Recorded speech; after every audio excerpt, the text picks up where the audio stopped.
Chapter 1. An Extraordinary Origin. Time, 2003. Location, St. Vincent Hospital, Los Angeles. Kobe accompanied his newly delivered wife, Vanessa, for a health checkup.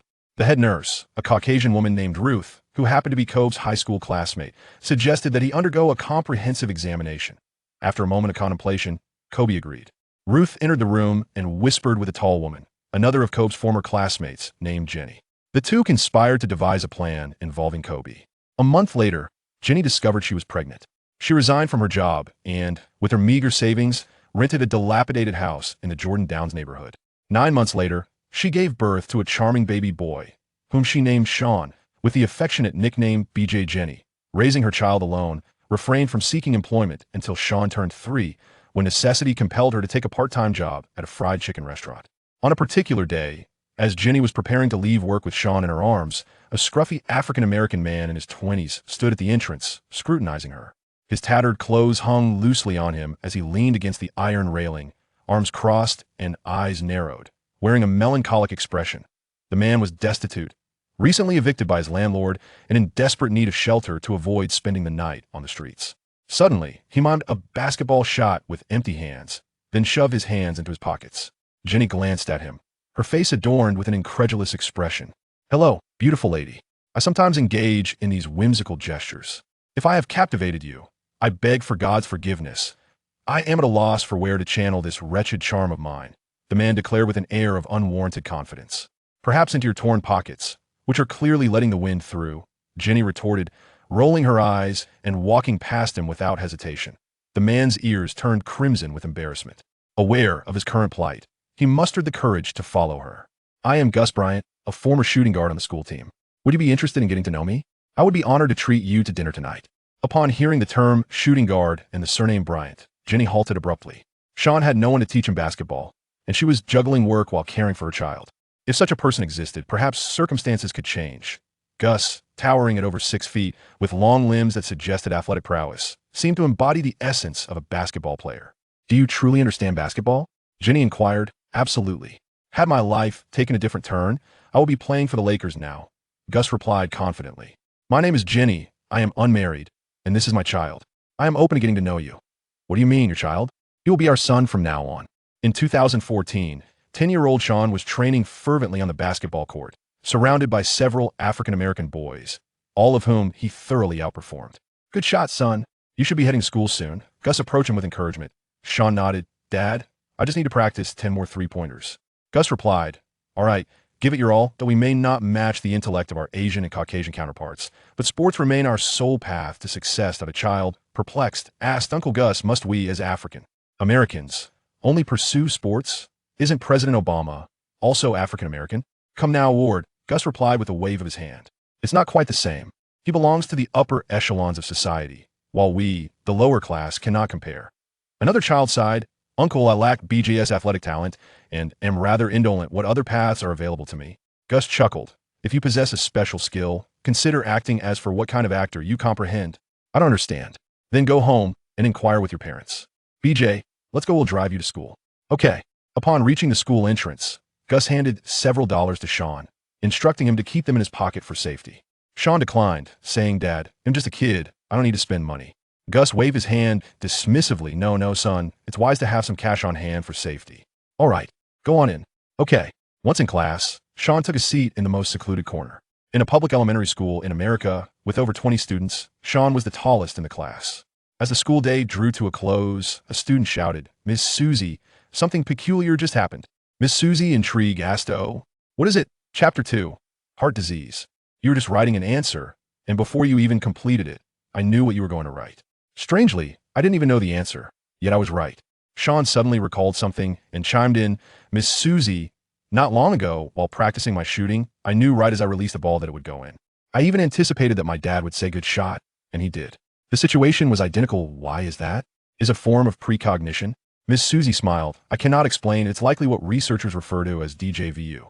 They suggest it arises from a disconnect between the brain and the scene, or perhaps from a situation that has occurred before, which creates a sense of familiarity." At that moment, a girl interjected, "Miss Susie, it can't be that I've experienced something similar. During a holiday at my grandpa's in Texas, as soon as I walked through the door, I had a feeling that a little yellow dog would come running out, and sure enough, it did." The thing is, it was my first visit to Texas, so it couldn't have been a past occurrence. Miss Susie was at a loss for words, and the classroom fell silent. A pure African-American boy picked his nose and spoke up. Teacher, once I went swimming with my foolish brother. He was so absorbed in his own fun that I nearly drowned. Just as I was gasping for air, images from my childhood flashed in my mind. It felt as though a long time had passed, and that darn brother of mine claimed he would pull me up in a minute. This phenomenon, known in China as the Lantern of Memories, is a remarkable occurrence that many have validated, reflecting on their lives. The classmates began to discuss this fervently. Shawn asked, Sierra, are you certain it felt like a long time? Indeed, it was more than a minute. Forgotten childhood memories played out, even the moment I saw myself in bed. Laughter erupted among the classmates. Shawn suddenly understood. Excitedly, he exclaimed, Teacher Susie, is it possible that we are already dead? Perhaps we are merely witnessing our final moments, which would explain why these images seem so familiar. Impossible, she replied. I believe it is quite plausible. Oh my goodness, I need a glass of ice water, my head is spinning. Susie was taken aback, unable to counter her students' whimsical thoughts. Children, in their innocence, possess the most vivid imaginations, brimming with curious ideas, yet adulthood often stifles such creativity. After school, Shawn dribbled a basketball as he walked, followed closely by a chubby little girl who was utterly infatuated with the handsome boy. The girl blocked Shawn's path, offering him chewing gum, to which he graciously replied, Thank you. As he unwrapped the gum and placed it in his mouth, the girl cunningly declared, You ate my gum. Now you must kiss me. What? No way. Then you owe me money. Your family is so poor, you probably can't afford to pay me. What does my family's poverty have to do with you? The gum was given to me willingly. Return it to me, return it to me. She insisted relentlessly. With a sigh, Shawn said, Fine, extend your hand. The girl held out her chubby little hand, and Shawn retrieved the gum from his mouth, placing it in her palm. To his astonishment, she actually ate it. He, I've consumed your saliva. Now we'll have a baby. You must take responsibility. That's disgusting. You're revolting, Shawn exclaimed, his face contorted in disgust, as he sprinted away, glancing back frequently while the girl chased after him relentlessly. In a Jordan neighborhood, in a semi-basement room of less than 20 square meters, Gus was indulging in drugs when he heard the door open and quickly concealed his paraphernalia. Dad, I'm back. Shawn tossed his backpack and basketball onto the sofa, his mood visibly gloomy. BJ, what's wrong? Did someone bully you at school? No, it's just that an annoying girl won't leave me alone. Perhaps you've captivated her. We must maintain our composure. That evening, the three of them gathered to watch NBA highlights. Jenny gazed at Kobe on the screen and then glanced at Shawn, her eyes shimmering with fervor. On the television, Kobe executed a perfect fadeaway jumper, prompting Gus and Shawn to shout in excitement. Gus exclaimed, Son, study all the exemplary players in the league fadeaways, crossovers, powerful dunks, and floaters. I am striving to learn every moment. BJ, once I have money, they'll take you to watch a game live, while fly to New York and stroll through Manhattan, and then visit the Statue of Liberty. Shawn responded eagerly. Really? That would be amazing. Jenny rolled her eyes and retorted, Gus, I implore you not to deceive the child. You'll only talk big, yet you wouldn't even have the fare to get us to the Statue of Liberty. Gus, in shock, shouted, What? You need to buy tickets to visit the Statue of Liberty? What did you think? Gus sighed and shook his head, lamenting, Damn it, we have to pay to enter the Statue of Liberty. Not free at all. Son, we're not going. All right, Dad, we won't go to places that aren't free. Good boy. Gus affectionately ruffled Shawn's hair. Jeannie, her lips twitching in frustration, slung her bag over her shoulder and prepared to leave. Gus inquired about her destination. Work, where else? Rely on you? You don't even have $20 in your pocket. Oh my God. You're mistaken. I don't even have $2. Gus chuckled as he pulled out his empty pockets, claiming that the pockets of a drug-addicted underclass black man were cleaner than the morning streets. After Jeannie left, Gus and Shawn sat on a dilapidated sofa, discussing various basketball techniques. A week later, Ruth came to visit Shawn, but Gus was nowhere to be found. Ruth shared dinner with Shawn, and after becoming inebriated, Jeannie revealed to Shawn that his biological father was Kobe. Ruth gasped in horror. Jeannie, are you insane? Shawn was utterly dumbfounded. After a moment, he shook his head in disbelief. No. How can my father be Kobe? Jeannie gripped Shawn's shoulders and declared loudly, Listen, sweetheart, Kobe is your father. He did something terrible to your mother and abandoned us. You must strive to be strong. Ruth's face reflected panic. If this information were to come to light, both women could end up in prison. Kobe could sue them, and he would likely claim his child, but he would never let the two of them off the hook. Jeannie intended for Shawn to grow up and become an extraordinary basketball talent at that time. When he recognized Kobe, the latter would be concerned about Shawn's feelings and would not dare to sue them. Jeannie cautioned Shawn to never speak of this secret to anyone, including his stepfather Gus, or else she and Ruth would face incarceration. Shawn nodded vigorously in agreement. On Sunday, father and son went to the basketball court, and along the way, Shawn incessantly asked Gus about basketball knowledge. Gus smiled. BJ, listen closely. Execute the triple threat, don't pass. Either shoot or drive past. Dad, isn't basketball a team sport? Right now, it's crucial for you to hone your individual skills. You won't always be playing with them, so there's no need for synergy. You can adapt once you join a school team or a professional league. Understood. One day, while training, Shawn suddenly collapsed, and upon being rushed to the hospital, it was discovered that he had a rare heart condition. Gus, Jeannie, and Ruth were instantly stricken with despair, unsure of what to do. The cost of surgery was exorbitant, and the risks were grave. The three resolved to wait until Shawn reached adulthood to address the situation. There was simply no feasible way to gather the necessary funds for the operation. The so-called medical benefits in America were a grand illusion, known all too well by those who have experienced hardship. Gus, feeling despondent, stepped outside to smoke. Ruth and Jeannie began to converse. Is God punishing me? Jeannie, should we reach out to Kobe? Do you really think Kobe would accept a sick child he never consented to have? Ruth momentarily panicked. She was in truth too terrified to act, consumed by her worry for Shawn, lamenting, we committed a grave mistake all those years ago. Chapter 3. The Murder of Mother. After 3 days of recuperation in the hospital, Shawn returned home, with Ruth having covered all medical expenses. Life gradually resumed its tranquil rhythm. Shawn inquired when he could commence training. Gus reassured him that while intense physical activity was to be avoided, regular training was perfectly acceptable. Dad, what constitutes intense exercise, sudden bursts of power, and excessive physical strain, such as attempting a slam dunk? Does that mean I can never become an NBA star? Do not fret, focus on building your foundation. Once the surgery is completed, you'll have your chance. All right then. Gus pondered to himself. I must take a risk and do something to gather the funds for the surgery. Tomorrow marks Shawn's birthday. At 6 in the evening, Jenny planned to take Shawn to purchase a pair of coveted designer basketball shoes as a birthday gift. Those shoes had long been on Shawn's wish list, but financial constraints had hindered their purchase, exacerbated by Gus occasionally diverting household funds for drugs, leaving the family in a precarious financial situation. As the mother and son strolled past a flower bed, 2 masked assailants suddenly emerged, demanding Jenny's wallet without hesitation. Jenny desperately clutched her wallet, refusing to relinquish it. The assailants, incensed, responded with violence. Bang, bang, bang. The ruthless criminals drew their weapons and fired 3 shots into Jenny's chest. She collapsed instantly, blood seeping through her clothing, leaving Shawn wide-eyed and frozen in shock. He even forgot to cry, his mind ringing with disbelief. One of the masked assailants seized Jenny's wallet, aiming his gun at Shawn, prepared to extinguish his young life. Shawn fixated on the assailant's handgun, watching as the finger adorned with a blue butterfly tattoo slowly squeezed the trigger. At that moment, another assailant intervened, chastising his accomplice. What the hell is wrong with you? Are you so high that you would kill a child? Killing one is the same as killing 2. You fool. The attention from killing a child would be overwhelming. The news would spread like wildfire, and no one would escape scrutiny. In a panic, the 2 assailants fled, and Shawn, finally processing the chaos, turned to Jenny, wailing loudly. Mommy, please don't die.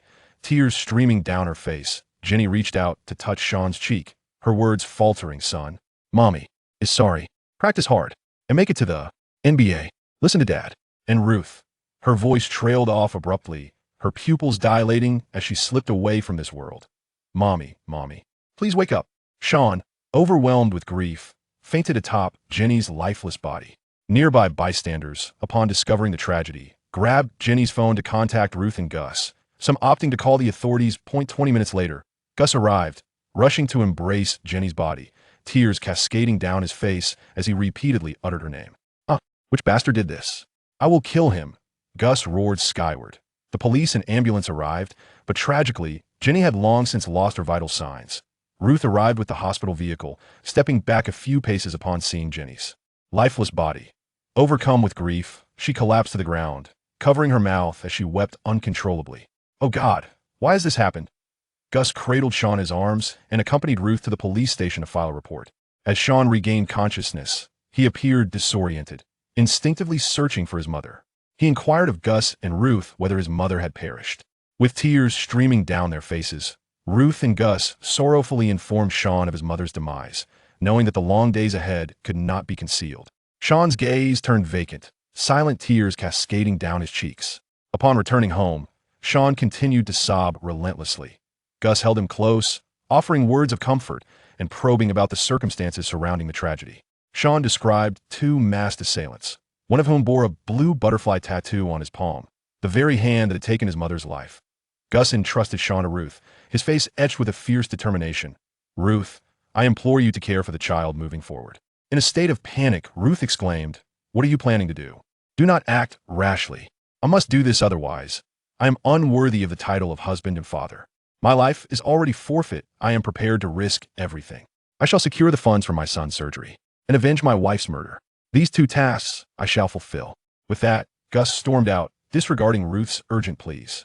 Ruth returned home with Shawn, holding him closely as she drifted into slumber. Shawn occasionally awakens from his dreams in a state of alarm. 2 days later, Ruth learns from the television about Gus's arrest by the police, completely unaware of the circumstances surrounding the event. Due to Gus's residence and household registration not being in the Jordan neighborhood, no notification was received. Gus has simply vanished, leaving one to ponder the nature of his alleged crimes and the whereabouts of his confinement. Shawn, having lost his mother, wept inconsolably in his quest to find Gus. Ruth, feeling helpless, could do nothing but remain by Shawn's side, offering her unwavering companionship. Once Ruth had attended to Jenny's funeral arrangements, she formally assumed the role of Shawn's guardian. Ruth's husband, Jimmy, was a white man plagued by racial prejudice, an alcoholic with a volatile temperament, who shunned all forms of employment, spending his days in a drunken stupor and often failing to return home at night. On this particular day, Ruth departed for work. Shawn did not attend school, opting instead to remain at home to practice basketball. Ruth mentioned that she was hungry and pointed out that there was milk and bread in the refrigerator. Shawn gradually comes to terms with the loss of his mother and stepfather, though he often awakens in the night from unsettling dreams. Ruth stays by his side every night, providing comfort as he sleeps. After reading for a while, Shawn approached the refrigerator to retrieve milk and bread in preparation for a meal. Unfortunately, Ruth's husband, Jimmy, returned home. Upon seeing Shawn taking food, he bellowed, "Damn thief! How dare you steal food?" Jimmy was undoubtedly familiar with Shawn. He spoke deliberately to find an excuse to vent his frustrations. Shawn was taken aback, frozen in place, unsure of how to react. Jimmy drew his belt and struck Shawn with great force. "Ah, that hurts. I didn't steal. It was Aunt Ruth who allowed me to eat. Damn it. Still trying to make excuses? I will beat you to a pulp, you little brat. Please stop. I won't eat anymore." Shawn endured a severe beating, several stripes of blood marking his body. He departed from Ruth's home, sobbing as he made his way back to his own residence on foot. Unfamiliar with the route, a benevolent elderly couple of Caucasian descent spotted him and, guided by Shawn's directions, kindly escorted him back to the Jordan neighborhood. Along the way, Shawn encountered his childhood friends, Mouse and K.C., who, filled with indignation, inquired about the events that had transpired, vowing to teach Jimmy a lesson when they grew older. They escorted Shawn to Lee Da's quaint eatery, where Lee Da accompanied him up the mountain to seek the counsel of his cousin, Leeine. Leeine, a recluse living in America yet devoid of knowledge in English, resided atop a modest hill. He had no offspring, possessed profound knowledge of astronomy and geography, was skilled in medicine, and was also a martial artist. While treating Shawn, Leeine discovered that he had a heart condition and remarked, "Ada, inquire whether the child is willing to undergo acupuncture, for I have diagnosed him with a heart ailment." Lita then asked, "Little BJ, this esteemed elder wishes to treat your heart condition. Do you consent?" Shawn exclaimed with surprise, "Really? I would certainly be willing. Is it a surgery?" "Not a surgery, but acupuncture, which can alleviate your heart condition." Lita remarked to Leeine that Shawn was a child of misfortune and expressed hope that Leeine could assist him. Leeine consented, inviting Shawn to visit him on the mountain whenever he had the opportunity. After Leeine completed the acupuncture treatment for Shawn, Lita took him back home. That evening, Ruth returned home from work and was filled with worry upon not finding Shawn. She sought out Shawn's neighborhood and, upon discovering him at home, felt a great relief. However, upon seeing the scars on Shawn's body, tears of sorrow streamed down her cheeks. Shawn informed Ruth that he was fine and had received treatment from an elderly Chinese man. However, Shawn was reluctant to return to Ruth's home, leaving her momentarily at a loss for what to do. She assisted Shawn by paying the rent for his house and went to the Lee family shop to contribute some funds for his meals. The Lee couple graciously declined the offer, expressing their willingness to take care of Shawn's 3 daily meals. Ruth conveyed her heartfelt gratitude. Under the guidance of Lee Da, Shawn became a disciple of Lee In, who provided him with both treatment and physical training. Although Lee In lacked knowledge of basketball, he was able to devise a training regimen for Shawn through Lee Da's explanations. The physical training consisted of relentless frog jumps up over 100 stone steps and abrupt stops on the hillside, where a small stream awaited those who fell. Shawn lost count of how many times he tumbled down, his hair perpetually damp. Master Lee In crafted a wooden basketball hoop, and to his astonishment, he discovered that with acupuncture treatment, Shawn's blood circulated unfettered from 6 to 8 in the morning, rendering his body akin to that of a normal person. He dedicated 2 hours each day to mastering the art of dunking. Shawn occasionally resides in his master's wooden cabin, where he employs traditional Chinese medicine and acupuncture to treat rare heart ailments. His daily life consists of attending school, training, and idling at Lee Da's shop, during which he gradually acquires a smattering of Chinese. Chapter 4. The Great Battle at the Baseball Field. Time flies, and the years pass like a fleeting thread. In the blink of an eye, 6 years have elapsed. Location: Los Angeles, California. Time: 2020. Shawn has finally matured. At the age of 16, he boasts a lightly tanned complexion, striking good looks, and stands at an impressive height of 1.95 meters, complemented by a slender physique and well-defined muscles. A dashing young man. It was a Friday evening. Shawn glimpsed a young black man on social media extending an invitation to local basketball enthusiasts for a showdown scheduled for 6 o'clock the following morning. His heart raced with exhilaration as he noted the location, eager to participate on that Saturday. As dawn broke, an outdoor basketball court buzzed with over 100 avid players, the majority of whom were local students. The previous night, Caesar from Vincent High School had engaged in a heated exchange with Daniel, the leader of the court, on social media, culminating in a challenge to compete. Caesar, a 5-star high school athlete, boasted an impressive lineup of 4 equally skilled teammates, presenting a formidable challenge. Aware of his own limitations, Daniel rallied a group of basketball enthusiasts online, selecting 5 to confront Caesar's team. Before the 5-star high schoolers arrived, several young black players showcased their skills on the court. At that moment, Daniel, the robust 18-year-old leader of the court, arrived, standing at an impressive height of 198 centimeters. He greeted everyone with enthusiasm. "Good morning, I am Daniel. I appreciate all you brothers for coming to support. Listen closely, those with talent. Stay on the court to face the 5-star high schoolers. Step up and show us what you've got. Remember, no filming during the game." The crowd erupted with excitement, eagerly preparing for the competition as 7 or 8 young players stepped forward to display their prowess. Amongst the throng, Daniel selected a power forward and a small forward, leaving just 2 spots to fill alongside himself as the center. With their shirts cast aside, Daniel's crew revealed their toned physiques, while Shawn, shedding his shirt, displayed a chiseled 8-pack of abs. Daniel's eyes widened in admiration. "Wow, brother, your physique is incredible. Those abs are like chocolate bars. How did you achieve that? Teach me." Shawn smiled faintly and said, "Just practice like that. I've been training since childhood." Daniel exclaimed loudly, "We still need 2 more players, a point guard and a shooting guard." A dozen young boys were eager to participate, and Daniel glanced at Shawn, politely suggesting, "Brother, you go first." Shawn nodded. Shawn's ball-handling skills are exquisite and unpredictable. With a sudden burst of power, he leapt backward for a jump shot, the basketball swishing effortlessly through the net. He scored 5 consecutive three-pointers without a miss. Shawn dribbled forward with great strides, reaching the paint before leaping into the air, executing a stunning behind-the-back dunk that swished through the net. The crowd erupted in astonishment. "Oh yes, who is he? Which school does he represent?"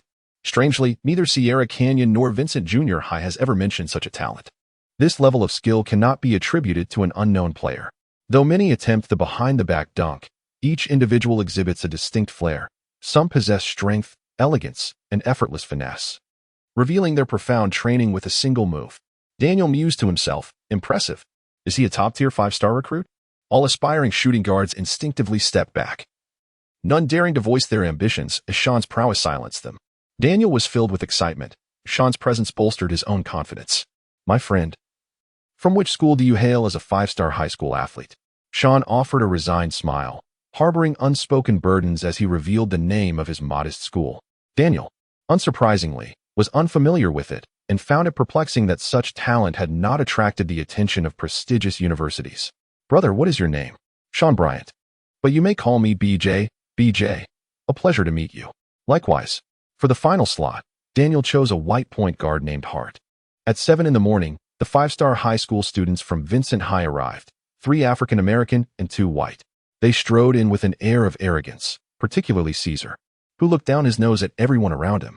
Among them stood a white youth towering at 220 centimeters, an imposing figure indeed. The onlookers at the makeshift court murmured in astonishment, "Goodness, is he 2 meters tall? No, his name is Bill, and he stands at 2 meters. They are all 5-star players. We stand no chance against them." Upon seeing their opponents, Daniel kindly inquired, "Do you need to warm up?" Caesar, irritated, retorted, "We've already stretched. Hurry up, don't waste my time." Daniel scoffed heavily in response. The lineup for Vincent High consisted of Deco, Porto, Jones, Caesar, and Bill. On the makeshift court, point guard Hart, shooting guard Shawn, small forward Mo, power forward Crow, and center Daniel. The game commenced. Bill dribbled the ball to Porto, who then passed it to point guard Deco, initiating Vincent High's offensive play. Deco advanced with a powerful dribble, and as Lee Fei-hong approached to apply pressure, he was easily bypassed. Deco penetrated the lane, lofting the ball towards the rim. Bill leapt gracefully to catch it, scoring effortlessly. At the sidelines, a bespectacled student recorded the score, 0-2. Caesar scoffed, "Is it really necessary to keep score? What a joke." Daniel shot a furious glare at Caesar, suppressing his frustration. Hart initiated the attack, facing off against Deco. The former, the most slender among the 10 players, appeared somewhat anxious. Despite his lack of physical strength, he bravely engaged in the contest. Deco nearly intercepted the ball, but Hart seized the opportunity to maneuver past him. Hart advanced, spotting Daniel, the leader of the makeshift court, and delivered a precise pass. Daniel soared to execute a thunderous dunk, but power forward Caesar leapt in to block it with a powerful hand. The ball flew away. Vincent High countered, with Deco passing to Porto, who stood 2 meters away from the 3-point line. Shawn could not close the gap in time as Porto shot with a swift motion. The sound of the ball swishing through the net resonated sharply. Porto raised an eyebrow at Shawn, exuding an air of someone who had long since established his shooting range. Caesar smirked. A guaranteed victory is simply too dull. The baseball field lay in utter silence, a stark contrast to the fervor of the basketball enthusiasts, who found themselves vastly overshadowed by the 5-star high school athletes. Hart passed the ball to Shawn, who dribbled forward, positioned 2 meters beyond the 3-point line, and launched a shot. The basketball soared through the air, finding its mark with a graceful swish. The crowd erupted in applause, regaining a semblance of pride. Daniel exclaimed, "What a splendid play." Hart murmured to himself, "Against an all-star lineup, I managed to secure an assist. I hope to make a few more 3-pointers." Shawn smiled faintly upon hearing Hart's words. Vincent High School launched an offensive. Jones delivered a pass from the paint, and Porto received the ball on the perimeter, successfully executing a 3-point shot. Shawn mused to himself, "His 3-point shooting skills are quite commendable," as he turned his head. Shawn launched a 3-point shot from the arc, facing Porto, while the latter leapt simultaneously for the block, falling significantly short. Shawn's wingspan and vertical leap surpassed that of Porto. The basketball arced gracefully through the air like a vibrant rainbow before swishing through the net. Porto was left in utter astonishment, their simultaneous jump revealing a stark disparity in timing, their thoughts echoing. Such precision from beyond the arc, such remarkable hang time. The crew from Vincent High began to grasp Shawn's exceptional talent, their demeanor shifting to one of seriousness.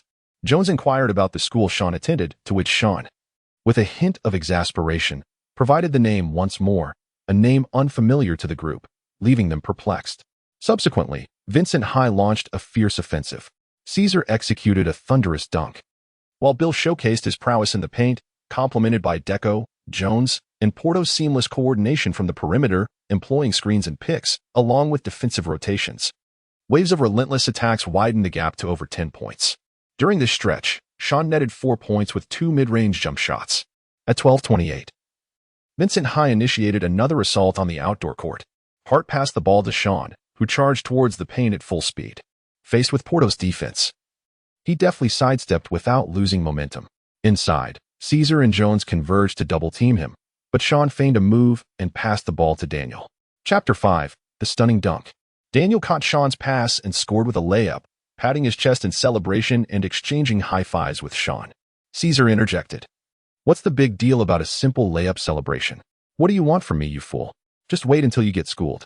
The gap between the five-star high school players and the ordinary students was glaring. Basketball is a team sport, and without formidable teammates, even Jordan would find himself in despair. The teams exchanged 2 empty possessions, with Shawn's mid-range attempt and Deco's three-pointer failing to find the mark. Turning back, Jones from Vincent High soared for a spectacular dunk over Imo, who recoiled in disarray, looking utterly defeated. Caesar pushed Jones, exclaiming, "What a beautiful dunk, brother." "Hey, not bad at all." Shawn sensed that something was amiss. His teammates were unable to coordinate effectively. He gestured for everyone to convene and discuss a strategy. Shawn instructed Hart to pay attention to his positioning, drawing defenders away to create opportunities for passes to him, while Daniel made a cut to the basket. Crow and Imo were responsible for setting screens and executing pick-and-roll plays. Daniel replied, "All right, I'll follow your lead." The group nodded in agreement. In the realm of street basketball, dominance reigned supreme. The game resumed. Shawn, while dribbling the ball before crossing half-court, was met with an aggressive challenge from Porto. With a swift maneuver beneath his legs, he deftly evaded the defender, only for Deco to immediately attempt an interception. Shawn executed a backhand pass to the unmarked Hart, whose heart raced at the prospect of facing a five-star high school player for the first time. With a swift motion, he launched a three-pointer from the 45-degree angle. Whoosh! The basketball soared through the air. Swish! It found its mark. In the face of an all-star lineup, Hart could hardly contain his excitement as he exclaimed, "It went in. It went in." Porto smirked, saying, "Look at him, so elated over a three-pointer." Caesar scoffed, "Have you never made a three-pointer before?" Shawn gently patted Hart on the shoulder and whispered, "Ignore him. Keep going." "All right." Deco initiated the attack, and just past the halfway line, Hart approached to apply pressure, only to be forcefully brushed aside by Deco. On the sidelines, Deco executed a high lob into the penalty area, where Shawn found himself tightly marked by 2 five-star high school players. Caesar and Imo simultaneously leaped into the air, with Caesar powerfully crashing through for an impressive alley-oop dunk. Roaring in triumph, Caesar thumped his chest in celebration, casting a disdainful glance at Imo and wagging his finger, which infuriated the latter to the point of gritting his teeth. The ball possession shifted. Hart advanced with the dribble, as Deco matched up against him, frequently reaching out to test and disrupt. Shawn evaded his defender, and Hart, this young lad, displayed commendable passing skills, delivering the ball to Shawn with remarkable precision. Shawn propelled himself forward with remarkable speed, charging into the paint with an air of determination, launching into a thunderous, axe-like dunk. Caesar soared into the air, extending his hand in an attempt to block the shot. Bang! Shawn surged forward with unrelenting force, executing a powerful dunk over Caesar, causing an uproar of cheers akin to a tidal wave in the basketball court. "Oh my goodness, what an explosive display. I absolutely adore such a display of raw power. What a terrifying slam dunk. Truly remarkable." Caesar gazed at Shawn with incredulity, while the crew from Vincent High regarded Shawn with newfound respect. Bill politely inquired, "May I ask your name and age?" "Shawn Bryant, 16 years old," came the reply. Caesar, resting his hand on his forehead in contemplation, mused inwardly, "Shawn Bryant? Why have I never heard of this individual before?" The match resumed, with Porto initiating an offensive play, showing no signs of complacency against Shawn's defense, and performing a feint to test Shawn's resolve. Shawn did not falter as Porto suddenly launched a three-pointer. With an agile leap, Shawn extended his hand, nearly blocking the shot. The ball soared towards the hoop with a resounding clang. Bill effortlessly secured the offensive rebound and passed it to Caesar, who soared into the air, executing a one-handed slam dunk into the net. Vincent High School unleashed a barrage of attacks. The remaining 4 players on the opposing team struggled to withstand the onslaught, relying solely on Shawn to maintain their dignity. The first half concluded with the score at Vincent High School 51, Wild Ball Court 34. Such a score was evidently not what Caesar had anticipated. He had expected to dominate Daniel with ease. During the break, Caesar coolly remarked, "Who on earth is he? At 16, he is either in his sophomore or junior year. I've never heard of such a prodigy in any renowned American college." Porto sighed. Lukaku from North Carolina High School was the strongest player ID encountered in his age group, but this kid surpasses him by a margin. It's terrifying. The other 3 remained silent. Daniel, undeterred and elated, gently expressed his gratitude. "B.J., thank you." "No need for thanks," came the reply. Daniel distributed sports drinks, extending one to Shawn with utmost courtesy, even assisting in opening it. After a lengthy half-hour intermission, the second half commenced. Deco dribbled past half-court, casting a glance ahead, while Hart stood ready, arms wide in defense. Deco executed a swift change of direction, evading Wang Yu, and charged towards the paint, where Jones and Caesar expertly positioned themselves to obstruct Shawn. Utilizing his teammate's screen, Deco successfully scored with a layup. Hart, ball in hand, took a moment to steady himself, inhaling deeply before initiating the offensive. Shawn utilized his speed to evade the defenders, calling out, "Pass." Hart immediately distributed the ball, and Shawn received it, penetrating the paint with a Eurostep to score. The basketball court erupted in applause. Porto attempted a three-pointer but missed. However, Caesar soared to secure the rebound and passed it back to him. Porto adjusted slightly before launching another three-pointer, the basketball arcing gracefully through the air like a rainbow before swishing through the net. Shawn's attempt at a three-pointer from the wing fell short, but Daniel leaped with determination to seize the rebound, swiftly relaying the ball out of the paint. Shawn received the pass from beyond the arc and swiftly initiated a fast break. As he faced the advancing Jones, he executed a sudden stop, seamlessly changing direction to outmaneuver him, and then penetrated into the paint for a jump shot. Swish. 2 points secured. The battle raged on as Beal, despite his lack of speed, leveraged his height advantage to dominate the interior, scoring effortlessly. Daniel was no match for him at all. Shawn initiated the offense while in possession of the ball, skillfully maneuvering past two defenders before passing it to Daniel, who executed a powerful dunk, sending the ball crashing through the net. The outdoor court erupted in cheers. Daniel, elated, danced with joy and celebrated with a high five from Shawn. Porto, with the ball in hand, engaged in a seamless collaboration with Deco, leaving Shawn momentarily bewildered as Porto surged towards the basket. The power forward, Hero, leaped to deliver a block. The ball soared away. Hart, quick on his feet, seized the rebound and, with a glance towards Shawn's position, launched a forceful pass. Shawn seized the ball and surged into the opponent's territory with unwavering determination. Ahead lay a vast expanse, devoid of any defenders, as he approached the inner line and launched the ball into the air. With a breathtaking 360-degree spin, he executed a seamless between-the-legs switch, culminating in an awe-inspiring dunk. The arena erupted in a frenzy. Daniel, clutching his head with disbelief, exclaimed, "Oh my God! Oh my God!" Hart marveled. That was magnificent. At that moment, a middle-aged Caucasian man, approximately 30 years of age, inhaled sharply from the sidelines. His name was Dawson, a scout from Sierra Canyon High School, utterly astonished by Shawn's performance. He mused inwardly, a true basketball prodigy, a historically significant talent. If all goes well, he could become the first overall pick in the NBA, a supernova. Despite his exhaustive search, Dawson could find no record of such a player in any college. He felt a mix of disappointment and elation. The lack of information was disheartening. Yet the prospect that Shawn did not belong to any prestigious institution filled him with hope for Sierra Canyon's chances of securing him.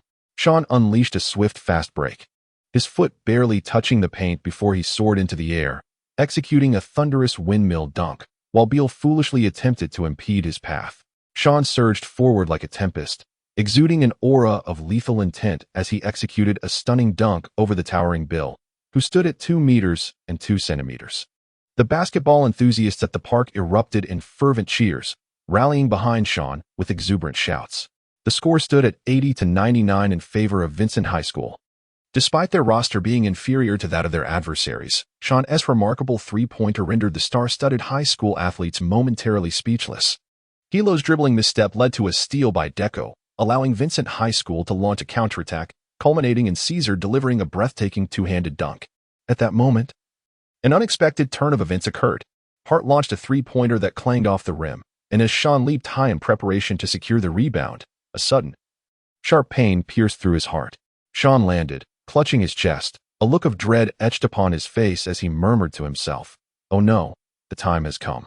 Hastily bidding farewell to his teammates, he snatched up his backpack and dashed away, leaving a group of bewildered individuals in his wake, utterly perplexed by the unfolding events. Scout Dawson, realizing the gravity of the situation, swiftly rose to pursue him, yet in the blink of an eye, Shawn had vanished from sight. Dawson promptly returned to the field, inquiring if anyone knew Shawn, but met with a chorus of unfamiliarity. He was left infuriated. casting aside his notebook in frustration. Shawn sat on the bus, clutching his chest with an expression of anguish, his once invincible aura diminished. He intended to proceed to Jordan Street, then ascend the mountain to seek his master, Leine, for healing. After disembarking, Shawn made his way towards a secluded area, arriving at a small hill. Painstakingly ascending the steps, at the midpoint of the mountain, there lay a spacious clearing adorned with a wooden cabin and a timber basketball frame, surrounded by an abundance of trees and blooming flowers, creating a picturesque scene. An elderly Chinese man, in his 60s, was found resting with his eyes closed. Shawn weakly uttered, "Master." Leine opened his eyes and, upon noticing the pallor of Shawn's lips, intuitively understood that there was an issue with his heart. Without uttering a single unnecessary word, he promptly retrieved a yellow pill from the wooden cabin for Shawn to consume, followed by an acupuncture treatment. Moments later, Leine admonished, "Shawn, I have repeatedly warned you that once the time has passed, you must refrain from unleashing your full physical potential, particularly when it comes to dunking. The surge of blood can be perilous." Under the adept treatment of Leine, Shawn's heart condition has improved to the extent that he can not only play basketball, but also regain a healthy state from 6 to 8 in the morning, although he is unable to dunk at other times. It is akin to individuals afflicted with rheumatism, who possess an uncanny ability to foresee changes in the weather. Once they feel unwell, it is inevitable that storms will follow. The human body is indeed a marvel. I understand now, Master. My fervent dedication to the game made me lose track of time. A single misstep can lead to eternal regret. What does that mean? One must not let trivial matters result in irrevocable losses. I comprehend, and I shall be more prudent in the future. I can only alleviate your condition for now. Surgery will be necessary once you reach adulthood. Understood. Shawn lay resting in the wooden cabin, plagued by thoughts of the exorbitant medical expenses incurred due to his heart condition, leaving him in a state of distress regarding an uncertain future. He was weary of the humiliation stemming from his remarkable skills, yet being unable to execute a dunk. However, today was exceptional. An early match had allowed him to play with fervor, momentarily forgetting the gravity of his ailment. Chapter 6. What a shame. Noon. Shawn's stomach rumbled as he bid farewell to his master and descended the mountain in search of sustenance. In the Jordan district, a middle-aged man with Asian features strolled down the street, whistling cheerfully. He was in his 50s, of short and stout stature at around 5 feet 6 inches, with a flamboyant gait. Engaged in a phone conversation, he shouted in Minnan dialect, "Lin Bei, come over." "Uncle Da." Lida tucked away his phone and inquired, "Where are you headed?" "I just came down from the mountain, and I'm famished," he replied. "Come, Uncle Da won a fortune today, over 3,000. I'll treat you to some roasted meats." "Is that so? Wonderful." Shawn strolled alongside Lyde towards the delicacy shop, reminiscing about his childhood when he often followed Lyde, indulging in food and drink, nestled comfortably under Lyde's arm. In the blink of an eye, the roles had reversed. As they walked, their conversation flowed effortlessly. Upon reaching a Chaozhou barbecue restaurant, they found a suitable spot to sit. Lyde called out the customary order, and the owner nodded in acknowledgement. Fully engrossed in the task of chopping roast chicken, each slice resonating with a crisp sound, the dishes began to arrive. Shawn consumed 5 bowls of rice within a mere 20 minutes, leaving the table devoid of any remnants of food. Lito wiped his mouth and rose to settle the bill. At the entrance, he handed 5 $20 bills to Shawn. As he was headed to the casino for another round of battle, the two bid each other farewell. Shawn found himself with ample leisure time, as his recent cardiac incident rendered him unable to engage in training. As the clock approached 3 in the afternoon, boredom took hold, and he recalled Sierra Canyon. He had never ventured to Sierra Canyon before, but he had once caught the eye of a prestigious high school due to his undeniable talent. Even in his diminished state, Shawn's skills remained exceptional. Unfortunately, during a meeting with a scout, he was asked to perform a dunk. In a bid to secure a place in the esteemed institution, he disregarded his health and launched himself into a powerful slam, which triggered another cardiac episode. The scout, understandably alarmed, withdrew, leaving Shawn to continue his education at a dilapidated public school. He took the bus to the vicinity of Sierra Canyon and alighted. As Shawn dribbled the ball forward, he noticed an increasing number of luxury vehicles as he approached Sierra Canyon. Suddenly, a golden retriever dashed across the street. And just as a Rolls-Royce was about to collide with it, Shawn lunged forward, extending his long legs to protect the dog. The screeching sound of abrupt brakes echoed through the air. A Caucasian man emerged from the driver's seat of the Rolls-Royce, shouting at Shawn in fury, "What the hell, kid? Are you out of your mind? Shawn gently patted the golden retriever's head. The intelligent canine assisted him by licking the wound on his arm. The Caucasian man examined the vehicle and remarked coldly, "Damn, fortunately, the car is unharmed. Otherwise, I would owe a debt that could only be repaid by selling you into servitude in Africa." Shawn cast a fierce glance at the Caucasian man. Feeling vulnerable and lacking support, wishing to avoid further entanglement, he turned to leave. Before him stood a custom Rolls-Royce Phantom, a vehicle of considerable worth. Inside sat a strikingly beautiful young woman with golden hair and blue eyes, standing over 5 feet 7 inches tall, with ruby red lips and pearly white teeth. Her features resembling a work of art, and her figure exquisitely curvaceous. She exuded an air of icy elegance. Her name was Catherine Hawken, granddaughter of the noble Duke Hawken from England, a prominent capitalist on Wall Street with assets soaring into the hundreds of billions. A true American elite. Upon exiting the vehicle, the white driver transformed his demeanor, addressing her with utmost respect. "Miss, are you unharmed? Please, return to the car." Catherine furrowed her brow. "Uncle Jock, you ought not to be so brusque. He was merely trying to save a puppy. Miss, he is merely a lowly black boy. There is no need to concern yourself with his feelings. We have arrived at the school. I can walk in by myself." "Very well," Catherine replied, quickening her pace to catch up with Shawn. Gently, she tapped his shoulder and spoke softly, "Hello." Her exterior may have been frosty, yet her voice was sweet as honey. Shawn turned his head with curiosity, casting a casual glance at Catherine, not bothering to scrutinize her features, merely acknowledging her as a Caucasian girl. "Is there something you need?" Catherine looked up at Shawn's handsome visage, her heart racing as she felt an unusual flutter for the first time in her life. I am Catherine Hawken, and I am here to apologize on behalf of the driver." Upon hearing that she was the owner of a Rolls-Royce, Shawn's demeanor instantly shifted to coldness. With a hint of irritation, he replied, "I abhor those who look down on the less fortunate, that wretched driver. I'm sorry, but are you injured? Let me take you to the hospital." Shawn wore a puzzled expression, questioning, "Oh my, which hospital should one go to for such minor injuries? What is your name? Are you a student from Sierra Canyon? Why all these inquiries? Are you with the Federal Bureau of Investigation?" Shawn spoke and strode forward without looking back. Shawn maintains a deliberate indifference towards girls, remaining single for 16 years, a steadfastly unyielding man.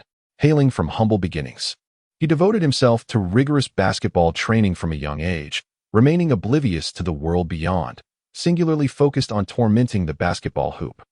The notion of romantic entanglements is entirely foreign to his mind. Catherine has never been so forward. When her advances are met with rejection at the threshold, she plaintively exclaims, "You are truly quite rude." Shawn halted his steps and turned with a hint of resignation. "I apologize, but I am unaccustomed to conversing with women." Catherine hurried to catch up, her brow furrowed in confusion. "Is it true that your school lacks female students? Do you not interact with them? Aside from exchanging passive greetings, I never engage in conversation. Women, they merely serve to disrupt my shooting accuracy and the speed of my release." Shawn crossed his arms defiantly, exuding an air of rigid masculinity. Catherine shook her head in disagreement, asserting, Kobe, LeBron, and Stephen, they all had partners in their youth. And it did not hinder their ascent to greatness. Shawn stated, "They are who they are, and I am who I am." Catherine realized that Shawn was an ardent straight man, solely captivated by basketball. Feeling guilty for the incident in which the driver injured Shawn, she contemplated inviting him to indulge in some exquisite desserts. With a sweeping gesture, Shawn coldly declined. Catherine's mind raced. "I am well aware of many matters concerning the Sierra Canyon basketball team. Might you be interested?" Shawn's eyes sparkled with interest. "Do tell. Let's converse at the dessert shop." "Very well, but I shall cover the bill. I refuse to spend a woman's money." "All right, what is your name?" "Shawn Bryant." Catherine led Shawn to a nearby, opulently decorated dessert establishment, where an array of luxury vehicles were parked outside. Bugatti, Aston Martin, Ferrari, Lamborghini. Shawn discreetly extracted the $120 concealed within his sock and slipped it into his pocket. Upon entering the grand hall, he was greeted by opulent decor. Shimmering crystal chandeliers, exquisite paintings, luxurious leather sofas, and plush woolen carpets. Shawn appeared as a country bumpkin in the vast ocean, displaying an evident sense of restraint. Once seated, the waiter greeted Catherine with great enthusiasm. "Hello, Miss Hawken. What would you like to eat? We have the latest desserts." Catherine nodded politely and inquired, "Shawn, what do you wish to have?" "Anything. You choose for me." "Very well." Shawn gazed at the painting on the wall. a piece that appeared haphazard and careless to the untrained eye. He mused to himself, what on earth is this supposed to depict? Catherine, noticing Shawn's intense scrutiny of the artwork, exclaimed with surprise, do you have an appreciation for art? No. The two fell into a silent standoff. At that moment, the waiter arrived with desserts and coffee, and Shawn and Catherine began to indulge. Is it delicious? Quite good. I generally refrain from sweets. Weren't you going to discuss the Sierra Canyon basketball team? Please, go ahead. I am all ears. Catherine's expression shifted slightly. She was utterly uninformed about the basketball team and braced herself to respond vaguely. You know Brownie, right? LeBron James' eldest son. He is the most renowned legacy at Sierra Canyon. Goodness, who doesn't know that? And Zaire? Isn't he Dwayne Wade's son? Is that all you have to tell me? Shawn's eyes widened in disbelief. Catherine bit her lip, feeling a twinge of shame, and began to change the subject. Which school do you attend? Are you a 5-star high school student? I come from an ordinary public school, lacking a school team, and therefore, the eligibility to participate in high school leagues, thus having no opportunity to earn the 5-star title. Shawn candidly confessed. Oh, what a pity. Are you skilled at playing? Catherine blinked and spoke in a teasing tone. Speaking of his basketball prowess, Shawn felt a surge of confidence. When I am in peak physical condition, I am formidable. One might say I fear no 5-star high school player in the entire nation. Is that so impressive? Catherine exclaimed in astonishment. She then propped her chin up, revealing a perplexed expression. What do you mean by peak physical condition? Are you injured now? Why haven't you attended a prestigious school? Well, that is a personal matter, and I prefer not to disclose it. After a moment of silence, Catherine mustered her courage and said, Shawn, let us go out for a stroll. The night scenery around here is enchanting. An invitation from such a beautiful woman is typically difficult for any man to decline, yet he was Iron Man Shawn. Do I have time for that? It's already past 5. I need to catch a ride home, take a shower, read some basketball literature, and be in bed by 8. I have to rise at 5:30. Shawn waved his hands repeatedly, wearing an expression that conveyed his busyness and lack of time. Catherine exclaimed in astonishment, Goodness, going to bed at 8 and rising at 5:30? What on earth do you do so early? Practicing basketball, what else could it be? Shawn spread his hands, wearing a look of nonchalance. Faced with such an oblivious young man, Catherine felt her lips twitch in irritation as she muttered under her breath, Fool. Shawn glanced at the food on the table, contemplating the undoubtedly steep prices of the upscale establishment. Shawn estimated $50, and with the addition of a tip calculated at 20%, the total amounted to $60. He deemed this satisfactory. Shawn pulled out $120 and snapped his fingers. Waiter, he called. The waiter responded, Good day, sir. How may I assist you? The bill, please. How much is it? The waiter glanced at Catherine for confirmation, to which she subtly nodded. The waiter then replied, Good day, sir. The total is $300. Shawn thought he misheard and blurted out, What did you say? How much? $300. Shawn was momentarily stunned, as if struck by lightning.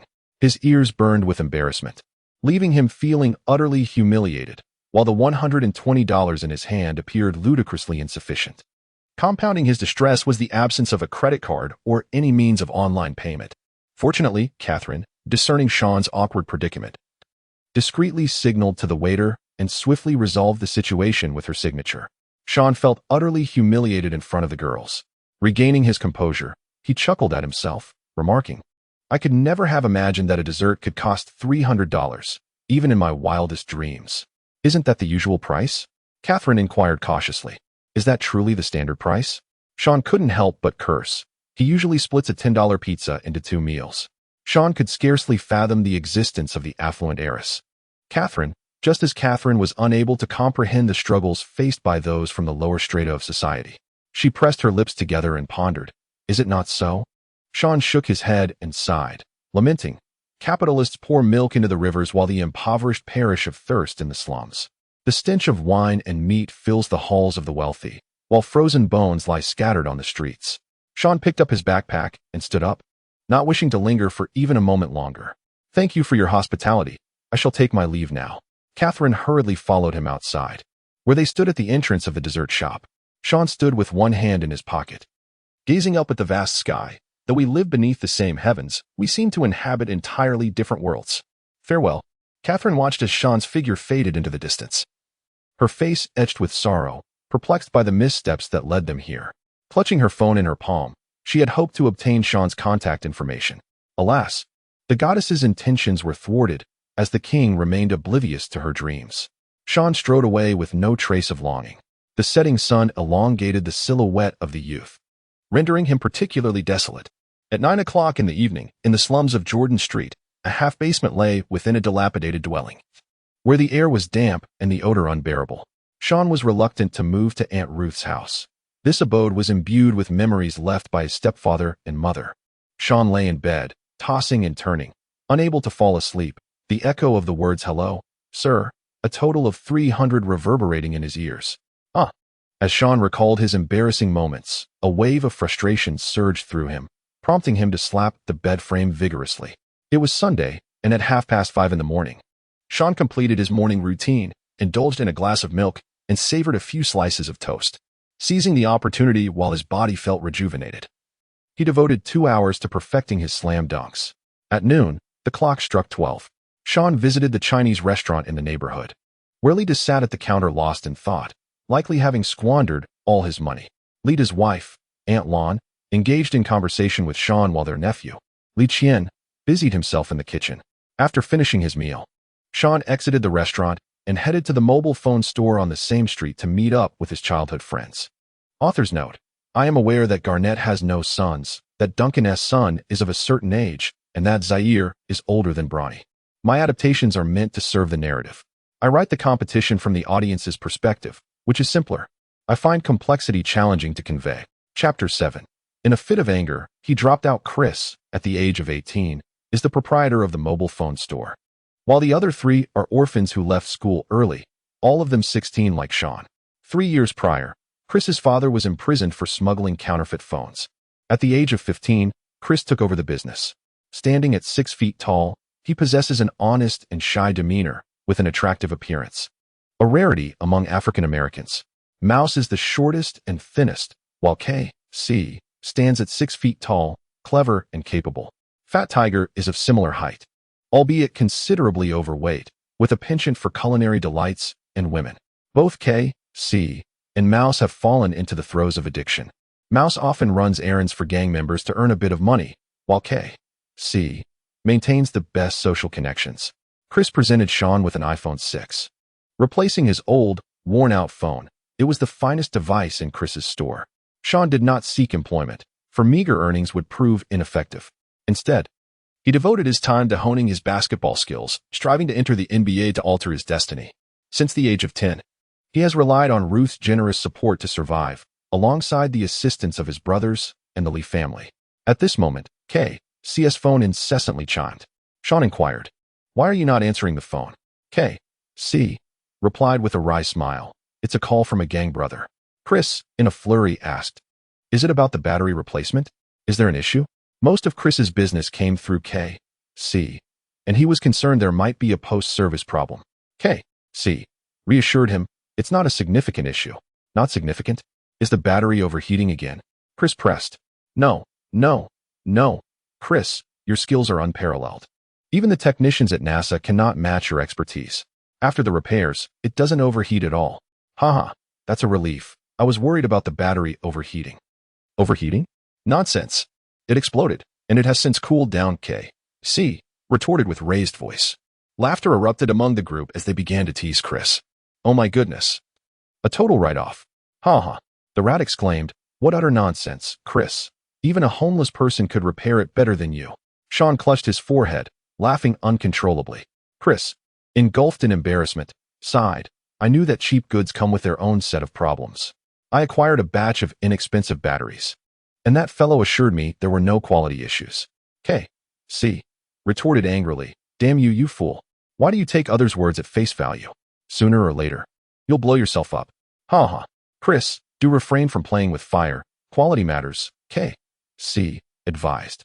Chris suggested that they ask that brother to come and exchange a phone, but K.C. and Mouse insisted that they should disregard him, attributing the issue to Chris's own device. They were reluctant to let Chris incur unnecessary expenses.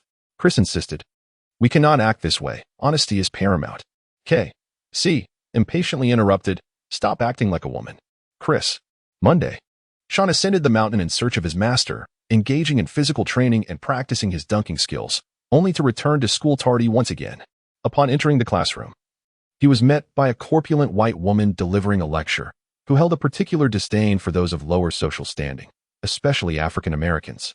The teacher, with a sardonic tone, remarked, "Oh, my dear students, look who has arrived, the basketball deity Michael Jordan."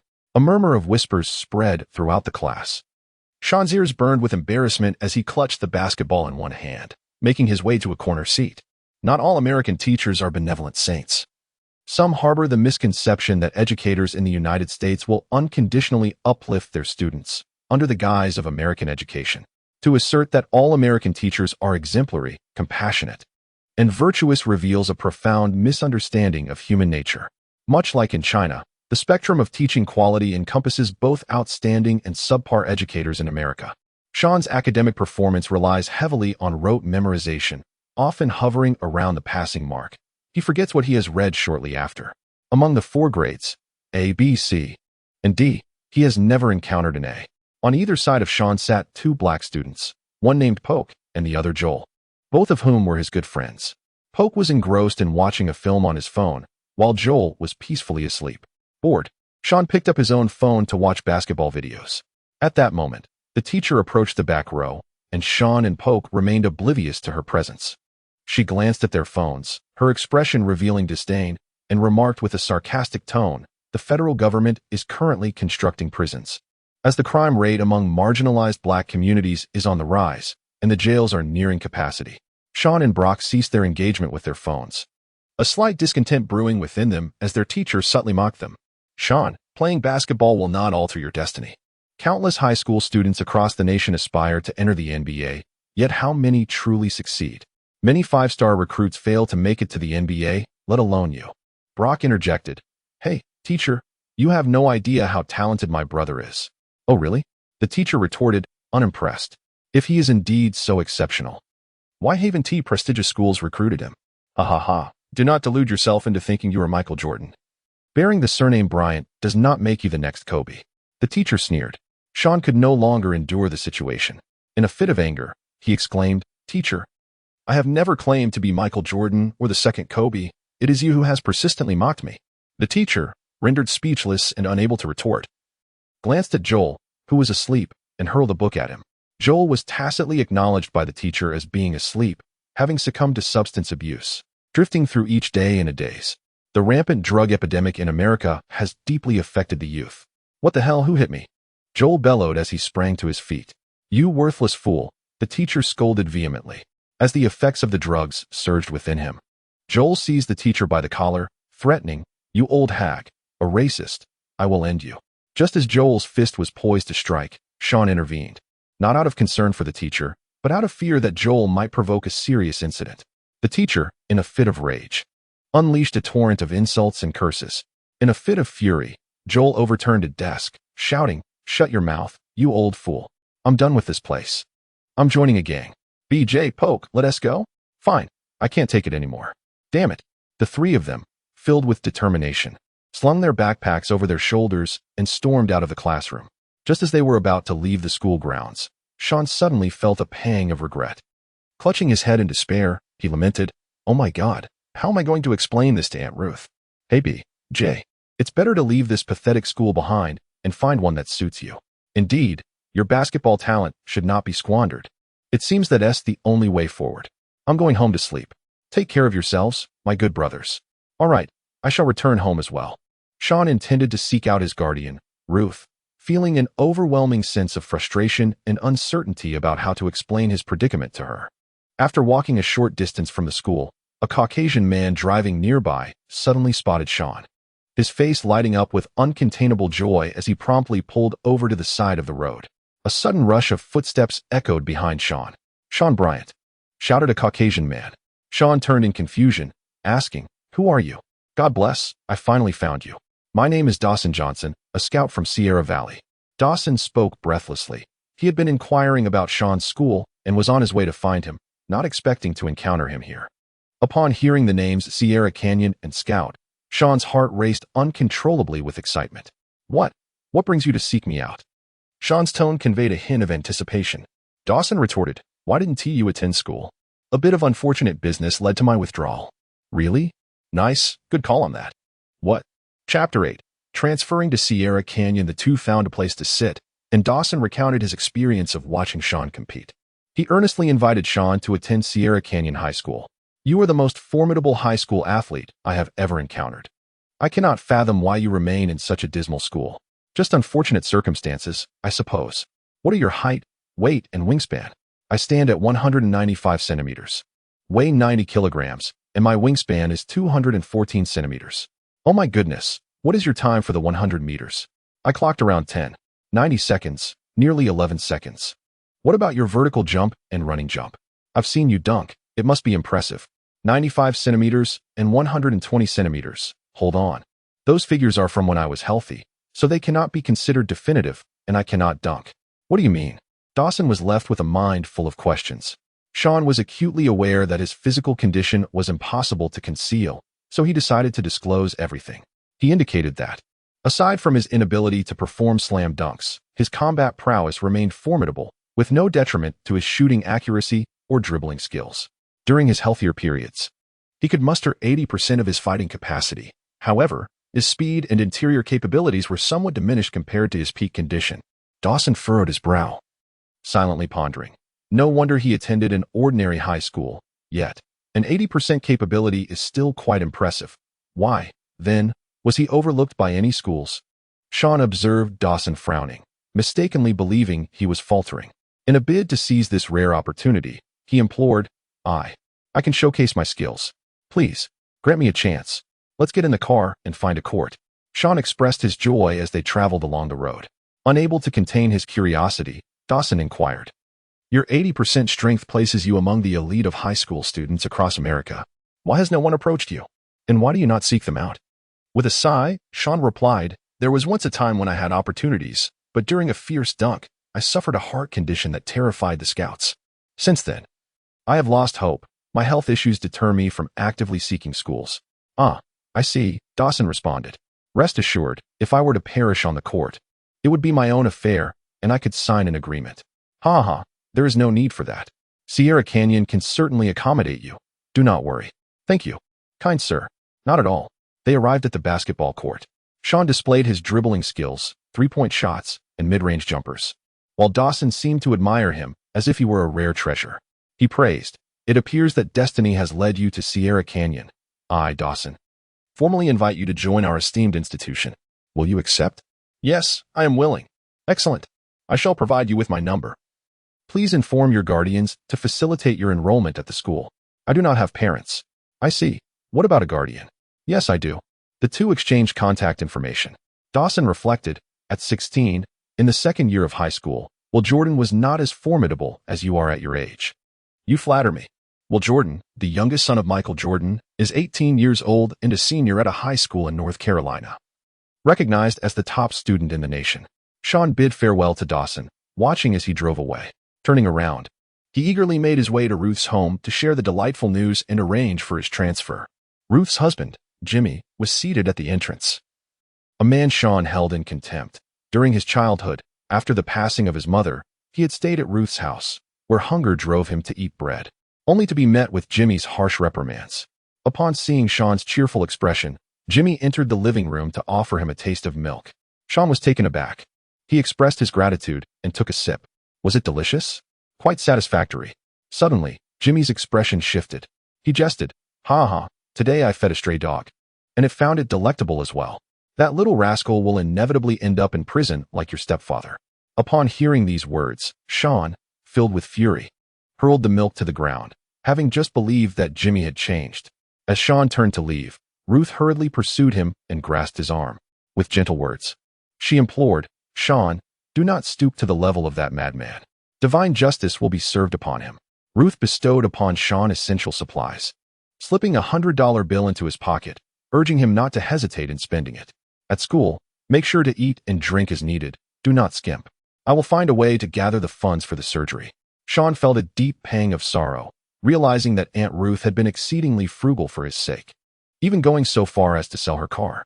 Shawn declared resolutely, Aunt Ruth, you have endured so much over the years. I am determined to strive for the NBA and ensure that you no longer suffer.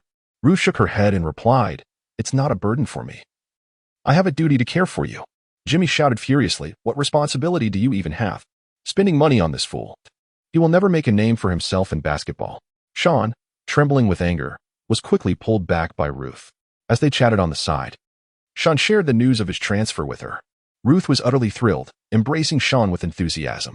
"I'll assist you immediately with your transfer," she declared. "Thank you, Aunt Ruth."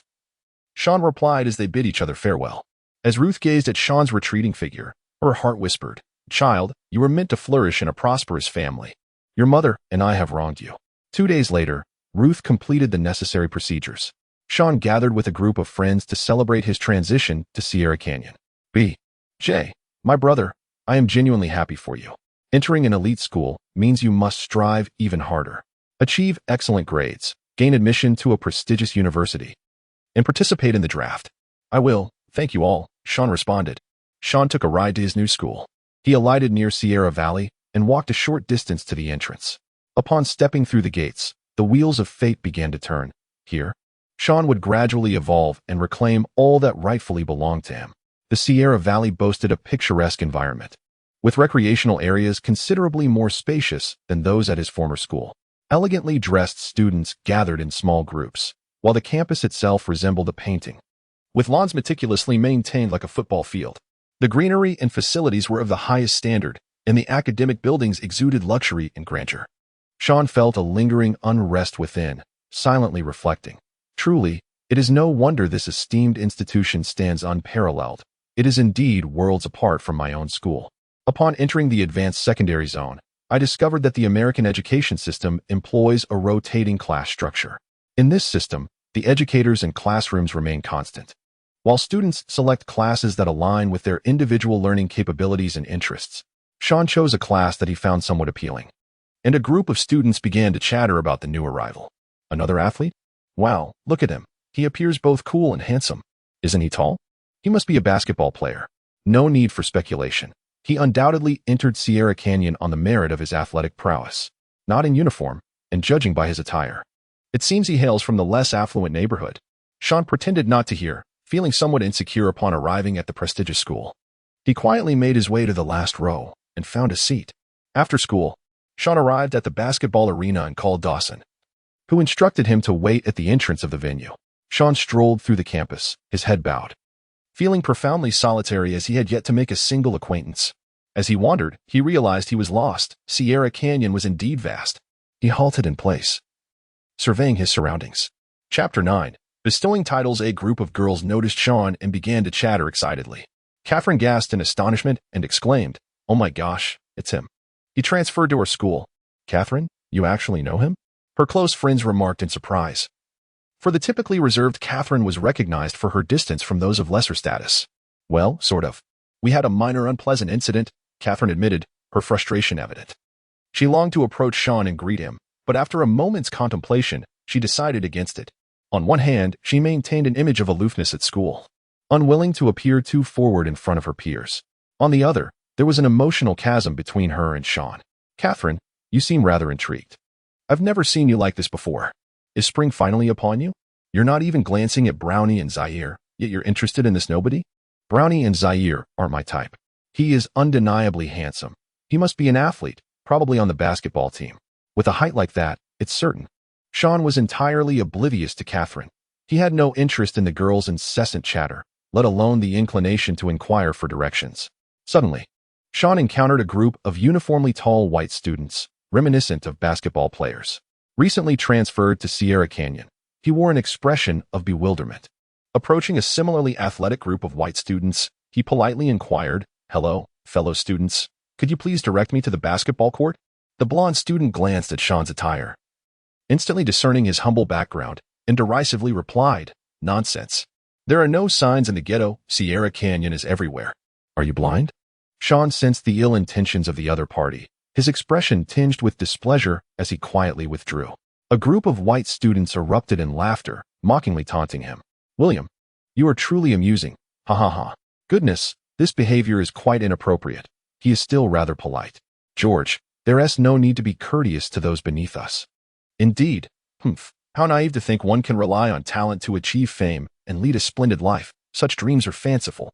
Shawn, unable to locate the signpost, spotted a black student of similar height and surmised that he must be an athlete, likely a basketball player. Shawn mustered his courage and approached him, cautiously inquiring, "Excuse me, could you please direct me to the basketball court?" The African-American student glanced at Shawn and replied, "Follow me. I was just heading there." Shawn quickly expressed his gratitude as the two walked and conversed. "A transfer student?" "Indeed, my name is Shawn Bryant, but you may call me BJ. What shall I call you?"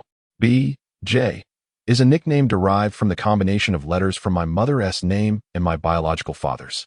Shawn desires for others to remember this name. I am called Williams. Which grade are you in?" "Sophomore." "So am I. We shall be teammates from now on. Which class do you usually attend?" Perhaps class 3. In American high schools, there are no fixed classes. The basketball players are specifically grouped based on their study habits. Williams escorted Shawn to the entrance of the gymnasium. Dawson awaited their arrival. And after Shawn expressed his gratitude to Williams, he entered the gym. Dawson introduced him to Coach Wald and assistant Coach Weiss, who instructed Shawn to change into his jersey in the locker room for a trial.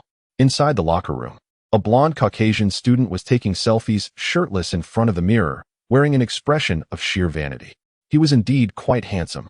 Shawn hesitated to greet anyone, feeling that the white students looked down upon the underprivileged black children. However, a blonde student took the initiative to say, "Hello, are you new here?" Shawn nodded gently. The two introduced themselves. The Caucasian youth was named Tom Thomas, 16 years of age, standing at 184 centimeters tall, currently in his sophomore year. Tom enlightened Shawn about some regulations within the locker room before guiding him to the court. Dawson had already briefed Coach Wald about Shawn's circumstances. A hush fell over the entire arena, as everyone was eager to discern the abilities of the new transfer student. Truth be told, there was no need for scrutiny. The underprivileged children from Sierra Canyon undoubtedly possessed exceptional skills. In a place where opportunities for growth were scarce, where technical prowess and connections were lacking, how could one gain entry to Sierra Canyon? Every child remaining in Sierra Canyon's lower echelons must possess remarkable talent. Catherine and 2 other girls arrived early at the basketball arena. Typically, she seldom attended without a game, but today was different, for Iron Man had transferred in. Coach Wald arranged for 2 4-star high school players to compete against Shawn. Shawn bent low, executing a crossover dribble with nimble steps, suddenly accelerating with remarkable speed. With a swift and dramatic change of direction, he deftly maneuvered past his defender. He spun with finesse, employing a feint that left the second player off balance. Approaching the basket, he gracefully leaped, skillfully switching the ball to his other hand midair and releasing a gentle layup that kissed the net. The onlooking players erupted in jubilant cheers. What a splendid play! That feint was truly impressive. Another 5-star high school athlete has emerged. In this realm, a 5-star high school player is not merely ranked by league points. Prestigious institutions allocate 15 coveted spots, bestowing the 5-star title upon students with exceptional skills. No institution would casually grant such a title, for a poor performance in the league would invite ridicule and tarnish the school's reputation. Thus, schools prefer to forego 5-star players rather than bestow the title lightly. Across the nation, there are roughly 70 to 80 5-star high school athletes, yet among them, the disparity in skill is considerable. Ronnie is at the initial tier of this elite classification, which is not overtly ranked, though there is an unspoken acknowledgement of various levels. A 3-point shooting trial awaits. Shawn swiftly released his first shot, only for it to strike the rim and clang resoundingly. Shawn swiftly adjusted his mindset. The second shot went in. The third shot followed suit. The fourth shot swished through the net. With the final shot, Shawn executed a dazzling crossover dribble beneath his legs, leaped gracefully, and released a picturesque fadeaway jumper. It found its mark with unwavering precision. Oh my goodness! What a splendid shot! It was reminiscent of Kobe's signature move. Such beauty! Goodness gracious, is he not the son of Kobe? Wait, you do realize Kobe has no son, right? I was merely jesting. Don't take it so seriously, you fool. He sank 9 out of 10 3-point attempts. After a series of evaluations, Shawn showcased his exceptional skills flawlessly. Wald was quite pleased. Although Shawn could not dunk, he perceived him as a perimeter version of Stephen Curry. Dawson smiled with pride. Can my judgment ever be flawed? The trial was indeed unnecessary. Wald remarked, your judgment has always been astute. Otherwise, why would you have arranged for him to transfer early for a trial? Weiss patted Dawson on the shoulder. Buddy continued to supply talent to Sierra Canyon. Okay, just like that. Shawn's exceptional basketball skills have garnered recognition, earning him a place on the Sierra Canyon High School junior varsity basketball team, where he has been bestowed with a 5-star designation. Shawn was filled with exhilaration, having finally attained the recognition he so eagerly sought. Shawn's first day in Sierra Canyon was remarkably smooth, save for a hint of discrimination he encountered. Upon returning home, he set down his backpack and picked up his basketball to practice at a nearby court. His life felt rather monotonous, spent either at Chris's shop or at Reed's, or else on the mountain for treatment and training. He seldom visited Ruth's home, as Jimmy was there. Shawn is accustomed to retiring early, rising at 5 or 6 in the morning to practice slam dunks for 2 hours. Chapter 10, Confronting the 5-Star Challenge of Senior Year. The following day, Shawn rose early to practice his slam dunks, donning his school uniform in preparation for the day ahead. He has grown increasingly fond of attending school. After alighting from the bus, he walked a short distance to the entrance of the school. At the gates, a plethora of luxury cars awaited to transport students, which made Shawn feel a tinge of insecurity. Suddenly, his gaze fell upon Tom, who was emerging from a magnificent Maybach. Shawn mused silently to himself, realizing that he was, in fact, a scion of a wealthy family. He had initially presumed him to be a child from the lower strata of society. Tom, upon spotting Shawn, scampered over with exuberance to greet him. "Hey, BJ, let us head inside together." "Sure," came the reply. As the two entered the school, numerous girls cast glances in their direction, and one of them exclaimed to Tom, "Hello, Tom. You look incredibly handsome." In an instant, Tom's cheeks flushed crimson. He lowered his gaze, resting his face against Shawn's shoulder. Shawn wore a perplexed expression, questioning the situation. He mused to himself, could this fellow possibly be gay? Tom whispered, "BJ, would you kindly check if there are any girls observing me? My wretchedly handsome looks, haha." Shawn was rendered speechless. A bevy of beautiful women gazing at you. Your charm is truly immense. Oh my goodness. Cursed fate. I knew this would happen. It's a scenario I encounter every time I step through the school gates. Shawn and Tom are not in the same class. They study different subjects and are apart from one another. As Shawn entered the classroom, he appeared significantly more dashing in the Sierra Canyon uniform, shedding his previous image of an unsophisticated country bumpkin. Indeed, our school's attire is quite stylish. All right, Snowden, do not torment the new student. A beautiful girl rose to speak. Her name is Hannah, the top student in the class, commonly referred to as the class monitor. Lunchtime. Shawn felt hunger pangs, and the meals in Sierra Canyon were rather costly. Despite the school's subsidies, he wished to save money for his surgical expenses. Initially, he contemplated returning to the Chinese restaurant for a meal, but considering it was his first time at the school, he felt compelled to sample the campus dining options. Shawn, confronted by a sumptuous array of dishes in the cafeteria, hesitated to make extravagant choices and opted for a modest selection to satiate his hunger. He overheard a group of students whispering and mocking a robust African-American student. "My goodness, that gorilla can truly eat," one of them remarked. "That primate is so tall and strong, likely standing at 2 meters. He must be a center." Shawn observed a group of students deliberately distancing themselves from the robust African-American student. Shawn, hailing from a humble background, had endured disdain from an early age. He approached and took a seat before a robust student. The strong African-American student looked up, slightly taken aback. To this day, no one had ever chosen to sit with him. Observing Shawn's meager meal, he chuckled warmly and said, "Hey, brother, why are you eating so little?" With that, he generously offered a large piece of steak to Shawn. "I am Anderson Silva. What is your name?" Shawn replied, "I am Shawn Bryant. My friends call me B.J." The two soon discovered they were both members of the junior varsity basketball team, fostering a mutual fondness. Once they had satisfied their appetites, Anderson remarked, "BJ, if you don't mind, let's be friends. It's good for those of us from the bottom to band together." Upon his arrival, Shawn found himself a stranger in Sierra Canyon, devoid of friends and grappling with a multitude of unfamiliarities. "All right, Anderson, let us look out for one another from now on." "Splendid, my brother. I shall see you at the basketball court after school," Shawn exclaimed with excitement. "Okay."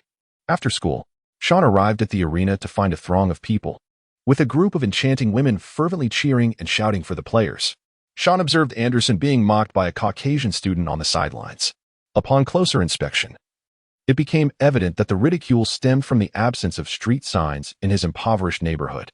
Shawn patted Anderson on the shoulder, and the latter turned to see Shawn. his face lighting up with joy. BJ, let South take the court. Okay, but who is that? Anderson informed Shawn about a group of affluent white students. The elite of the school, the tallest among them named William, and another called George, a cadre of wealthy youngsters passionate about basketball. Williams approached, and Shawn and Anderson exchanged high-fives with him. Williams pointed to two black youths on the sidelines and said, B.J., look over there. It's Bronny and Zaire. Shawn encountered Bronny and Zaire for the first time. Williams informed Shawn that Garnett, Duncan, and Bosch's son were also at the school, although they were not present in the gym today. Surrounding Bronny and Zaire was a group of students, both male and female. Williams extended an invitation to Shawn and Anderson to join the court for a game against those affluent youngsters. They approached Tom and recruited another black student from the sidelines, thus assembling a team of 5. The game commenced. Shawn dribbled the ball, his feet dancing with an innate rhythm as he crossed the half-court line.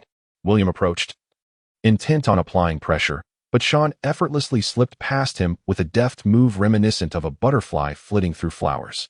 William cursed under his breath in frustration. George, standing over 6 feet tall, exuded an air of arrogance as he proclaimed, "You 1T get past me, George, that easily."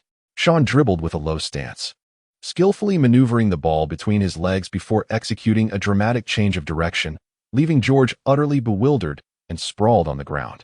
Complaining incessantly, he vociferously defended himself, claiming that he had merely slipped. Shawn leaped into the air, releasing a stunning 3-point shot. The basketball soared through the atmosphere, tracing a magnificent arc reminiscent of a rainbow. Swish! It effortlessly found its way into the net. The crowd erupted in cheers, with the beautiful Catherine among them. William, wearing a sullen expression, felt a twinge of jealousy. He had long harbored feelings for Catherine, and now that his goddess had come to watch, he was overshadowed. He knew he was no match for Shawn and his companions. Lewis, summon Bailey and Clark. It's time to teach these boys a lesson. Meanwhile, the game continued. George dribbled casually at midfield, but his handling skills revealed a lack of solid fundamentals. Shawn pretended to approach casually, seizing the moment to intercept the ball with lightning speed. George was taken aback, exclaiming in dismay, "Damn it." Shawn executed a swift, fast break, deftly maneuvering past the defenders before passing the ball to Tom. Tom advanced with a single-handed dribble, surveying the surroundings. Upon encountering a white student closing in, he accelerated, distributing the ball to Anderson. Anderson penetrated the lane, leaping into the air and performing a breathtaking behind-the-back slam dunk. With a roar of triumph, Anderson was met by Shawn and the others, who rushed over to celebrate with high-fives. However, as Anderson glanced towards the stands, he noticed the absence of enthusiastic female admirers. His expression soured slightly, pondering in frustration. Why am I not receiving the same attention as B.J.? Williams' team proved utterly incapable of matching Shawn's prowess. Just then, a formidable player emerged. A talented basketball athlete named Bailey, whose physique was comparable to Shawn's, entered the scene. He was a seasoned senior at a prestigious 5-star high school. Another player, a black student named Clark, bore a similar stature to Anderson, also playing as a center. Point guard Tom, while dribbling and stylishly tossing his hair, faced pressure from William. Skillfully, he executed a series of crossovers to test Williams' defenses. Seizing the moment, he performed an over-the-back dribble, launching a long pass to Shawn. Shawn caught the ball with one hand, confronted by Bailey's obstruction.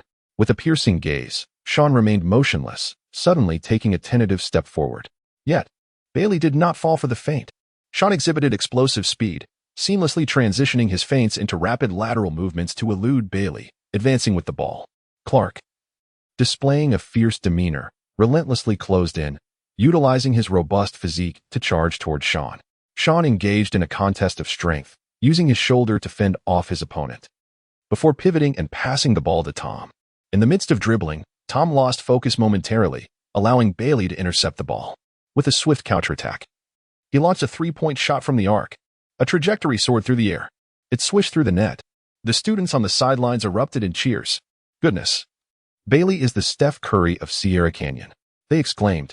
His 3-point accuracy was remarkable. Bailey and Clark, longtime partners, exhibited a seamless synergy. The transfer student was even more precise. He was indeed the true Steph Curry of Sierra Canyon. Chapter 11. James invites Kobe. Anderson received a long pass from Williams, cutting into the paint for an emphatic dunk. George dribbled past half-court, his eyes scanning the offensive end, discreetly gauging the distance. Williams shouted for the ball, But George paid him no heed. With a powerful leap, he took off. In midair, he flicked his wrist, shooting a long-range three-pointer. Beautiful. A complete airball. George wore a look of frustration, sighing, "Damn, my shot is off today." Williams shot him a furious glance, thinking, "What a foolish move. Reckless shooting." Shawn curiously inquired, "Anderson, do you not employ screens?" Anderson chuckled innocently and replied, "No, for we are merely engaging in playful antics. These individuals are solely interested in garnering the attention of beautiful women, indulging in their own brand of personal heroism."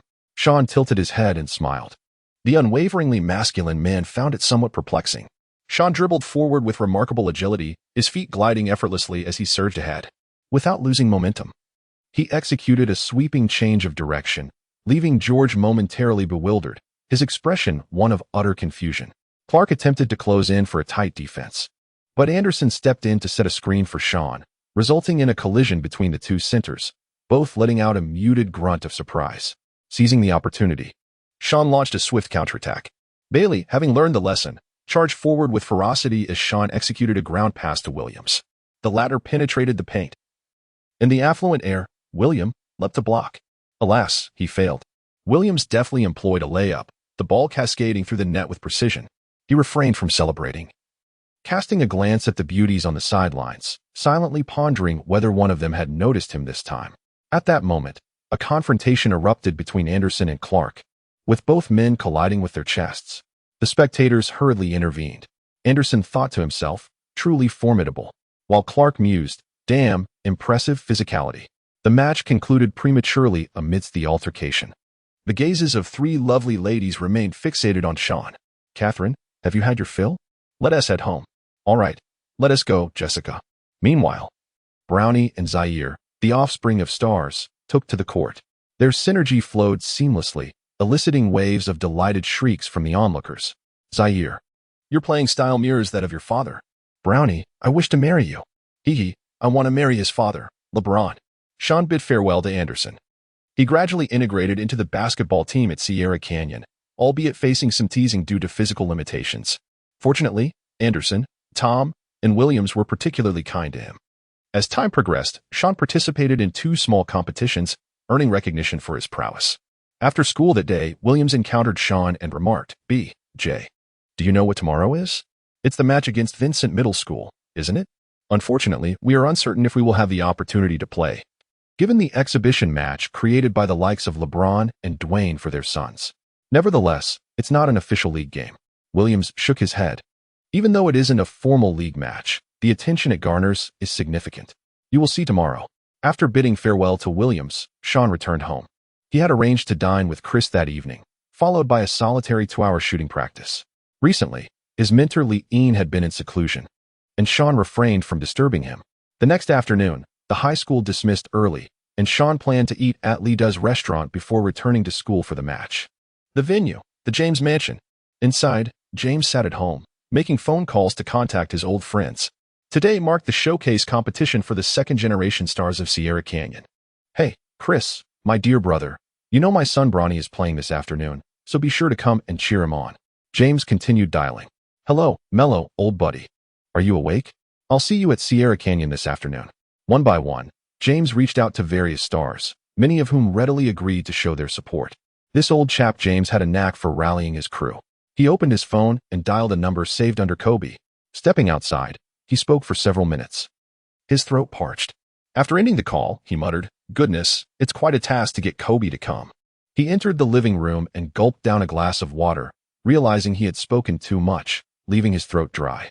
Savannah was tending to their youngest daughter, Juju James, who was suffering from a toothache and had not attended school. Juju cried, "Daddy, my tooth hurts so much." With a look of helplessness, James sighed, "Oh my. What can I do? It's not my fault you ate so many candies." Savannah interjected, "LeBron, if you want me to watch the game, please don't shout too loudly at the court. It's embarrassing." James was known to be quite vocal during his son's high school games, a stark contrast to his calm demeanor while enjoying corn tortillas on Tuesdays. "Okay, I promise I won't act like that today. I'll be a bit cooler, hee." Wade entered the hall and asked, "LeBron, did you invite Kobe?" James frowned and replied, "What nonsense are you talking about? My reputation is priceless, a single call." And Kobe immediately agrees. Wade thought to himself, what a boast. James inquired whom Wade had invited. Wade mentioned he had seen Shaquille and Iverson in Los Angeles and had invited them. James nodded, excitement glimmering in his eyes. This afternoon will be a spectacle. The kids' recognition will surely soar. Wade agreed with a nod, but was soon captivated by a football game on television. Hey D.W. Spend a little to hype up the broadcast and make it more thrilling. James winked playfully. Wade, however, did not respond, perhaps too frugal to spend money. Pretending not to hear, James rushed to Wade's ear and shouted, Dwayne, are you deaf? Damn it. I understand. Let us discuss this later. Wade was taken aback, his tone tinged with displeasure. In the campus of Sierra Canyon, a towering figure, a hefty man standing 2 meters tall, strode through the grounds. It was none other than the notorious flirt, Shaquille O'Neal. Puzzled by his early arrival at Sierra Canyon, especially when LeBron had yet to make an appearance, O'Neal's attention was soon diverted by a strikingly attractive female student. He licked his lips, adopting a rather lascivious demeanor. O'Neal approached the young woman, raising an eyebrow and declaring, Hello, beautiful. Surely you know who I am? I'm Shaq. The young lady glanced up at him, shaking her head in response. With the plethora of American sports events, football, baseball, hockey, and basketball, there were countless sports stars, and even LeBron might not be recognized by all, let alone O'Neal. The girl, likely no older than 16 or 17, was not at all familiar with O'Neal, which was quite understandable. Displaying a face of disappointment, O'Neal pressed on, Well, do you know Kobe? She nodded affirmatively, replying, Yes. Kobe Bryant. A proud smile spread across O'Neal's face. Since you know Kobe, you must know Shaquille O'Neal, who played alongside him. The girl retorted, But I've never seen Kobe play. What? How do you know Kobe then? He inquired, incredulous. He is famous. I saw him in the news, she replied nonchalantly. Humph. I am Kobe's elder, O'Neal boasted. The girl rolled her eyes at him, thinking to herself, What utter nonsense, and walked away without a backward glance. O'Neal stood there, stunned, pondering, Have I been forgotten? I must showcase my prowess on the court. The youth have already overlooked my once indomitable presence in the paint. O'Neal was not boasting. He truly was Kobe's elder, the former leader of the Lakers. Now, his fame paled in comparison to that of Kobe, and the students did not recognize him. Michael Jordan was not Kobe's superior. It was O'Neal who held that title. Jordan merely served as an older brother to Kobe. Chapter 12. Kobe's Nightmare Location, Orange County. Kobe was at home, preparing to head out. Recently, he had experienced a dreadful nightmare, wherein he found himself in a helicopter that crashed. Fortunately, this was merely a glimpse into an alternate parallel universe. Some individuals would rather believe in time travel than in parallel universes. First and foremost, time travel to the past is inherently impossible. Even Einstein conceded that exceeding the speed of light might allow one to glimpse indistinct images of the past, yet interference was out of the question. How could a person travel back in time to stand before their grandmother in her youth when their father had not yet been born? Wouldn't that imply that two individuals existed in disparate timelines? Moreover, time can only progress forward, not backward. Any attempt to do so would inevitably result in paradoxes. Parallel universes are far more plausible than time travel, and thus far, they have not been refuted by the scientific community. The theories surrounding time travel to the past often lack coherence. If time travel were feasible, then the existence of parallel universes must be acknowledged. Yet, the viability of time travel remains uncertain. Dear, this afternoon I'm heading to Sierra Canyon High School to watch Bronny and Zaire compete. Vanessa sighed, Don't go, dear. Watching Bronny and Zaire play will only sadden you. James, Garnett, O'Neal, Wade, Jordan, and Duncan all have successors, but Kobe has no son. Kobe replied, LeBron has delayed me for quite some time. I must go. Vanessa resignedly nodded. The time is 3 o'clock in the afternoon, and the location is Sierra Canyon High School in Los Angeles. James was on the phone. Hey, Kobe, are you not here yet? Should I have Bronny meet you at the gate? No need. I'm here. Just entered the campus. Okay. Kobe hung up and surveyed his surroundings. The students of Sierra Canyon were chattering animatedly about the event, discussing their beloved campus idols with flushed faces and fervor. Kobe felt the vibrant atmosphere of the school, the essence of youthful exuberance enveloping him. As he walked, he glanced at the campus directional signs, the enthusiastic discussions of the students resonating in his ears. Hey guys, have you heard? LeBron, Kevin, and Dwayne have invited several league superstars to support their sons. What good will it do to have more superstars? The 5-star powerhouse from Vincent High is far superior to the second-generation stars. Our Sierra Canyon is bound to lose this match. Shut up. I've had enough of your defeatist mentality, always believing our opponents are stronger than Sierra Canyon. A new 5-star high school student just joined us this month. Will he get to play? Today is a showcase for the second-generation stars. LeBron 1T let anyone overshadow his son. Shawn Bryant, I've seen him play. His style is graceful, his dribbling flashy, and his fadeaway jumper is aesthetically pleasing, even cooler than Kobe. Speaking of Kobe, Bronny mentioned that LeBron and Dwayne invited him to watch. He should be here, right? Wow, today's match at our school surpasses most NBA lineups. Kobe stepped into Sierra Canyon High School, finding it much larger than he had anticipated. As he walked, he became a bit disoriented. Upon reaching a corner, he paused to look around. He spotted a black student walking by, holding popcorn in his left hand and a large drink in his right. Wearing a Lakers jersey with the number 24 on it, emblazoned with Bryant on the back. Just as Kobe was about to ask for directions, the opportunity presented itself. Hey, kid, stop. The black student turned around, puzzled, seeing a tall man in a hooded tracksuit. Slightly irritated, he retorted, "Who are you calling kid? You old man dare to." Before he could finish, he was left speechless. The student widened his eyes in shock, disbelief washing over his face. Kobe slowly pushed back the hood of his sweatshirt, revealing his freshly shaved head. He furrowed his brow and remarked, "Old man? No, no, no. I mean the legendary hero. Kobe? My goodness, it is indeed Kobe. Am I imagining things? I could never have dreamed of encountering you at school." The African-American student, overwhelmed with excitement, exclaimed incoherently.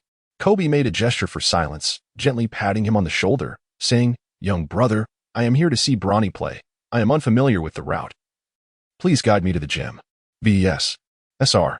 It is an immense honor to serve you, my idol." The student responded with fervent enthusiasm, saluting, leading the way. The student walked ahead while Kobe donned a cap and followed closely behind. Suddenly, the student slowed his pace, as if struck by a thought. He quickly retrieved his phone. Using both hands to type, a flurry of rapid English letters flashing across the screen before he hit send. The message read, "Major event. Cousin, you must be at the school gym. I just encountered Kobe, the legendary superstar of the Lakers, Kobe Bryant. I will be bringing him into the gym shortly. Gather a few classmates and prepare to shoot a video." The student deliberately took a roundabout route with Kobe, ensuring ample time for his cousin to prepare. In the impoverished neighborhood of South Los Angeles, at a fast food establishment named Long Gue Chinese restaurant, Shawn was devouring his meal with great haste. "Hey, slow down. I've told you countless times that food should be savored to avoid harming your stomach," Shawn admonished with a tone of concern. "Shawn, I know. I'm just too hungry," Shawn replied. Shawn wiped his mouth and stood up, effortlessly slinging his backpack over his left shoulder while his right hand, fingers slightly curled, grasped the basketball with grace. "Have you grown taller again?" Shawn mused, watching with immense satisfaction as the little boy of yesteryears gradually transformed into a towering young man. "I should reach 198 centimeters, and with shoes on, I'll hit 201. I can play positions 1, 2, and 3.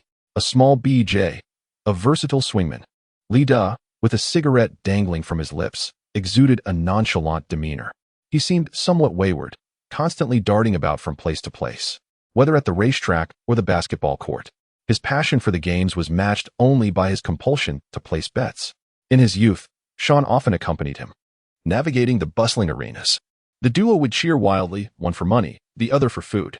Shawn vividly recalled the times they celebrated with copious feasts after winning, and the most harrowing instance of walking home in hunger and thirst after a devastating loss.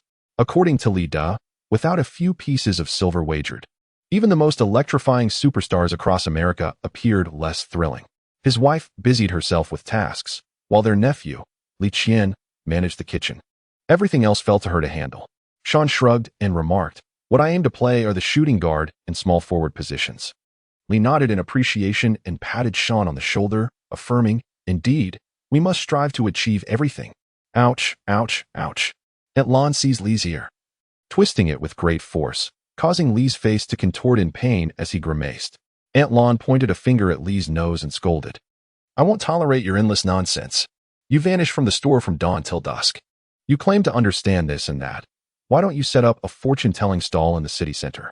All you do is steal money from the counter to indulge in gambling on football and horse races." Shawn couldn't help but chuckle at the sight of Lee's dismay.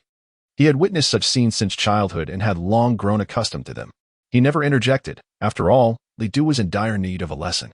There were occasions when he squandered an entire week's earnings of the restaurant in one fell swoop, completely unfazed by the consequences. It wasn't merely betting on football or horse races. Lately, he had taken to dog racing as well. Men have always had a penchant for gambling, haven't they? Shall be Jay, Lidu whispered, covering his mouth. Shawn wore a look of utter disbelief. Shawn took out his phone to check the time, preparing to return to school. As today marked the performance day for the star offspring. Aunt Lon, Uncle Da, I'm heading back to school, he announced. Aunt Lon retrieved $50 from the counter and pressed it into Shawn's hand, but he declined, having saved most of his own money and only carrying a small amount of change. Uncle Da interjected, accept it, make sure to eat and drink well at school. Don't be frugal. And when you make it to the NBA, remember to treat Uncle Da generously. Shawn was deeply moved and, setting aside his pretensions, accepted it with resolve. I know I will make it to the NBA, Uncle Da and Aunt Lon. I'm heading back to school now. With that, he trudged back to school with heavy steps. Author's note, please take a moment to read.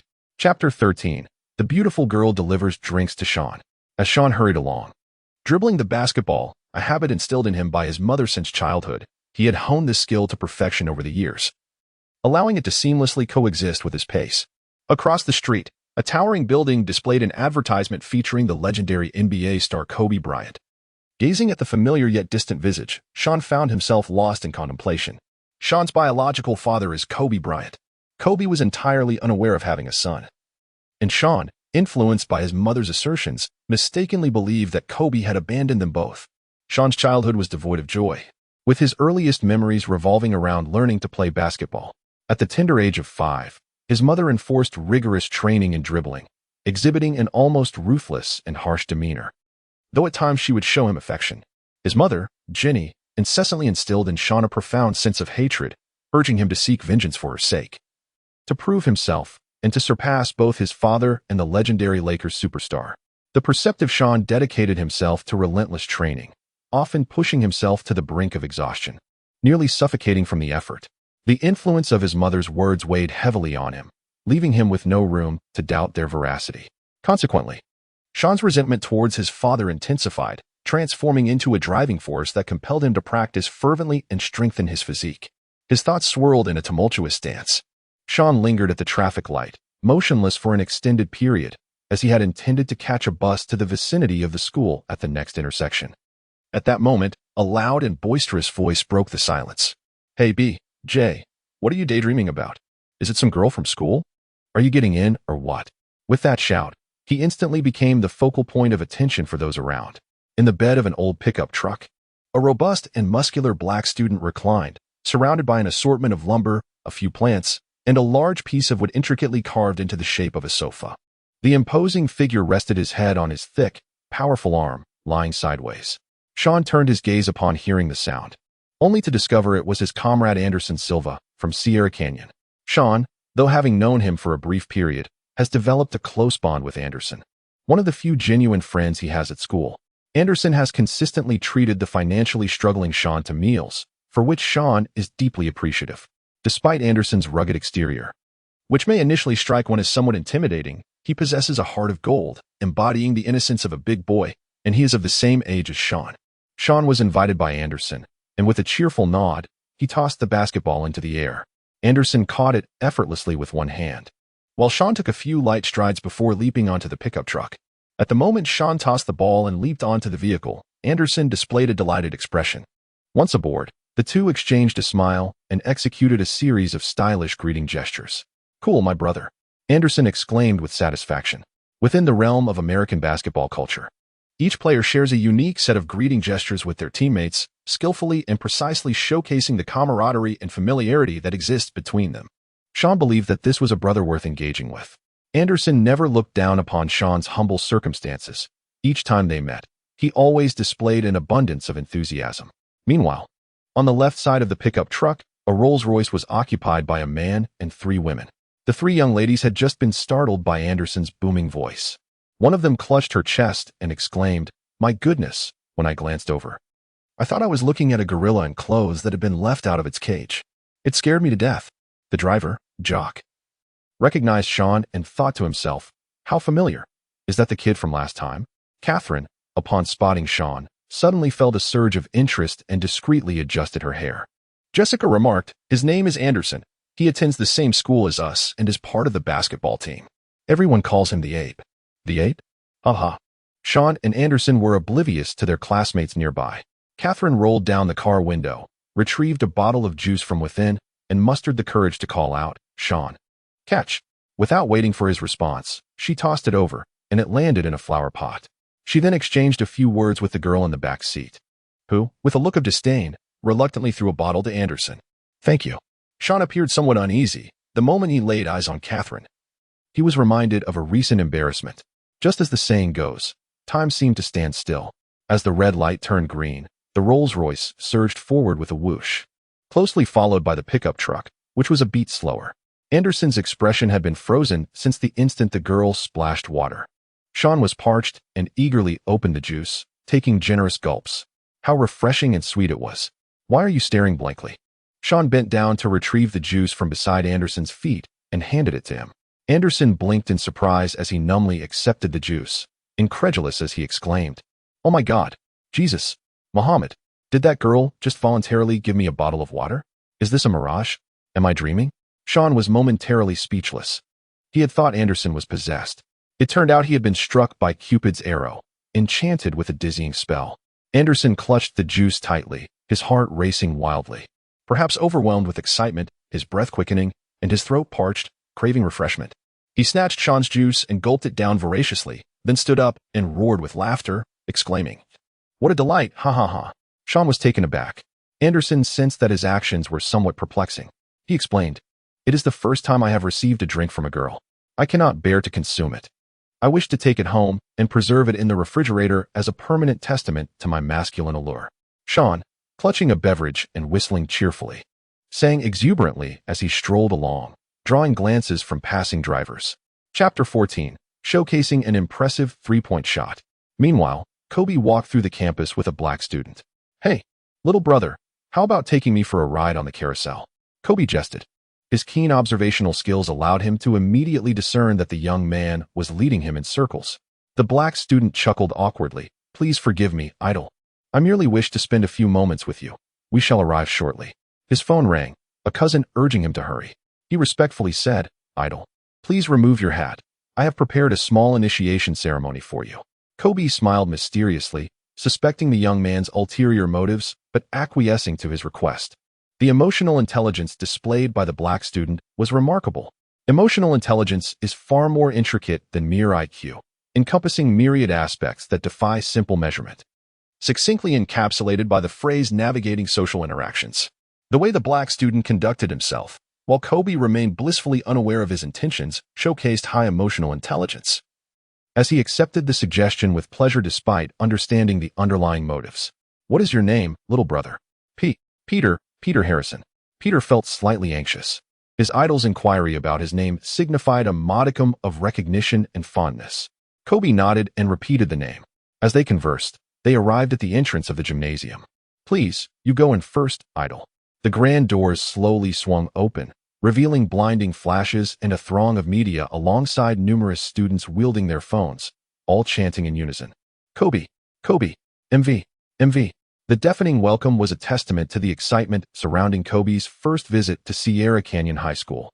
The commotion generated in a venue frequented by superstars illustrated the extraordinary popularity it commanded. Peter played a pivotal role in this spectacle, with his cousin also contributing to the enthusiasm. Standing proudly beside Kobe, Peter reveled in the aura of the superstar, feeling as though he had become the center of attention.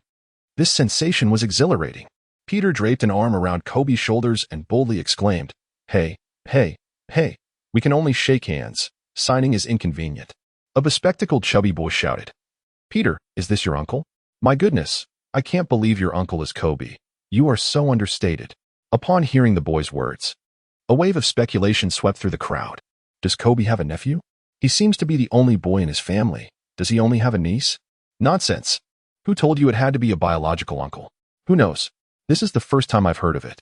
Dude, that's Peter from the basketball team. This kid claims to be Kobe's nephew? No way.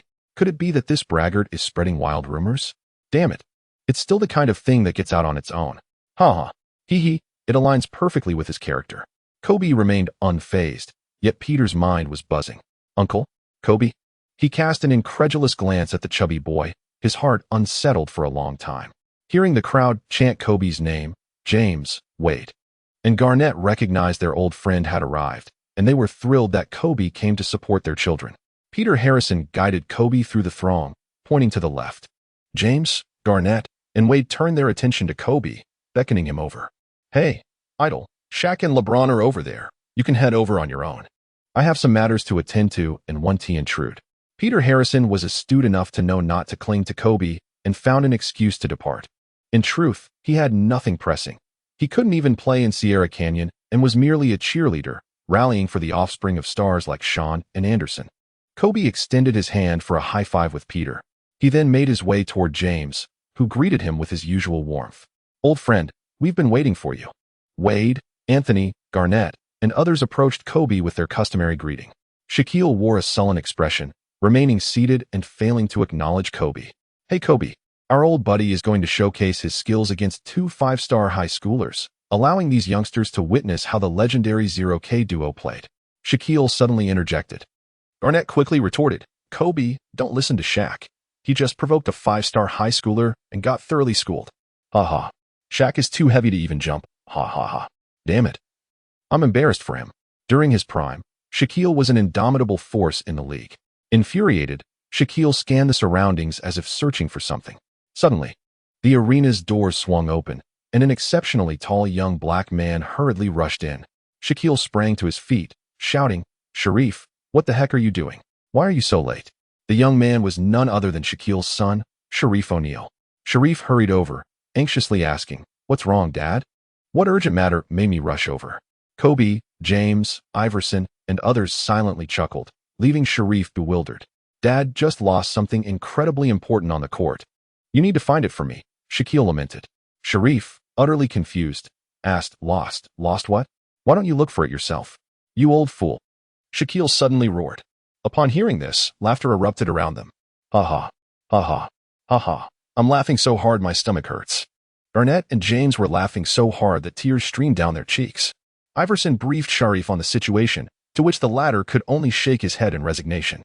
Soon after, O'Neal approached the high school student who had just overwhelmed him, demanding a one-on-one match with his son, Sharif. The overzealous high school star wasted no time and instructed his teammates to clear the court. Sharif, if you cannot defeat him, all my years of training you will have been in vain, O'Neal pressed, applying pressure on his son. Sharif, resigned, tightened his shoelaces and stepped onto the court, offering a friendly smile to the high schooler. How about we play to 11 points? The young man nodded, his demeanor softening in response to Sharif's cordiality. Kobe, observing the fervor, felt as if he had been transported back to his own high school days. Having spent considerable time with his daughter Gianna's girls' basketball team, he had never encountered such a charged atmosphere. He mused to himself, indeed, schoolyard basketball thrives in the hands of boys. Being a senior, Sharif decided not to shoot free throws and allowed the high school student to take the first possession. The challenge commenced. The opponent attempted to dribble past him, but nearly lost the ball due to Sharif's swift defense. The high schooler, flustered by Sharif's approach, hurriedly took a jump shot. But with a loud clang, the ball ricocheted off the rim. Keep pressuring him, son, O'Neal cheered. Sharif, possessing the ball, opted for straightforwardness, using his physicality to overpower his opponent and driving to the basket for a one-handed dunk. In American one-on-one play, one must shoot after 3 dribbles. After a brief moment of chaos, the adjusted high school star was no pushover. He launched a significant left side drive, culminating in a thunderous dunk that ignited the crowd's cheers. Sharif, undeterred, took possession again, advancing with a dribble that deceived the high schooler with a feint, then soaring into the paint for an axe-handle dunk. Beautiful, son. Great play. Sharif, O'Neal exclaimed. Sharif's strength pales in comparison to Shaq's. Dwayne, isn't that an obvious statement? Shaq was the quality control inspector for the league's hoops. They laughed heartily. Ultimately, Sharif proved to be the superior player, clinching the one-on-one match with a score of 11-8, restoring his father's honor. O'Neal, no longer brooding, was elated, bouncing around and shouting at the defeated high schooler. Kid, remember this. Don't take advantage of Shaq's age. My legacy still lives on. O'Neal finally regained his composure. Earlier, when the high schooler had erupted in excitement, he had wiped the sweat from his brow. Hearing O'Neal's banter, James and Garnett exchanged bemused glances. Suddenly, the court erupted in cheers as Curry and Klay Thompson made long-range three-point shots. Kobe, intrigued, remarked, "Steph, how did they end up in Los Angeles?" Owen inquired, "Was it LeBron who extended the invitation?" No, I replied. "I merely posted on social media, and perhaps they happened to be in Los Angeles." Kobe, brimming with enthusiasm, seized a basketball and launched an extraordinary long-range three-pointer, the ball swishing through the net with precision. The students at Sierra Canyon erupted in cheers, with some recognizing it was Kobe who had shot and shouting his name. LeBron and his entourage were taken aback, muttering to themselves, "Is Kobe still as formidable as ever?" Kobe grinned with pride and proceeded to launch another long-range three-pointer, seemingly sinking it effortlessly once more. The entire audience erupted in applause. With a casual glance, Kobe, unable to see clearly, sensed the cheers and chuckled, "My shooting touch feels splendid today." Laughter filled the air. Kyrie quietly reminded, "Boss, your second shot was an air ball." Shaquille chimed in, "Hey, Kobe, your air ball reminds me of the old days." LeBron laughed heartily. The cheers are coming from Steven's side. Kobe thinks they're for him. Haha. Kobe's expression turned slightly awkward as he said, "LeBron, let us see your three-pointer. Aren't you the top player in the league? I've been retired for years." LeBron waved his hand, indicating he didn't wish to overshadow the younger players. Kobe teased, "Are you afraid to take the shot?" LeBron remained silent, feigning interest in his phone. Just after stating he didn't want to outshine the kids, he swiftly exited the court and executed several impressive dunks to draw attention. Chapter 15.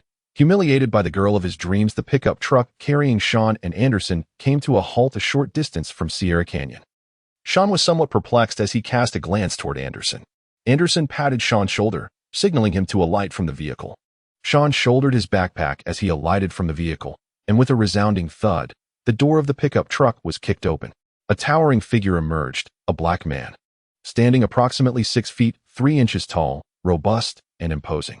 His arms were adorned with tattoos of leopards, indicative of a fiery temperament, reminiscent of the leaders of Los Angeles gangs. "Sin, what splendid news has you so exuberant? Your demeanor is as if you've been electrified." Even outshining the rock music emanating from your uncle's vehicle, inquired Anderson's uncle. The man, known by the moniker Black Panther, was Anderson's paternal uncle, the only brother of his father, and a lifelong bachelor who regarded Anderson as his own child, providing him with care and guidance. Since Anderson attended Sierra Canyon, which was quite a distance from home, it was Black Panther who consistently facilitated his transportation. "Yes, uncle, I have encountered the greatest joy since my birth. Haha. I shall tell you more after school. By the way, this is my brother and teammate, B.J. Shawn. Good day, uncle, and thank you for bringing me to school." Shawn gazed unwaveringly at the imposing elder before him, exuding an unmistakable air of gang affiliation. Having been nurtured amidst the ever-present threat of gunfire and the clash of blades on the tumultuous streets, he remained unperturbed. The Black Panther nodded in satisfaction, lightly thumping Shawn on the chest. "Hey, you young rascal, quite the handsome lad. It's splendid to see you with your classmates for the first time since entering this ridiculous school. Make sure to forge a good rapport." Shawn could vaguely comprehend Black Panther's dissatisfaction with the school. Anderson, much like himself, hailed from a humble background, having secured a place at Sierra Canyon through athletic prowess. It was inevitable that they would be belittled and mocked by the privileged elite, a grievance Anderson had previously shared with his uncle. "Okay. I too emerge from a modest family, and I will look out for Anderson. Do not provoke trouble, nor should you fear it. We may lack wealth, but when it comes to brotherhood and camaraderie, we fear no one. B.J. Pass me the phone. Should anything arise, do not hesitate to reach out," proclaimed Black Panther with an imposing presence. Anderson, standing nearby, was taken aback, for his uncle had always been rather indifferent towards unfamiliar faces. Shawn extended his phone. Black Panther pressed his own number and dialed. He retrieved $200 bills from his pocket, handing one to each of the two individuals. Without hesitation, Anderson snatched his, inhaling the fresh scent of the new banknote. Shawn appeared somewhat flustered, standing frozen in place as he muttered, "Oh no, I can't accept this. Please take it. My uncle is indeed your uncle. No need for formality. Thank you." Throughout his life, he had endured countless disparaging glances, mockery, and humiliation. Yet he had also received ample assistance from kind-hearted individuals. You all should head to school now. I have matters to attend to nearby. All right. Goodbye. Be careful, Uncle. Anderson expressed with concern. Careful? Safe. Shawn glanced at Anderson in confusion, who sensed the inquiry in his gaze, as Black Panther waved his hand behind him while walking away. A resounding thud echoed. Per pickup truck door, its days were numbered. Let us go. Anderson draped an arm around Shawn's shoulder, and together they made their way toward the school, which was only a few hundred meters away. On the way, Anderson elucidated matters for Shawn. He explained that the reason Black Panther did not drive up to the gates of Sierra Canyon School was due to an incident where he was ridiculed and humiliated by a white student from the basketball team with whom he had a prior altercation. The memory of a gorilla sitting in a convertible Rolls-Royce struck a painful chord in both Anderson and his uncle, making him the subject of mockery among his peers. Anderson never felt that his uncle's pickup truck was a source of shame. Rather, it was the feeling of public humiliation that lingered. To spare his nephew from facing similar derision again, Black Panther chose to let him out near the school instead.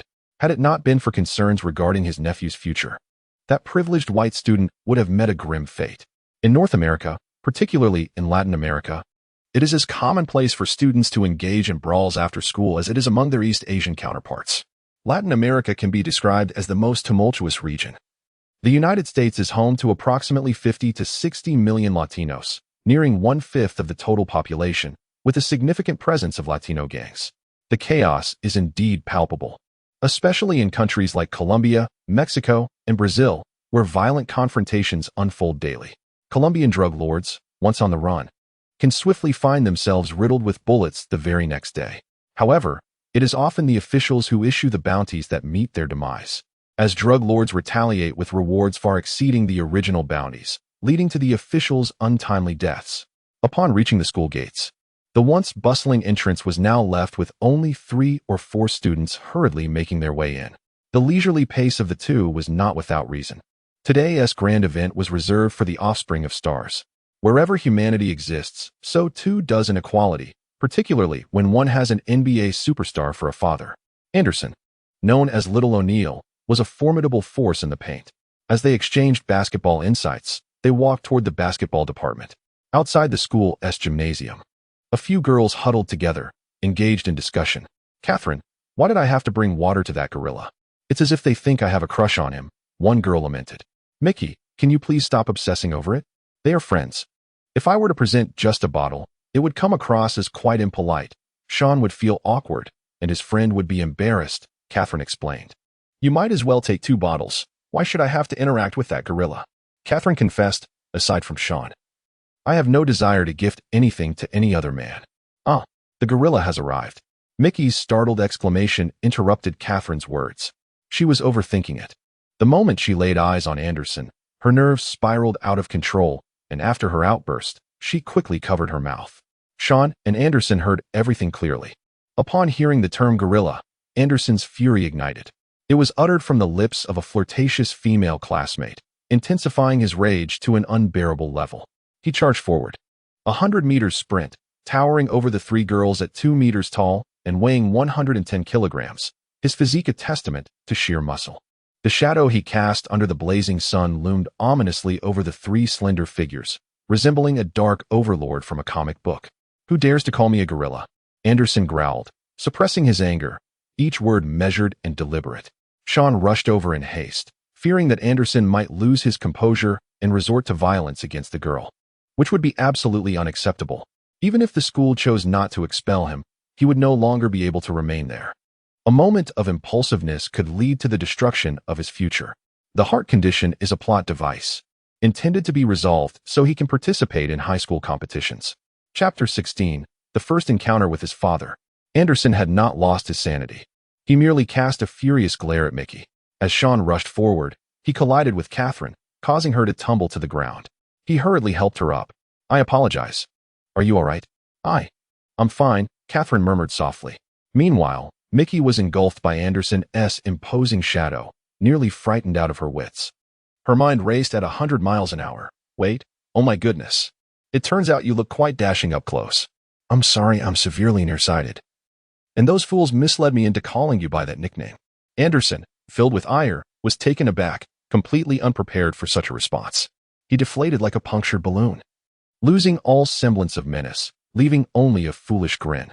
Rubbing the back of his head, he chuckled, "Ha ha ha. Today's youth are so engrossed in electronics. They ought to exercise more like B, J, and me.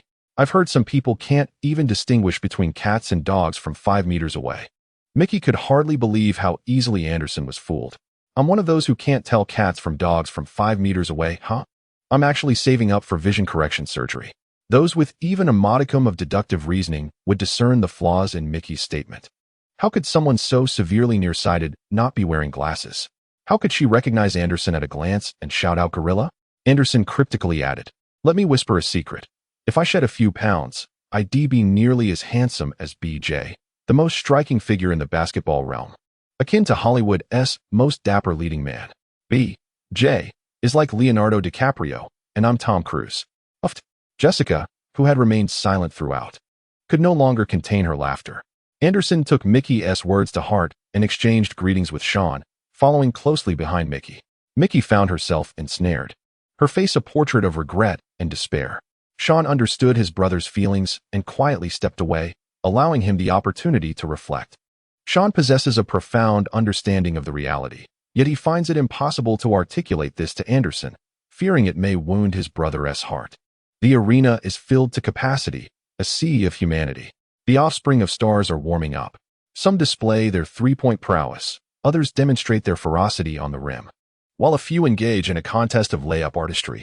A cadre of basketball luminaries, including LeBron, is imparting wisdom to their respective sons. Upon witnessing this, Kobe is involuntarily reminded of the concept of legacy, feeling an overwhelming sense of loss and regret. He exhales softly, his expression revealing a profound solitude. As he gradually bows his head, Shawn beheld everything before him, his gaze fixed unwaveringly upon Kobe. His handsome visage bore a hint of defiance, while his eyes reflected a tumultuous array of emotions: compassion, resentment, indignation, and confusion. Shawn silently thought to himself, "How wonderful it would be if you had not abandoned me and my mother." Shawn was lost in thought, his eyes slightly reddened, completely oblivious to Catherine's concerned gaze fixed upon him. Catherine stood alone in the narrow, crowded corridor, perplexed by Shawn's apparent sorrow. Shawn's arm was gently grasped by a soft and icy little hand, as if offering solace. Shawn turned in astonishment, beholding Catherine's exquisite blue eyes. Catherine gently inquired, "Shawn, what troubles you? You appear so sorrowful." Shawn encountered his biological father for the first time, the legendary Lakers icon Kobe Bryant. It was their inaugural meeting after 16 years. His mind was flooded with tumultuous thoughts. Years ago, 2 masked assailants had brutally murdered his mother right before his eyes. The gunfire of that fateful night shattered the heart of a 10-year-old boy. An abundance of painful memories haunted him, leaving myriad scars deep within. Time merely staunched the bleeding. It never healed the wounds. Reflecting on the past, Shawn was overwhelmed with emotion, his feelings surging like tumultuous waves. "Are you all right? Why are you here alone?" he inquired. "Do not dwell on sorrowful matters. Jessica went to find her brother. I do not wish to see him. I have no idea where Mickey is gone. But I happen to see you. Then come with me. Let us seek out Anderson," he suggested. Catherine remained rooted in place, unable to take a step forward. "My knee. It is becoming increasingly painful." Shawn glanced down and noticed that Catherine's knee was scraped, blood trickling slowly down to her calf. The injury was located at the joint, making movement likely to strain the wound. "My goodness, why didn't you inform me sooner? I thought you were fine. Let me take you to the medical room," he exclaimed. Catherine nodded obediently, remaining in place, uncertain of how to proceed. At that moment, Shawn had an epiphany, carefully cradling Catherine while avoiding any contact with her wounds. As he carried her, Shawn attracted the attention and gossip of the students along the way, much of it tinged with jealousy and indignation. How could this newcomer, having transferred not long ago, manage to win over the typically aloof and proud Catherine? Damn it. By what right?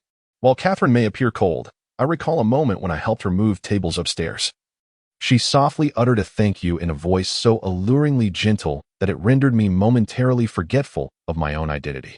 "Was that the reason you ventured into the ladies' restroom?" "A clever excuse. At least it spares you from being labeled a creep. I swear to Jesus. My entrance into the restroom was purely innocent, devoid of any base voyeuristic intent." How dare he lay a hand on Catherine? One of the 3 most beautiful women of Sierra Valley? He must be tired of living.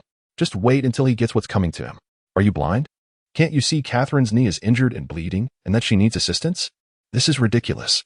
I must inform William. B.J. is finished. Meanwhile, Catherine leaned against Shawn, blissfully dazed, oblivious to the surrounding chatter. Shawn listened attentively, pondering to himself, have I incited the wrath of the crowd? Do you have a boyfriend? Shawn suddenly exclaimed, no, what is it? Catherine inquired with a hint of anticipation and excitement in her tone. Shawn let out a sigh of relief. That's good. I was concerned that if you had a boyfriend, embracing you might lead to misunderstandings. Catherine let out a soft "oh," feeling somewhat disappointed, having thought that Shawn was merely seeking clarity. Chapter 17. Awakening. Upon arriving at the players' locker room, the coach and Weiss were engaged in an earnest discussion. Shawn greeted softly as he took away a medical kit. Coach Wald wiped his eyes in disbelief, unable to fathom that Shawn was approaching with a woman in his arms. He had cautioned his young players that at their crucial age, they must not let women impede their path to the NBA. You reckless fool, Coach Wald began. But his words faltered as he noticed the girl's injured knee, leading him to realize his misunderstanding. What? Shawn expressed his confusion, remarking, it's nothing. I was just mentioning you to Weiss. Your indomitable spirit is truly admirable. Wald interjected nonsensically. Shawn, it's acceptable. What mischief are you and Anderson up to? Disappearing all day? Don't sulk. Just sit quietly on the bench. We'll call on you if a substitution is required. Wald warned. I understand, coach. I'll tend to her injury first. Shawn entered the dressing room, where his teammate Tom was changing clothes. Upon noticing Shawn embracing a girl, he instinctively covered his chest and lower body. Shawn, are you truly so bashful in the presence of women? I thought you relished parading in your underwear before the mirror. Tom, donning a bashful expression, shot Shawn an exasperated glance. In his arms, Catherine let out a melodic giggle, casting a curious look towards Tom. Instantly, his cheeks flushed crimson. With a stunning beauty in their midst, Shawn's words left him feeling quite embarrassed. Seizing the moment while Catherine was distracted, Tom discreetly offered Shawn an obscene gesture and provocatively swayed his hips in front of the mirror. He quickly dressed himself. Noticing the injury on Catherine's knee, he kindly cleared away the clutter from the chair before leaving, using his own towel to clean it, exuding an air of gentlemanly grace. Shawn gently placed Catherine onto the chair. He retrieved antiseptic from the first aid kit, only to discover that the blood-soaked wound had reopened at the corner. Bear with it. Shawn poured the medicine onto the wound, and upon contact, it emitted a faint, sizzling sound. Catherine winced in pain, her brows furrowing tightly, her hands clenched, and her eyes glistening with unshed tears. The pain was intense. Shawn glanced up at Catherine, only to find her eyes brimming with tears. Shawn thought to himself, a pretentious woman. Shawn never takes the initiative to approach girls, believing that everyone possesses the same resilience as he does.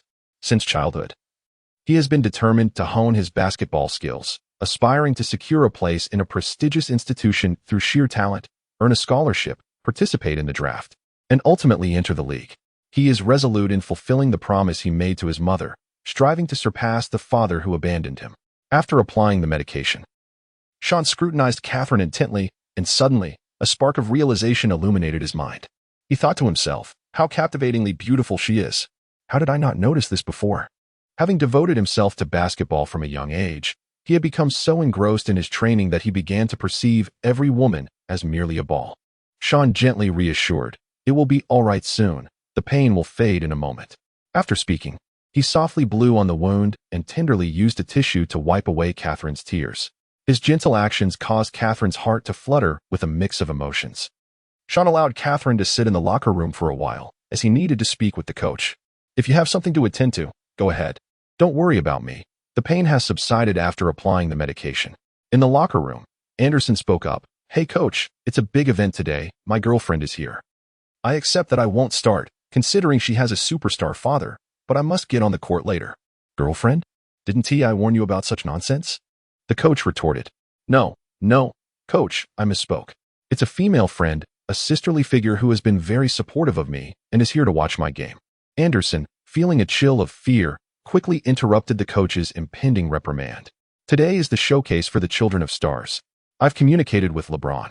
I will try my best to get you on the court, though the timing remains uncertain, Wald replied. Coach, please allow me to play. The children of stars cannot possibly compete against Vincent High. Shawn implored, I shall do my utmost, circumstances permitting. With Kobe's arrival, Shawn yearned to showcase his basketball prowess before him. even though Kobe remained oblivious to his identity. Even if he were aware of having a son, he would not recognize him, let alone the fact that Kobe had no knowledge of him at all. Shawn, Anderson, where has that girl named Michi gone? I've lost interest in her. I have encountered someone significant, perhaps the love of my life. Anderson gestured with a thumbs up. Discussing women in my presence? Is that? Wald exclaimed loudly. As the two realized their coach was furious, they sensed the gravity of the situation. With a swift motion, they vanished in an instant. Escaping from the locker room, Shawn awaited Anderson by the sidelines. Within mere seconds, Anderson came rushing towards him with a goofy grin. Chapter 18. The star player of Vincent Anderson. Are you familiar with the 5-star player from Vincent High? I know a fellow named Bill. I faced him once. That guy stands nearly 220 centimeters tall, reminiscent of Yao Ming from the Rockets in his prime. I noticed he shares a certain clumsiness similar to Yao's. Shawn, cumbersome? No. Bill resembles Yao Ming. Individuals of such towering stature and weight should possess the agility and reflexes akin to that of a guard, at least 70 to 80%. If they could maneuver with the same dexterity as guards, they would be invincible. The speed and flexibility of this type of center ought to be evaluated by a different standard. Yao Ming is not cumbersome. One might even argue he possesses a degree of agility. If you were to elevate your height and weight to match Yao Ming's, you may not necessarily be as nimble as he is. Anderson nodded and said, Hey, brother, you are right. Are you familiar with the opposing team's key players? High school students are not comparable to star athletes in the league. The publicly available statistics are quite limited. Shawn, center Bill, power forward Caesar, small forward Jones. Shooting guard Porto, point guard Deco. You will be matched up against center Bill. Remember, his most lethal flaw lies in his left side, which is comparatively sluggish. His left-hand dexterity is significantly inferior to his right. Exploit this by swiftly driving left. Keep a close watch on the Frenchman Porto. Do not afford him even a moment's respite to set up for a three-point shot, as he is exceedingly precise. Shawn analyzed the situation in front of Anderson, who was left astonished, mouth agape in disbelief. With a look of admiration, he gazed at Shawn and exclaimed, B.J., you are incredible. How do you possess such vast knowledge? Understanding both oneself and one's adversary is the key to achieving victory in every battle. Shawn spoke a famous saying in Chinese, the only one he knew, and a glimmer of wisdom shone in his eyes. In truth, he had previously faced off against Vincent High School, which naturally provided him with some understanding, further supplemented by inquiries made to the information king of softies. Anderson exclaimed in terror, Oh my God, what are you saying? Suddenly, I can't comprehend your words. This is it. I can't understand English anymore. For heaven's sake, brother, is there only one language in the world, English? Shawn wore an expression of utter disbelief. I spoke in Mandarin, conveying the essence that to truly understand oneself, one must also comprehend the adversary. Achieving this would ensure victory in every confrontation. I was utterly astounded. Yesterday I heard of a peculiar affliction characterized by an inability to comprehend one's mother tongue. I truly admire you, B.J., mastering such a challenging language as Chinese, while also articulating the famous sayings of your nation, is no small feat. Anderson gave a thumbs up in acknowledgement. After their conversation, the two made their way towards the center of the court. The scene today rivaled that of the playoffs featuring the most popular NBA teams, with an audience of star players far surpassing expectations, and an array of dignitaries that was simply uncountable.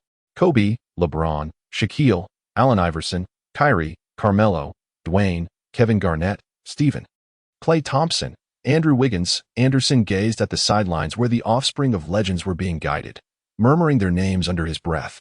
The league's luminaries had gathered. Anderson and Shawn exchanged a glance, recognizing the fervent spirit of competition reflected in each other's eyes. To showcase one's talents before such a constellation of superstar predecessors is the most coveted honor for every budding basketball player. This grand spectacle and the illustrious assembly of stars meant that even a mere 2 minutes of play could be celebrated for an entire year. Shawn values only one person, Kobe. This time, he must present his utmost form. Today, he feels invigorated, with his breathing smooth and comfortable. The competition is about to commence. It is time to warm up. Shawn spoke up. The second-generation stars had long been warming up on the sidelines. This pre-game ritual was merely a spectacle to bolster their public image. Those in the know understood that this was not merely a basketball game, but rather an event for the star offspring to enhance their notoriety. The opportunity to bask in the limelight was ripe, and today's grand display would undoubtedly elevate their fame. The coach had mentioned that our playing time might be further diminished. Anderson expressed his displeasure. Not necessarily. We have a significant chance today, provided that Brawny, Zaire, and the others do not perform exceptionally well against their opponents. The two took to the court, separating to their designated positions.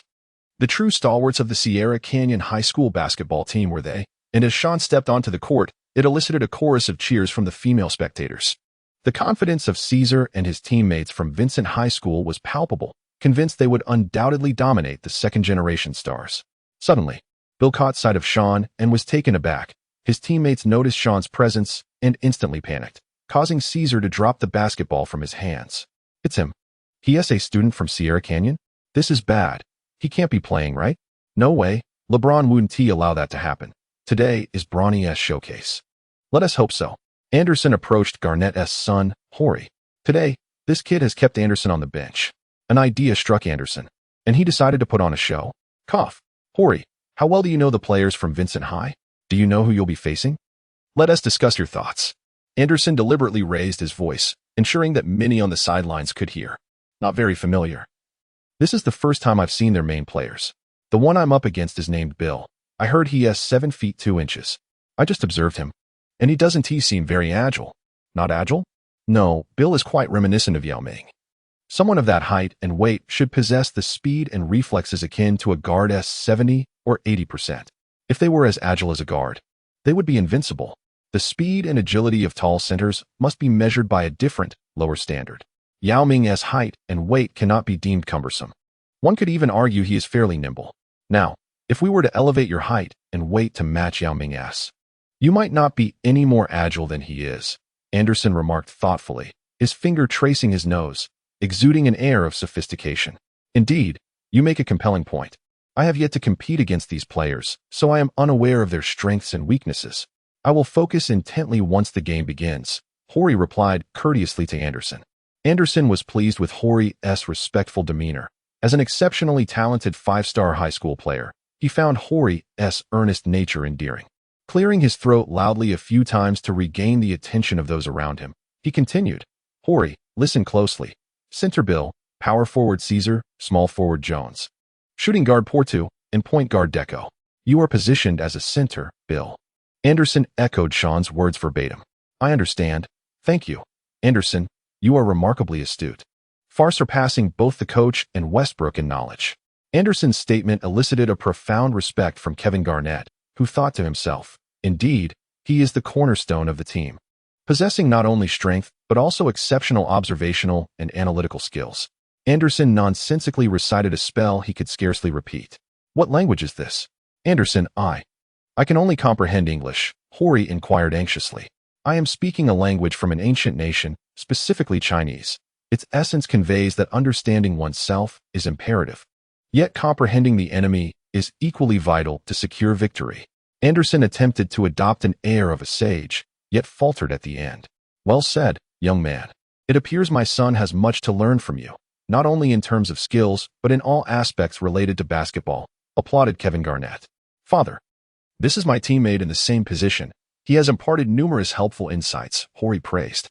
Anderson feigned humility, responding, Gee, you flatter me. This is merely my duty as a member of the team. Anderson portrayed a modest demeanor, and the audience gazed at him with admiration and astonishment. One must not judge by appearances. Beneath Anderson's robust exterior lies a mind rich in wisdom. Klay Thompson and Andrew Wiggins happened to be near Garnett. Wiggins expressed his admiration for Anderson, flashing a smile and giving a thumbs up. Anderson nodded in acknowledgement, maintaining a facade of maturity and composure. Klay remarked, This lad is truly talented, with remarkable analytical abilities. Oddly, his Chinese pronunciation seems off. I have visited China numerous times and have never encountered such primitive intonation. No language in the world lacks structure. I suspect this fellow is merely speaking nonsense. Klay's discernment is indeed impressive, as he can grasp such subtleties. Wiggins could only break into a broad grin, while others dared to embellish. He was inclined to believe. Anderson, feeling a twinge of unease, scanned the surroundings. Apprehensive that Shawn might overhear his remarks, leading to awkwardness. The youth demonstrates commendable humility and composure. Very well, you may converse. I shall step aside to engage with Kobe for a few moments, as his presence is a rare occasion, Garnett declared. Chapter 19. Bronny's three-point challenge. Shawn and Zaire were engaged in retrieving the ball, while Bronny prepared to challenge the rapid three-point shot, positioned beyond the arc.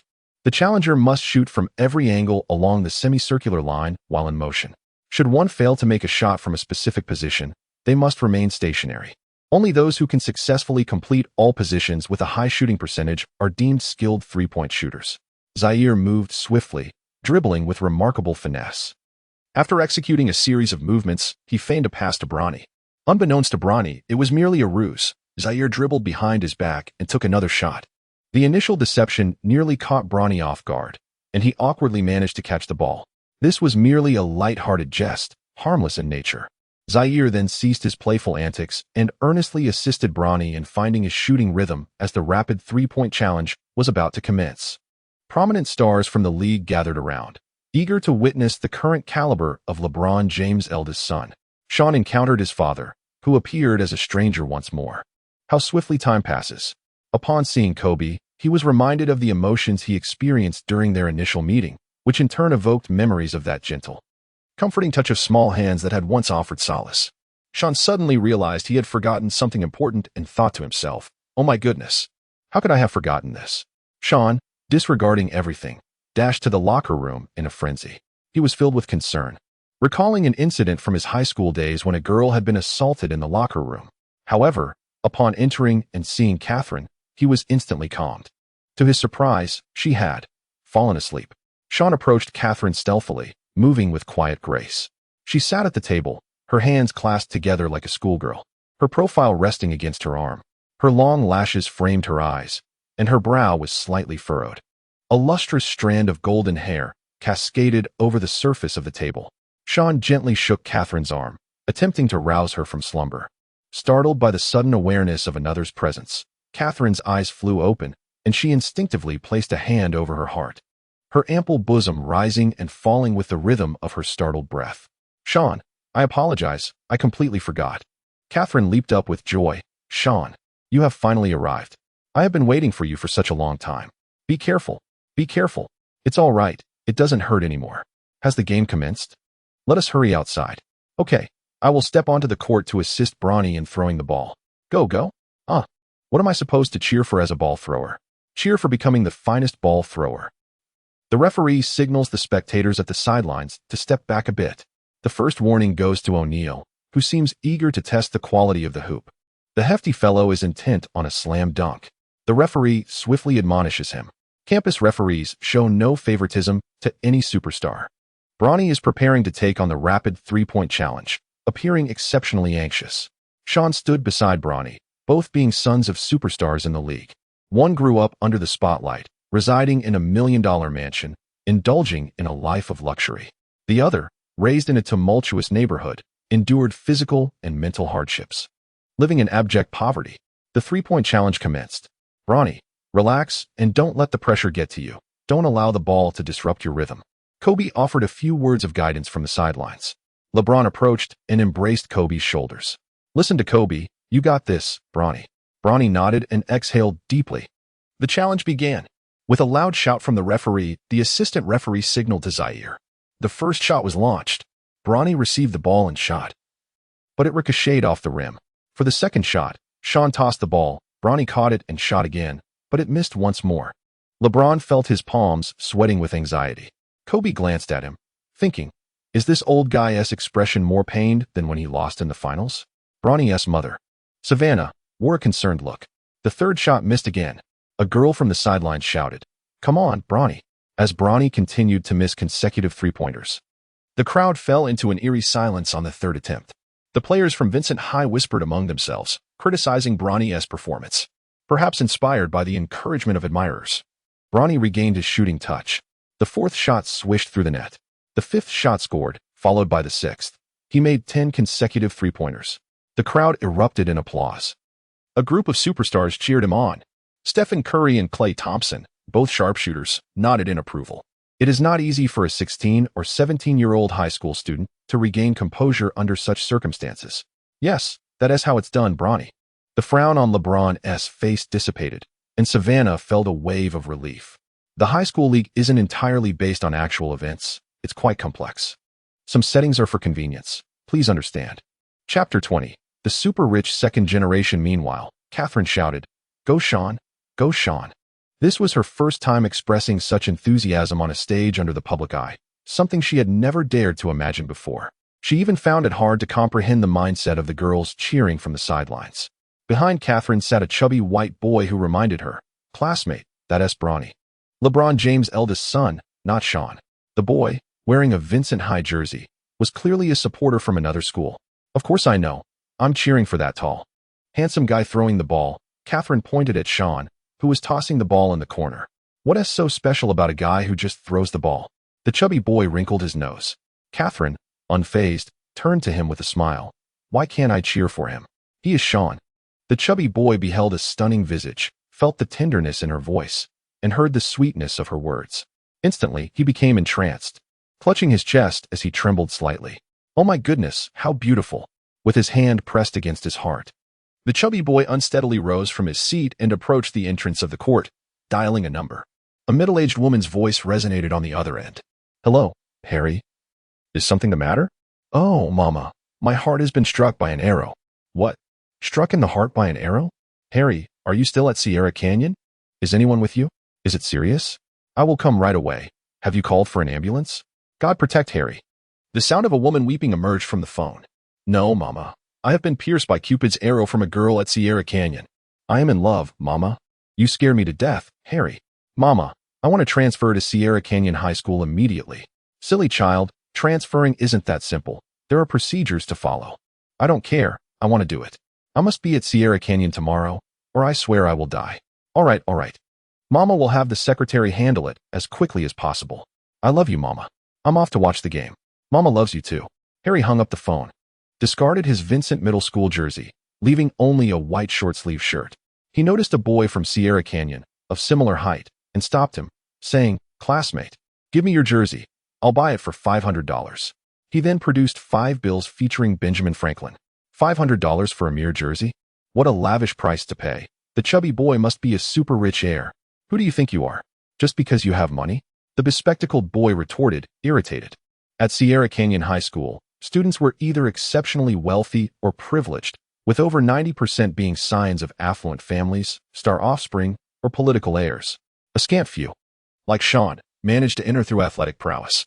Of course, not every student possessed Harry's level of extravagance, as such expenditure of $500 was exceedingly rare. This largely depended on the family background, their values, and their approach to finances concerning their children. Take Bronny and Zaire, for instance. They would never part with $500 for an ordinary jersey. With their parents, Wade and James, worth billions. They strictly controlled their children's access to money to prevent reckless spending and undesirable paths. The social environment for American youth is quite chaotic, rife with various vices, violence, and inappropriate conduct. Wade is particularly frugal with Zaire, just as the chubby boy was unable to procure a jersey. A black student clad in a Sierra Canyon uniform snatched the money from Harry's hand and removed his own shirt to give to him. This shirt is too big for you. Harry addressed the black student. Why don't you try it on first? The black student replied, and after Harry donned the attire, he appeared rather awkward. The black student urged Harry to wait for him and then sprinted to the changing room with remarkable speed. In less than 2 minutes, the student returned with a jersey that suited Harry perfectly. His name was Manny Carter, a 4-star high school athlete with extraordinary long-range shooting abilities. Chapter 21. The Cosmic Level Flatterer. Harry felt quite pleased with the black student before him. I am Harry, and from this moment on, I am a student at Sierra Canyon. Would you be willing to be my friend and help me navigate the campus? Harry presented $500 to the black student. What friend? No, I'm not worthy. Just by looking at your demeanor, I can tell you are a super rich heir, exuding an air of affluence with every gesture. You look remarkably dashing in the Sierra Canyon attire. I am Manny Carter, and from today onward, you shall be my boss. I shall follow you faithfully. Manny snatched the $500 with enthusiasm, flattering Harry profusely. It seemed inappropriate to accept money from a friend, as it would render the relationship superficial. But referring to Harry as boss was merely a change in address, allowing Manny to receive the funds without hesitation. All right, stick with me, and you shall not be disappointed. Harry declared grandly. Hey, I can see you are a generous soul, Manny replied. By the way, who is that girl? Harry inquired, pointing towards a girl in a school uniform with a white and blue skirt, golden hair, positioned to the left of a plump girl. Manny, possessing remarkable observational skills, quickly approached to confirm and reported back, Boss, that is one of the 3 most beautiful girls at Sierra Canyon, Catherine. Does she have a boyfriend? Harry asked anxiously. No. She is a senior, and I've heard that she hasn't dated anyone during her 3 years at Sierra Canyon. Although she has many admirers, Manny pondered before responding. Harry's eyes brightened upon hearing this, and he pressed on. It seems she has a liking for that number 8 on the court. What was his name? Shawn? Manny instantly recognized that young boss Harry had taken a liking to Catherine. He wasn't entirely aware of the relationship between Catherine and Shawn, having transferred recently. But he had gathered enough information about Sierra Canyon within a week, including knowledge of its renowned beauties, to instill a glimmer of hope in Harry and to showcase his own worth. He ambiguously reassured, it's likely nothing serious. I've heard Catherine enjoys basketball, so perhaps she just admires that boy's skills. Oh, is that so? What a pity I can't play basketball with my height. Manny, do you think I could still grow taller? I'm 15. Harry, somewhat lacking in confidence, inquired hesitantly. Manny scrutinized him intently, crouched down, and meticulously measured Harry's short legs, pinching them slightly. He shook his head and said, Boss, I never indulge in flattery or falsehoods. You will never excel in basketball. I am 16, and at 15, I was already 188 centimeters tall, while you are barely 150 centimeters. There will be no miraculous transformations. Sighing, he added, I knew it would be this way. Noticing Harry's disheartened expression, Manny's eyes sparkled with a sudden idea. Basketball doesn't always have to be played on the court. There exists a type of individual who possesses a charm surpassing that of any player, and you embody that essence. However, oh, what kind of person? What do you mean? Harry eagerly pressed for more information. The owner of the team. Just think, no matter how exceptional the players are, can they outshine the team owner? With a mere flick of a finger, they can send you packing. But, of course, it requires substantial wealth. Manny offered this with a hint of difficulty. Upon hearing that it only required money, the chubby Harry beamed with newfound confidence, exclaiming, I actually have some. Excellent. I shall acquire a team and show her what it's all about. Boss, I'll be following you from now on. If I happen to go undrafted, you must look after me, Manny quickly reminded him. Not a problem. By the way, don't you have a game to play? Shouldn't you be getting ready? Harry questioned. Alas, I won't be playing today. Look, even the star players numbered 7 and 8 on the Sierra Canyon team can't secure a starting position today. It's all the second-generation stars starting. I must go and cheer for my teammates. I'll take my leave now, boss. With that, Manny departed without a backward glance. Wait, give me your contact information, Harry called out in a hurry. The two exchanged contact details, and a slight, unintentional smile crept across Manny's lips. A hunter always makes his prey come to him, and he deliberately left without providing his number. Returning to his seat, Harry found his spot had been taken, forcing him to stand near Catherine, watching her intently. Young Harry stood about 7 or 8 meters away from Catherine, fixated on her, oblivious to the fact that there were no available seats. Even if there were, he wouldn't bother searching. He had forgotten he was there to support the team. He was no longer a student of Vincent High School, but had become a Sierra Canyon student, though his paperwork was not yet finalized, and his uniform was on. This was a typical display of rebelliousness, a fence-sitter, prioritizing romance over friendship. Harry's mind was solely occupied with thoughts of Catherine, neglecting to watch any of the game. Chapter 22. Don't Sit Next to Me. The three-point challenge featuring Brownie concluded, with a total of 50 shots taken, achieving a hit rate of 50%. With 25 successful attempts, Shawn greatly admires Brownie, yearning to challenge the limits of the three-point shot, which is currently his forte. Unfortunately, he lacks the qualification. The spectacle created by the stars is not meant for him. Shawn returned to the bench. BJ, please do not sit beside me. Tom rose and took a seat next to Anderson. Narcissist, do I have a contagious disease? Shawn expressed his displeasure, stating, no, in Sierra Canyon. You and I are undoubtedly the most handsome. You are the most handsome among the black, and I among the white. When two pieces of designer clothing are placed together for comparison, it is inevitable that one will be found lacking. However, when placed alongside a tattered garment, their status is instantly elevated. Tom engaged in flattery, but Anderson, seated between them, was incensed by Tom's remarks.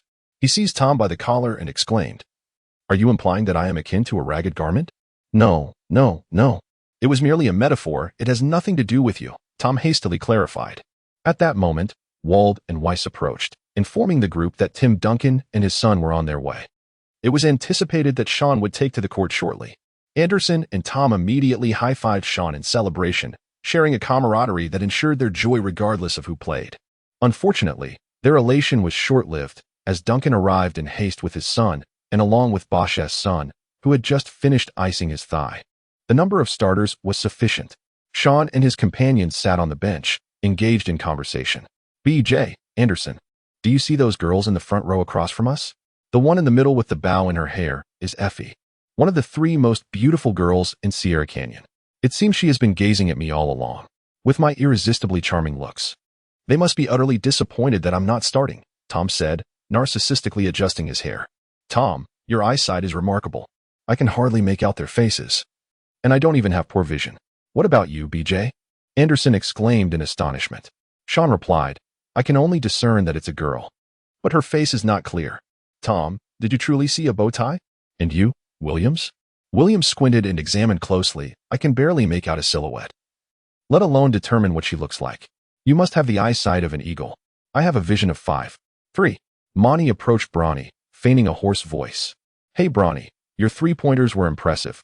I was so fired up that I nearly lost my voice cheering for you. Ahem.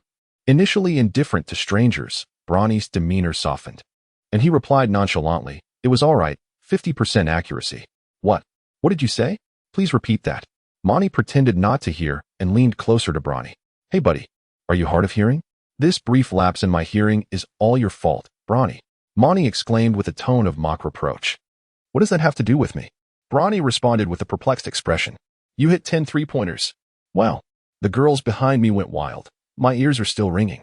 Bronny, you are quite popular with the ladies, Monty said, his expression filled with envy. Flattery transformed Bronny's previously impatient demeanor.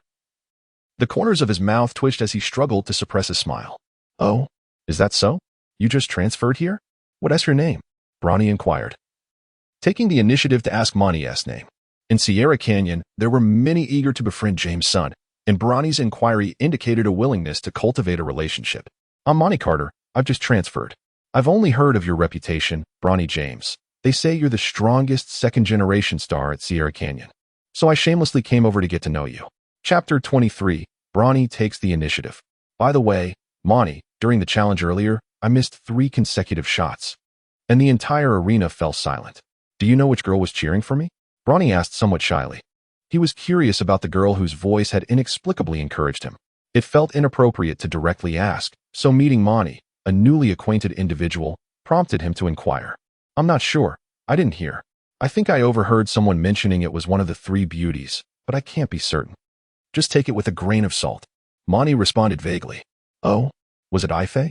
Or Catherine? Or Diana? Upon hearing it was one of the 3 beauties, Bronny became visibly excited and a bit agitated. I don't know. I just vaguely heard it was one of the 3 beauties. I haven't seen them, so I can't say for sure. Monty Carter shook his head, clearly not having heard any shouts from the 3 renowned beauties. His words were vague, a mere whisper of uncertainty. Just listen to these ambiguous statements. This piqued Bronny's interest immensely, a lie that would go unchallenged. Well, the game is about to start. We can discuss later.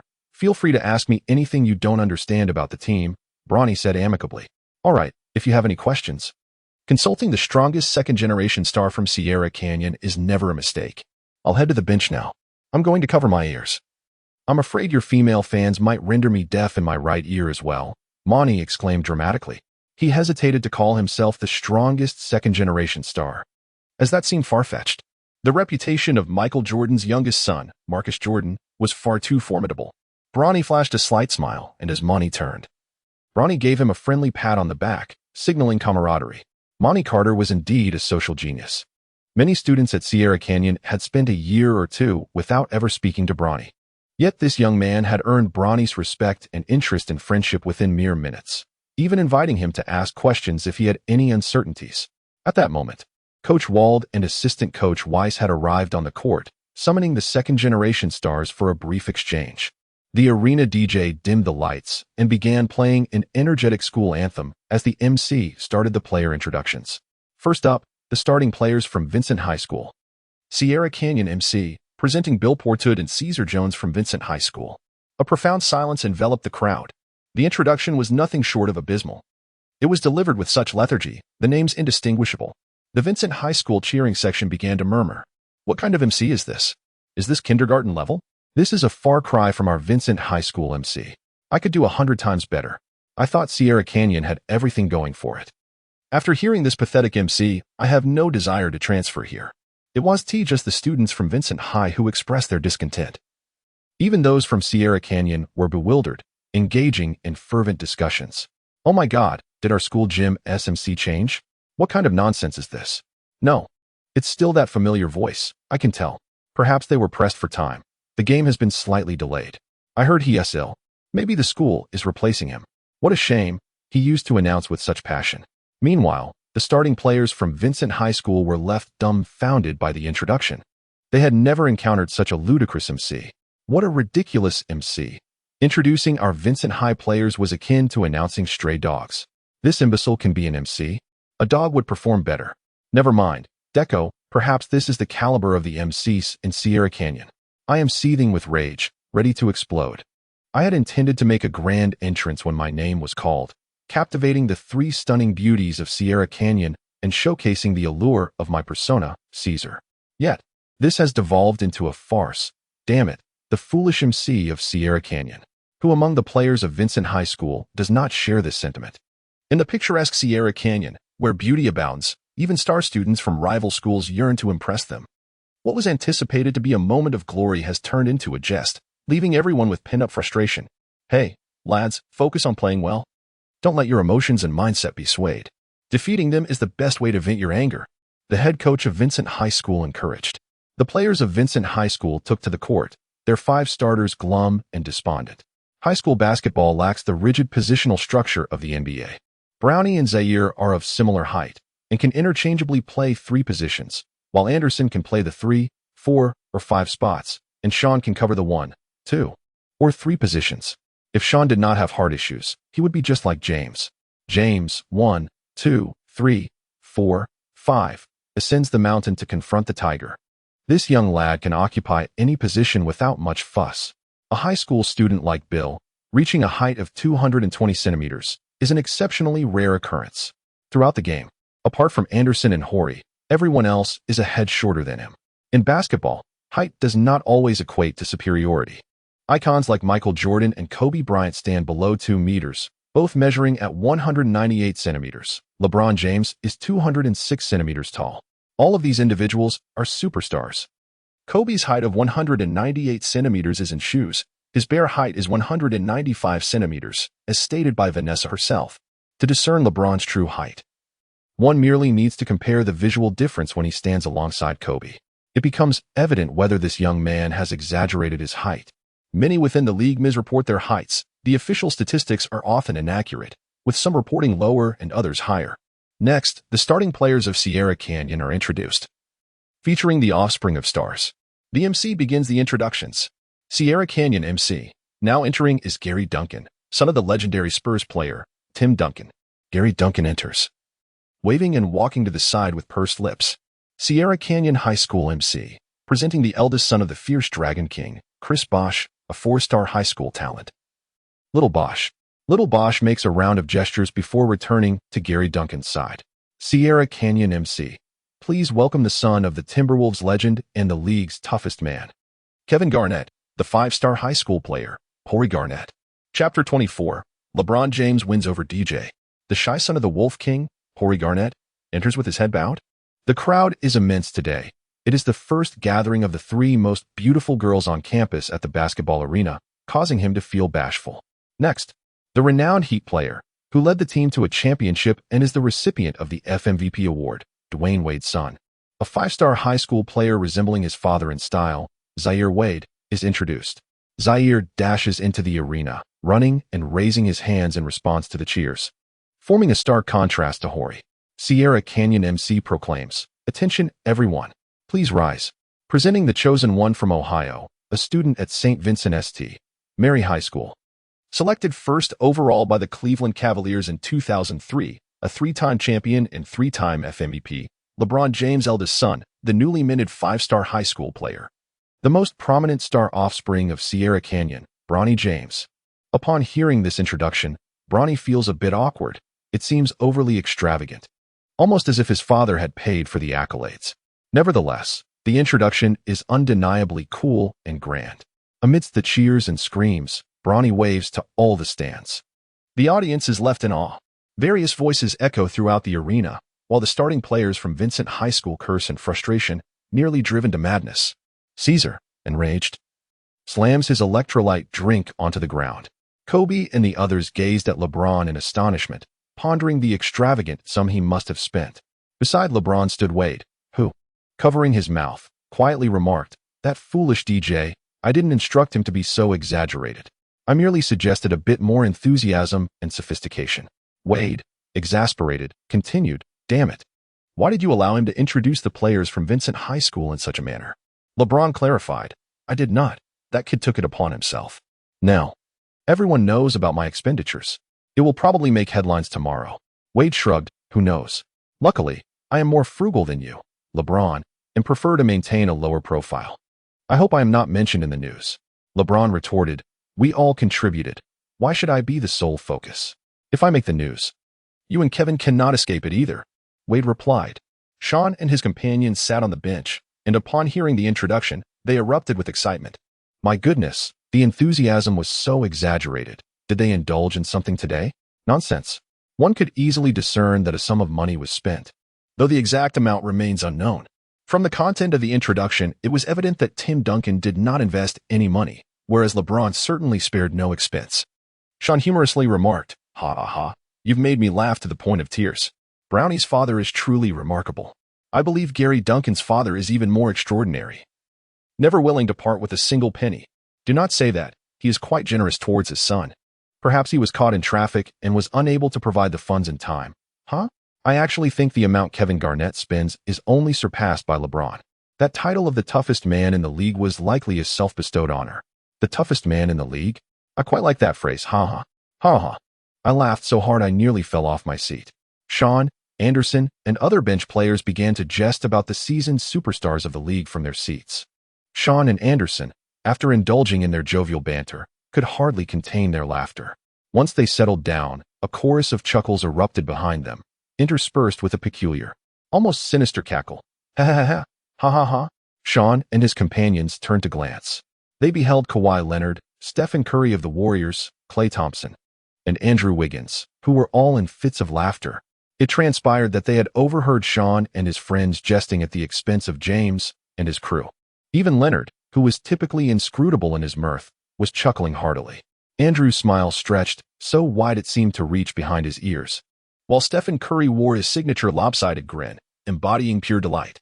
Upon spotting several prominent figures within the league, Shawn and his companions immediately nodded in greeting. The renowned stars reciprocated amiably. These four individuals are illustrious icons of the league, far beyond the caliber of mere five-star high school players. Oh my heavens. I laughed so hard my cheeks hurt. This group of youngsters is simply too humorous, Wiggins remarked, clutching his jaw. Stephen Curry concurred, exclaiming, "Who could disagree?" Klay added, "If we were to record these kids' banter, it would undoubtedly go viral by tomorrow. LeBron would make headlines, and Kevin Garnett's self-praise would at least become a trending topic." Ha. The match is officially underway. Bill and Horry jump for the tip-off. The towering Bill, standing at 220 centimeters, passed the ball to point guard Deku, who swiftly dribbled past half-court, delivering it to shooting guard Porto. Porto advanced with the ball, poised to shoot from beyond the arc. Horry and Garnett recalled Anderson's instructions, abandon Bill and closely monitor Porto. The Frenchman, Porto, made a slight adjustment before releasing his three-point attempt. Alas, he was already under Horry's watchful eye, and a shocking scene unfolded. At the moment of release, a large hand swooped in, swatting the ball away. "Well done," Garnett exclaimed from the sidelines. Kobe, LeBron, and others applauded in appreciation. The awareness displayed in that block was truly exceptional. Splendid. What a timely release. Kevin's son is indeed remarkable. Shawn and Stephen Curry, among others, engaged in animated discussions on the sidelines. Chapter 25, the insights only parenthood can provide. Under normal circumstances, he would not have reacted in time. Garnett's son displayed remarkable quickness. I never anticipated that Porto would release the ball so swiftly. The young Frenchman took advantage of the distraction and launched a shot from a considerable distance, proving himself to be an exceptional and confident three-point shooter. At the moment Hori attempted to block the ball, Zaire exhibited incredible speed, retrieving the ball that had not yet entered play, dribbling rapidly towards the opponent's basket, and passing the ball to Brownie, who was positioned at the three-point line. After a slight adjustment, Brownie took a three-point shot. The ball went in. Just like that, Brownie, yes, maintain that rhythm, LeBron shouted from the sidelines. James' youngest daughter, Jury, and his wife, Savannah, rose to applaud Brownie. This match was of great significance. Sierra Canyon could not afford to lose. The players from Vince's high school did not foresee this turn of events. They were well aware of Porto's capabilities, but they grew complacent when he took the shot. The power forward, Caesar, was already prepared to contest the rebound should the shot miss. Thus, they were left with only two thoughts: score to change possession or rebound if they missed. Never considering that Hori would leap to intercept Porto's shot, Sierra Canyon seized the lead, scoring the first 3 points. Possession exchanged. The opposing point guard, Deco, advanced the ball swiftly across half court, passing it to Porto, whom Hori closely guarded. Unfortunately, Porto had anticipated this, distributing the ball to Caesar before quickly repositioning towards the three-point line. Caesar immediately understood, dribbling forward and executing a high pass to Porto, who, standing beyond the arc, seized the moment to take a three-point shot. It went in. A perfect swish. Possession exchanged, and the score was tied. Zaire dribbled past Deco, approaching the opponent's half before passing to Gary Duncan, who drove into the paint, launching the ball upwards. Little Bosch soared for a spectacular dunk. Beautiful. James, Wade, Garnett, Duncan, and Bosch cheered exuberantly, all five on the sidelines shouting encouragement for their sons, particularly the elder Bosch, who, in a fit of excitement, thumped his chest in jubilation as little Bosch dunked. Kobe stood in the upper row behind them, accompanied by Kyrie Irving. If he had a son, he would undoubtedly nurture him into a top-tier star. Kobe possessed such prowess and an astute eye for talent. During Harden's prime, he once remarked, Harden's style would not lead to a championship. Kobe's prediction proved accurate, as Harden has yet to secure a championship. Additionally, when Stephen Curry was underestimated by many, Kobe boldly proclaimed that Stephen would eventually become a superstar. These insights were not mere hindsight. They were foresight shared during Harden's peak and when Curry was not regarded highly. One wonders what criteria Kobe employed for such judgments. His accuracy was truly astonishing. Kobe struggled to comprehend the fervor displayed by this group. Had he not also witnessed children's games? At this juncture, Kobe could not fathom the stark contrast between witnessing his daughter participating in a recreational basketball game and his son's genuine aspirations to join the league. He was unable to comprehend the profound sensation of a father witnessing the legacy unfold on the court. In his youth, LeBron James played in the league, with his mother often vociferously cheering from the sidelines, occasionally embroiling herself in altercations with players or their families. At that time, LeBron found such behavior absurd and reprimanded his mother, urging her to refrain from such antics, as her actions filled the young king with embarrassment. It was only when his son, Bronny, matured and began competing in school games that LeBron transformed into a mirror image of his mother, vocally confronting players who infringed upon his son and clashing with their mothers. Such behavior, which he would have deemed unthinkable in his youth, now felt justified. With Bronny on the court, he became the very embodiment of the persona he had once detested, ultimately coming to understand his mother's past actions. In a post-game interview, he publicly apologized to her, acknowledging his previous ignorance and expressing his newfound empathy for the challenges of parenthood. The rhythm of high school league games diverges markedly from that of the NBA. The latter mandates that teams advance past half-court within 8 seconds and complete their offensive plays within 24 seconds, lest they incur a violation. Conversely, the high school league allocates 35 seconds for offensive maneuvers. One may ponder why the high school league and NCAA do not align their offensive timing with that of the NBA for ease of adaptation. This discrepancy presents both advantages and disadvantages. The 35 seconds allows developing young players ample time to hone their dribbling, passing, and teamwork skills. However, the downside lies in the potential difficulty of adjusting to the faster pace of the NBA after becoming accustomed to the slower tempo of high school play. Nevertheless, the benefits outweigh the drawbacks, as players can adapt to the NBA's pace within a season or two, while relinquishing the 35 seconds of leeway can hinder foundational development. As the first quarter concluded, the score stood at Sierra Canyon 21, Vincent 19. A brief intermission ensued, setting the stage for the second quarter. The initial quarter served merely as a period of acclimatization, allowing players to warm up.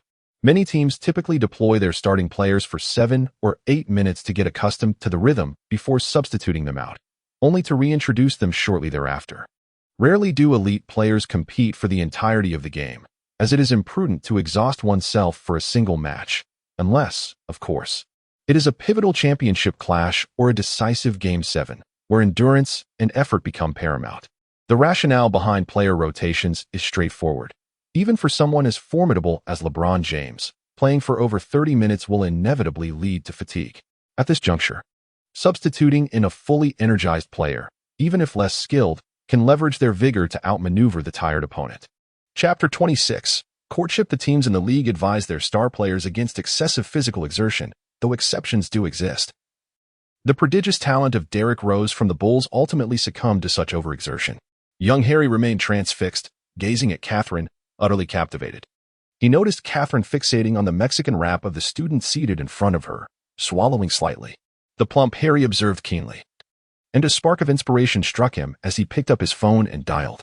"Gentlemen, listen closely. I have identified a vulnerability in this group of star offspring. Pay attention." The coach of Vincent High addressed several starting players. The score at the end of the first quarter was 21-19. A significant factor was Anderson's remarks, which alerted Horry Garnett to contain Bill and the French lad, Porto. Otherwise, the score would undoubtedly have differed, as the opposing team possessed greater strength than the star offspring. Although Horry was formidable, his character lacked the tenacity inherited from his father, the league's toughest man, Kevin Garnett. Coach Wald was quite pleased. After all, the star offspring's capabilities were inferior to Vincent's main players. It was already surprising that, despite the absence of key players from the Sierra Canyon team, they managed to maintain a slight lead of 2 points without falling behind in the first quarter. He continued to instruct the players to execute the tactics. Coach Wald felt confident. If the star offspring were overwhelmed, he had strong 5-star high school players like Shawn, Anderson, and Williams ready to step in at a moment's notice to reclaim the score. Shawn and his companions were seated on the sidelines, engaged in animated discussion. Meanwhile, Manny Carter sat on the bench, lost in thought. Suddenly, his phone rang. It was a call from his boss, Harry. "Hello, boss. What can I do for you?" He answered. Williams looked on with a puzzled expression. "Manny, it's Harry. I wanted to ask where I could find some food at school. I'm feeling quite hungry. The snack bar and the cafeteria should suffice." "As long as you have some money, Sierra Canyon has plenty to offer," Manny replied. "Where are the snack bar and cafeteria?" Harry inquired. "Boss, I can go get it for you," Manny offered. "Oh, I would be immensely grateful, Manny," Harry responded. "It's no trouble at all. I shall go immediately." After hanging up, Williams looked at Manny in astonishment. "Do you have a job? A boss?" he asked. Manny chuckled lightly. "I'm merely joking. He is a friend, and I like to call him my boss." Manny hurried to the snack bar and cafeteria, purchasing an array of items, beverages, coffee, burgers, and cakes, anything that caught his eye. After a brief respite, the second quarter of the game commenced. Harry remained in place, observing Catherine, his legs weary from standing, having been spoiled since childhood. As he daydreamed, Manny returned with a large bag of food. "Boss, here is your order. I wasn't too sure what you would like." "So I got a bit of everything," he said, patting Harry on the shoulder. "Oh, Manny, you've done an excellent job. How much do I owe you?" Harry praised. Reaching into his pocket, Manny waved his hand dismissively. "Though I may be poor, I am not greedy. I ventured out at some risk. If the coach finds out, it would be quite the trouble. I must take my leave now." He handed the hefty bag of food to Harry and dashed off. "Wait," Harry called out loudly. Manny turned back, puzzled. "Is there something else, boss? How am I supposed to give the food and drinks to Catherine? I don't know how to approach her." Harry confessed. "Oh, that is simple. Just tell her that you and your friends were watching the game, and since they left, you bought more food than you can eat alone. Kindly ask her to help you by sharing a bit. Remember, it's a request," Manny advised.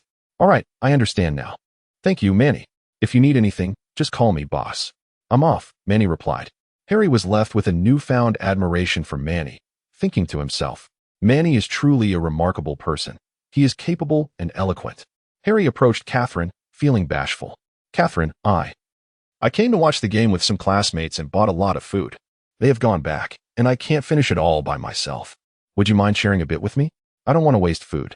He stammered, handing her a milk cake. Thank you. How did you know my name? Catherine smiled warmly. Her beauty and gentleness were enchanting, and her voice possessed a captivating lilt. Though she appeared stunning and aloof, her demeanor was kind and gentle. Harry was utterly mesmerized. I heard someone say, my name is Harry, and I am a student of Sierra Canyon. Oh, Harry, are you not from Vincent High? Have you already transitioned to Sierra Canyon so swiftly? Catherine inquired, her brow furrowed in confusion. Upon hearing the goddess utter his name, the chubby Harry felt as though he had been administered an anesthetic. His legs turned to jelly. I was just about to transfer.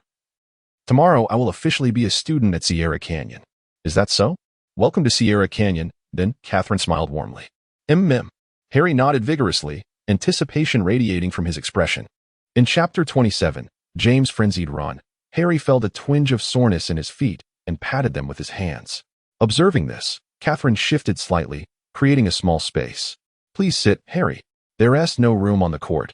We'll have to squeeze together, she remarked as she surveyed their surroundings. Huh. Harry's face was a mask of disbelief, wondering if he had misheard. Yet, the space that Catherine had deliberately made was all too real. What are you waiting for? Sit down, she urged him. Trembling, Harry cautiously took a seat, barely pressing his weight onto the bench, hesitant to encroach further.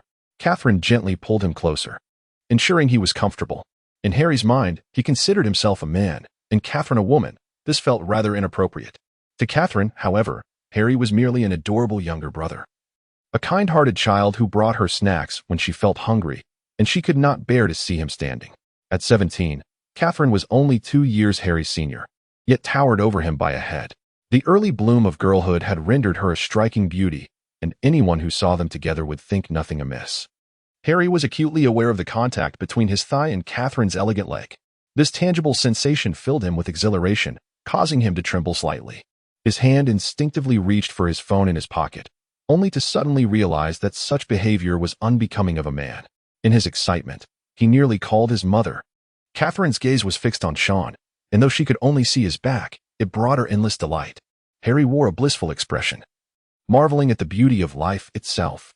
On the court, under the coach's new tactical deployment, the French lad Porto scored for consecutive three-pointers. He netted 12 points in just the second quarter alone, with teammates Caesar and Bill constantly setting screens for him. Horace Garnett was held at bay by Bill from Vincent High. Bronny found himself locked down by Deco. Porto swiftly maneuvered for his shots, and for the moment, no one on the court could defend against him as he racked up 4 three-pointers in a row.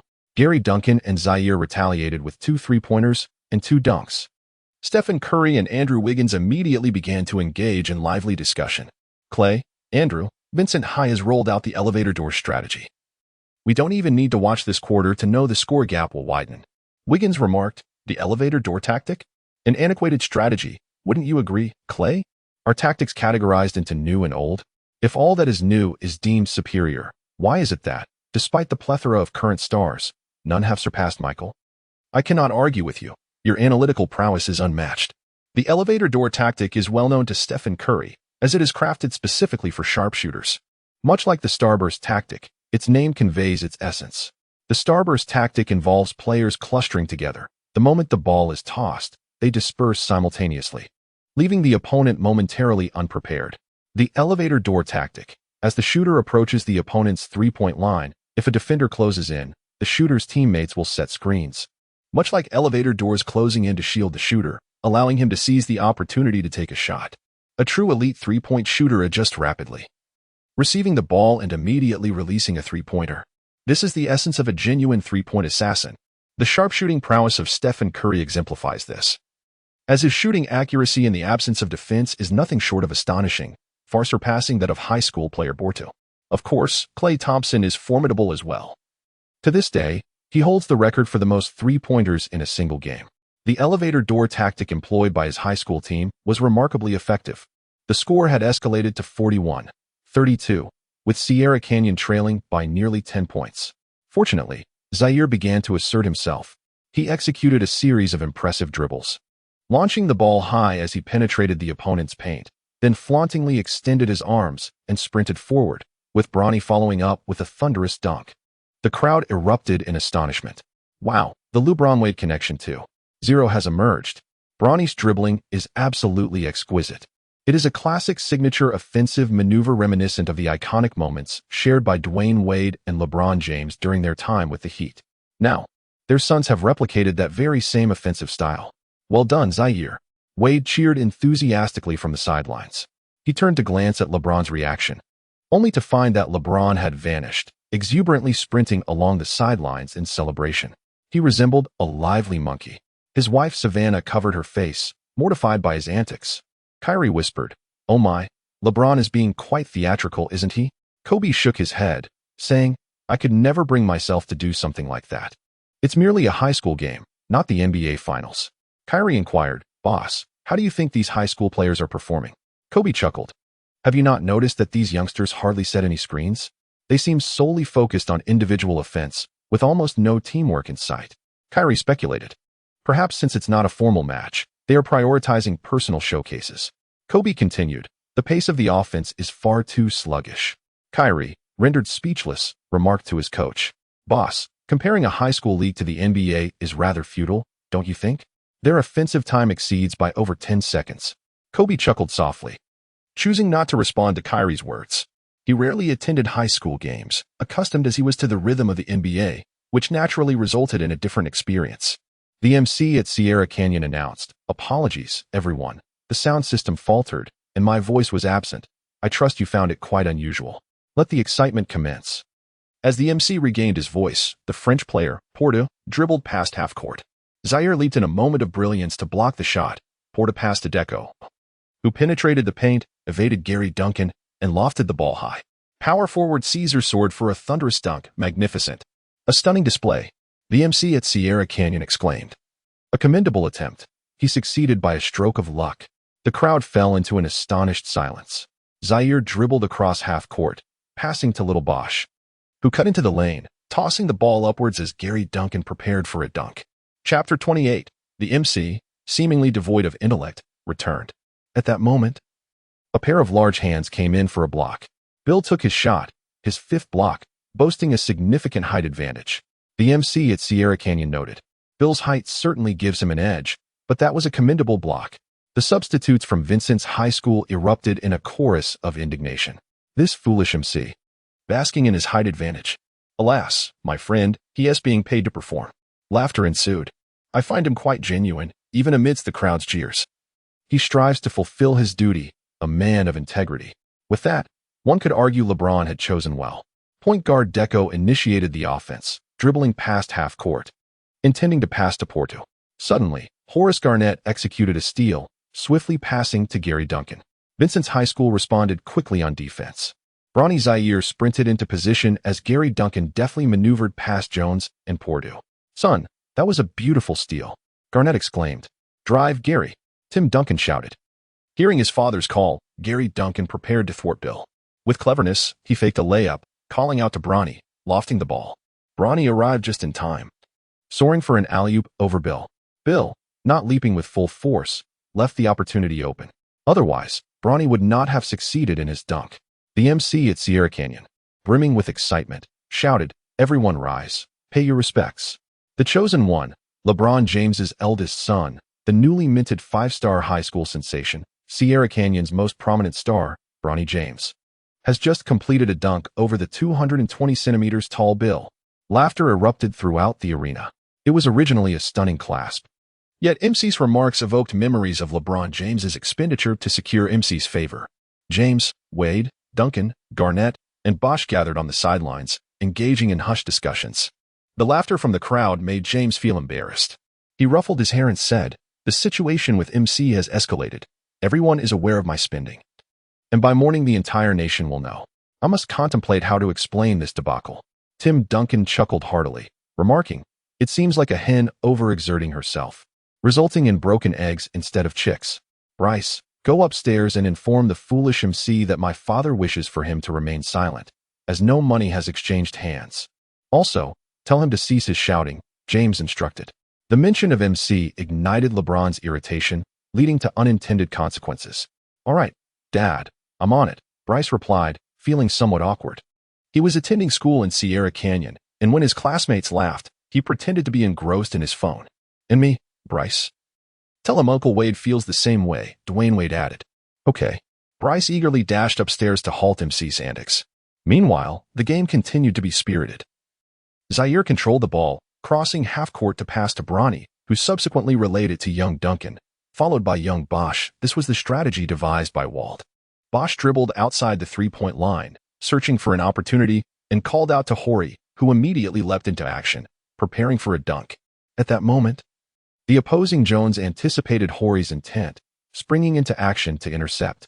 Horry, startled, abandoned his attempt to dunk in midair, dodging Jones and landing awkwardly on the ground. A collective gasp resonated through the arena. The game was paused. Garnett hastily sprinted over, concerned for his son's well-being. Shawn and Anderson rushed forward to investigate, relieved to find no serious injuries. They saw Horry clutching his foot, his expression slightly contorted. "Are you all right, kid?" Kevin Garnett asked, filled with concern. Shawn pulled Garnett back to the bench. "It's nothing, Dad. My leg just fell asleep," Horry Garnett replied. LeBron and Wade rushed over, gathering around Garnett. After confirming his son was fine, Kevin Garnett sighed in relief. With a tone of exasperation, he said, "Why did you abandon the offense? You should have gone for the dunk." "No, Dad, he would get hurt," Horry Garnett replied softly. Kevin Garnett sighed heavily, fully aware of his son's nature. Although he was tall and strong, his disposition was remarkably gentle. He lacked the tenacity characteristic of the Garnett lineage. Horry was timid and kind-hearted. Such a temperament may be seen as a flaw on the court, yet it is a virtue in life, not a detriment. Kindness is the most noble trait a person can possess, innate and beyond the reach of wealth. One may feign benevolence, deceiving the world, but one can never deceive oneself. Those with cold hearts will never grasp the joy of helping others. Even if one does not extend a hand, feeling sympathy is a form of kindness known as compassion. What is bravery? Charging fearlessly into enemy fire on the battlefield does not denote courage. It is mere recklessness. True bravery lies in those who, terrified by the sound of gunfire, still rally and press forward. In life, those who are overly accommodating are often kind individuals, yet they gradually become the subject of derision, while ruthless and scrupulous achievers are idolized. This reflects a moral decline, a distortion of values, and is a profound sorrow for society. I couldn't resist adding this passage. I didn't want to overlook it. Chapter 29. The talkative one takes offense. Horry Garnett's words resonated with the talkative one, as he recalled having uttered something quite similar. "Clay, that kid Horry is just like me, kind-hearted and soft. He inherited Kevin's static talent, but failed to adopt his aggressive style of play. He was simply too gentle." "What? Clay, are you saying I'm soft? Are you out of your mind? Or is your hearing impaired?" "I was clearly talking about Kevin's son being soft in his play." "No. I just mentioned that this kid is kind and soft-hearted, and you immediately say he plays soft, implying that I am soft too? I'm done with you, Andrew. Just take it as I said you're soft." "No, Clay, how can you say that? Oh my God, are you too childish? What kind of argument is this, like kids? Do you want to trend on social media tomorrow?" Stephen Curry interjected. Upon hearing the mention of trending, both fell silent, instantly subdued. Shawn and his companions stifled their laughter, utterly speechless at the antics of the man known as Brother Mouth. The situation was entirely the fault of Andrew Wiggins, who, in addition to his penchant for foolish grinning, also enjoyed pouring the dirty water he picked up from others over his own head. He even blamed Klay Thompson for carrying the filthy water, claiming it compelled him to douse himself. During a timeout, LeBron, Wade, and others gathered around Coach Wald. LeBron initiated the conversation, saying, "Wald, the situation is dire. We've fallen behind by 6 points. You should substitute those two strongest players, number 7 and number 8, to stage a comeback, and then replace them in the final quarter." Wade concurred. "LeBron is right. We must ensure that Zaire and Bronny are on the court during the crucial moments to secure victory." Tim Duncan contemplated and suggested, "If we're aiming for a comeback, we might as well replace all the kids, allowing them to stage a significant turnaround in the third quarter. This way, they will be free of pressure in the final quarter and can utilize the time to rest, ultimately clinching the game." LeBron, Wade, Bosch, and Garnett all agreed with Duncan's proposal. Kevin Garnett sighed. "First, let us take Horry off the court. His primary issue is his fragile mentality. I must have a serious talk with him at home. I'm quite satisfied with Horry's performance today." Coach Wald concurred with this sentiment. Continuing with the current strategy would likely lead to a defeat for Sierra Canyon. It was imperative to bring in those two powerhouses, Otherwise, if Brawny and Zaire were overwhelmed, it would be a regrettable loss. Coach Wald nodded and said, "Today, I will heed your advice. Let's first substitute Horry, and now bring Anderson, that bull, onto the court. We will allow B, J, and the others to play in the third quarter." LeBron, Wade, Duncan, and the others expressed no objections. Vincent High had already made their substitutions in the second quarter. The real battle lay in the third and fourth quarters. Had the opponents not been so formidable, Brawny and the others would likely have played the entire game. A shift occurred. Coach Wald arranged for Anderson to take the court. He was thrilled, rubbing his hands together as Shawn and others celebrated with high fives. The Sierra Canyon MC announced, "Now entering the game is five-star high school player Anderson Dodge." Anderson, bewildered, thought to himself, "What the hell? My name is Anderson Silva, not Dodge." The game commenced. Indeed, once Anderson stepped onto the court, there was a noticeable difference. He was a force in the paint and a master of cuts. After receiving a pass from Zaire, he executed a ferocious dunk. The Sierra Canyon MC exclaimed, "What a beautiful display." The newly entered Anderson soars for a thunderous dunk. Anderson roared in triumph, turning towards the audience with a self-satisfied expression that he believed to be cool. Suddenly, he appeared to see something, waving his hands delicately in an almost feminine manner, his face transforming into an innocent grin. How could one describe such a sight? A rugged man, shy and beyond description. Shawn, Tom, and Williams sat on the bench, feeling awkward as they lowered their heads in unison. Manny Carter sat beside Tom. Shawn pondered what on earth Anderson had witnessed to provoke such a foolish demeanor. Coach Wald approached to inform Shawn and the others that for the entirety of the third quarter, Tom, Anderson, and Williams were to take the court, along with an additional player. Shawn and his companions erupted in exuberant celebration. Williams and Tom, brimming with excitement, had initially believed they would not have the opportunity to play. Unexpected joys always possess the remarkable ability to elevate one's spirits in an instant. The match continued on the court. Point guard Deco controlled the ball, orchestrating his teammates' offense and opting for a drive-and-dish strategy. A screen. Zaire faltered in his defense, and Porto broke free to receive the pass. Nearby, Gary remained obliviously focused on the opposing power forward, Caesar. Seizing the moment, Porto launched a three-point shot. Whoosh! The basketball soared through the air. Swish! It smoothly nestled into the net. The cheering squad from Vincent High erupted in applause. Kobe sighed, remarking, Zaire, I wonder what he is thinking." Gary should have abandoned his matchup immediately. Irving chuckled, "Hey, come on, boss. It's just a high school exhibition game. Let us enjoy it for what it is. You're always so serious." "Heh, I'm just accustomed to it," Kobe responded. Irving corrected him, and Tim's son ISNT called Gary, "It's Gal."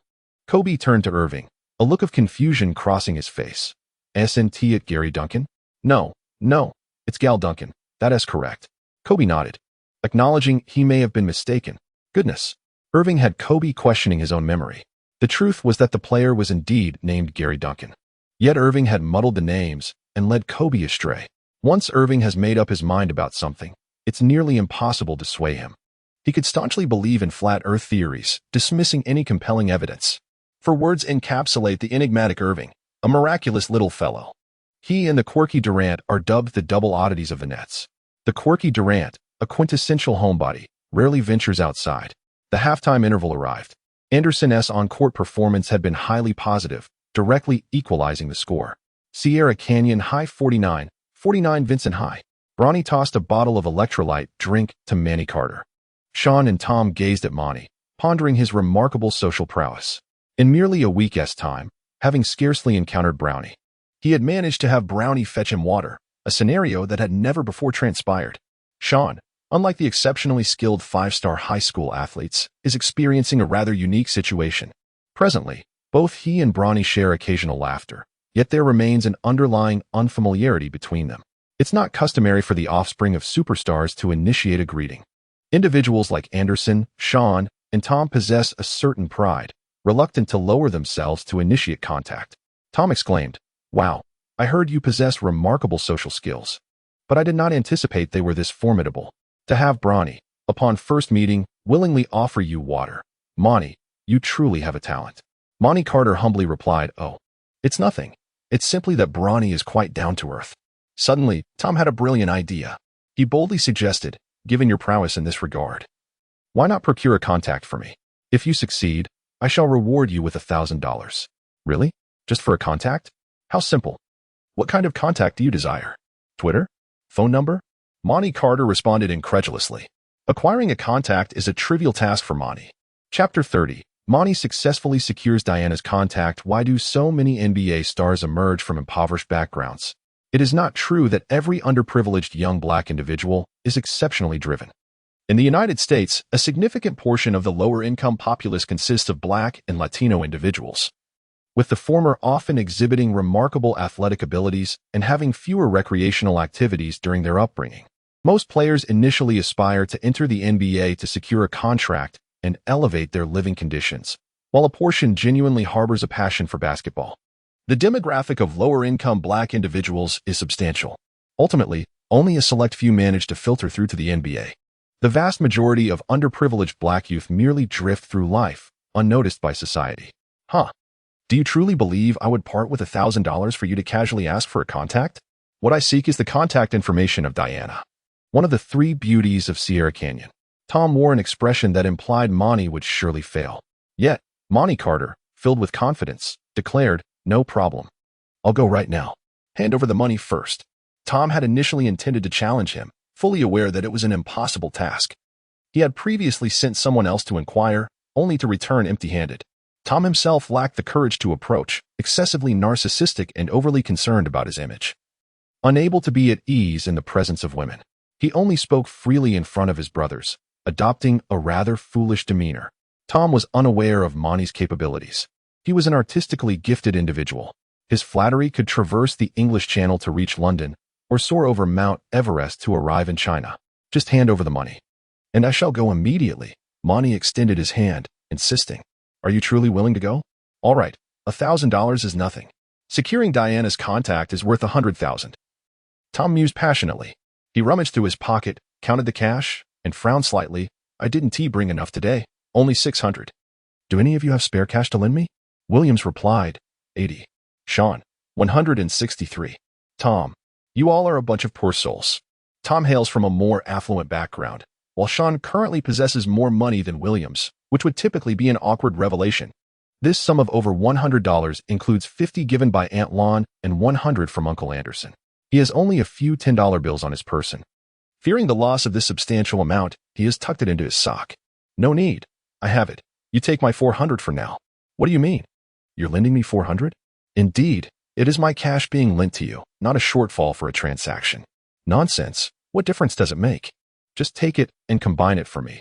Then you will owe me $400, which you borrowed from me. Tom expressed his bewilderment. While Shawn and Williams appeared equally perplexed, Tom handed the money to Manny along with his phone and password, specifically instructing him to add it under Manny's name, not his own. Diana nodded in agreement, affirming that it was indeed what he desired. After Manny departed, he began entering the password to unlock the phone. Curiosity is inherent in all individuals. He could not resist taking a peek, which left him momentarily speechless. The photo album contained 200 selfies, while not an excessive number. It was alarming that all 200 were taken today, amidst a total of several tens of thousands of pictures on the phone. Noticing it was a new phone, he opened the social media app and found a photo featuring Leonard, Curry, Clay, Andrew, and Tom. The caption read, "While my skills and fame may not measure up to you superstars, in terms of looks, you fall considerably short." This post had not been shared. Nearly a figment of Tom's imagination. Once Manny left, Tom's group began to gossip behind his back. He won't succeed. Diana ignores unfamiliar boys regardless of their charm. Mere words hold no weight. She doesn't respond to strangers, and to this day, no one has asked her for contact information. This fellow is overly confident. I can already envision his embarrassing return. The arena was packed, with few leaving during halftime. Anderson, Brownie, and others were gathered around the coach discussing something.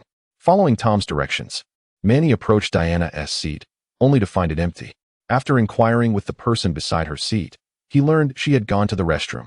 Manny waited by the entrance to the ladies' room for a minute or two until a stunning beauty clad in a black dress, draped in Sierra Canyon High School attire, emerged. The quintessential English charm of Diana. Manny quickly called out, "Diana." Without turning her head, Diana continued walking, not sparing him a glance. Manny quickened his pace to catch up. Muttering to himself, "Strange, did I call the wrong person? Could this not be the renowned beauty of Sierra Canyon, Diana?" In truth, There was no official title of the top beauty at Sierra Canyon. Each of the three beauties possessed their own unique allure. The top beauty?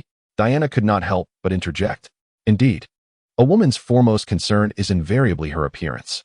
Complimenting a woman on her wealth, kindness, or generosity pales in comparison to uttering the words, "You are beautiful." Every woman is powerless to resist such flattery. The same holds true for men. There is not a single man who would remain indifferent upon hearing praise for his handsomeness. Some may feign indifference, but such is human nature. Indeed, Diana, the most esteemed beauty among the three renowned ladies of Sierra Canyon, shared this insight with me. "Do not be anxious. I introduced myself as Monty Carter. I am not here to flirt. I was compelled to come." Diana had always been preoccupied with the rivalry against her two counterparts. Upon hearing someone declare her the foremost beauty, her curiosity was piqued. "Who sent you? And from whence did you hear that I am the leading beauty?" "The truth is, I recently transferred here. As you may know, the star players often bully newcomers. I overheard them discussing which girl they wished to contact, and Tom insisted that they should pursue none other than Diana, the leading beauty of Sierra Canyon. He even coerced me into coming here, offering me $200. Monty produced $200 bills from his pocket, though it was evident he had $1,000. "Is it that point guard, Tom?" Diana inquired. "Indeed, he harbors feelings for you, but lacks the courage to approach. He sent me to request your contact information, assuring me he would not reach out directly, merely wishing to keep you in mind. He also mentioned that you are the most gentle, kind, and approachable among the three beauties, unlike Catherine and Effie, who were rather cold and aloof." Monty's flattery was relentless, betraying Tom in the process, yet the goal was simply to obtain the contact information. Diana hesitated. "Oh, is that so?" The moment she displayed a hint of concession, Monty's face brightened with hope. "Please, the most beautiful Diana of Sierra Canyon, I need this $200 to pay for my grandfather's medical treatment. If I fail to acquire your contact details, they will not let me return home unscathed." Monty's expression reflected desperation. "Fine. In light of your filial piety, here is my account. Just add me. And once I accept, that will suffice." Diana relented. Ecstatic, Monty pulled out Tom's phone and added Diana's contact. "Well then, I shall take my leave. Farewell." Diana, taken with Monty's flattery, even initiated a farewell before he departed. Chapter 31. Shawn's exceptional skills. Monty made a victorious gesture and hurriedly returned. Upon encountering Manny, Shawn and his companions speculated about his failure. Just as Tom was preparing to demand a refund, Manny uttered, "Tom, remember you owe me $400. With that, he presented his phone for Tom to see. Skeptical, Tom opened the social media app and, upon closer inspection, leaped from his chair in excitement, exclaiming, "Jesus, you are truly a genius."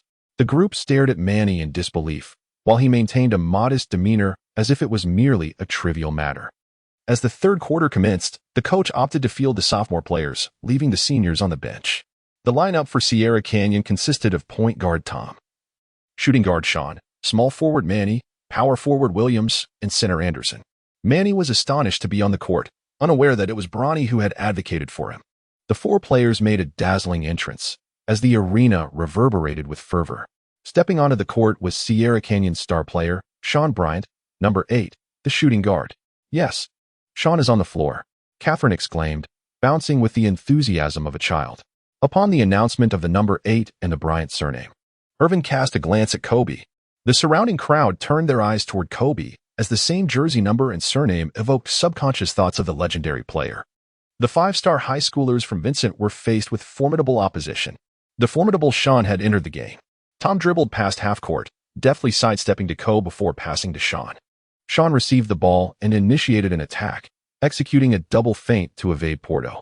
Bill positioned himself in front, aware that his vulnerabilities had been perceived. He focused intently on his own shortcomings on the left side. Shawn discerned the situation and thought to himself, "I shall deliberately advance through your right flank." Shawn dribbled the ball with remarkable finesse, executing a dramatic shift to break past Beal on his left. In an instant, he pulled back, showcasing an exquisite behind-the-back maneuver before darting to the right, leaving Beal off balance and sprawling to the ground. The crowd erupted in astonishment. The elegance of his ball handling was mesmerizing. Dare anyone question his ability to dunk? The array of stars looked on, utterly captivated. The prince of ball control, Irving, showered him with praise, while Kobe inhaled deeply, his gaze ablaze with fervor. Simultaneously, Anderson set a screen for Shawn, who leapt from the wing at a 45-degree angle. A picturesque fadeaway jumper. His silhouette floated gracefully in midair. The three-point shot soared forth, tracing a rainbow-like arc. Swish. The ball found nothing but net. The announcer from Sierra Canyon exclaimed. He evaded Portu, left Beal in his wake, executed a Kobe-esque fadeaway, and nailed a three-pointer. Splendid. The arena erupted in euphoria. Kobe! Kobe! Exclaimed the fans. Oh my, is Shawn a fan of Kobe? He must spend his days secretly watching Kobe's game footage. Catherine was ecstatic. While Harry observed that whenever Shawn showcased brilliance, Catherine became animated. Harry bellowed, Go Shawn! Go Shawn! Go Shawn! LeBron remarked, Hey, if this kid were Kobe's son, he would be over the moon. Shaquille O'Neal chimed in. Old teammate, you're spot on. That rascal Kobe would be ecstatic enough to strip off his pants. Ha ha ha, Shaq. You're hilarious. When it comes to humor and wit, it's undoubtedly between LeBron and me. Of course, old teammate, we are the stars of humor. In another corner of the court, Irving spoke. Hey, boss, what if he were your son? Kobe replied, after nurturing him for a few years and sending him to the league. Kyrie, what do you think would unfold? Irving gasped. Oh my, on the league stage. He would be unstoppable. Decker initiated an offensive play, passing to Portu just past the half-court line, who retaliated with a three-pointer. The ball spun through the air, accompanied by a crisp swish as it entered the net. The student body from Vincent High cheered loudly, while the traitor Harry wore a discontented expression. Tom, with the ball, was charging forward when Caesar approached him with determination. The white boy Tom appeared a bit flustered, made a quick step, narrowly avoiding a collision, and passed the ball to Shawn. Shawn elevated his hand and launched a three-point shot. The ball soared through the air and found its mark. The crowd erupted in exuberant cheers. Teammates on the bench vociferously rallied in support. Shawn felt a surge of joy within. Today his touch was nothing short of extraordinary. Chapter 32, The Assassination. Caesar approached Shawn, mockery lacing his voice. I've noticed you've grown soft. Afraid of confrontation, yet you still play basketball? What a coward. Shawn retorted.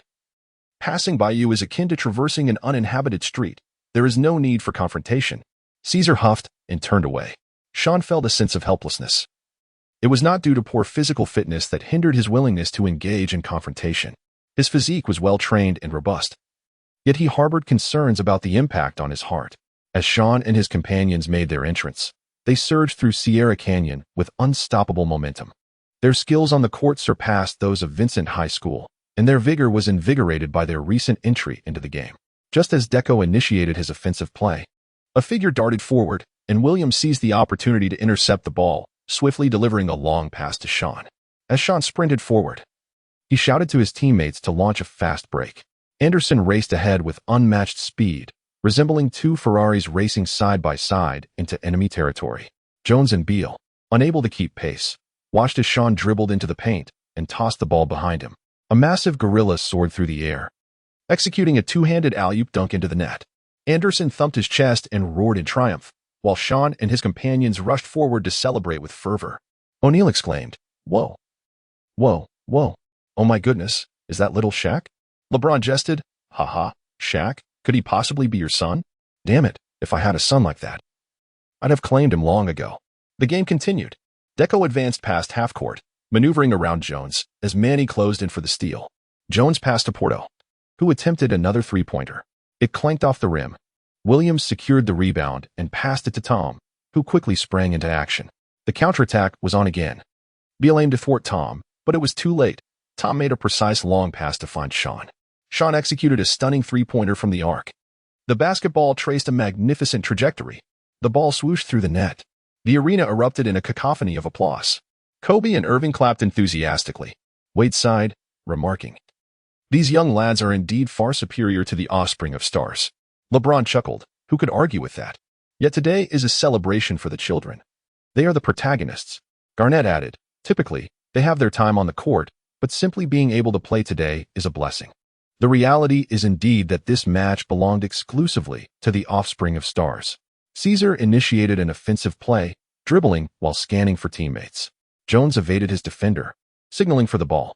Caesar passed to Jones, who promptly returned it. Their synergy was palpable as Caesar caught the ball and soared into the air. He unleashed a ferocious slam dunk. However, a giant hand descended from above, blocking his shot. Anderson swatted the ball away, taunting, "Huh? You disrespect my brother, and I'll swat you down." Caesar, irked, shot a glare at Anderson, muttering, "Damn you, you oversized gorilla." Anderson, infuriated, found himself at a loss for words to retort. And soon the two were shoving each other, on the brink of a confrontation. Shawn and his companions hurriedly returned to mediate the conflict. The referee rendered a judgment. The situation on the court was overwhelmingly one-sided, as Monty unleashed a stunning long-range three-pointer from 2 meters beyond the three-point line. The basketball traced a magnificent arc through the air, finding its way into the net with unwavering precision. The arena erupted in thunderous applause. While the substitutes from Sierra Canyon swayed dramatically, their expressions exaggerated. Williams exhibited rebounding prowess akin to that of the Bulls' legendary Dennis Rodman. Anderson, Tom, and Shawn showcased their remarkable skills. The score began to widen. Shawn penetrated the paint with an assertive stride, deftly evading both Porto and Beal, executing a remarkable layup with an extraordinary display of strength. What an impressive display of core power. He adds another 2 points. Beal effortlessly ascended within the key, delivering a dunk with remarkable ease. Shawn makes a triumphant return, akin to a tempest, as he propels himself forward with the ball, reaching the left wing at a 45-degree angle. Confronted by the onslaught of 2 defenders, he deftly maneuvers sideways, executing a drifting three-point shot. Swish! The three-pointer finds its mark. The crowd erupts in a chorus, chanting Shawn Bryant's name. Incredible! So impressive. His lateral movement is as swift as lightning, and his three-point prowess is as precise as navigation. Aside from his inability to perform slam dunks, every other skill is impeccably honed. A host of NBA superstars are left in awe, unanimously predicting that this young talent will undoubtedly grace the league within the next 4 to 5 years. As Shawn remained engrossed, time drew to a close. He let out a silent sigh, feeling a fervent desire to continue playing for a while longer. Shawn reluctantly exited the game. Sierra Canyon, relying on Shawn and his companions, widened the gap to over 10 points. In the final quarter, Zaire deftly maneuvered past 2 defenders and passed the ball to Bronny, who executed a three-point shot. It was successful. The game concluded, and the Sierra Canyon arena erupted in jubilant celebration. Shawn and his entourage took to the stage as a backdrop to celebrate with the second-generation stars. James exclaimed, "Oh my gosh, my precious son is incredible. Brothers, raise your hands." The O'Neal group joined in a jubilant cheer alongside James. The match concluded flawlessly, leaving James and his companions elated. After the interview with Bronny, James approached willingly, engaging in a heartfelt exchange. He first commended the young men from Vincent's school for their excellent performance, then praised the students from Sierra Canyon, highlighting his son Bronny's remarkable display. Following farewells with Kobe and his fellow companions, James returned, feeling an insatiable thrill, particularly impressed by Shawn. Shawn and Anderson exited the gym, with Shawn having forgotten about his agreement with Catherine. Since childhood, he had always been detached and found it challenging to remember such matters. The two strolled back to their usual spot, awaiting the arrival of the Black Panther's vehicle, engaging in light conversation. "B.J., although our acquaintance is brief, I have already come to regard you as a brother. Do you know the precise moment this sentiment took root?" Anderson expressed with a touch of sentimentality. Due to his appearance and physique, Anderson had endured ridicule since his youth. Derisive nicknames such as Gorilla, Ape, and Big Lummox were often whispered behind his back by those he considered friends. "Hey, brother, of course I know," Shawn replied. "Oh, you do? Pray tell. When did that realization dawn upon you? The moment you truly regarded me as a brother." And when was that?"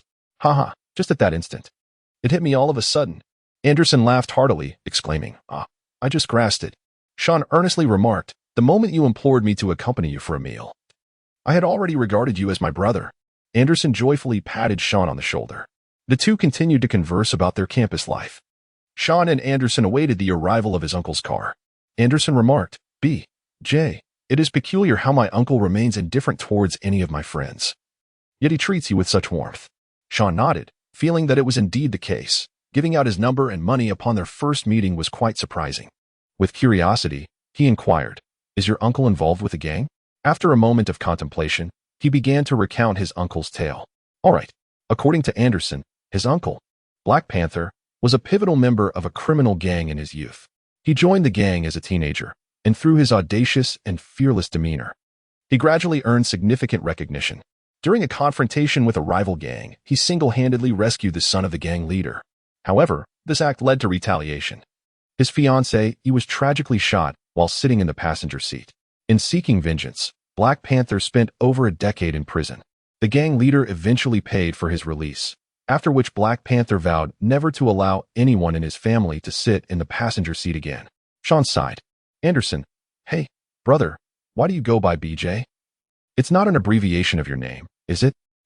It's a nickname my mother gave me. She has been gone for 6 years. Shawn sighed despondently. At that moment, gunfire erupted from the roadside, and someone collapsed into a pool of blood. Anderson quickly pulled Shawn around a corner. Shawn trembled slightly. A chill coursing through him as memories from the year he turned 10 flooded his mind. Shawn was lost in a daze. Anderson sensed something amiss and shook Shawn, exclaiming in a flurry, "Hey brother, what's the matter? You look startled." Shawn regained his composure and assured that he was fine.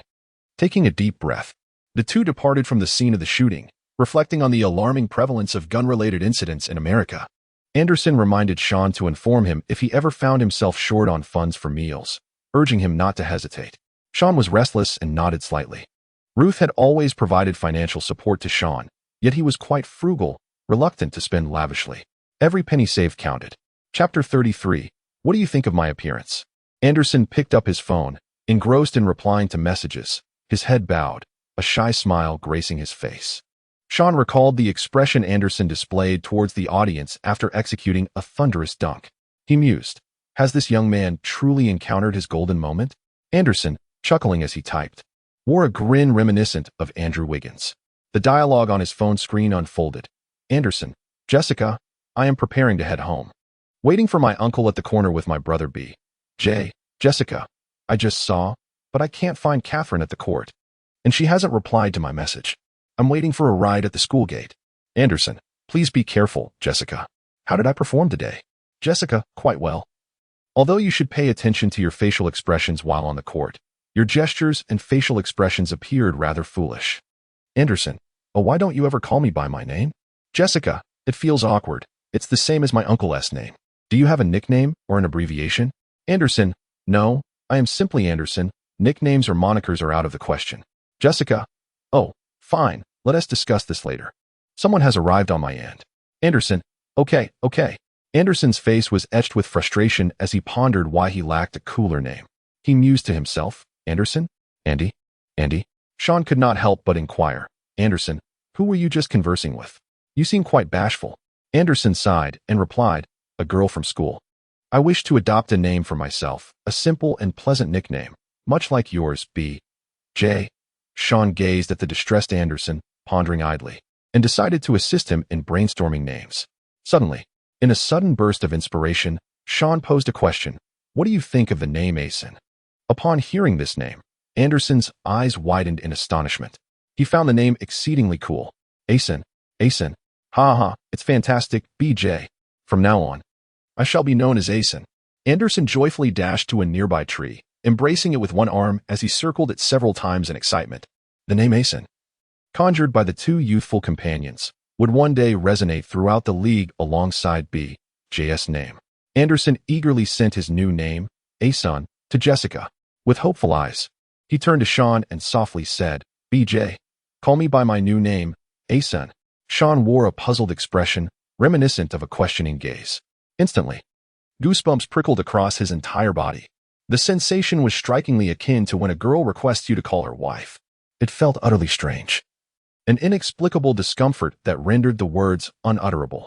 Shawn apologized. Anderson wore a look of disappointment and muttered, oh. At that moment, Shawn heard the sound of the horn. Anderson's uncle, Black Panther, had arrived, honking to alert the two of them. Shawn approached the pickup truck and called back to Anderson, who stood frozen in place. The car has arrived, Asen. It was the first time Anderson's new cool name had been uttered, and he excitedly shouted in delight as he dashed towards the truck. The two of them climbed aboard, and Anderson expressed his satisfaction, saying, BJ, Asen sounds absolutely delightful. Chuckling, he added, I'm glad you like it. By the way, your uncle still doesn't know where I live, does he? Shawn reminded me that I had informed my parents about bringing a friend home for dinner, and that we should head directly to my house. However, I felt that this was rather inappropriate. I had never visited his home before, and to suddenly go there for dinner seemed rather presumptuous. Yet, he countered, questioning where I would find food at his place. Wouldn't we end up ordering takeout? Trust me. He insisted we should dine at my house, as my parents had already prepared a meal. Reluctantly, I acquiesced. Shawn reluctantly agreed. He did not dislike the idea of dining at the Andersons' home. Rather, he feared he might be an unwelcome intrusion, being unfamiliar with them. He was anxious about potentially being a nuisance. Having endured cold stares throughout his youth, Shawn's sensitivity ran deep. Suddenly, Anderson's phone buzzed. Eagerly, he opened it to find a message from Jessica. Jessica, Asin, that's a lovely name.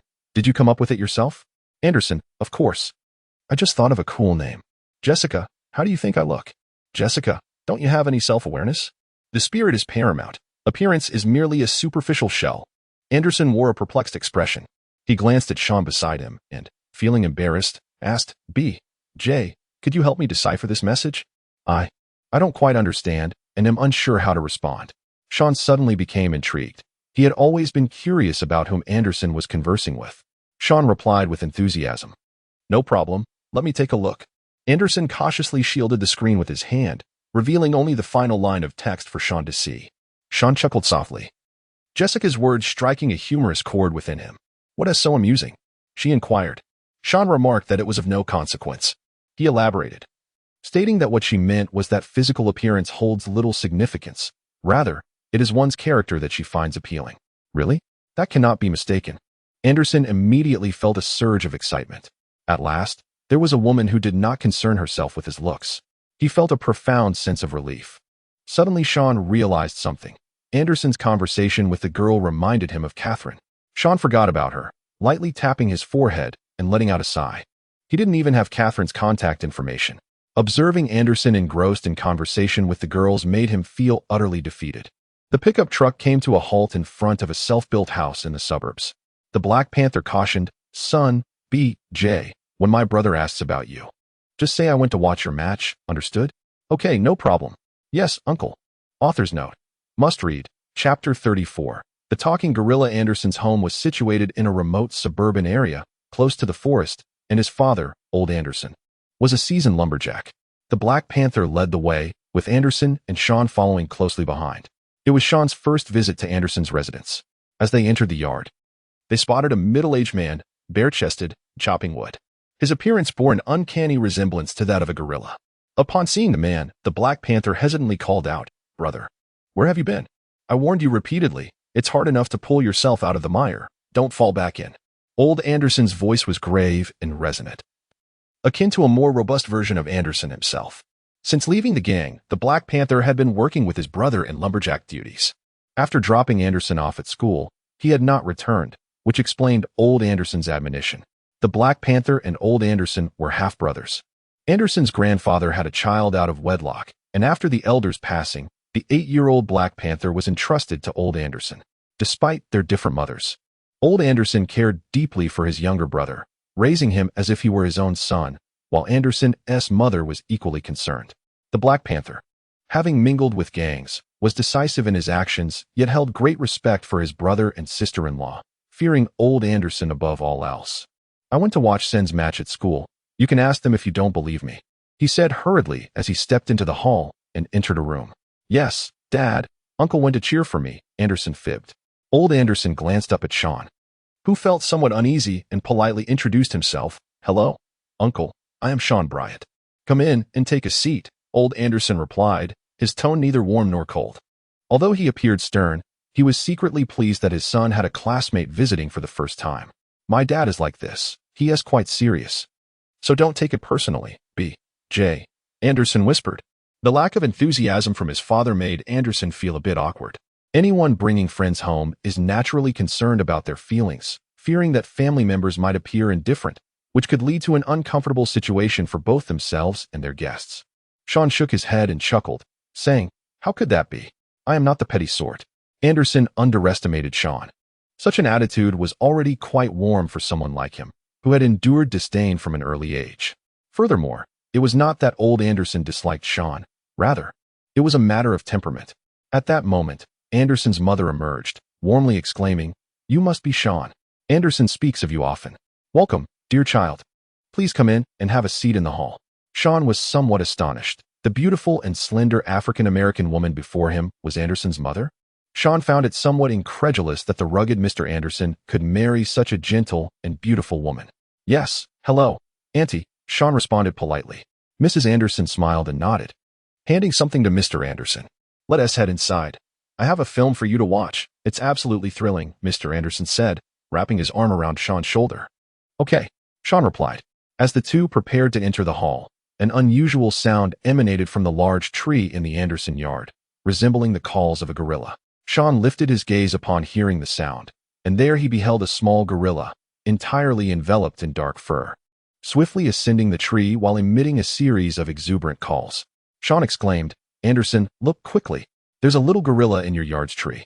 In his excitement, he instinctively called out Anderson's full name rather than the newly coined abbreviation, ASIN, failing to notice the three members of the Anderson family, their foreheads etched with dark lines of disbelief. His attention was entirely captivated by the little gorilla in the tree. Suddenly, the little gorilla spoke. Did you win the match, little Anderson? Shawn's face displayed an expression of utter astonishment as he exclaimed, Wow, Anderson, this little gorilla can talk. Oh my goodness. It is no wonder that Shawn was so shocked. Anyone encountering such a phenomenon would undoubtedly be left speechless. This was a monumental event, a talking gorilla, destined to make headlines across the globe, serving as the most compelling evidence for Darwin's theory of evolution. Anderson and his parents wore expressions of embarrassment upon hearing Shawn's words.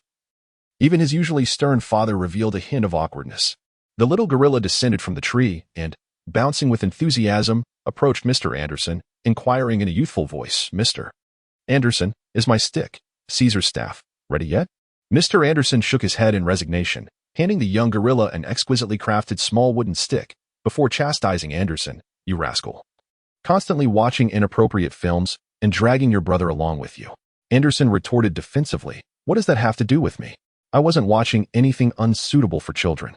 I merely watched Rise of the Planet of the Apes. Who would have guessed that after watching it, Mason would turn out like this? Anderson's mother interjected soothingly, Oh, let it be. Mason has always loved to imitate. It's just a phase he'll outgrow. Anderson quietly explained to Shawn that Mason was his younger brother, which made Shawn's face flush with embarrassment. To visit the Anderson household for the first time and tell his parents that Anderson's brother was a gorilla was perhaps the most mortifying experience imaginable. Mason had been doted on by the family since childhood. The stern Mr. Anderson was particularly fond of him, often taking him to work, which helped Mason develop exceptional climbing skills. Being the youngest, he was naturally the favorite, and he was 11 years younger than Anderson.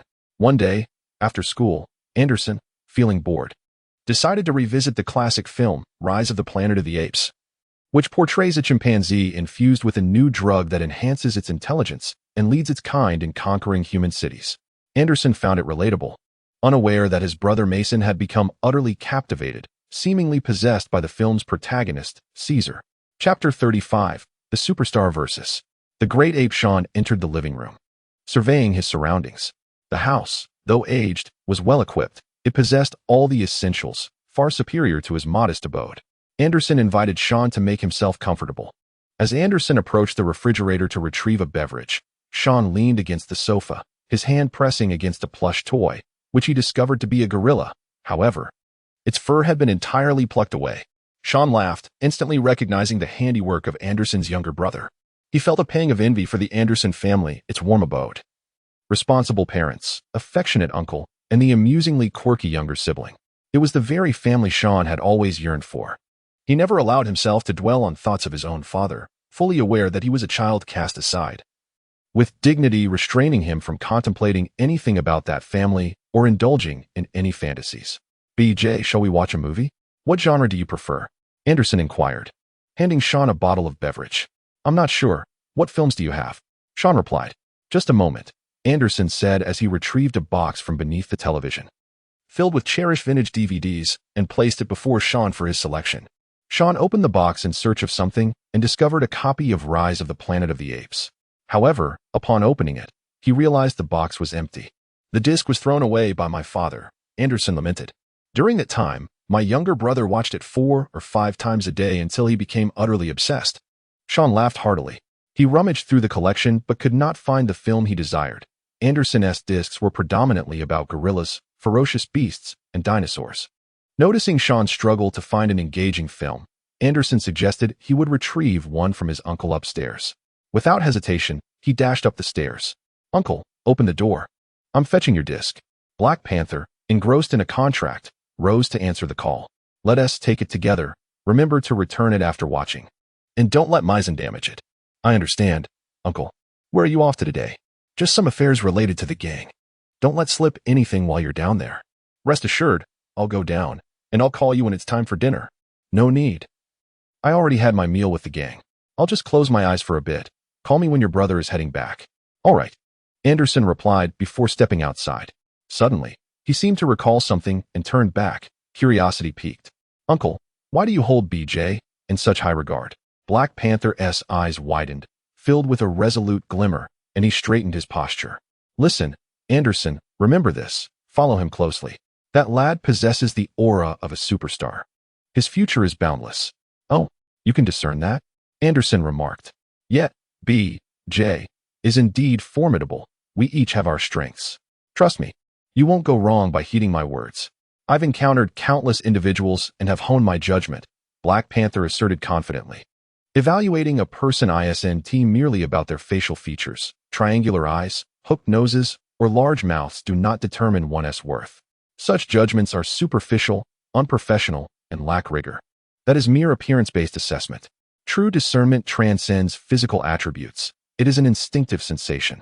Regardless of one's looks, be they pleasing or unseemly, it matters little. The art of reading faces is about the impressions they evoke in your mind, an almost mystical feeling. Anderson took a seat, straightening his back and adopting a serious demeanor, his nostrils flaring in anticipation. "Uncle, what about me? Look closely. Do I possess the aura of a superstar?" Black Panther momentarily faltered, a hint of discomfort crossing his face. This is something I cannot ascertain." His inability to gauge Anderson's potential might stem from a lack of true expertise in discerning character. He had merely accumulated some insight through numerous encounters and experiences.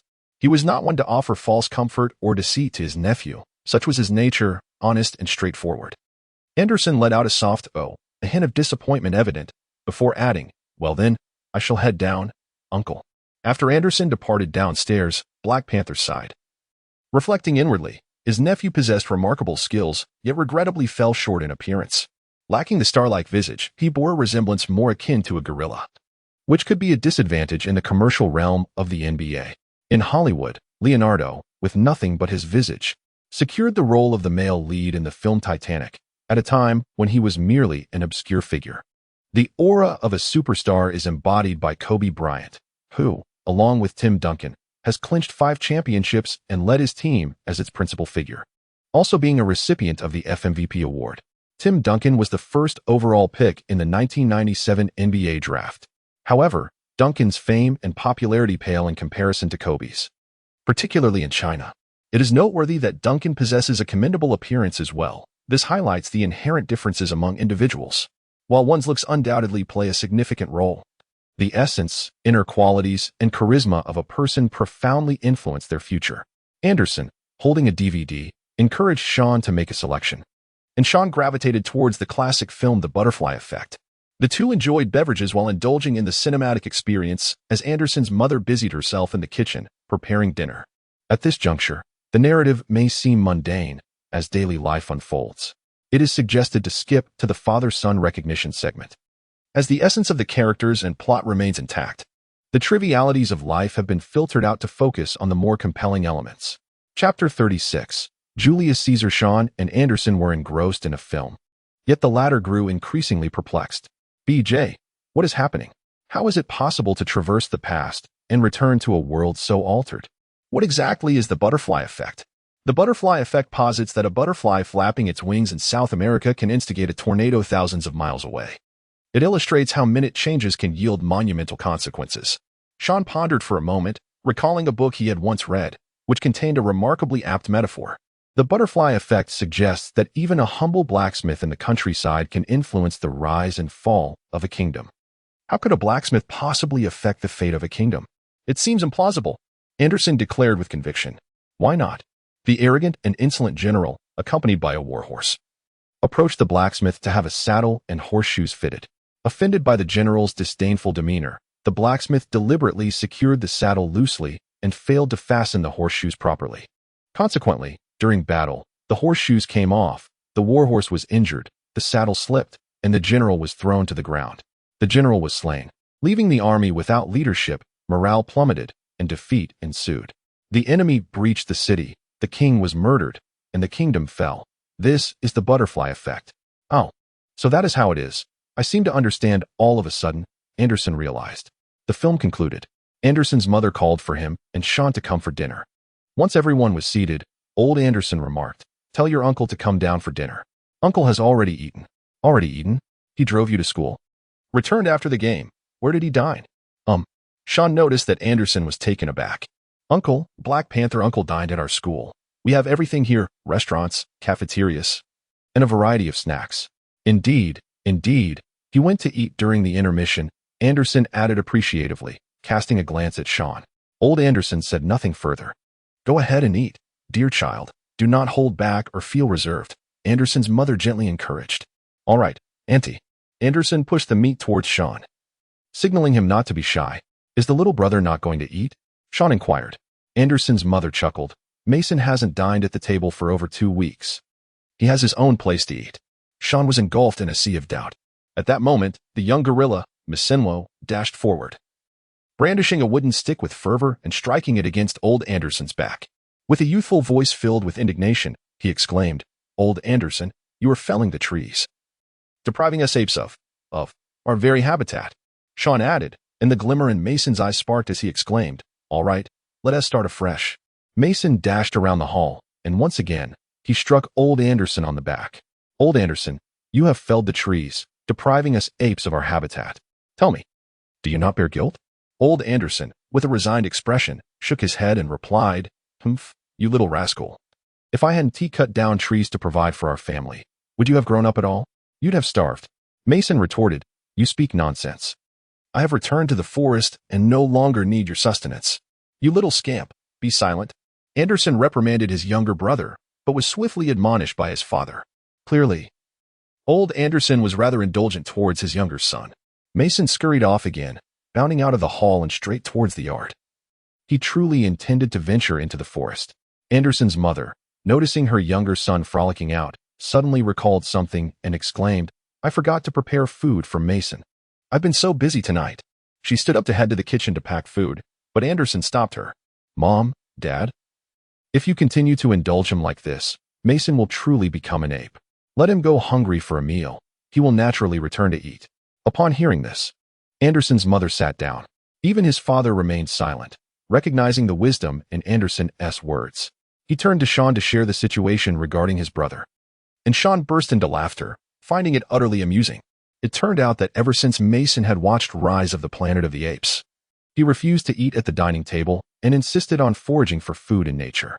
His parents, helpless, fearing their child would starve, could only secretly pack food and place it near the woods by their home, pretending to lead him there so he could discover it himself. Before long, Mason scampered back, no longer making a ruckus, his spirits evidently low. He found a small stool and sat a meter away from the dining table, fixated on the food, his eyes unblinking. "Mason, come eat. Don't let yourself go hungry. For heaven's sake, how long will you play? Hurry up and eat," urged Anderson's mother and father, providing him ample encouragement. Yet it was far from sufficient to sway the proud Caesar. "Absolutely not. You humans are unworthy to share a meal with me, Caesar," Mason resolutely replied. Anderson's parents felt helpless. This was not the first instance, and calling out to him proved futile.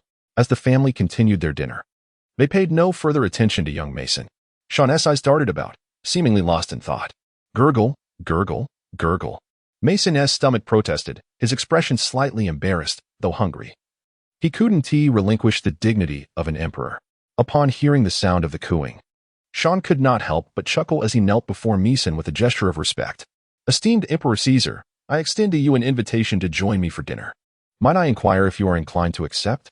Anderson and his parents gazed at Shawn in astonishment, taken aback by this unexpected display. Mason, invigorated by Shawn's appellation, felt a thrill at being addressed as Emperor Caesar for the first time in this playful endeavor. Yet, in an effort to uphold his lofty dignity, he feigned nonchalance. "Oh, very well. I shall reluctantly partake, albeit just a morsel," Mason replied, pretending to be put upon. He then swiftly approached the table and began to devour the food with fervor, revealing a clear indication of his hunger. Shawn returned to his seat, where Anderson and his parents turned their gazes upon him. Their expressions seemed to convey a silent acknowledgement of his prowess, as if to say, "You truly possess a remarkable skill."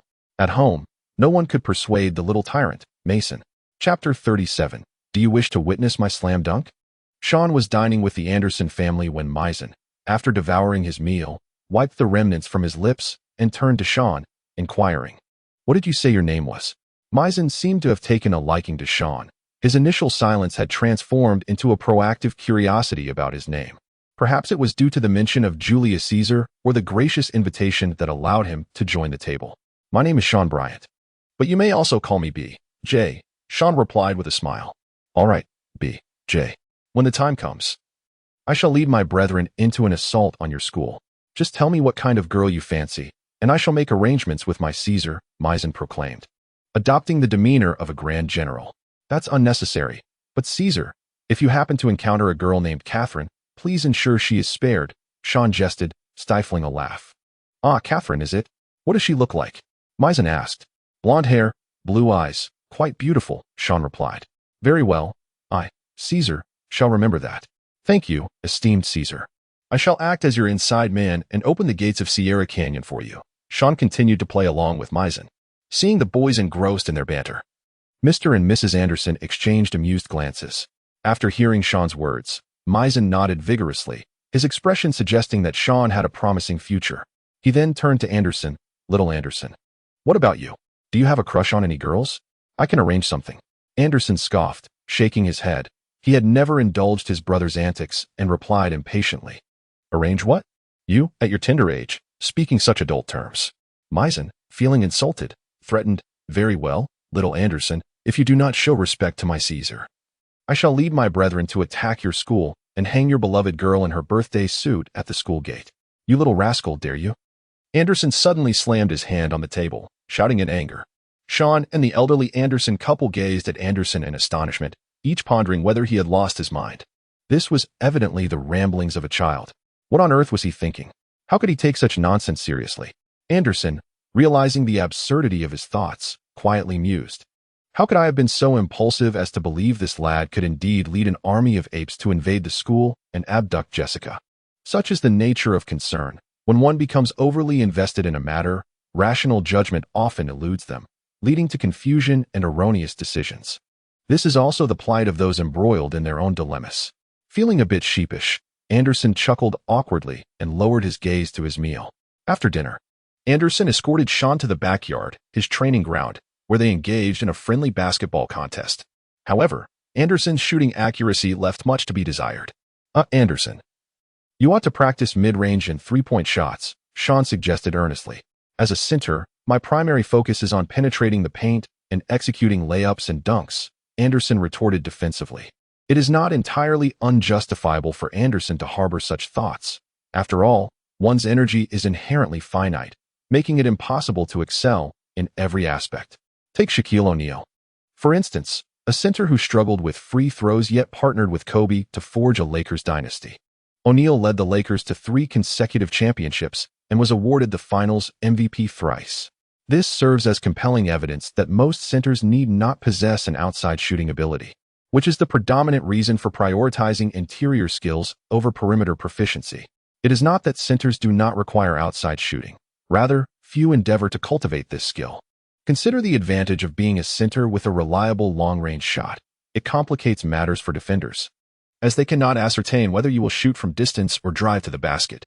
Lacking that outside threat, defenders can anticipate your intent to penetrate the paint, significantly increasing their chances of thwarting your efforts. The disparity is monumental. Shawn elaborated thoughtfully. Anderson nodded in contemplation, and then Shawn requested his assistance in tossing the ball.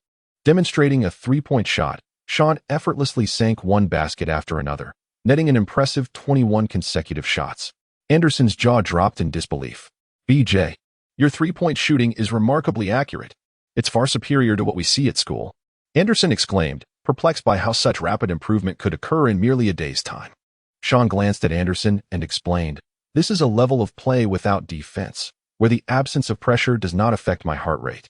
My physicality has always constrained my performance. BJ, may I inquire about something?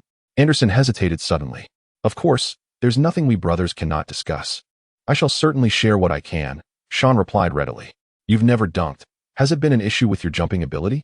Your height and wingspan clearly possess the prerequisites for dunking, Anderson quietly probed. Shawn chuckled softly after listening. He pondered for a moment before turning to Anderson and inquired, Aaron, would you like to see me dunk? Oh, you can dunk? I would certainly love to witness that. Frankly, if you possess the audacity to penetrate the paint with formidable dunking prowess, you must be among the elite high school players in the nation, Anderson replied. A hint of excitement in his voice. Are you going to be awake early enough to see me dunk tomorrow morning? I can come by to pick you up. I'll arrive around 6, and we can head to school together, Shawn confirmed to Anderson. In truth, Shawn underestimated Anderson. Any high school student capable of such skill at a young age undoubtedly combined innate talent with diligent training. Of course, I often rise early to practice. But why not now? Anderson questioned, perplexed. It's due to my physical condition. I'll explain tomorrow. Well, I should be heading home now, Shawn responded to Anderson. All right. I'll go call my uncle, Anderson said before rushing upstairs. Once Black Panther descended and started the pickup truck, Anderson's family of 4 stood outside the yard, bidding farewell to Shawn. Even little Mason waved reluctantly, calling out, remember to come play next time.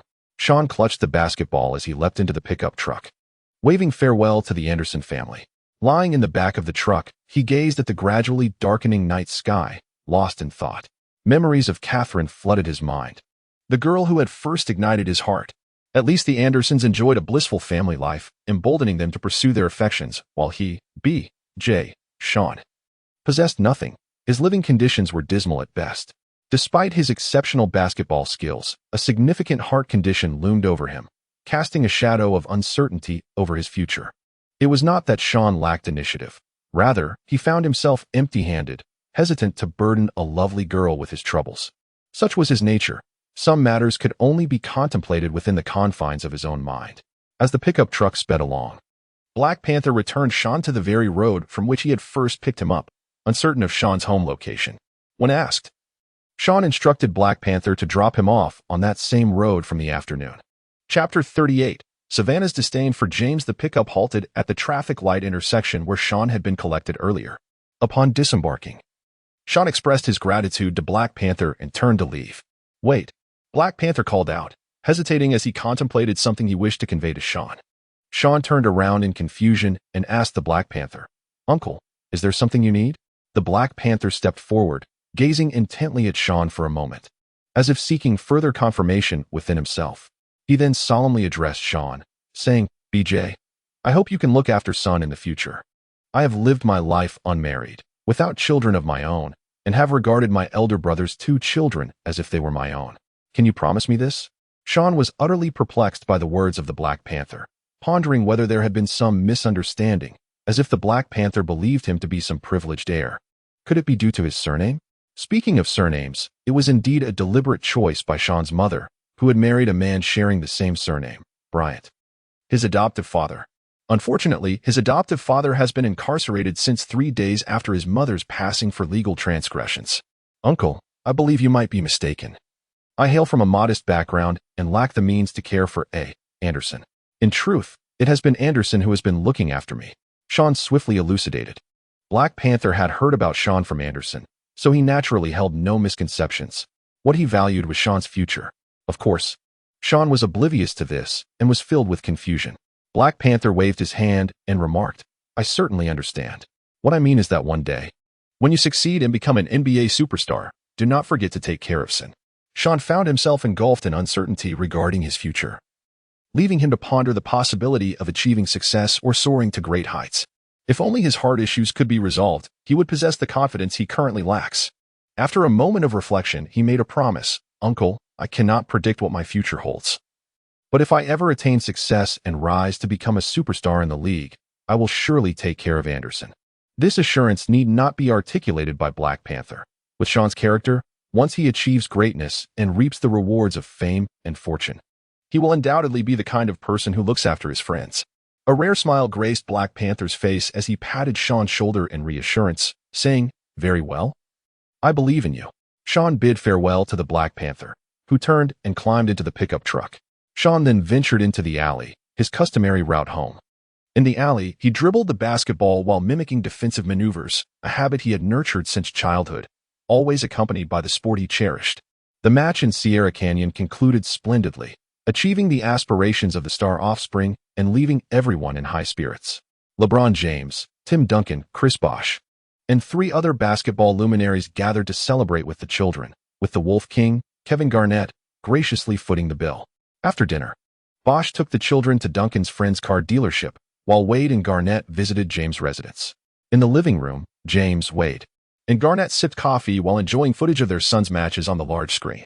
Upon witnessing the connection between LeBron and Wade, James couldn't suppress his excitement, breaking into applause.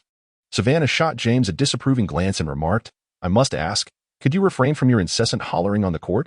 Do you realize how ridiculous you appear?" Savannah was a woman of considerable pride, not so much stern as someone who loathed embarrassment.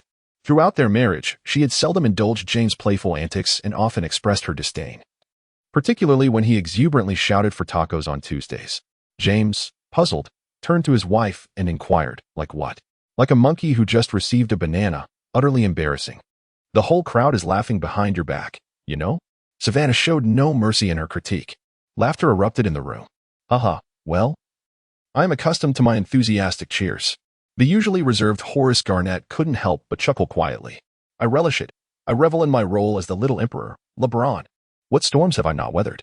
Am I to fear a gaggle of children laughing?" James dismissed the notion nonchalantly. Savannah, well aware that such remarks would not sway him, had voiced her concerns countless times. Occasionally, James would promise to change, but in moments of excitement, he would forget and resume his loud antics. At that moment, Julia scampered over to Savannah and innocently asked, "Mommy, why does Daddy always have to shout? Can't he be a bit cooler?"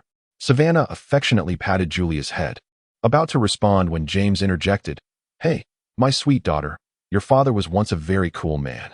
In the James household, the apple of everyone's eye was undoubtedly little Julia James, a spirited girl who delighted in asserting her dominance while perched atop her father's shoulders.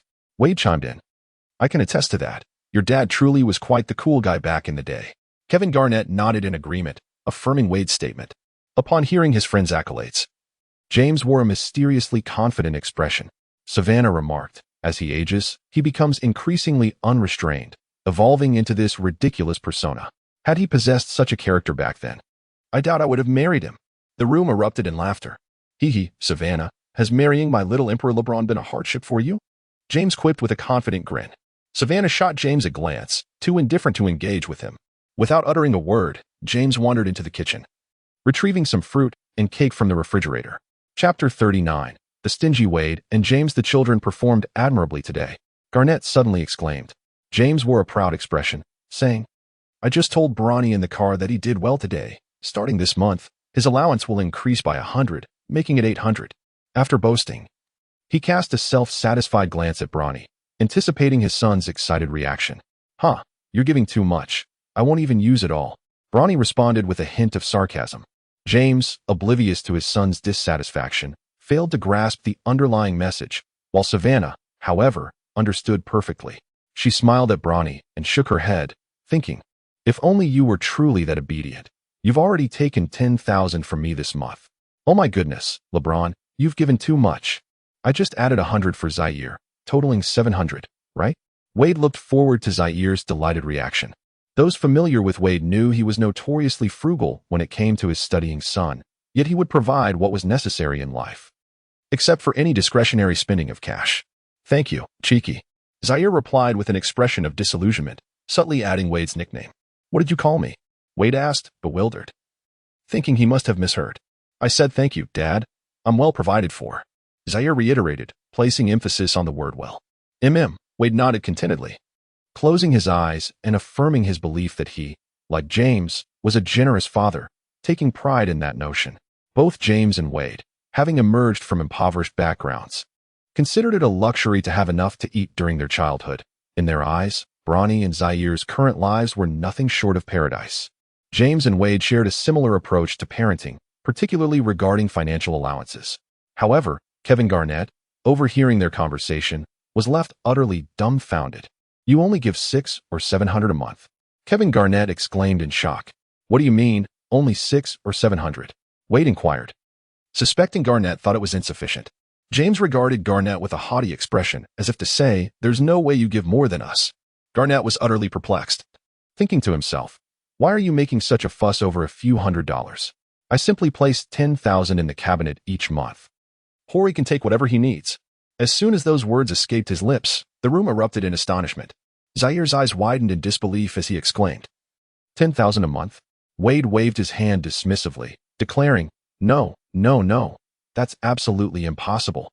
James looked at Garnett in confusion, asking, hey, brother, did you misspeak? We are discussing our children's monthly allowances. Zaire and Bronny exchanged glances, each reflecting surprise upon their faces, while Savannah, LeBron's wife, maintained a calm demeanor, devoid of any excessive expression. She was acutely aware of the real expenses incurred by children today, and Bronny's monthly expenditure fell within that range. In the hallway, Horry and Julie were engrossed in playing with Barbie dolls. Little Julie exclaimed, Horry, you're amazing. The hairstyle you gave Princess Elsa looks wonderful. Horry Garnett smiled shyly. He bore a striking resemblance to Garnett, with large, expressive eyes. He was slightly shorter than Anderson, but lacked Anderson's bulk. Currently, Horry was slimmer than Garnett, yet still robust. I am not mistaken. Your monthly allowance is $10,000. Horry, come here. Garnett called out to his son. Upon hearing his father's call, Horry said something to Julie before stepping forward. What is it, Dad? Garnett asked. Does your father give you a monthly allowance of $10,000? Yes, why? Horry replied. Oh, nothing. Just wanted to confirm. After receiving the response, Garnett glanced at Wade and LeBron, as if to say, see, I wasn't wrong. It is indeed $10,000 a month. Zaire suddenly became intrigued, turning to Wade. Dad, look at them. They receive $10,000 a month. Bronny also glanced at LeBron, remaining silent. Wade and LeBron instantly felt deflated, sensing a blow to their pride. It wasn't that they were unwilling to provide for their children, but rather a fear that wealth might lead them astray. Now, in comparison to Garnett, it was clear that they had underestimated the situation. One could truly be shocked by the revelations. Both Bronny and Zaire exchanged excited looks, yet Horry interjected, But Dad, I only spent $200 this month. Clarifying that school-related expenses were not included. Is that so? I hadn't noticed, Garnett responded thoughtfully. Wade and LeBron perked up at this revelation. The frugal Wade sprang to his feet, quickly approaching Horry, affectionately patting his bald head and praising, good boy, good boy. You truly understand the value of saving. LeBron gave a thumbs up, declaring, frugality is a virtue. Well done, young man. Uncle LeBron must commend you. Savannah cast a surprised glance at Horry, silently marveling, this child. How well behaved. Wade remarked, Zaire, did you hear that? You're still too extravagant. Your father has been too indulgent with you. This month. Not only will your allowance not increase, but it will be reduced by 100. LeBron promptly echoed, Bronny, you too. Bronny and Zaire appeared as though struck by lightning, staring incredulously at Horry. They would not have been as astonished had they learned that Horry received $10,000 a month. What left them truly astounded was Horry's choice to spend a mere few dozen dollars, an utterly absurd decision given his potential for lavish spending. They were left speechless. Zaire, feeling disgruntled, suddenly exclaimed, what about Will? At the age of 18, his father bestowed upon him several $1 million. Upon hearing his son draw a comparison with Will, Wade became visibly agitated, exclaiming loudly, Will? You dare compare yourself to Will? What nonsense is this? He is the top high school student in the entire nation. With a father like Michael Jordan, and you think you can stand beside him? Zaire immediately deflated, murmuring, forget I said anything. Will Jordan, a prodigious talent rivaling that of Michael Jordan, stands as the most prestigious offspring of a star, 2 years older than Zaire and Bronny, and is on the brink of graduating high school. Chapter 40. The commanding Will Jordan location, Chicago, time, 1 a.m. Nearly 60 years old. Michael Jordan sat by the poolside of his villa, indulging in a cigar, appearing quite fatigued, stifling yawns. Just then, the distant roar of several sports cars reached his ears, lifting his spirits slightly. Shortly after, 4 Ferraris arrived, parking neatly, followed by a Porsche 918 that screeched into the villa's driveway. As the occupants disembarked, they awaited the emergence of the 918's driver. The door opened, revealing a young man, approximately 198 centimeters tall, with a bald head. Though not classically handsome, he exuded an air of authority and arrogance. Boss, called out several black men who had exited the Ferraris, addressing the bald youth. "Go on in first," he replied, then picked up his phone, glancing at an old Honda parked at the villa entrance, his brow furrowing slightly. The group approached the poolside, and just as they were about to enter the hall, they collectively greeted Michael, "Old man." Without lifting his gaze, Michael Jordan nodded slightly. After finishing his call, the bald youth sauntered over to Michael, adopting a nonchalant tone. "Old man, still awake at this hour?" "Age brings insomnia," Michael Jordan replied coolly, before rising to head into the living room and up to the second floor to sleep. The bald youth was none other than Michael Jordan's youngest son, Will Jordan. Will observed his father's retreating figure and shook his head, knowing Michael was waiting for him to return home. Entering the hall, he called out to one of his associates, "Eagle, I just spoke with Jokic. Tell that kid's brother that in my presence he should lie low like a dragon or crouch like a tiger." "Got it, boss. That kid doesn't know his place and can't even recognize the boundaries," Eagle responded, swiftly dialing a number. Meanwhile, Michael's eldest son, Jeffrey Jordan, hearing the ruckus from upstairs, hurried down to greet Will, saying, "Little brother, you're back. I've been waiting for you for 2 days and you wouldn't answer your phone. What the hell do I care about your calls? Whenever you ring, it's never good news. Is that old Honda outside yours? What happened to the 812 I gave you?" Will shot a discontented glance at Jeffrey, expressing his frustration. "Recently, fortune has not favored me, and I find myself in a predicament at the casino," Jeffrey murmured, not daring to raise his gaze to meet Will's eyes. Jeffrey, 14 years Will's senior, had not excelled in sports, yet he had inherited another of Michael's vices, gambling. Unfortunately, his skills were lacking, and luck was not on his side, leaving him in a dismal state, perpetually reliant on his younger brother for assistance. Michael had long since ceased to concern himself with Jeffrey's plight. Will, having been the favored son since childhood, was endowed with remarkable talent and an assertive demeanor, rendering Jeffrey almost like a younger sibling in his presence. "You've truly sunk to new lows, losing all your money and pawning your car, only to return home in that dilapidated Honda. You've utterly tarnished my reputation," Will exclaimed, gritting his teeth in frustration. "Brother, please lend me another $1 million. I assure you I will win it back this time and repay you by tomorrow, all right?" Jeffrey pleaded. When Will was 18, Michael had generously bestowed upon him $50 million. And given Will's undeniable talent, despite his tendency to show off, he had consistently maintained exceptional skills in basketball, being the top high school player in the nation, which allowed him the freedom to indulge. Requesting $1 million outright? Wouldn't it be easier to rob Citibank instead? "Father has given me $50 million this year, and you expect me to hand over $600,000 to you alone?" Will retorted, exasperated. "Brother, if you're short on cash, just ask father. I've been living in penury lately, too afraid to step outside my home for the past 2 days. Besides, with your talent, once you enter the league, you will surely thrive and accumulate wealth. If father continues to ignore me, I will be counting on you for my later years. What about your watch and necklace?" Will inquired. "Sold," Jeffrey replied, his disheveled appearance igniting Will's irritation. "Eagle, go retrieve that $1 million cash from his car," Will commanded one of his subordinates. Upon hearing this, Jeffrey's spirits lifted, a smile breaking through his facade as he playfully squeezed Will's shoulder. Eagle returned with a bag of money, handing it to Jeffrey, who weighed it in his hands and immediately sensed something amiss. With his seasoned experience at the casino, he quickly realized the amount was insufficient. "Brother, this sum is not correct." Eagle, what happened?" Will questioned. "Boss, you forgot that we allocated $400,000 for the car modifications tonight," Eagle explained. "Oh, right. Then it's $60,000. That should suffice for you," Will replied. "Wait, doesn't that mean you took my money for the modifications, leaving me short by $400,000? Jeffrey murmured. Upon hearing this, Will and his entourage were taken aback, staring at Jeffrey in disbelief. "This is your money I've given you. How can it transform into me using your funds for the car modifications?" Will's temper flared instantly. "Brother, please calm down. It was a slip of the tongue. I'll take my leave now." Jeffrey hastily apologized. Grasping the money, he felt invigorated, ready to head out and conquer the casino. Eagerly retrieving his keys from his pocket. "Wait, Eagle, first bring me my SF90, and then take that old Honda of his and get rid of it." Will glared at his younger brother, Jeffrey, with palpable anger. Upon hearing this, Jeffrey's eyes lit up. He swiftly turned around and handed the Honda keys to the Eagle, receiving the keys to the Ferrari SF90 in return. "Brother, maintain an air of sophistication when you're out. Don't embarrass me in front of Will." "Indeed, dear brother. Wealth does confer prestige. How about you give me that Ferrari LaFerrari? Dream on." Get lost. Both Jeffrey and the Eagle exited the living room. One headed to the casino while the other dealt with the Honda. Will, what are you two arguing about? Michael Jordan, awakened by the commotion, descended the stairs and inquired of his younger son.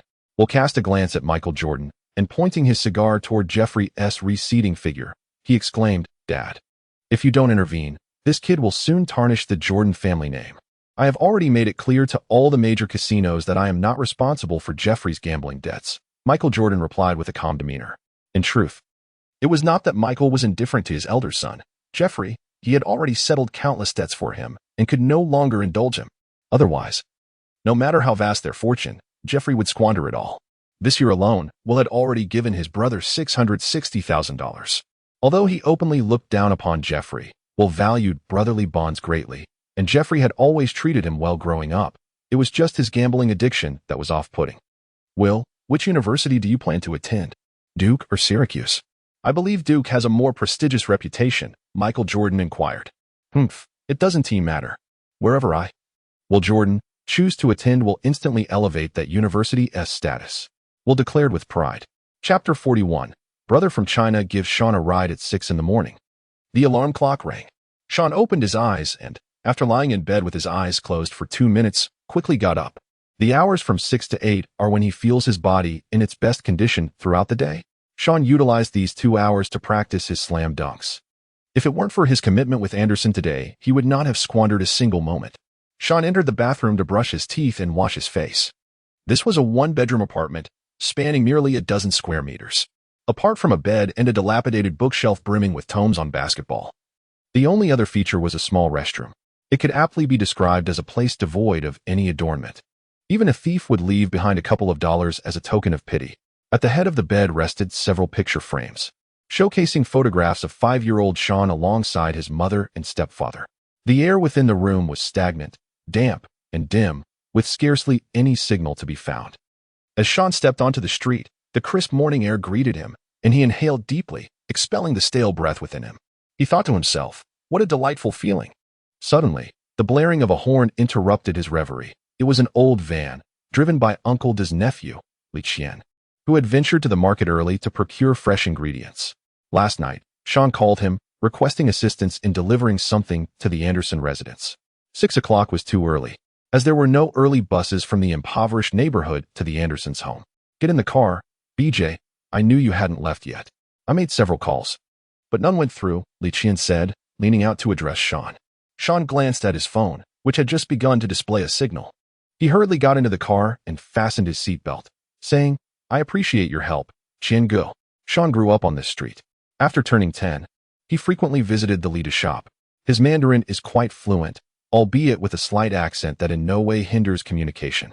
What is the trouble? I'll help you out, Qian, he said. Li Qian handed Shawn a metal box.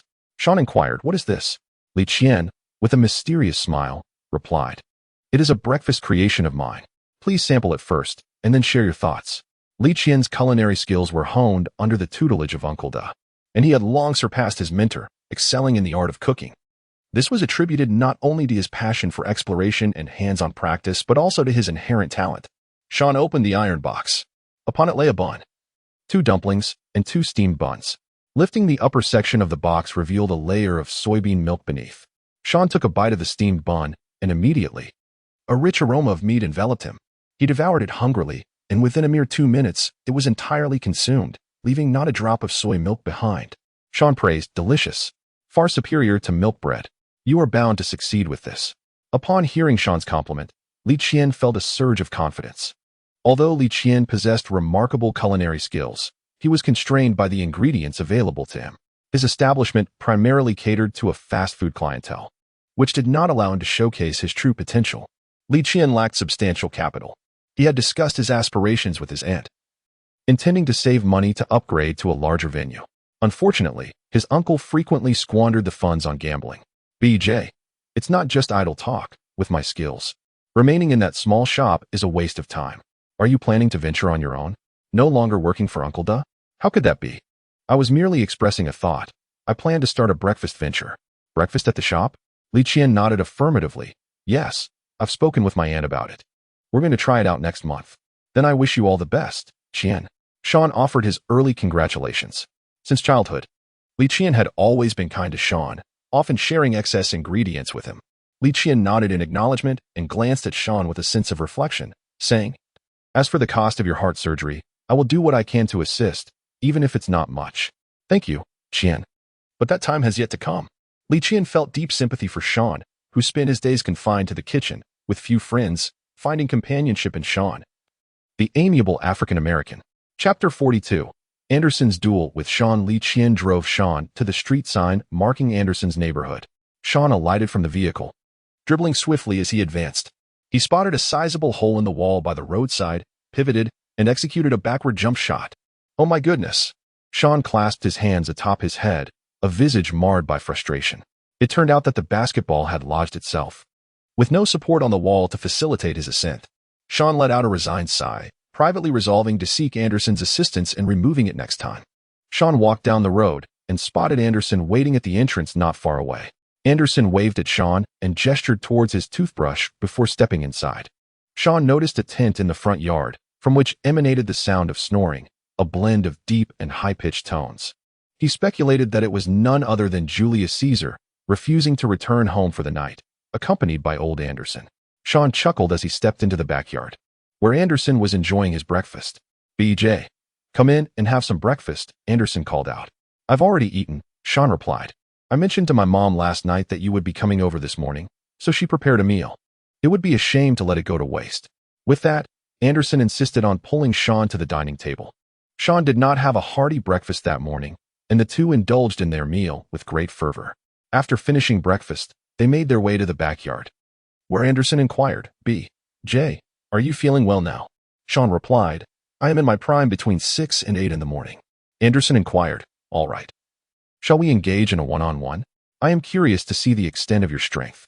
Shawn wore an expression of eager anticipation, his fighting spirit soaring as he declared that neither would hold back and both would exert their utmost effort. Anderson nodded in agreement. The two then entered into a one-on-one duel mode. Shawn advanced with the ball, while Anderson spread his hands wide in defense. With a swift and dramatic change of direction, Shawn effortlessly maneuvered past Anderson, who was caught off guard. In an instant, Shawn soared into the air, executing a powerful one-handed dunk that sent the ball crashing into the net. Anderson exclaimed, "What astonishing speed in such a ferocious slam!" Accustomed to Shawn's velocity, Anderson was taken aback by the stark difference in Shawn's performance today, his speed, strength, and an unprecedented display of leaping ability and ferocity. "BJ, is this your true potential?" "Remarkable," sighed Anderson, reflecting on the ridicule he often faced at school for his inability to perform a dunk. Shawn's dunks exude an air of ferocity. He has perpetually envisioned the hoop as the perpetrator behind his mother's demise, cultivating a mindset of relentless aggression in his style of play. Anderson, with the ball in hand, engages in an American one-on-one duel, certain to take a shot after 3 dribbles. As Anderson advances with the dribble, Shawn adopts a low defensive stance, while Anderson turns his back to execute a post move. Physically challenging Shawn, Anderson muses to himself, "BJ possesses an incredibly solid physique." Shawn mused to himself, "A's strength is truly formidable." Although they were teammates who had played together for some time, Anderson was acutely aware of Shawn's poor physical condition and had refrained from engaging in any confrontations. With a series of dribbles, Anderson executed a back-to-the-basket move and, in a sudden surge of power, drove towards the paint to deliver a thunderous dunk, scoring effortlessly. Shawn, speechless, remarked, "A sin, you've just doubled your score." Anderson chuckled foolishly, responding, "As a center, I am not particularly skilled in this area. As long as I can score, that suffices." The challenge continues. Shawn advanced with the ball, driving towards Anderson's left side. The latter, quick to react, attempted to intercept the ball. Shawn abruptly halted and pulled back, dribbling towards Anderson's right side, leaving Anderson momentarily bewildered and off balance. Shawn soared into the air for a thunderous axe-like dunk. Anderson initiated the offense, dribbling forward as Shawn extended his arms, his gaze fixed intently on Anderson. Unable to find an opportunity to penetrate, the latter opted for a shot. "Magnificent! A beautiful air ball." Shawn laughed heartily, saying, "Asen, I believe you should practice your mid-range and three-point shots." Anderson waved his hand dismissively, indicating a lack of energy for such endeavors. He elaborated, "I am a player of the same ilk as Shaquille. He is exceptionally formidable, leading the Lakers to 3 consecutive championships. and yet he scarcely relies on free throws. We do not require such abilities. Shawn remarked that some individuals at the school referred to Anderson as Little O'Neal, which brought him immense joy. Anderson expressed that his idol is none other than Shaquille O'Neal, declaring his intention to emulate his playing style and become a formidable force in the paint. Suddenly, Anderson turned to B.J. and said, "I think you resemble Kobe quite a bit. They say you're like Steven, but that's merely because you lack the ability to compete in your prime. You bear a striking resemblance to Kobe." Shawn did not deny that. Although he is reluctant to speak of Kobe, he cannot help but watch videos of Kobe playing, emulating his moves. Does it resemble? Oh my, I suddenly have the feeling that we will become the next generation of Kobe and Shaquille, clinching a three-peat. Wow, your confidence is so high. I dare not entertain such thoughts for now. Please, continue. As Shawn advanced with the ball, Anderson, intending to defend, attempted a three-point shot, and it went in.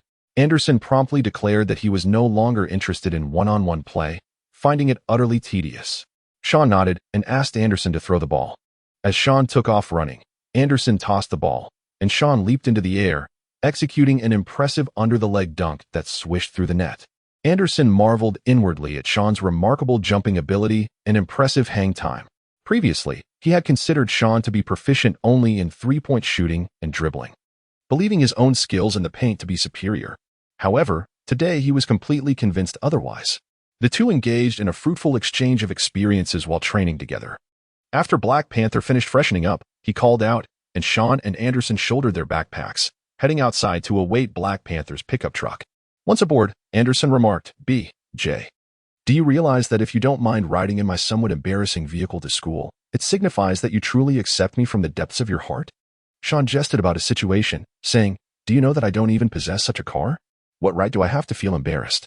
Anderson replied, "It's different. When you walk to school or take the bus, no one is aware of your circumstances. However, your choice to accompany me conveys an unexplainable sentiment." Shawn suddenly recalled something and inquired, "Anderson, who was it that humiliated you while you were entering the school in your vehicle last time?" Anderson, filled with rage, replied, "It was William from the senior year. I planned to gather a few people to challenge him to a match. What do you think?" Shawn asserted resolutely, "Very well. No matter whom you challenge, I shall certainly assist you." Anderson clapped his hands exuberantly and proclaimed, "Excellent. This white boy has insulted me once, and I chose to ignore it, but he has grown addicted to it, sneering at me whenever he sees me. I have endured this for far too long. We can enlist Tom and Williams to form a team. Our current cohort is indeed stronger than their senior year." Anderson, mindful of his ambiguous relationship with Jessica, felt the need to assert himself, for to be belittled would compromise his dignity as a man. The prowess of the second-year students in Sierra Canyon undeniably surpasses that of the seniors, as the school boasts a plethora of talented contenders and offspring of stars. The Black Panther delivered Anderson and Shawn to their familiar haunt near the school. They alighted from the vehicle and proceeded towards Sierra Canyon. Chapter 42. Shawn contradicts the teacher. Shawn and Anderson entered the school gate, where they encountered Tom and Williams. The four of them engaged in conversation as they made their way to their respective classrooms. Shawn entered the classroom and took a seat. The lesson was on geography. The geography teacher, with sparse hair, styled it in a side parting. Though Shawn primarily focuses on basketball, the school does not permit athletes to perform poorly academically. His academic performance has been satisfactory, albeit with significant discrepancies in his subjects. Classmates, today we shall discuss Asia. Beginning with Japan, a small island nation encompassing over 300,000 square kilometers and a population nearing 100 million. The Japanese are often perceived as rigid and inflexible, meticulously overanalyzing even the most trivial matters. Teacher, what you refer to as rigidity is actually the spirit of craftsmanship, interjected a white student named Snowden, a distinguished scholar known for his penchant for debate and a wealth of knowledge. He possesses a strong sense of justice and is intolerant of authority, earning the ire of many teachers. Just as the teacher was about to respond, a black student hurriedly entered the room. It was Monty Carter. Following him was a bespectacled middle-aged man who whispered something into the geography teacher's ear. The teacher nodded and instructed, "Please enter and take a seat in the last row." Monty Carter acknowledged with a sound, pausing to glance at a Latina girl seated in the front row and silently thought, "How beautiful. Student, why are you standing there? Please take your seat," the geography teacher said, slightly irritated. Monty Carter did not move forward, instead feigning a sweeping glance over the teacher and his classmates. He sighed and remarked, "I truly regret coming to this classroom. I was reasonably well regarded next door, but here I find myself at the bottom." Even the teacher possesses a more refined image, quite elegant. Upon hearing his words, the entire class turned their attention to Mani, their gazes tinged with a hint of admiration. Even the teacher's demeanor softened as he gently urged, "We are in class now. Please take your seat." Shawn and Manny are both members of the sophomore basketball team, and he has long been aware of Manny's talents, shaking his head with a smile. The geography teacher continued his lecture, casting a glance at Snowden, recalling his earlier rebuttal. "You, my dear student, what spirit did you just attribute to Japan?" he inquired. "I assert that Japan embodies not rigidity, but rather a spirit of craftsmanship." "Humph, what craftsmanship?" the teacher retorted. "During World War II, Tokyo was devastated, yet they stubbornly attempted to mobilize the entire populace for resistance. On August 6, 1945, when our nation dropped the first atomic bomb, they still refused to surrender, leading to yet another bomb in Nagasaki." The geography teacher elaborated passionately. Seizing the opportunity, Manny Carter began to shine. He desired to sit beside a beautiful female classmate. He was quite astute and possessed an exceptional emotional intelligence. He wisely refrained from pursuing the three most stunning girls in Sierra Canyon, knowing he had no chance. Once the teacher concluded his narrative, Manny applauded loudly, exclaiming, "Oh my goodness, teacher, your lecture was splendid. This otherwise mundane geography class has transformed into something fascinating. Mr. Morin cannot even compare to you. Alas, it is regrettable that my eyesight is poor, preventing me from sitting in the front row to admire your eloquence." The geography teacher, taken aback by this unexpected praise, wore an expression of delight. He felt a surge of fondness for Manny, especially since Mr. Morin was his rival, and it brought him great joy to hear a student commend him while disparaging his adversary. The teacher then tapped a frail, short black student sitting in the front row, expressing his discontent. "You seem to be dozing off every day, not paying attention in class. You shall exchange seats with the new student." The black student, eager for the change, swiftly rose, relieved to escape the teacher's watchful gaze, and made his way to Manny's seat. Manny gathered his belongings and approached his heart's desire. "New student, may I inquire your name?" the geography teacher asked. "Teacher, I am Manny Carter." "Very well, take a seat." Shawn mused to himself. "This lad is truly a prodigy." The academic excellence of Snowden cast a discerning glance at Manny, silently acknowledging his exceptional nature. Manny feigned composure as he settled beside the girl of his affections, picking up a pen to inscribe on paper, "Hello, classmate. My name is Manny, and it is an honor to sit next to the most beautiful girl in the class. What is your name?" Upon completing his note, he passed it to the girl, who, after reading it, inscribed the name Hannah in response. Meanwhile, the teacher continued with the lecture. "Dear students, let us now turn our attention to another great nation in Asia, China, a country whose land area closely resembles ours, boasting a population of 1.4 billion. While the Chinese may not possess the rigid demeanor often associated with the Japanese, they tend to be predominantly reserved and introverted, lacking the optimism and buoyancy characteristic of Americans. In large gatherings, they often exhibit a deficiency in self-confidence. Observe the Chinese students in our school. Most are notably earnest and not particularly adept in social interactions." Shawn felt unwell. Having grown up alongside the Lied couple, he possessed a profound understanding of the Chinese people. Rising to his feet, he countered, "Teacher, I believe your perspective is rather one-sided. The Chinese are not merely the taciturn and introverted individuals you perceive them to be. Rather, in unfamiliar surroundings, they tend to adopt a more subdued demeanor. Initially, they may not be as open and loquacious as we Americans, but this is a reflection of their reserved nature, shaped by their cultural background." Shawn recounted Uncle Da's amusing anecdotes to his classmates, who erupted into hearty laughter, finding the elderly Chinese gentleman quite entertaining. Their perception of Chinese people became less stereotypical as a result. However, Shawn's teacher interjected, clarifying that he had never claimed all Chinese individuals were like that, merely suggesting that such traits might be common on the surface. Shawn, indifferent to responding, has achieved his objective. The earlier chapters are written in a simplistic and juvenile manner. It is only after several hundred chapters that the writing improves. The verbosity stems from a lack of financial motivation, with no expectation for rewards, allowing readers the option to skip chapters. Chapter 43. The transfer student launches a rocket launcher. Class dismissed. Shawn exited the classroom after his history lesson. Anderson, Tom, and Williams approached him, and together they made their way to the break area. Sierra Canyon boasted picturesque scenery, with lush trees and a carpet of artificial grass as expansive as a football field. They sought a spot to converse and take a breather. Noticing a cluster of students gathered around a particular patch of grass, their curiosity prompted them to pause and observe. Among the crowd, a flamboyant voice resonated, recounting a tale. When I was 12, I returned home from school, and before I even crossed the threshold, I sensed something was amiss. My intuition proved accurate, as upon entering, I found my mother weeping on the floor, my two younger brothers in tears beside her. The wall bore the marks of gunfire. The moment my mother saw me, her demeanor shifted. She confided in me that my father had been taken by the Crocodile Gang. Anger surged within me, and I armed myself with a device, strapped on a time bomb, and reached out to a friend, asking his brother to ride me over. I was prepared to confront the Crocodile Gang single-handedly when, "Where did you get the time bomb?" interrupted a bespectacled boy. "How did I acquire it?" I was already strapped with the device, ready to rescue my dad, and had arranged for my friend's brother to take me out. "And you choose now to question my bomb's origin?" "I'm quite adept in physics. I crafted it myself." Honestly, such inquiries are disheartening. "I was merely curious." The bespectacled boy murmured softly. "Do not interrupt. Allow him to finish." Another voice chimed in, echoing the sentiment. The storyteller sighed deeply and continued, "You privileged youths, sheltered in affluent households, cannot fathom the harsh realities faced by those of us from the lower strata.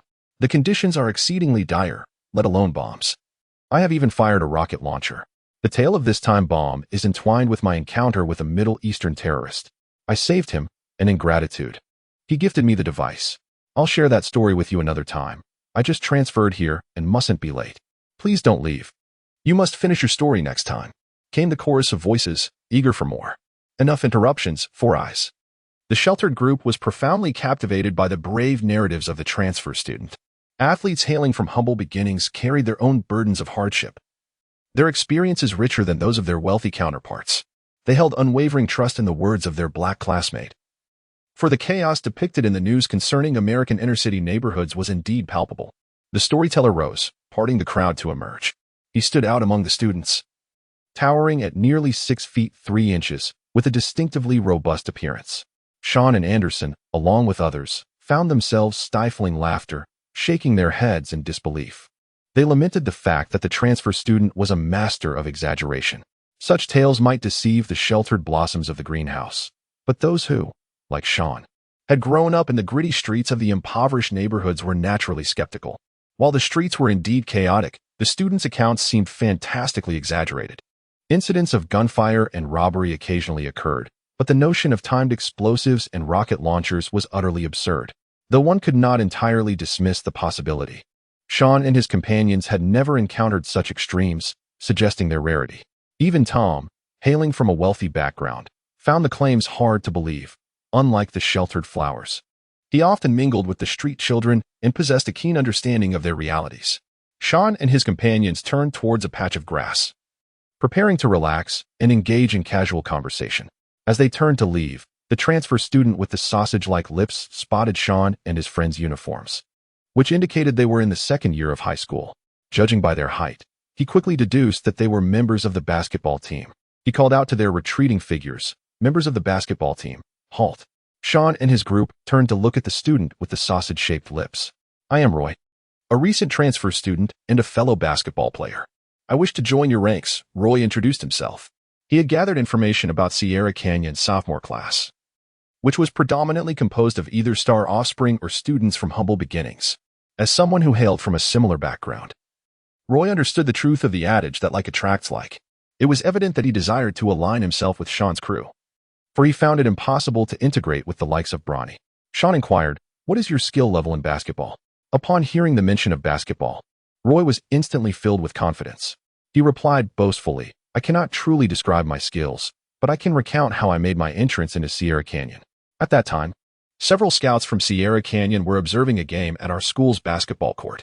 Suddenly, a basketball struck me from behind. I caught the ball with finesse, dribbled it effortlessly, and took an audacious long-range three-pointer without glancing back. I was oblivious to whether it went in or not. All I heard was a chorus of cheers from behind me. Before long, a few scouts stubbornly followed me, insisting that I join Sierra Canyon. I initially declined, but they persisted until I returned home. where my mother ultimately agreed on my behalf. Roy gazed confidently at the others. BJ, that guy clearly comes off as a braggart, Anderson whispered to Shawn. Shawn whispered, covering his mouth, regardless of whether he boasts or not. Anyone who can enter the Sierra Canyon must possess considerable skill. Aren't you looking to challenge that senior? William? We happen to be short on players. Shawn's sophomore basketball team comprises a dozen players, and apart from the star offspring, only a few remain. There is also a Manny, yet when compared to the senior class, they still fall significantly short in numbers. Basketball is not solely played by 5 players. The bench also plays a crucial role. It is nearly impossible for a single player to maintain their full stamina throughout the entire game. Thus, teams with a robust bench are likely to triumph over those that rely solely on 5 players without substitutes. After listening to Shawn, Anderson nodded in agreement. Roy, observing Shawn and Anderson whispering to each other, felt a twinge of anxiety. Could it be that they did not accept him? Shawn cast a glance at Roy and noticed a hint of uncertainty in his expression, lacking the confidence he had just exhibited moments ago. Shawn chuckled and said to Roy, "Keep up." After Shawn spoke, he proceeded forward with Anderson and the others. Roy, with his distinctive sausage-like lips, instantly became animated and eagerly followed the group. I am Roy Guerin. BJ Shawn Williams. Tom Anderson. Thus, the illustrious Roy, known for his audacious persona, officially joined Shawn's team, becoming Shawn's most cherished companion, a character who insisted on carrying the burden alone. Chapter 44. Casual conversations on the lawn during break. Shawn and Anderson, along with a few others, settled down on a spacious lawn, engaging in casual conversation. Have you heard? LeBron's involvement in acquiring MC has made headlines. It just topped the trending list. Tom exclaimed, displaying his phone to the group. What news? Roy inquired, as he had not yet transferred and was unaware of the events surrounding the second-generation star competition. Shawn curiously inquired, what was said? Tom picked up his phone and shared the news headline with everyone. LeBron James and Kevin Garnett bribed Sun's school MC to praise themselves. Strangely, Wade was not mentioned. Although James took the opportunity to highlight Wade on social media, along with Garnett, who also posted about it. LeBron James stated, I did not praise myself. Nor did I instruct the MC to disparage the students of Vincent High. That was solely the MC's initiative. Dwayne Wade added, I did not pay to bribe the MC. And I hope the media will refrain from mentioning me. LeBron is intentionally trying to draw attention to himself. Kevin Garnett remarked, so what if I spent money? Is it wrong to pave the way for my child? That phrase about the toughest man was originally meant for my son. But that foolish MC got it wrong and applied it to me instead. Haha. After reading Tom's phone content, everyone burst into laughter.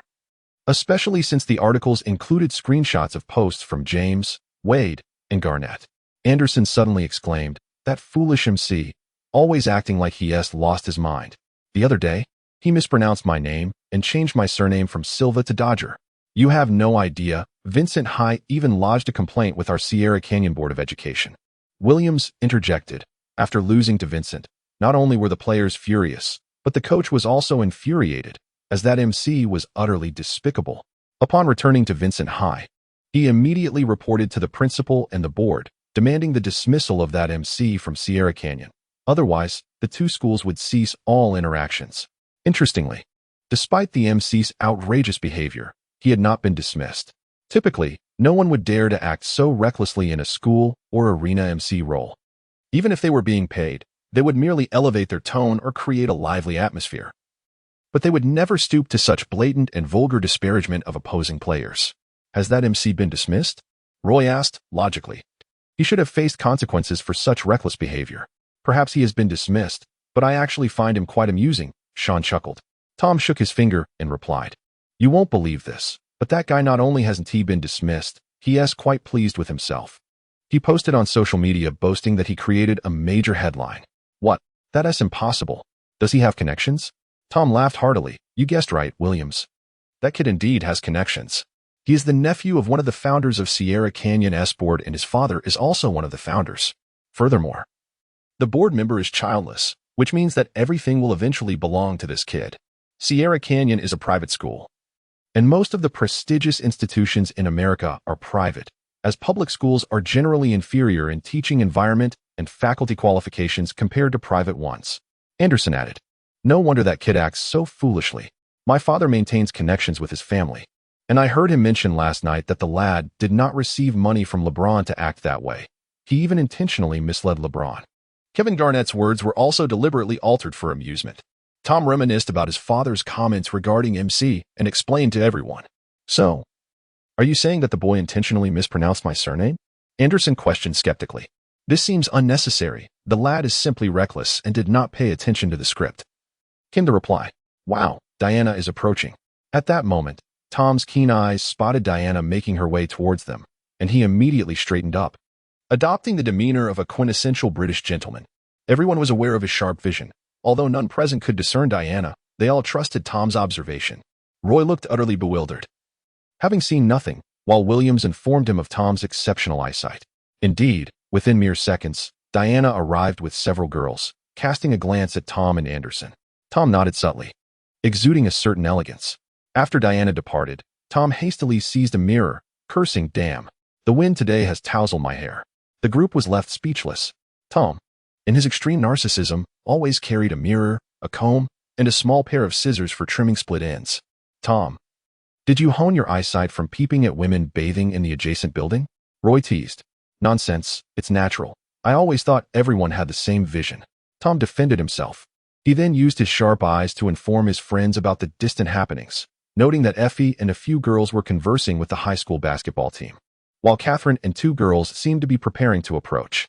Upon hearing Catherine's name, Shawn perked up, discreetly pulling his worn-out phone from his pocket, casting a sidelong glance at his friends, and activating the front camera to check his appearance, pretending to casually adjust his hairstyle. Anderson, upon hearing Catherine mentioned, grew excited as his Jessica would undoubtedly be with her. He hurriedly asked Tom, "Hey, lend me your mirror. Do I still look okay?" Tom shot a glance at Anderson and suddenly burst into laughter, mocking, "Your nose hair is almost poking someone. The school's artificial turf is better groomed than your nose hair." Laughter erupted among the group, but Anderson was not amused. He urgently asked Tom to lend him the small scissors for a quick touch-up. The usually reserved yet humor-loving Williams laughed so hard he fell onto the grass. "No way, that's too disgusting. Are you lending me or not?" "Hurry," Anderson shouted. "Not a chance." Tom firmly clutched his little bag.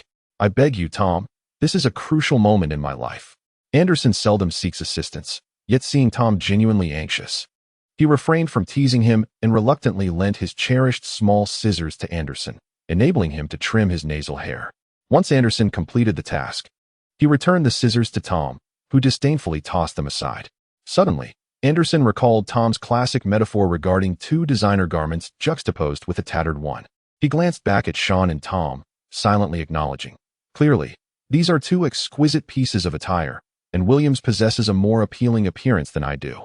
At that moment, he noticed the newly arrived Roy, with his distinctive sausage-like lips, and joyfully snapped his fingers, instantly inspired. "Hey, my good buddy Roy, come over here and sit beside me. Allow me to introduce you to the lovely girl from Sierra Canyon." Anderson cunningly beckoned Roy, oblivious to the underlying intentions. Roy genuinely believed in Anderson's camaraderie and eagerly moved to sit beside him.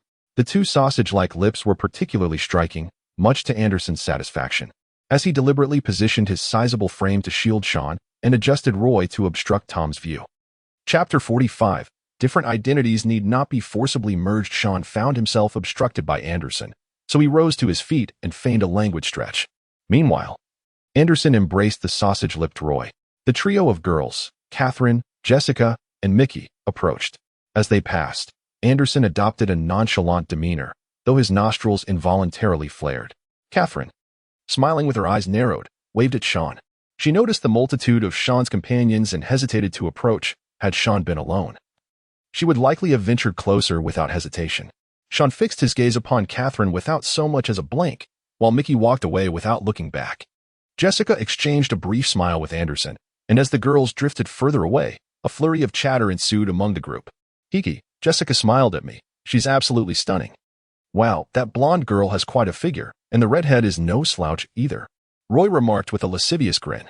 At that moment, Shawn swiftly delivered a kick to Roy's back, while Anderson followed up with a sharp slap to the back of Roy's head. "What's the deal? Why are you hitting me?" Roy exclaimed, bewildered, as he clutched his head and back, looking at Shawn and Anderson in confusion. Neither Shawn nor Anderson offered a response. At a loss for words. "Are they your girlfriends?" Roy pressed on. The two remained silent, feeling slightly awkward, unsure how to respond to Roy. One couldn't help but lash out, and the other couldn't resist kicking. Fortunately, at that juncture, Monty Carter arrived with 4 bottles of functional drinks, distributing them among Shawn and the others. Upon spotting a stranger in their midst, he appeared somewhat embarrassed, feeling a shortage of drinks. Monty glanced at Roy and then at the half-empty bottle in his hand, uncertain of what to do. Roy, feeling awkward, picked up a pair of scissors discarded by Tom and began to tidy up the protruding weeds on the ground, even though the lawn required no such tending. He felt compelled to mask the embarrassment. Shawn, in a gesture of goodwill, handed his drink to Roy, explaining that he already had another bottle in his classroom, thus alleviating Roy's discomfort. The truth was, Shawn possessed a meager drink that he was loath to part with. He typically relied on Tom's generosity, and when they were together, it was Anderson who treated them. He saved every penny he could, as aside from essential expenses. He was setting aside money for an upcoming surgery in just over a year. Monty, isn't Brownie rather fond of you? Why have you come over to our side? Williams inquired. Indeed, why aren't you dining and enjoying life with those star kids?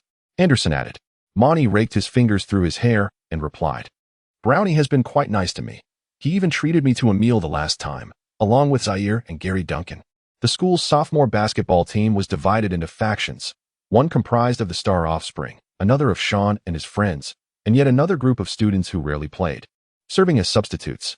Why not stick with them? Being around Brownie and his crew would be far superior to hanging with us, Shawn suggested to Monty. I haven't even met Zaire or Brownie yet, but us kids from the street should stick together, Roy asserted, addressing Shawn and the others. Monty cast a glance at Roy and sighed. Brother, you speak the truth. Although Brownie and the others are quite amiable towards me, I often feel out of place. Their conversations revolve around luxury homes, expensive cars, and vacation getaways, topics I find difficult to engage with. I feel more at ease with you all. You finally grasped that principle. This is precisely why we don't associate with Brownie and Zaire. Let us remain closely connected with us, the children of the slums. Apart from Tom, I would gladly associate with you, the underprivileged.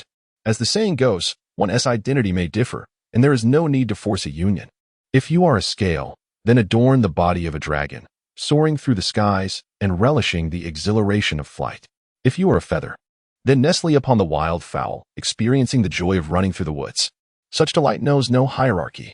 While an individual's social standing may vary, happiness remains universally accessible. Indeed, the joy of the impoverished is often more straightforward and profound than that of the affluent. A super-rich individual, indulging in exquisite delicacies day in and day out, finds them tasteless after a while, akin to chewing wax. In contrast, a destitute child from a mountain village savors a single loaf of bread with great delight, who, then, truly experiences the pleasure of food more intensely. How can one understand the joy of the fish if one is not a fish? The snacks of childhood always tasted exceptionally sweet, yet as we mature, that sensation eludes us. In most instances, it is not the items that have changed, but rather our palates that have evolved. When one possesses everything, initial happiness is abundant. Yet over time, this joy may gradually dissipate. Anderson took a hearty sip of his drink before passing it to Shawn, who accepted it without hesitation. Manny, having drained his beverage, held up the empty bottle and, after tapping it against his thigh 4 times, proclaimed to the group, "Listen to this sound." What sound? Are you aspiring to be a musician? Nonsense, it's utterly rhythmless, Tom remarked with exasperation. Suddenly, Manny shifted closer to Tom, gently tapping the empty bottle on Tom's knee 4 times, inquiring, Tom, what do you think of this rhythm? Shawn and Roy, along with others, were utterly perplexed, unable to comprehend Manny's sudden antics. What rhythm was he referring to? The incessant thump, thump, thump, thump, from whence did this rhythm originate? Count the beats, there are 4, indeed 4. Suddenly, Tom had an epiphany, leaping to his feet and exclaiming, Goodness, are you really so subtle in soliciting money? Couldn't you have just said it outright?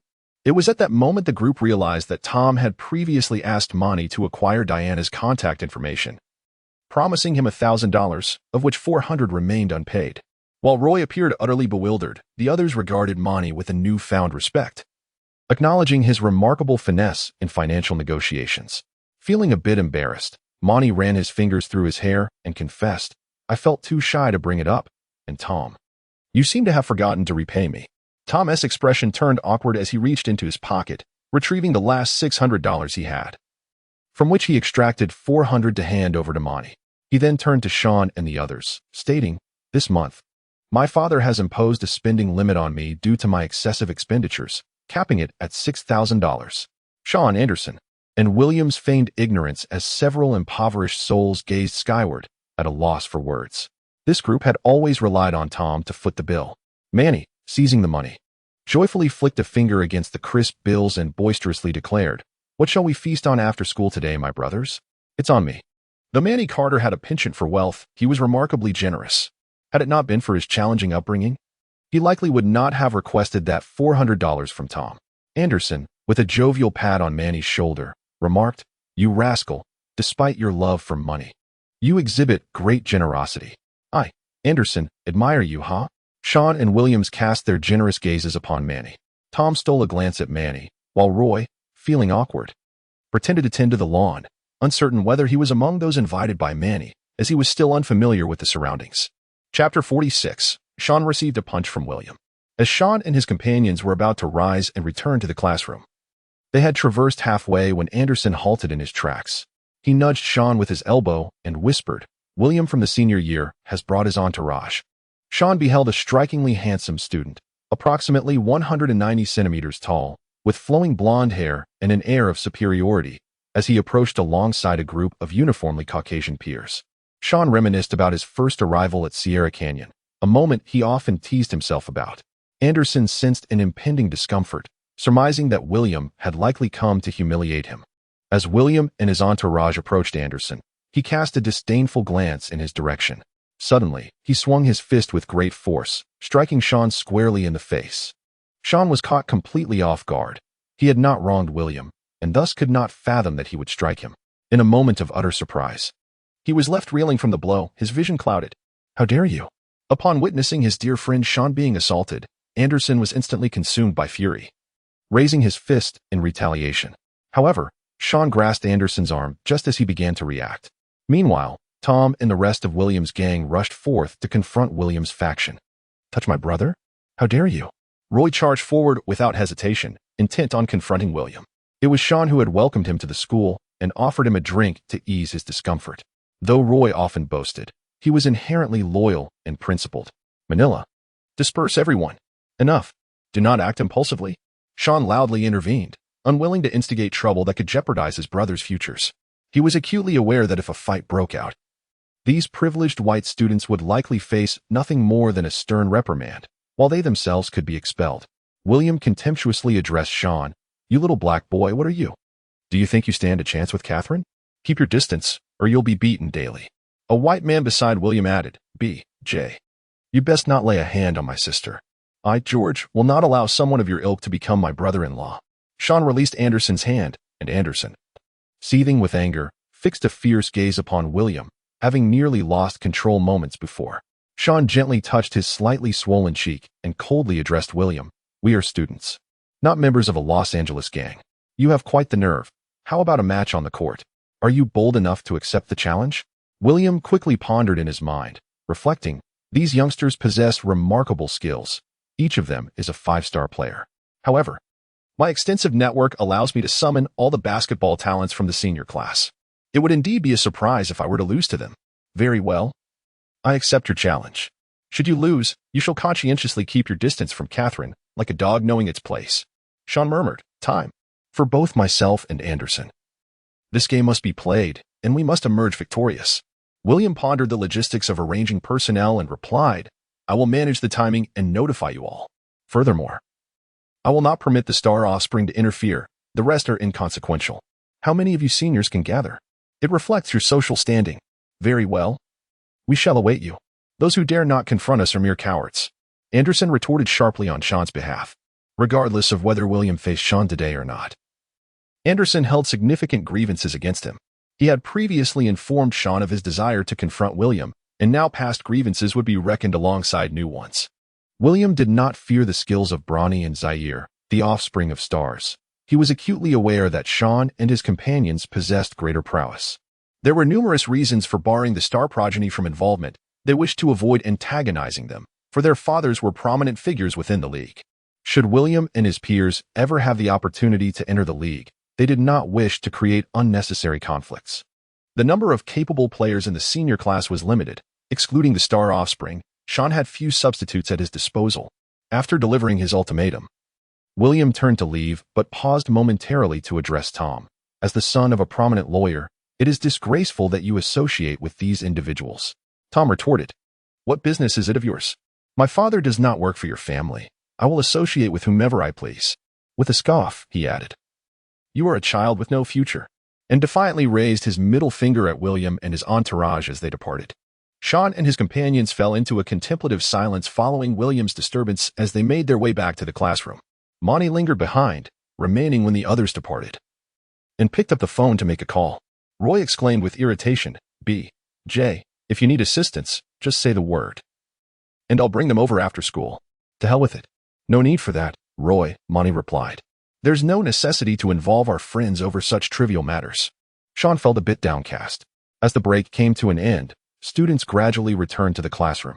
The chubby Harry hurried back, followed by 3 or 4 peers of similar height and age, each carrying a hefty bag of food. "Harry, how is the environment at Sierra Canyon?" inquired an Asian boy beside him. "Excellent, far superior to Vincent High School," Harry replied with satisfaction. "Boss?" The chubby Harry had become the leader within a day of transferring. Suddenly, his phone rang, and he answered it. "Hello, Monty, what is the situation?" "Boss, there's trouble. B.J. had William from the senior class beat someone up. We've arranged to settle it on the basketball court." "Oh, so there's a game to watch? What should I do?" "Tell Catherine. I'll come find you during the next break." "All right, Monty, keep me updated." "Okay, boss, I'll hang up now." Good." Harry put away his phone, excitement gleaming on his face, his cheeks slightly flushed. With a game on the horizon, Catherine would surely attend, and if she got excited, little Harry would benefit. William and his group returned to the senior class.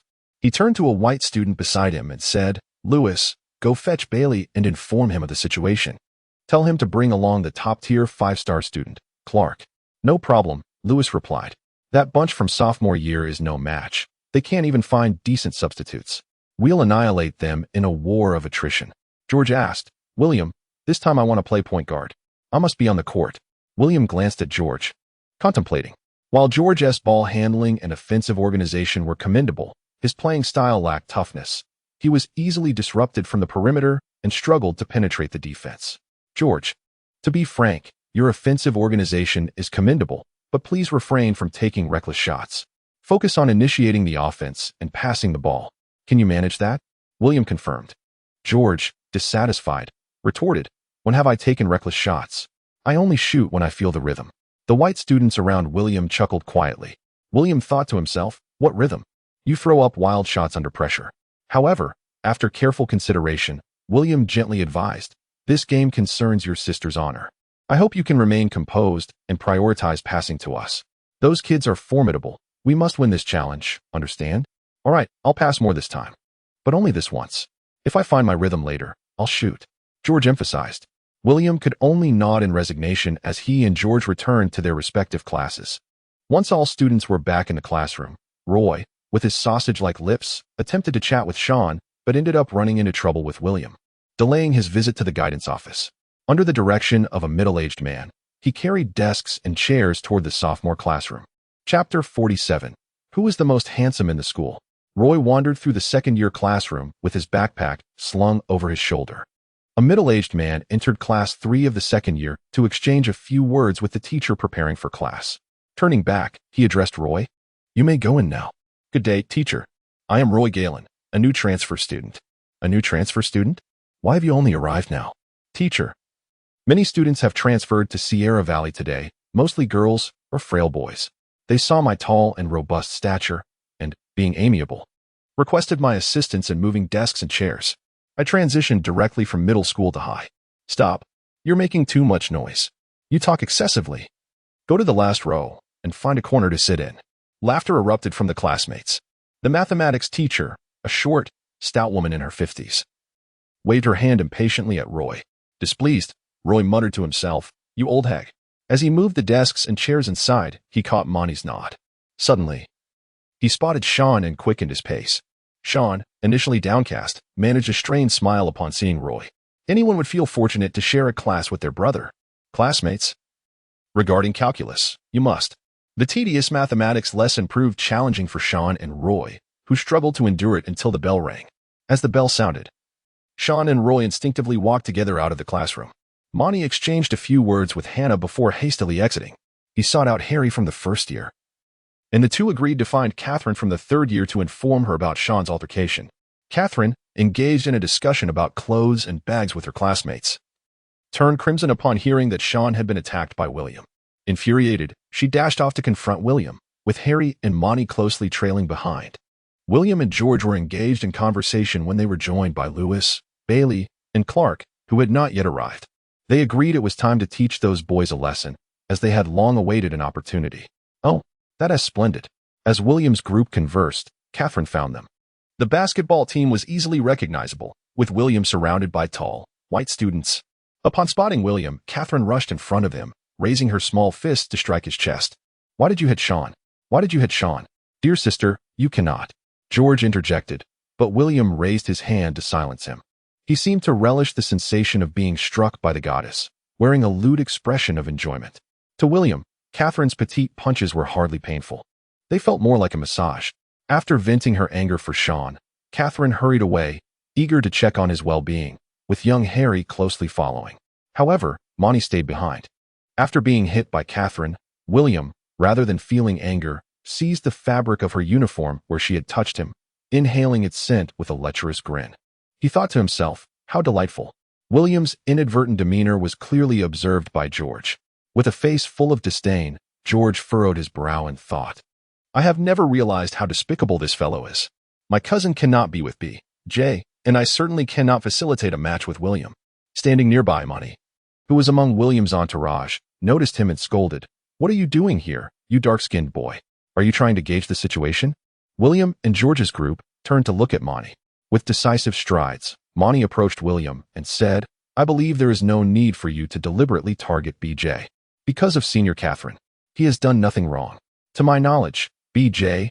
has not made any advances towards Senior Catherine, nor does he harbor any ill intentions. William poked Monty's chest with his index finger and disdainfully retorted, I couldn't care less about your group's intentions. Some individuals are beyond your reach, understand? The women of the Hawken family will never have any association with someone like you. George interjected with a warning. Monty gently brushed aside William's finger, touched his nose, and calmly replied, you are all wealthy young men, handsome and charming, tall in stature, and predominantly white. You are already the most sought-after group among the girls in school.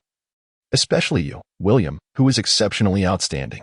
Have you never considered why Senior Catherine might be drawn to B.J.? Upon hearing Monty Carter's words, everyone present felt a surge of attraction and confidence, becoming more self-assured and less averse towards Monty.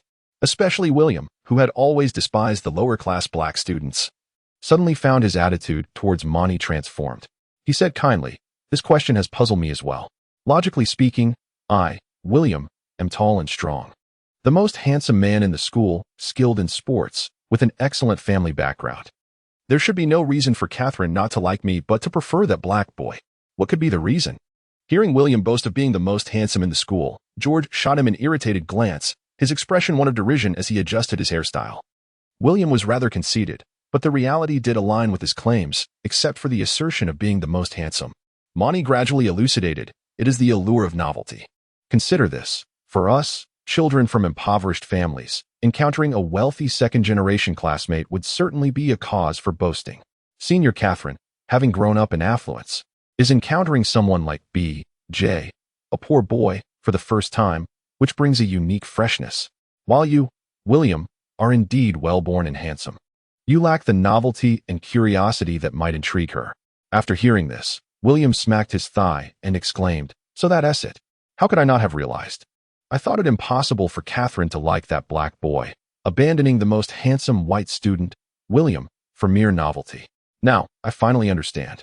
Monty's explanation lifted William's gloomy spirits, filling him with joy and restoring his confidence. George observed his self-satisfied demeanor and thought, how shameless. The most handsome in the school is you, William?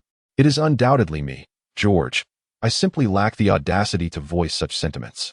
Manny discerned the efficacy of this statement and promptly added, Senior William, I believe it is unnecessary for you to confront B.J. Such actions may only incite sympathy from Senior Catherine for him. You ought to feign indifference. In due time, once her novelty wears off, her interest will inevitably fade. Well articulated. You possess quite the aptitude, my friend, William remarked, rarely bestowing praise upon the lower-tier black students at school. I shall take my leave now, Manny stated. Having achieved his objective, he had not come to flatter. Rather, he sought to prevent Shawn from enduring further beatings. This young man, I take a liking to him. William chuckled. Finally, from Sierra Valley emerges a black youth I do not despise. His words possess an enchanting quality after listening to him. I feel my own charm has been enhanced. Indeed, we are the most captivating group in Sierra Valley. Chapter 48. Pre-game discussion among William's group after Manny Carter departed. William and his entourage praised him behind his back. It was no small feat to garner favor in front of William's group, known for their blatant discrimination against lower-tier black individuals. At that moment, Lewis announced, Bailey and Clark have arrived. Approaching were two students, one black and one white. The dark-skinned male, the seasoned 5-star Clark, was as robust as Anderson, while the white student, somewhat leaner, exhibited pronounced muscle definition in his arms. His physique bore a striking resemblance to Shawn's, boasting lengthy limbs and a tall stature. He was Bailey, another seasoned 5-star senior. Bailey sported a slight goatee, with a closely cropped hairstyle that slightly curled. In reality, he was of African descent. The NBA has always been a domain dominated by black athletes. LeBron James, Michael Jordan, Kobe Bryant, to name a few, are quintessential examples. Even stars like Stephen Curry, Klay Thompson, and Jason Tatum, who may appear Caucasian, are indeed black. Purely white players are a rarity in the NBA. Only a handful, such as Nash, Nowitzki, and Larry Bird, have achieved notoriety among audiences. Bailey and Clark exchanged greetings with Williams' group. Have you heard about the sophomore group? The star's second-generation players will not be participating. And we are not consulting the head coach. We will devise our own strategies. What are your thoughts? William inquired. I have some familiarity with that group. We observed the last game against Vincent High, where the star's second-generation players competed, Clark replied. Bailey declared with pride, I shall handle that B.J. fellow. While Clark will match up against Anderson, we will suppress their strongest player. The rest shall be left to you. George asserted, I will contend with Tom. He is certainly no match for me, not just in skills, but in looks as well. George, will overshadow him in every aspect.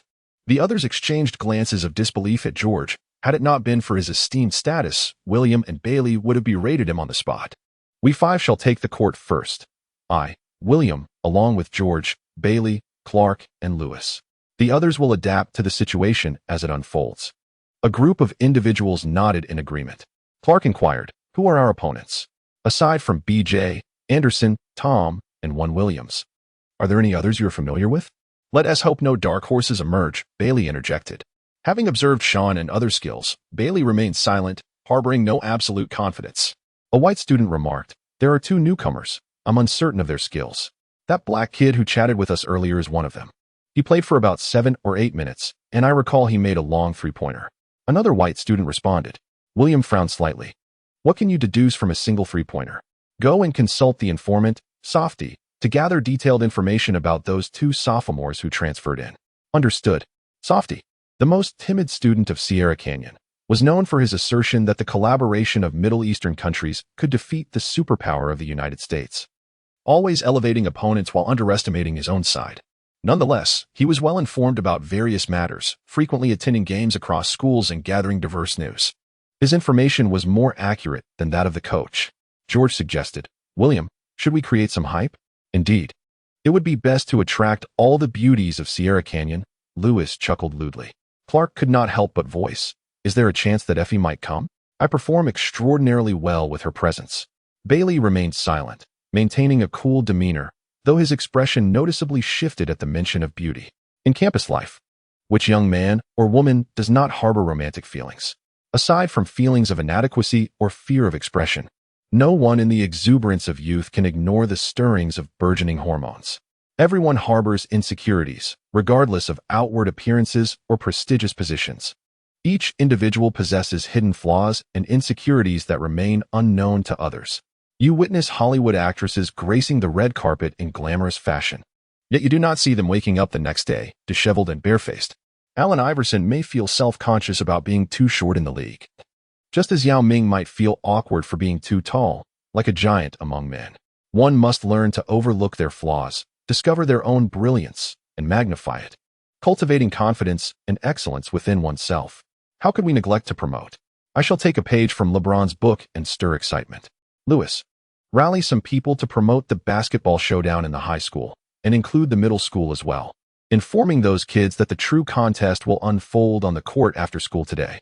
William commanded with a demeanor of strategic foresight. Lewis and a few companions dispersed, each taking up their phones to advertise the campus basketball battle. Clark exclaimed, "This is splendid. The more people, the more invigorated I become." George inwardly lamented, "Oh no. I forgot to bring my hair wax today. This won't do. I need to style my hair before the game begins." Campus basketball does not carry such weighty expectations. It is not stipulated that a center must meet the NBA standards. How many centers possess the exceptional height of Yao Ming? The NBA does not enforce such an absolute and rigid positional distribution. Bill, towering at 220 centimeters during his high school years, can be regarded as a singular entity among American high school athletes. Those taller than him are often unable to engage in the fast-paced style of basketball. Chapter 49. Shawn and his team's pregame gathering simultaneously. While William and his associates were engaged in discussions, Shawn and his team commenced their pregame preparations. Shawn, Anderson, Roy, Tom, Williams, and Monty were gathered together when Bronny and Zaire approached to inquire if Shawn required assistance. Anderson explained to Bronny that he had already promised William to prevent the second-generation stars from intervening. Bronny, with a resigned gesture, informed Shawn and the others that he would be cheering from the sidelines during the match, before leading Zaire and the others back.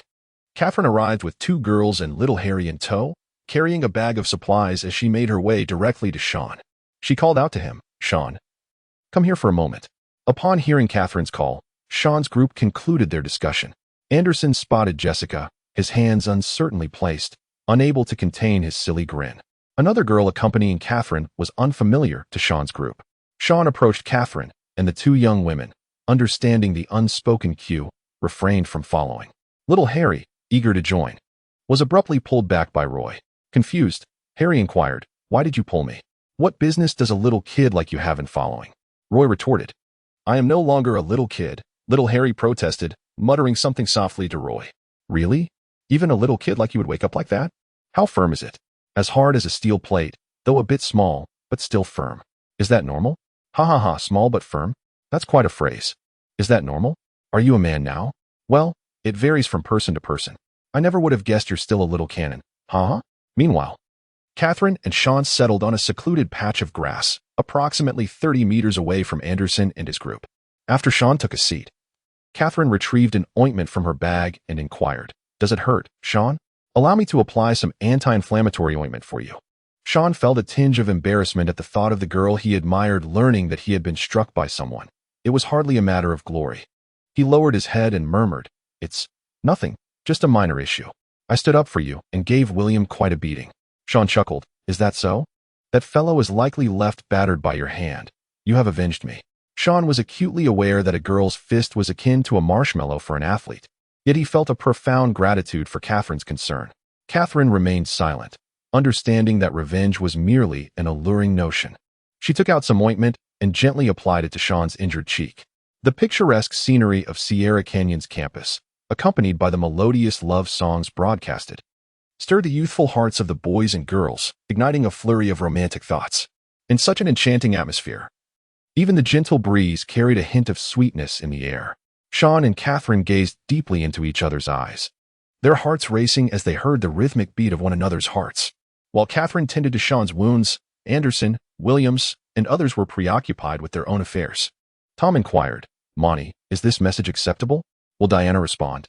If she doesn't, shall I be left to face the humiliation of buying a tofu block to end it all?" Monty, speechless, replied, "I have crafted your message, yet you still hesitate to send it, fearing rejection will forever seal your fate." Without waiting for Tom's response, Monty spotted Hannah and quickly ran over, waving and calling out, "Hannah, over here." Hannah approached Monty, and the two found a quiet spot to engage in conversation.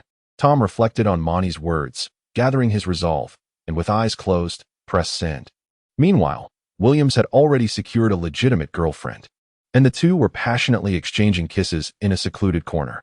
Shawn and his companions initially intended to prepare for the upcoming competition, but upon Catherine's arrival, she whisked Shawn away, causing everyone to forget their purpose and transform their gathering into a romantic rendezvous. Anderson, feeling shy, approached Jessica and waved at her. Jessica turned to her friend Grace and said, "I'm going over there for a moment." Grace, a tall girl standing over 6 feet, of Latin descent with a light brown complexion, found herself bored and distractedly playing on her phone, unfamiliar with Shawn's group. When Anderson saw Jessica, he lost his words and stammered, "Have you eaten?" Jessica rolled her eyes and replied, "It's neither early nor late. What are you talking about? If you have no topic, just discuss the upcoming competition. Asking if I've eaten seems rather foolish." Jessica showed no mercy to Anderson. He scratched his neck and chuckled awkwardly. "I had a lot to say, but it slipped my mind. You know William from senior year, right? He has a grudge against me. Today he punched my brother B.J., and we must defeat him. William has harbored feelings for Catherine for quite some time. How could he let Shawn win her over? Besides William's group, are there any other 5-star seniors you know?" Jessica inquired. "I'm not quite sure, but I know Clark from senior year. Williams is aware since he has been at school the longest and was supposed to discuss things with everyone, but now it has turned into a love fest." "Hehehe, a love fest? Did I not tell you to stop grinning like a fool all day?" Jessica exclaimed. "Oh, it truly is a love fest. Take a look around." Jessica glanced around, confirming that it had indeed transformed into a romantic gathering. She and Anderson formed one pair, Williams and his partner another, while Shawn and Catherine were together, and Manny with Hannah. Tom, hearing a notification on his phone, trembled slightly as he opened it, closing his eyes in trepidation. After a moment, he gathered the courage to peek and suddenly leapt up, exclaiming, "Oh my gosh!" Diana replied to me. She's coming to cheer me on. On Tom's phone screen, 2 messages were displayed. "Tom, Diana, the most beautiful girl at Sierra Canyon. It's Tom. I wouldn't usually disturb you, but today my brother had an incident. He was punched by William from your senior year. We've arranged a match, which is crucial for us. I hope you can come watch. It would empower me to perform exceptionally and avenge my brother. Diana, I just heard about it. Well, considering your loyalty, I'll come cheer for you. Just let me know when the match is.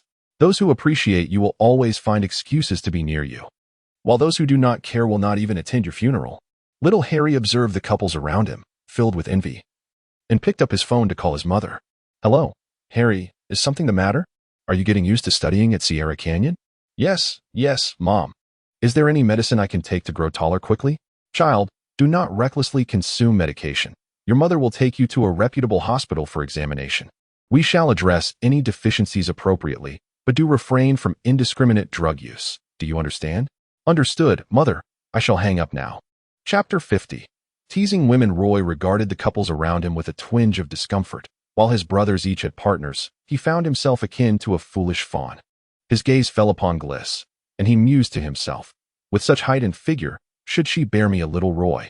Would it not be a child overflowing with innate talent? Although I am presently a mere pauper, I am at least a 5-star high school student, with prospects of potentially entering the NBA." This thought rekindled his confidence. Roy arose, a sausage clasped between his lips, a blade of grass held delicately in his hand. Narrowing his eyes, he feigned a brooding demeanor and approached Gliss. Unbeknownst to her, Roy had reclined beside her, propping his head with one hand. He gently traced the exposed skin of Gliss's thigh with the grass. Mistaking it for an ant or an insect, she instinctively reached to scratch the itch. Oblivious to how lecherous and frivolous he appeared, Roy believed himself to exude masculine charm. "Hey there, lovely, what is your name?" "I am Roy Galen, a 5-star high school student." Gliss soon processed the situation, her eyes widening at the sight of a lascivious man caressing her thigh with a blade of grass. The absurdity of the scene left her momentarily stunned. "Wow, a 5-star high school student. You are quite charming. Could you repeat your name in that sultry voice of yours?" Roy inwardly reveled in what he perceived as a successful display of magnetism, believing he had captivated her. "My name is Roy Galen. How dare you, you lecherous scoundrel. Get away from me." Gliss erupted in a fit of fury. Roy was taken aback.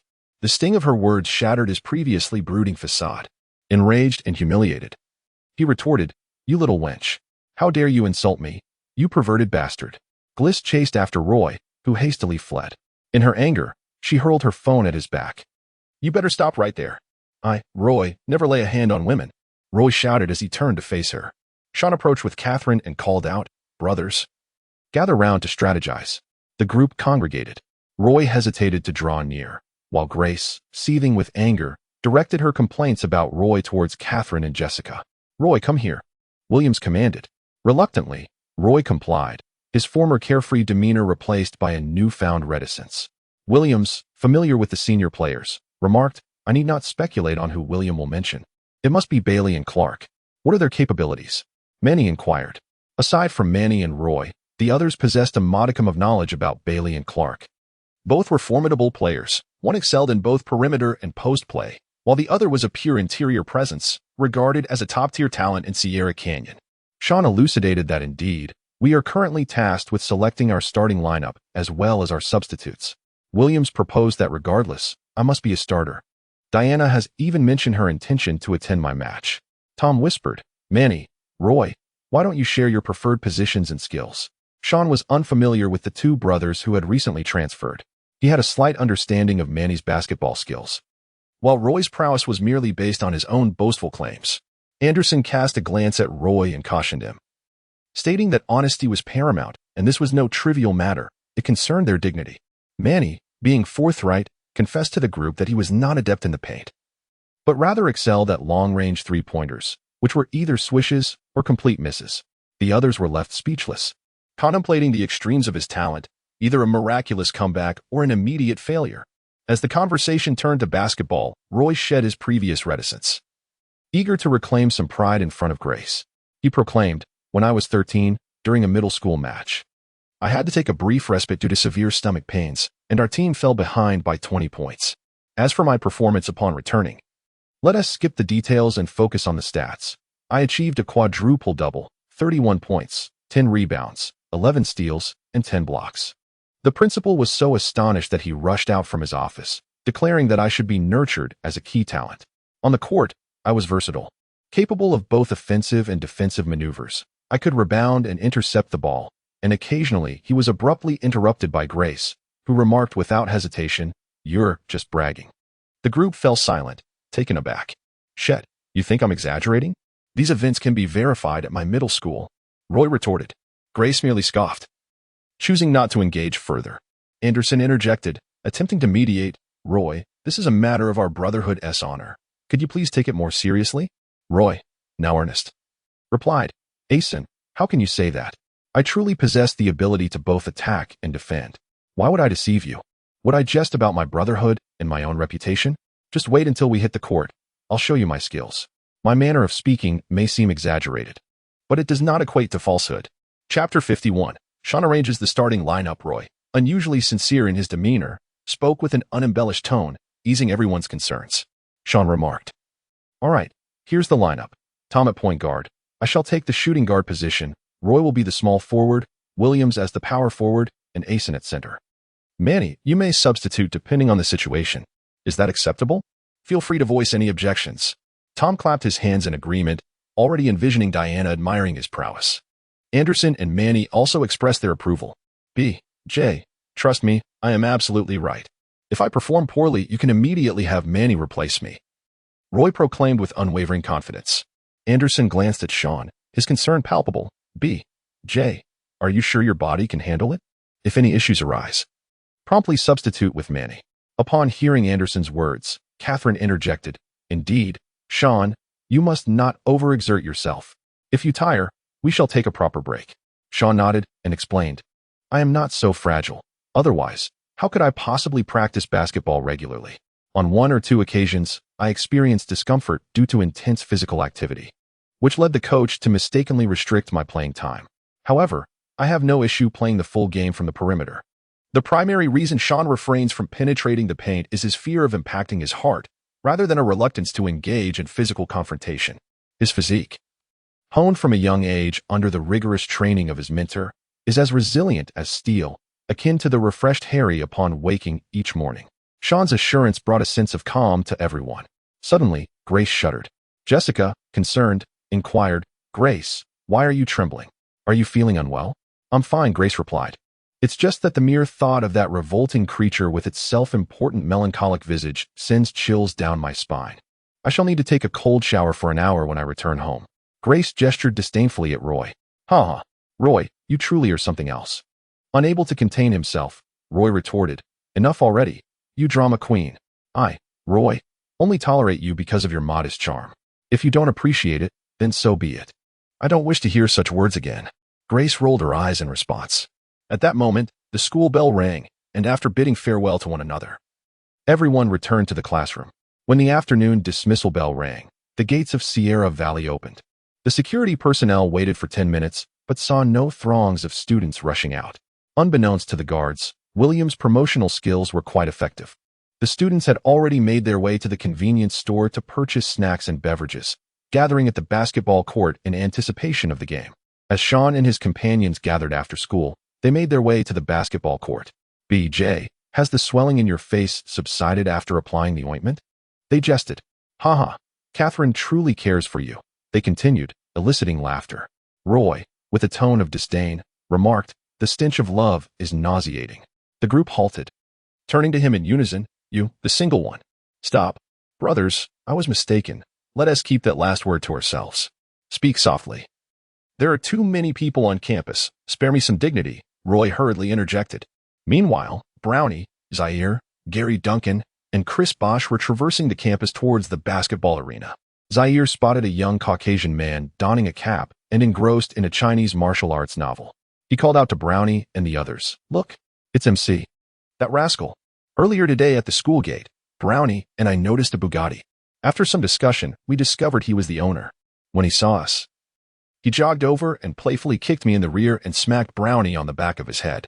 Brownie, with a resigned expression, replied, "Just last night, my father and I learned that this guy is the heir of Boston.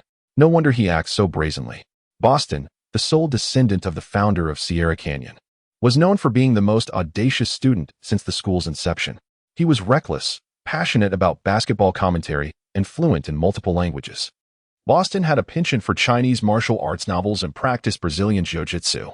Sierra Canyon had a legitimate MC, and Boston had returned to America 2 months prior. Since his return, he frequently performed as an MC at school events, often shouting with more fervor than the school's professional announcers. A decade his senior, many had only heard his name without ever having seen him in person. "Why does he charge for his services when he is so wealthy?" Chris Bosch queried. "He does it on purpose, pretending to be avaricious as if he has never seen money," Brownie retorted. "Sierra Canyon is just like his family." Once the news of Brownie's father purchasing the MC broke out, Boston's true identity could no longer remain concealed. "It's as if your father hasn't spent any money," Brownie jested. Zaire chuckled, "Less than your father has." As Shawn and his companions approached the entrance of the basketball arena, he spotted Catherine, who offered him an encouraging gesture. Diana smiled at Tom, who responded with a subtle nod. Once Diana departed, the self-absorbed Tom was elated. Little Harry arrived with a retinue of over a dozen followers. Roy exclaimed, "Isn't that the little dynamo from this morning? Quite the showman, isn't he?" Manny explained, "His name is Harry, a super-rich heir." The group was astonished to learn of the young man's considerable wealth, and envy rippled through them. William's group had gathered, and the arena was teeming with students. No media, no stars, just a pure campus battle. Coach Wald from the sophomore team and the senior coach came to observe the match. "Wald, shall we refrain from intervening?" "Absolutely. Let them showcase their talents." The atmosphere became electrifying as both teams warmed up. Clark was ferociously attacking the rim, eliciting gasps from the crowd. Bailey dazzled with his three-point shots, prompting cheers from the students. George exhibited his graceful dribbling style, captivating the female audience with his striking handsomeness and aristocratic charm. He felt quite proud and, from a distance of 2 meters beyond the three-point line, took a shot. Although he had the touch, the ball clanged off the rim. Much to his frustration as he cradled his head in disappointment, acting as though he was always guaranteed to score. This was simply his level of play. William executed a layup with a beautiful reverse move, garnering enthusiastic applause. Chapter 52. Betting before the game, all eyes were on Roy, eagerly anticipating his performance. This was the moment to prove whether he was merely boasting. Anderson tossed the ball to Roy, signaling him to showcase his skills. With flair, Roy caught the ball and declared, "Watch closely, gentlemen." He swiftly dribbled from the paint, his movement sharp, and executed a spin jump shot from beyond the arc. Swish. The three-pointer found nothing but net. Shawn and his companions exchanged glances, acknowledging that this young fellow was indeed impressive. Shortly thereafter, Roy executed a dazzling dribbling maneuver from the half-court line, charging towards the free throw line before leaping into the air. His hang time was remarkable. With a swift change of hands behind his back, he delivered a thunderous dunk. Splendid, Roy. This lad possesses undeniable skill. His jumping ability is truly commendable. The group began to regard Roy with newfound respect, believing his prowess on the court far surpassed his boastful demeanor. On the observation deck, many second-year students gasped, marveling at the new student's impressive skills. What an incredible dunk! Is he a newcomer? The transfer student, with his two hot dog lips, showcases extraordinary talent, both in dunking and dribbling. His street style is so vibrant. I absolutely adore it, truly a top-tier high school athlete. Catherine sat with a group of girls, while little Harry was by her side, followed by a cadre of admirers. Jessica remarked to Grace, Roy truly isn't exaggerating. He plays exceptionally well. Jessica rarely praises anyone, which speaks volumes about Roy's unexpected talent. Catherine nodded in agreement. Grace conceded, he is indeed quite good. If he weren't such a sleazy braggart in everyday life, I wouldn't have thought him so mediocre. Has T been boasting? We cannot judge him without knowing the truth. Now, he has proven his skills. Catherine defended Roy, stating, Grace, I'm not sure. His manner of speaking is rather flamboyant, which gives the impression of boasting. Catherine and Jessica found themselves at a loss for words. Tom and Anderson could not resist showcasing their talents. Anderson executed a series of dunks. Aside from that, he had little else in his repertoire, although his free throw shooting was slightly better than Shaquille's. Hearing the cheers, he glanced at Jessica. She remained composed, offering him a nod without excessive expression, as was her nature. Anderson beamed with satisfaction, his joy evident. Tom demonstrated a dribbling routine reminiscent of Stephen Curry, tossing the ball into the net. The shot was successful. Tom happily turned to Diana, who responded with a smile. Shawn could no longer restrain himself. He had longed to participate in the three-point shooting contest since the last challenge with Bronny, though he was unable to perform a dunk at this moment. He opted to showcase his three-point prowess instead. Brothers, assist me in tossing the ball. I shall attempt 10 three-point shots. Shawn addressed the crowd, all right. The others responded in unison. Shawn approached the three-point line as Tom released the ball. Upon receiving it, Shawn made the shot successfully. Stepping back slightly, he awaited Anderson's pass, which he skillfully received and converted once more. As Shawn scores, he retreats further back. When Williams passes him the ball, Shawn catches it and scores once again. Initially, the spectators were oblivious to Shawn's performance, but after he netted 3 consecutive baskets, they gradually became captivated by his skill. With the 4th ball thrown, Shawn received it and made a three-pointer. It was a perfect shot. As the 5th ball was tossed, Shawn continued to retreat. The farther he moved away, the more spectators gathered to watch. By the 7th shot, Shawn had nearly retreated to midcourt. Once again, he scored. The entire arena erupted in cheers, and Catherine, overwhelmed with excitement, clapped her hands until they turned red. The 8th shot veered off and missed. With the 9th shot, as soon as Shawn released the ball, the whole crowd, including those on Bailey's side, paused to witness the moment. The basketball smoothly swished through the net. The crowd erupted in chants of Stephen. The 10th shot was taken from beyond half court. Shawn steadied his breath, executed a three-point shot, and maintained his posture impeccably. Quite impressive. With a resounding clang, the basketball struck the rim and ricocheted away. Out of 10 attempts, 8 found their mark, achieving an impressive 80% accuracy without any opposition. Shawn is exceptionally fortunate today, as his shooting percentage has significantly improved. He effortlessly garnered attention, much like James, with his remarkable accuracy. With 3 flawless three-point shots, he released the ball without any hesitation or adjustment. Known as BJ, he has gained a reputation as a sharpshooter in his sophomore year. However, it remains a mystery why his style of play is somewhat soft, as he rarely ventures into the paint, despite his lack of physical confrontation. With such precision from beyond the arc, he could very well be the next Stephen. After witnessing Shawn's exceptional three-pointers, Bailey, William, and Clark exchanged glances, silently communicating that they needed to contain Shawn's shooting. William approached Shawn, proposing a wager, starting with a staggering offer of $30,000. Shawn and his group of impoverished souls were left bewildered. What? No money? William mocked. Shawn replied nonchalantly, we are not competing in skills but rather in wealth. If it comes to financial prowess, we concede defeat without hesitation.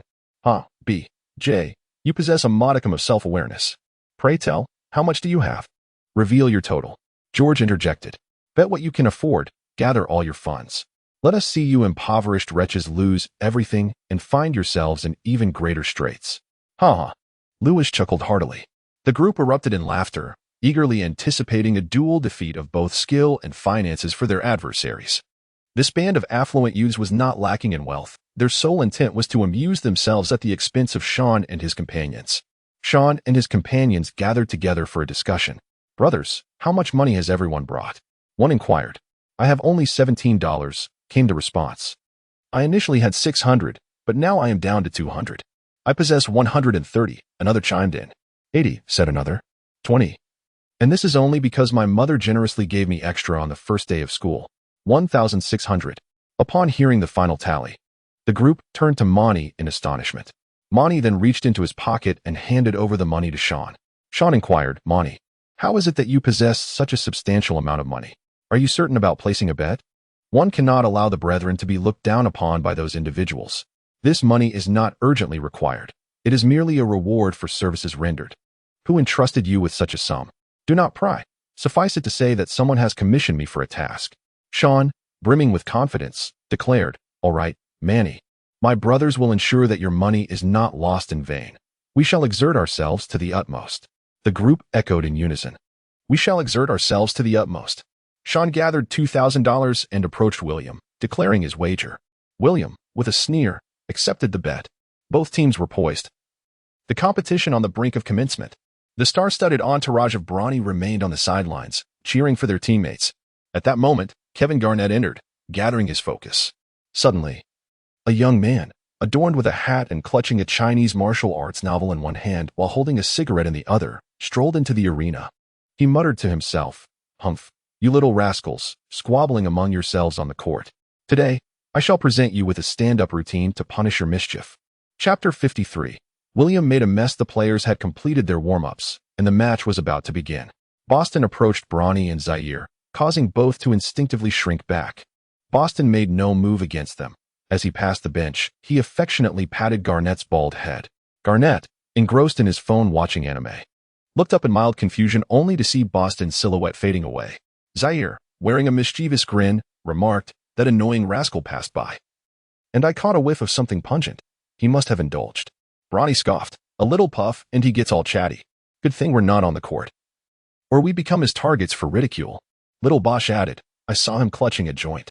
The referee's whistle pierced the air, signaling the official start of the game.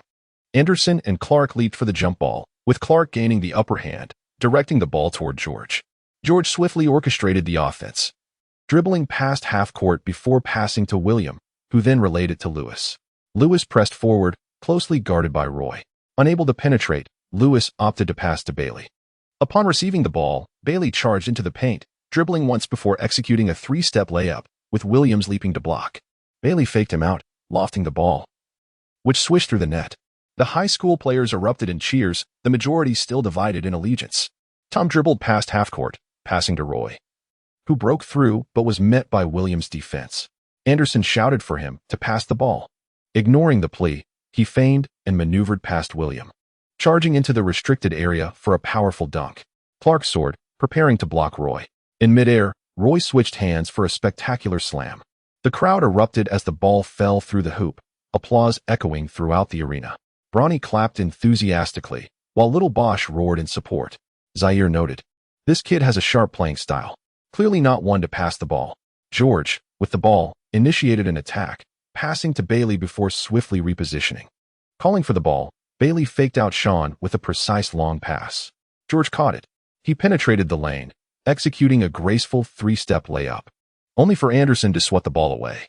William shouted angrily at George, "If you're not sure, don't drive the lane." George expressed his dissatisfaction, exclaiming, "What do you mean by lacking confidence? I believe the timing was perfect for a breakthrough." William shook his head, muttering under his breath, "George, you fool. You always feel overly confident, and 9 times out of 10, your attempts end in failure." Tom, with the ball in hand, swiftly dribbled across the half-court, encountering George. He executed a deft pass, receiving the ball back and subsequently relaying it to Anderson. Clark advanced, applying pressure. Anderson then passed the ball to Shawn, who progressed with the dribble, only to be confronted by Bailey's defense. Shawn executed a back-to-the-basket move, seizing the opportunity. He spun around and delivered a Kobe-esque fadeaway jumper, the basketball tracing a magnificent arc like a rainbow. It swished through the net. The crowd erupted in jubilation. Oh my, I thought it was Kobe himself. Does the surname Bryant come equipped with such skills? Shawn, you are so impressive. Anderson and his crew exchanged high-fives with Shawn, roaring in celebration. George, holding the ball, took a few dribbles only to encounter Anderson. He attempted to mimic Shawn's back-to-the-basket play, but was unable to overpower him. He passed the ball back to Bailey. Bailey launched a fast break, driving towards the paint, but Roy and Williams blocked his path. Realizing he couldn't penetrate, Bailey passed to William. William then dribbled into the paint, feigning a layup, tossing the ball into the air. Clark soared up, executing an alley-oop dunk that sent the crowd into a frenzy, drowning out the voices of all the girls. Oh my, how ferocious. Clark is truly formidable. He is the strongest among the seniors in the paint. Clark's dunk elicited cheers, while Harry's little entourage clapped and shouted, only for Harry to quiet them down. Harry believed he belonged to the sophomore group. Although not very familiar, they were acquainted, especially through his connections with Manny and Catherine. Tom dribbled and passed to Roy. Roy received the ball and charged forward, maneuvering past Lewis, only to be met by Bailey in the paint. Roy's physicality was excessive, and the referee called a foul on him. Possession was exchanged. At that moment, an alluring voice echoed through the arena. MC Boston, ahem young lads, you engage in a campus rivalry without notifying this MC? Whether I come or not is my affair, but neglecting to inform me is a sign of disrespect. Let the fervor commence. Boston was clearly stirring trouble. Who informs an MC for a mere campus basketball game? William felt a twinge of unease, recalling a troubling encounter he had with Boston during his childhood with his brother. Previously, Boston had adopted a more formal tone as an MC, quite different from his usual manner of speaking. William never anticipated that this MC would be Boston. It was that familiar voice from years ago. Whispers circulated in the audience. The infamous MC has arrived? Wasn't he dismissed? Haven't you heard? It's Boston. Which Boston? Could it be the most audacious and capricious one in Sierra Canyon's history? Who else could it be? William received the ball from Bailey, sidestepped Tom, and passed back to Lewis. In swift motion, Lewis returned the ball to William, who executed a mid-range jumper that found its mark. An ordinary jump shot. Yet the crowd remained relatively indifferent, save for a few of Williams' loyal supporters cheering. Beautiful. What a shot. A stylish mid-range score, though undeniably a rather mundane accomplishment. Ha. The sound of cheers resonated through the air. William, with a flick of his hair, struck a pose that screamed, I am the most dashing in Sierra Canyon. The sultry voice of the announcer echoed once more. MC Boston, William. You think you're the most handsome just because you made a 2-point jump shot? Not only you, but even your brother back in the day couldn't hold a candle to me. Classmates, this fellow has always been arrogant and presumptuous. I once tied him to a tree and refused to let him relieve himself, and he ended up wetting himself all over. Ha. As the tale of William's childhood embarrassment unfolded, the audience erupted in laughter. His face instantly flushed with embarrassment, his ears turning crimson. On the sidelines, Brownie and his crew were doubled over with laughter. George was slapping his thigh in amusement while William shot him a glare. Lewis stifled his laughter, aware that his status could not compare to George's, and felt compelled to stick with William. Unlike George, who shared an equal footing with William, Lewis was not merely a subordinate, but a peer in their circle. He had long harbored discontent over William's self-proclaimed title of the most handsome in school. From the upperclassmen section, murmurs arose. Finally, someone has put William in his place. I've been tolerating him for far too long. Ha, me too. Always strutting around like he's the best looking. Tied to a tree and wet himself. Ha. Boston's audacity was indeed astonishing. And William found himself the subject of ridicule. Shawn's South group on the court burst into laughter. Even Bailey and Clark couldn't suppress their chuckles. It was the first time Catherine had heard of William's childhood misadventures, and she doubled over in laughter. Harry mused, the way MC speaks reminds me of that brother. It's been years since I last saw him. Lewis thought, Sierra Canyon will inevitably fall to this foolish Boston. With a scowl, William muttered his resentment. The ball changed possession. Tom dribbled, passing to Williams, who sidestepped George and passed to Shawn. Clark and William moved in to defend, but Shawn, undeterred, sped forward, expertly maneuvering past Clark and dodging William. Encountering Bailey, he executed a feint, evading him, and stepped back for a three-pointer. The basketball swished through the net. MC Boston, beautiful. Dodging Clark, sidestepping the puddle, and fooling Bailey for a three-pointer. The crowd erupted in applause, with Catherine leaping up in excitement. Brownie's group rose to cheer and applaud, while little Bosch, in a fit of enthusiasm, pounded his chest and roared in support, just like his father. Oh my. Avoiding the puddle. Ha ha ha. This MC is killing me. William turned to the second floor, his eyes filled with intense resentment. His once illustrious reputation tarnished by Boston. The first half of the match concluded with a score of 24 for the sophomore team and 22 for the seniors. In Chapter 54, titled Boston's Unrelenting Assault. During the intermission, Coach Wald and his assistant Weiss engaged in a dialogue. Uncle, that old fellow is untrustworthy. I just observed him handing a note to William and the others. It seems he is trying to identify the weaknesses in BJ's gameplay. I anticipated this, Weiss. When you told those youngsters that they need not guard George, it was merely a ruse. Allowing him to attack yields minimal points. The primary focus must be on defending Clark and Bailey. Upon hearing this, Weiss dashed off, avoiding Shawn and the others, and discreetly approached Monty to relay the message. William and Bailey's group, trailing by 1 point, sensed the gravity of the situation and gathered to discuss the note. As Shawn and others engaged in discussion, Manny approached quietly to relay Weiss's words. William's attempt to substitute players was momentarily thwarted by Bailey and Clark, as the seasoned 5-star players exhibited their pride, unwilling to partake in a rotation strategy. The second quarter commenced. Bailey received a pass from Lewis and took a shot from beyond the arc. At that moment, Roy leaped in to defend, colliding with Bailey's shooting motion, prompting the referee to signal a foul. Roy's playing style is quite unique. Although his skills are commendable, however, such a style often leads to fouls due to the constraints imposed by the rules. MC Boston remarked, "What is this number 9 called? A newcomer?" At such a young age, he plays with a style reminiscent of Kobe, yet lacks his understanding of the rules. Having already accrued 3 fouls at the beginning of the second quarter, let me tell you, Sierra Canyon has plenty of food. So he shouldn't come to school with 2 sausages hanging from his mouth. Hilarious. This personal attack is unbeatable. Perhaps he thinks our school is devoid of food. His mother must care for him greatly. Arriving at school with 2 sausages, MC is too amusing. I feel as if we are listening to a stand-up comedy show. Upon hearing these comments, Roy felt a flush of embarrassment, muttering under his breath, F, that damn MC. Bailey stepped up for free throws, converting 2 out of 3 attempts. While his teammates came over to exchange high-fives, a customary practice in basketball, Tom dribbled the ball forward and passed it to Williams, who quickly penetrated the paint, only to be closely guarded by Clark and William. Unable to find an opening, he passed to Shawn, who attempted to break through the opponent's defense. But Bailey opted for a physical confrontation. Upon witnessing Bailey charging towards him, Shawn was momentarily seized by fear of a potential collision, leading to a hasty misplay that allowed Bailey to intercept the ball. Following the successful steal, Bailey taunted, "B.J., you pathetic weakling, afraid to engage in real competition." MC Boston chimed in, "B.J., you spineless coward. It's a shame to squander such remarkable talent. Having watched you in several matches, you've only dared to penetrate the opponent's defense once. Your style is so feeble that even if you make it to the NBA, you'll merely secure a minimum salary. With your good looks, perhaps you should abandon basketball altogether and pursue a wealthy heiress in Sierra Canyon, living off her fortunes." Ha ha ha, the prince of soft living. Indeed. This lad was genuinely fearful of confrontation. William erupted in laughter, feeling an uplift in his spirits. His resentment towards Boston had diminished considerably. He realized that Boston's jibes were not aimed solely at him, but rather a blanket assault on the entire court. Upon hearing the derogatory terms soft egg and soft rice, Shawn's expression shifted subtly, and he lowered his head to mutter a curse against MC under his breath, for he too bore unspoken grievances.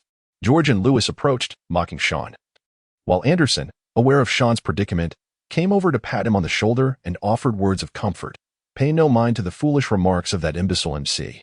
Strangely, upon witnessing Shawn's humiliation, Catherine displayed no signs of anger. Rather, she contemplated inwardly, if Shawn is not playing basketball, he might as well come here to depend on me. I shall provide for him.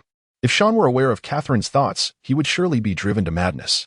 Following Bailey's interception, William and others swiftly launched a counterattack, with him passing the ball to George.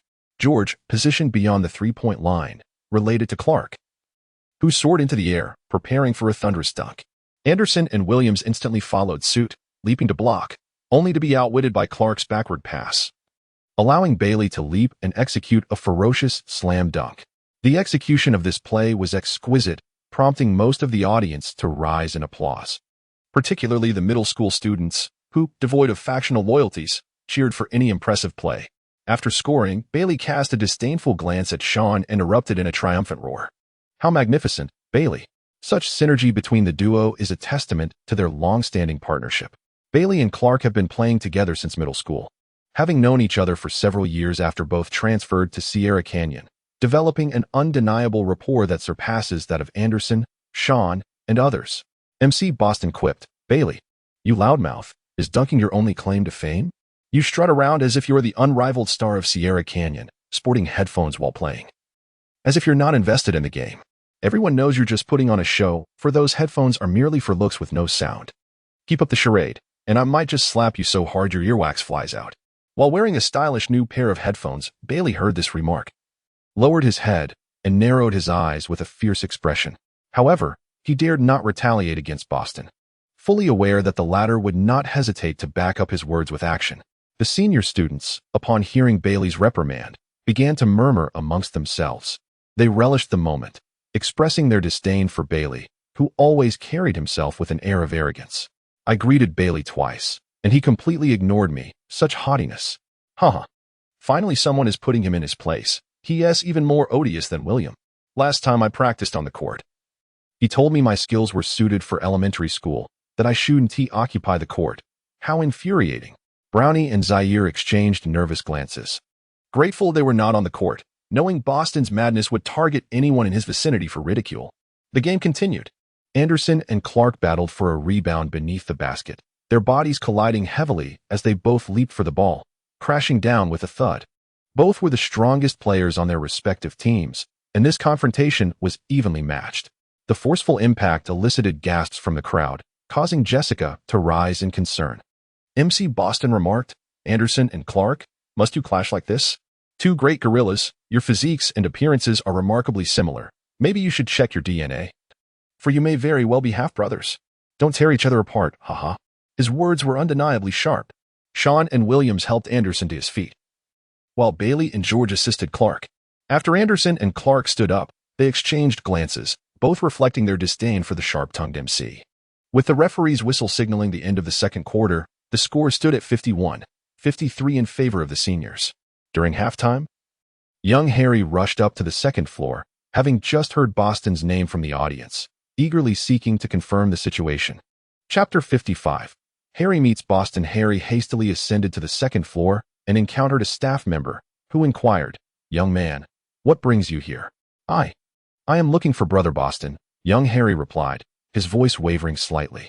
Upon hearing the name Boston, the staff member did not dare to impede him. However, Harry could not be entirely certain that it was the Boston he knew, having not seen him in many years. Yet, given the speech mannerisms and the name, along with Boston being a significant figure in Sierra Canyon, the chances were high. Upon entering the broadcasting room, Harry spotted a silhouette. A young Caucasian man was lounging in a chair, smoking and appearing thoroughly relaxed. Standing at the doorway, Harry hesitantly called out, "Are you Brother Boston?" The young man turned upon hearing his name, accompanied by the affectionate title. There were only a handful of people who could address Boston in such a manner. He glanced toward the entrance, and, upon seeing a plump young boy, Boston asked uncertainly, "Is that you, little Harry?" Boston was strikingly handsome, with a pale complexion and an air of reckless charm. Upon hearing Boston's response, Harry's face lit up with joy as he rushed over, and Boston quickly stood to embrace him. "Brother Boston, when did you return to America? It has been over 2 months. It has been years since we last met. Yet you still haven't grown, Harry. My mother promised to take me for a checkup." Height doesn't matter, once you're in Sierra Canyon. Brother Boston will ensure you have your moment," Boston said with a mysterious smile. Harry, puzzled, asked, "What do you mean by my moment?" Boston took a puff from his cigarette and replied slowly, "When I call your name, just stand up and step onto the chair. I will handle the rest." "Okay. But what exactly will you arrange?" Harry questioned in confusion. "Don't worry about the arrangements. Just follow my lead. Now, I must get back to work. So you should head down and sit tight. Come find me after the game ends," Boston instructed with a serious demeanor. "Work? You think you're working?" Harry remarked, observing Boston's earnestness. "Then I'll head down now, Brother Boston," Harry said before departing. As halftime concluded, the game was about to commence, just as everyone was preparing. MC Boston announced, Harry, upon hearing your name, please stand up." The crowd looked on in bewilderment, wondering, who is Harry? Catherine, Monty. And others turned their gazes towards Harry. Even the subordinates behind them looked to their leader, Harry, while Shawn and the others wore expressions of confusion. It struck them as peculiar that Boston was addressing Harry. Could it be that the audience was not to be overlooked? Little Harry, upon hearing Boston's words, immediately followed his instructions, standing atop his chair. MC Boston proclaimed, "Attention everyone. The young man standing in the third row on the left is my dear little brother, Harry. A New Yorker, he is 15 years old and hails from a family of extraordinary wealth, with a business empire spanning the globe and assets in the hundreds of millions. The girls from Sierra Canyon, alongside young Harry, live a life unburdened by worries. Harry, wave and greet everyone." Listening to Boston's directive, Harry waved to the crowd, acknowledging their presence. As Boston's words echoed throughout the arena, a wave of murmurs ensued. Hundreds of millions? No way. This little chubby boy comes from such affluence? No wonder we heard rumors of a super wealthy newcomer in our middle school. It turns out to be him. This is my classmate Harry. I knew he was wealthy, but I never imagined he was this wealthy. Wow, a scion of immense fortune. I suddenly find Harry rather charming. Ailery, make sure to approach him. Catherine, Monty. And the others looked at Harry in astonishment, unable to fathom that this young man not only knew Boston but also came from such opulence. Little Harry, feeling slightly embarrassed, sat down after waving and began conversing with Monty, Catherine, and the others. And thus, the match officially commenced. After receiving the ball from Tom, Shawn skillfully maneuvered past 3 defenders, driving into the paint for a stunning layup. How graceful his dribbling was. Catherine, brimming with excitement, clapped her hands in delight. MC Boston remarked, "Look at this kid. Under the influence of our Boston spirit, his style of play has taken on a tougher edge. This once soft player truly requires a bit of pressure to shine." Shawn's forehead was marked with dark lines as George dribbled the ball, yearning to showcase his skills after a prolonged period of anticipation. Despite the gestures from William and Bailey indicating for him to pass, he feigned ignorance, displaying impressive prowess as he deftly maneuvered past Tom, taunting, "Your skills and looks pale in comparison to mine." With a hearty laugh, he charged towards the paint, executing a series of flashy moves to score. However, the referee signaled for a severe traveling violation. George, taken aback, raised his hands in disbelief, projecting an innocent expression towards the official. MC Boston chuckled, "Oh George, you look so foolish, questioning whether you traveled. You might as well have walked all the way back to your hometown in London. If it weren't for being born into the Hawken family, you'd probably be reliant on some older woman for support. Faring worse than that J kid. You two softies are just a pair of freeloaders." The entire arena erupted in laughter, with William cackling the loudest, relishing in George's earlier mockery of him. Seething with anger, George glared towards the second floor, muttering curses under his breath. Lewis, while dribbling, was stripped of the ball by Roy, but it was a foul, prompting Lewis to quickly signal to the referee. Roy was on the verge of fouling out. MC Boston remarked, "Lewis, you little rascal, just like your brother, utterly unremarkable. Your brother used to trail behind William's brother, and now you're doing the same with William. Both of you seem to enjoy being shadowy sidekicks." Lewis, stung by the insult, silently cursed, "Boston, may your entire family be cursed." William approached to offer comfort. "Don't mind that idiot. He has lost his marbles." Following the call, William and the others completed their offensive play and exchanged possession. Tom then channeled George's spirit, disregarding the passing signals from Shawn and Anderson. He single-handedly charged into the paint, sidestepping Clark, and as Bailey prepared to block, he lofted the ball high. The basketball descended gracefully through the net, sending Tom into a state of ecstatic delight. Amidst the cheers, he glanced towards Diana, unable to resist striking a cool pose and tilting his head back. MC Boston exclaimed, "Look at Tom. I thought he was shy and reserved, yet here he is, acting like he is quite the handsome devil, dribbling while tossing his hair. If he cares so much about his image, he should just model instead of playing the silly game." Tom believed Boston would overlook him, given that he was neither as ostentatious as William nor as arrogant as Bailey, nor did he possess Shawn's aversion to driving into the lane. He also didn't share any of Anderson's flaws in appearance, yet he couldn't escape Boston's sharp tongue. Diana, observing Tom's performance, discreetly applauded him, harboring a fondness for him. Chapter 56. The decisive match. Anderson collided with George, incurring his second foul and prompting a pause in the game. William sensed the difficulty of securing victory. The score remained tightly contested. He gestured for the substitutes to take the court. Yet, Not a single player was willing to step up. To be precise, no one dared to join the fray. For any participant would inevitably face humiliation at the hands of Boston. Regardless of Williams' threats or persuasive attempts, there was a resolute refusal from all. Everyone preferred to incur Williams' displeasure rather than endure the embarrassment of being ridiculed in front of their peers.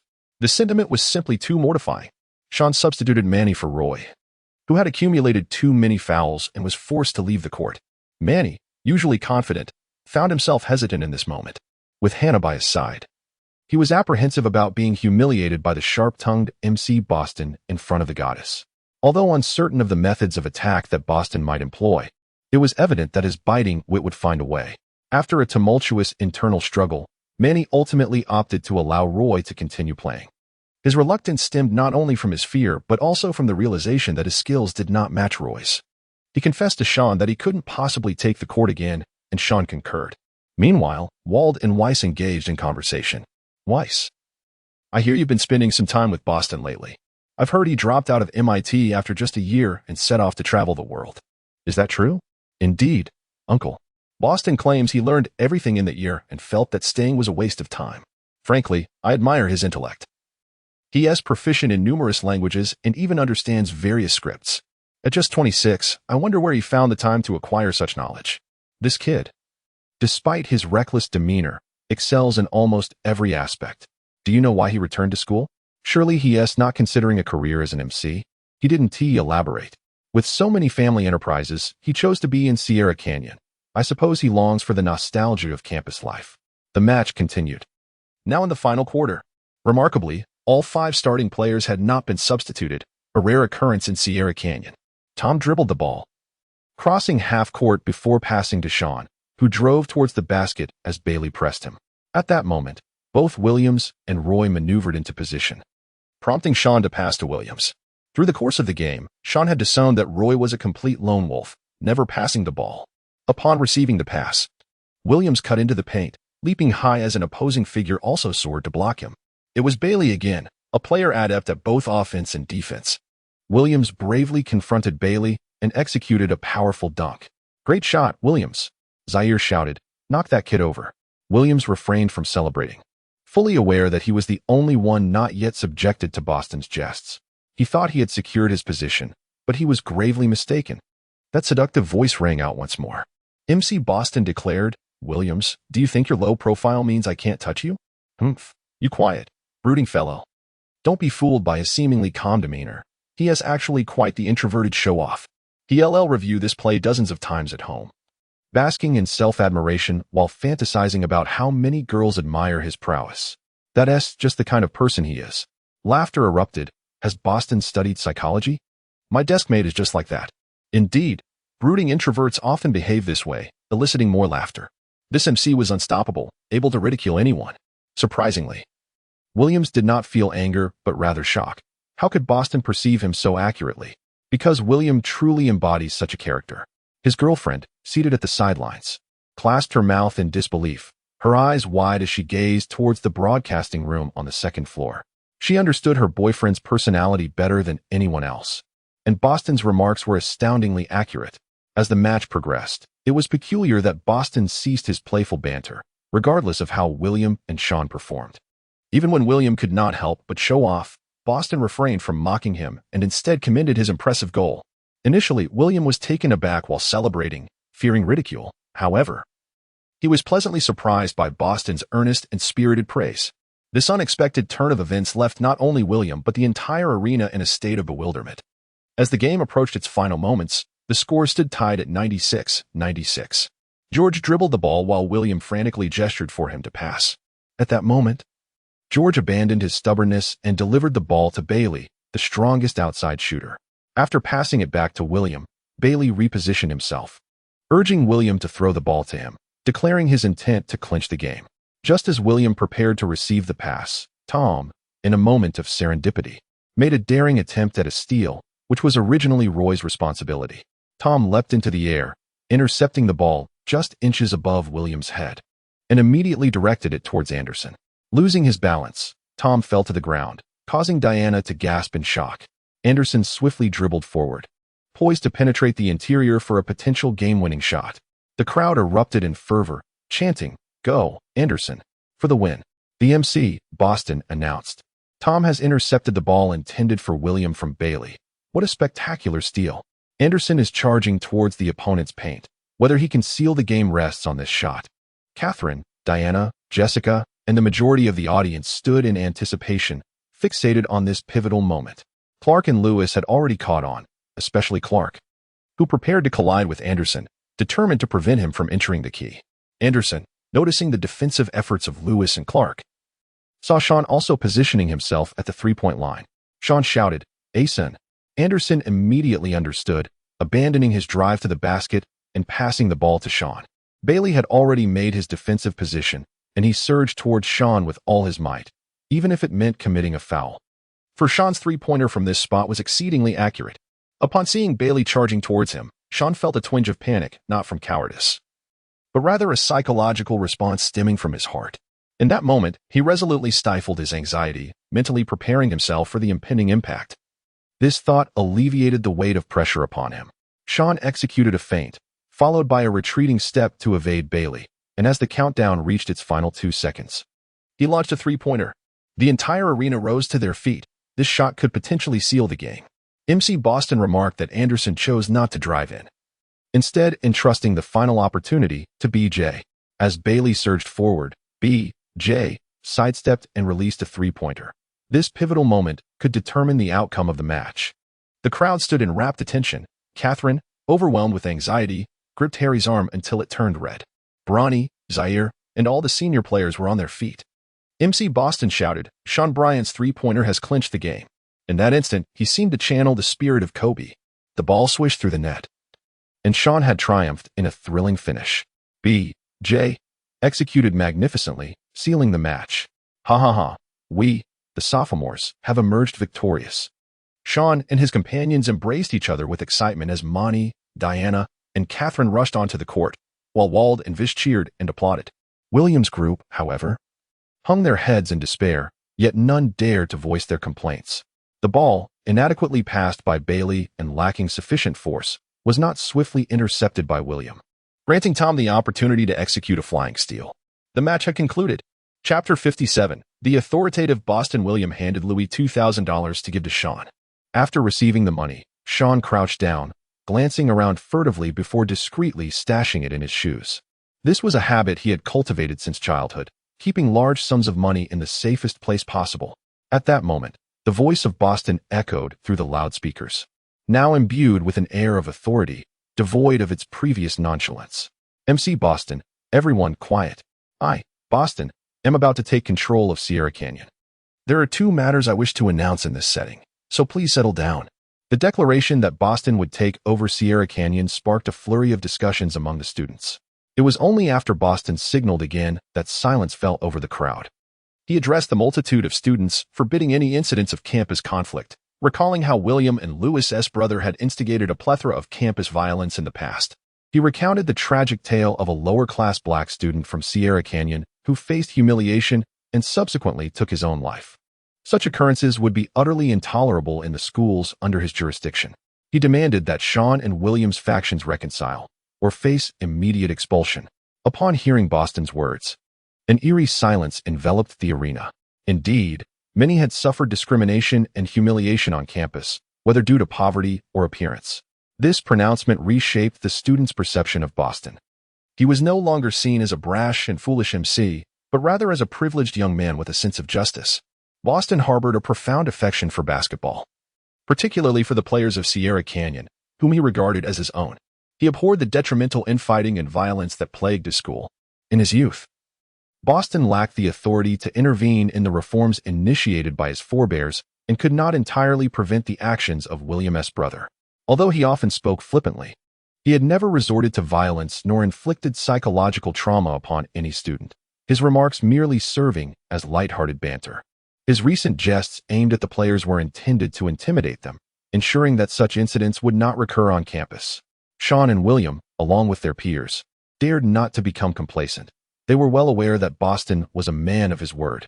William and George, having studied at Sierra Valley, held a deep affection for their school and would find it difficult to transfer. Thus, Everyone felt compelled to heed Boston's directives and extended hands of reconciliation. Boston remarked, "While jesting is all in good fun, I am not one of those antiquated individuals. I understand and permit your playful antics on campus and your affections for one another. Indeed, campus life ought to be vibrant and diverse. Next month, we shall face Finland High School in a competition, and I, Boston, shall host a grand and delightful gathering to showcase what true extravagance entails." The high school league between Sierra Valley and Finland High School was inclusive, with all high school students participating, and Bailey, William, and Shawn were united in their endeavors. This was also why Boston could not tolerate internecine strife within the school. Numerous prestigious basketball schools abound across the nation. As Boston spoke of camping and picnics, the atmosphere erupted with enthusiasm. They joyously embraced one another, cheering and celebrating. The fervor of today's victory far surpassed the earlier exultation of Shawn's last-minute shot. "Oh my, the school has undergone a transformation. Ha ha. The long-awaited moment has finally arrived. Thank the heavens. Nothing is more alluring than a campus gathering. The high school players must triumph over Finland High School, and I shall fervently cheer them on." The majority of Sierra Valley's students hailed from affluent families, accustomed to outings and dining experiences. Their excitement stemmed from the prospect of a collective campus gathering, a rare occasion that could only be organized by the school, and the students yearned for it immensely. Moonlight, picnics, tents, grassy fields, cherished girls, and admired boys, singing together, barbecuing, and conversing, such an atmosphere is unparalleled. Not a single person in attendance remained unexcited, all eager for Boston to assume leadership over Sierra Valley immediately. MC Boston declared, "All right, let us disperse, dear students." Following a resounding round of applause for Boston, the students exited, chatting animatedly about the upcoming picnic. In the broadcasting room, a smile graced Boston's lips. Shawn and his companions bid farewell to the girls they admired, preparing to venture out in celebration of their recent triumph in winning $2,000. Anderson suggested bringing the girls along, but was met with refusal from Shawn and Roy. Shawn is apprehensive about appearing foolish due to financial concerns, while Roy, being the sole bachelor among his peers, declines the advances of women. Shawn perceives the winnings as belonging to Manny, intending to utilize only a few $100s and return the remainder to him. When Catherine inquires about when the two of them might share a meal, Shawn hesitates, unsure of how to respond. He is financially constrained and prideful, reluctant to take Catherine to an establishment of lesser quality. He promises Catherine that they will go out next time, although he is uncertain when that will be. Shawn and his companions exited the basketball arena.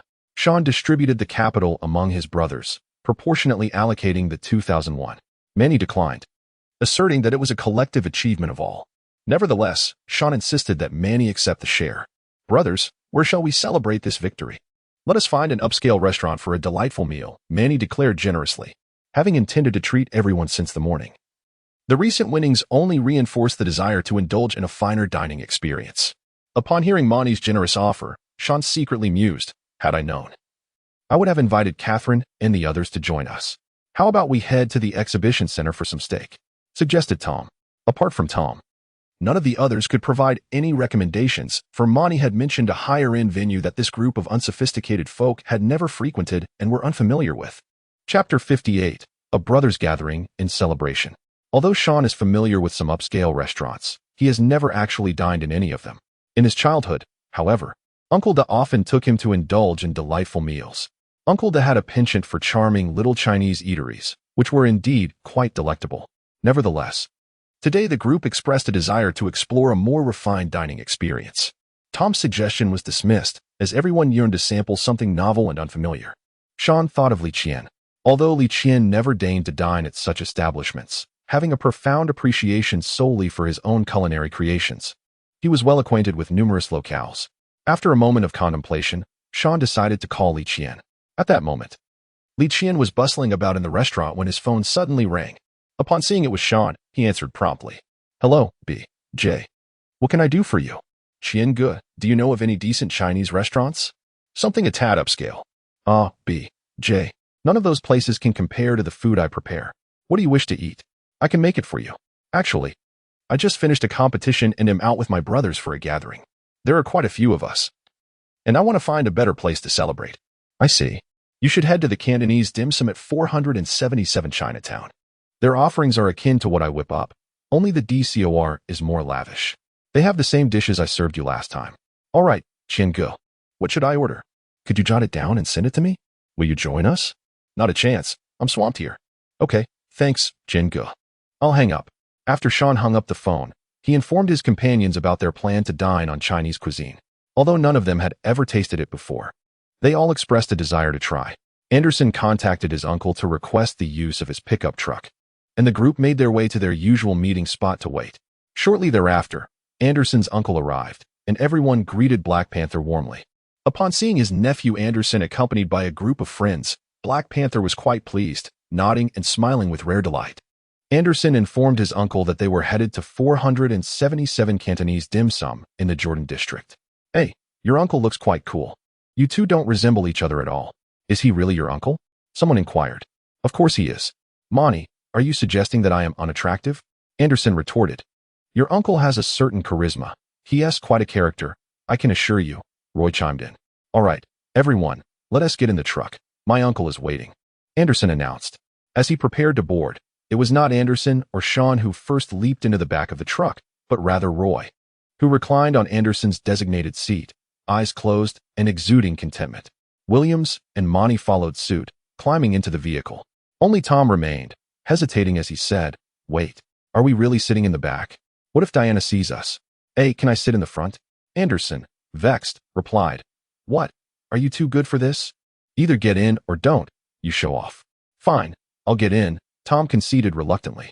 In truth, Tom's reluctance could not be entirely blamed on him. He hailed from a privileged background and did not look down on his friends, but rather was grappling with concerns about appearances. Such is the nature of friendship, to appreciate the strengths of others, for in a world where everyone is a potential friend, fixating on flaws leads to isolation. It is essential to recognize the virtues in friends. If one constantly seeks to criticize, no friendship can endure. One should merely avoid those with glaring deficiencies, as minor imperfections are hardly worth fretting over. After all, no one is perfect. Humanity is intrinsically flawed. The pickup truck roared to life, and Shawn's group settled into the back, each finding their own spot to either sit or recline comfortably. 6 young men, Shawn, Anderson, Tom, Williams, Manny, and Roy, who had just emerged victorious from a game, sped through the streets of Los Angeles in a pickup truck, reveling in the wind. Hey, Anderson. This truck is quite nice. Lying down here feels rather comfortable, and the air is pleasant, Shawn remarked with a chuckle. Indeed. Haha, Roy, you little rascal. You've taken my designated seat. BJ, what kind of Chinese food are we about to indulge in? Tom inquired. Yeah, it better not be something peculiar, added Williams. I've never had Chinese cuisine before. Rest assured, my friends, BJ replied confidently, though I haven't visited that restaurant, I've savored a dish prepared by a Chinese brother, and it was truly delightful. Trust me, believe BJ, he's never wrong, Anderson affirmed. Before long, the group arrived at a Cantonese restaurant in Chinatown. With Black Panther driving, Shawn and Manny invited him to join them inside. However, Black Panther declined, stating that this gathering was for the youth, and he felt it inappropriate to partake. He instructed Anderson to finish his meal and return home afterward, as he had matters to attend to. Thus, Shawn led his companions into the opulent dim sum restaurant, adorned in exquisite decor. A middle-aged Chinese server, noticing Shawn and the others, bowed slightly and greeted them warmly. Welcome. How many in your party? 6, Shawn replied, a hint of nervousness in his voice as it was his first time there. Very well, please follow me. Shawn entered the elegantly decorated tea restaurant with Anderson and the others, feigning calmness. While most, except for Tom, displayed a certain awkwardness, Roy stood out as the most extroverted. Showing no signs of hesitation, he eagerly glanced around, pointing at the images of food adorning the walls while engaging Tom in conversation. Exchanging remarks with Anderson as though they were in a zoo, grinning mischievously. Both Anderson and Tom dismissed him with visible disdain. In the United States, upscale Chinese cuisine is often exorbitantly priced, with similar dishes costing significantly more than they would in China. The waiter escorted the group to their seats, and the majority of patrons in the hall appeared to be of Chinese descent. Shawn picked up the menu and began to order according to the list of dishes provided by Li Qian. Another server arranged the tableware with a soup spoon, a bone dish, and a small bowl, all wrapped in a layer of plastic packaging, while a pair of chopsticks was placed separately. The server brought over a large basin of hot water and set it in the center of the revolving table. Anderson, puzzled, inquired, What is this? A basin of water? What is it for? Williams interjected, "B.J., did you just order a basin of plain boiled water?" Shawn, "Not at all. I just placed my order. And the waiter has just walked away. How could it be so quick?" Tom speculated. "Perhaps they are washing the dishes for us?" Roy burst into laughter. "How could that be? This meal is wrapped in plastic, neatly packaged. It must be pristine." After saying this, he punctured the transparent plastic wrapping, revealing the teacup, saucer, spoon, and small bowl, inspecting them with his hands and even sniffing them. Roy mockingly addressed Tom. "Look at you, Tom, so naive and inexperienced. This cutlery is cleaner than your face. How could it possibly need washing?" Tom was left speechless. Although he came from a respectable family, he had never dined on Chinese cuisine, thus remained oblivious. How dare Roy ridicule Tom for his lack of worldly experience? Cantonese dim sum cutlery, as everything is pre-packaged. The cleaning process is either automated or manual. Although the surface appears clean, it may harbor chemical residues, such as dish soap, that have not been removed. The habit of Guangdong people is to rinse it with boiling water before use. Shawn gazed at his bewildered brothers and was suddenly reminded of a famous Chinese proverb, "A region's water and soil nurture its people." He addressed the group, saying, "Brothers, I believe I have discovered something. This water may originate from China. Let us Americans also partake in the essence of the East." Roy, curious, dipped his chopsticks into the hot water in the iron basin and tasted it. He informed his brothers that Shawn was indeed correct. It was water, Chinese water. The group experienced an epiphany. Anderson exclaimed, "B.J., you are remarkable. You possess such vast knowledge." Manny interjected, "But what benefits does drinking Chinese water provide?" Roy eagerly replied, "I know the answer. Bruce Lee. Surely, you all are familiar with him? Most Chinese people are skilled in martial arts, and it may be related to their water source. Bruce Lee, the legendary martial arts star from China, is an idol for countless American youths. Kobe Bryant even emulated Lee's signature moves on the NBA court." Williams concurred, "Perhaps it strengthens the body? Let us all have a cup." The group eagerly tore through the plastic wrap, retrieving their utensils and teacups. Tom sensed something was amiss, but could not articulate what felt wrong. Shawn took the lead, lifting a teacup filled to the brim with water sourced from China, drawn from a metal basin. The others eagerly followed suit.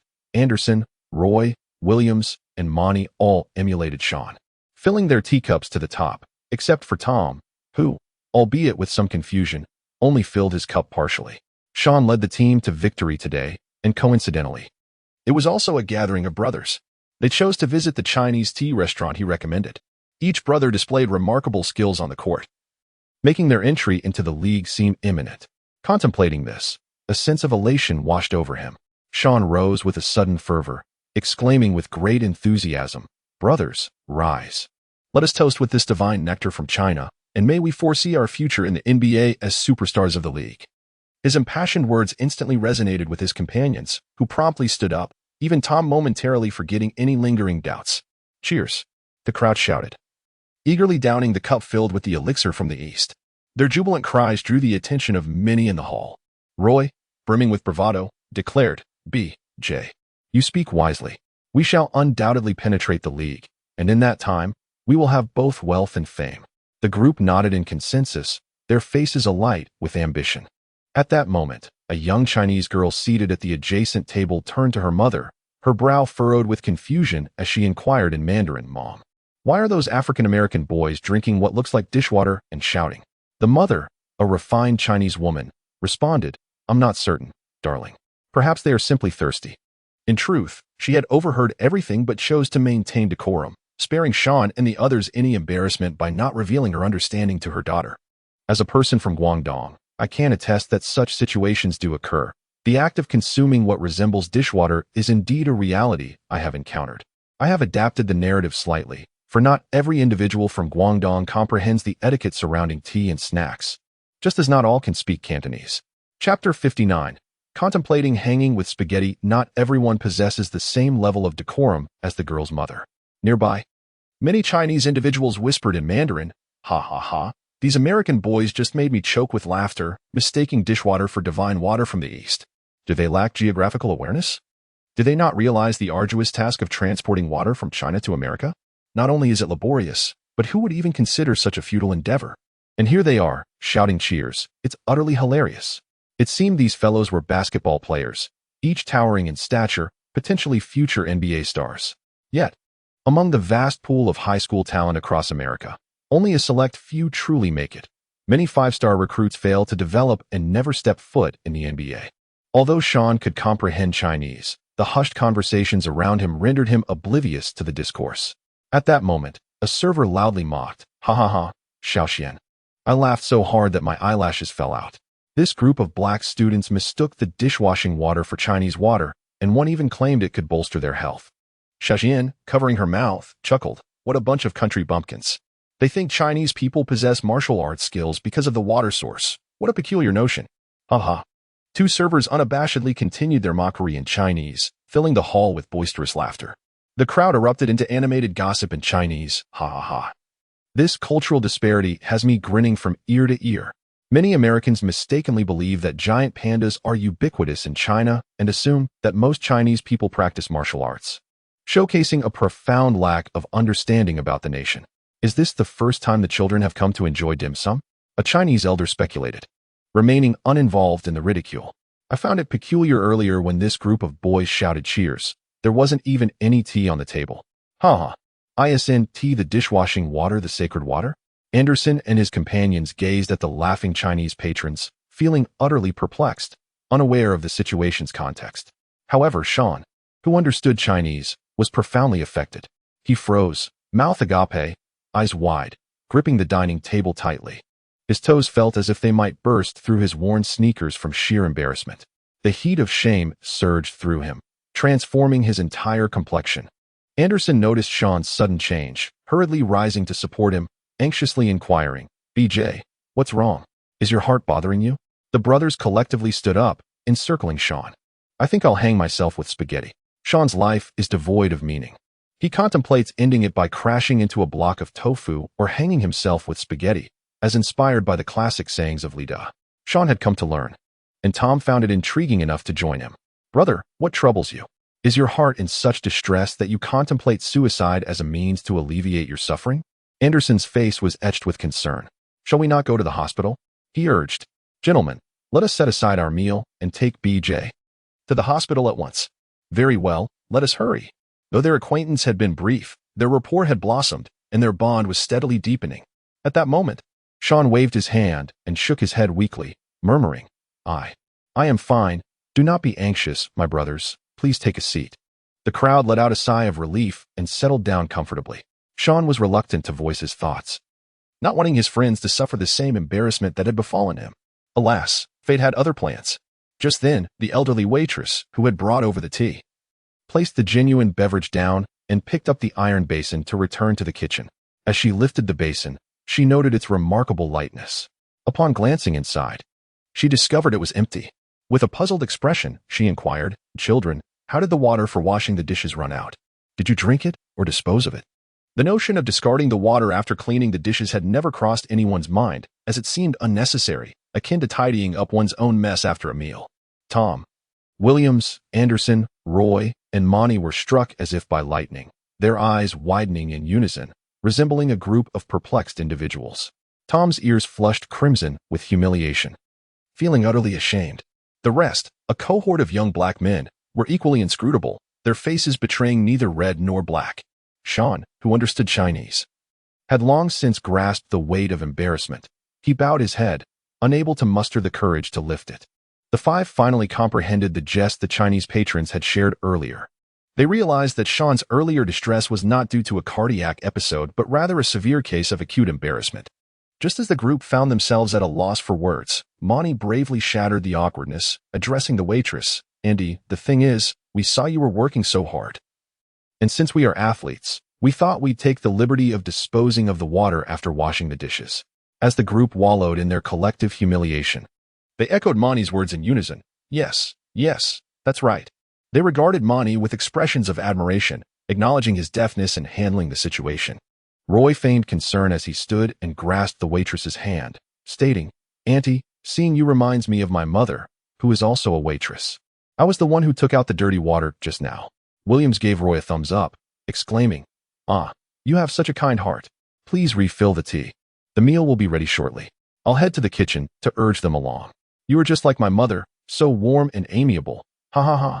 In a Cantonese dining establishment, mid-range and lower-tier dishes are typically prepared in advance and presented to customers on carts for selection, while higher-end offerings are freshly made and served promptly.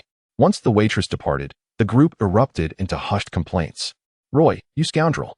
I told you it was the dishwashing water. You insisted on arguing, and now look at the mess we've made. I, Tom, am tempted to buy some tofu and end it all. How was I to know? The dishes were undeniably clean. It's all BG's fault for mentioning something about Chinese water sources.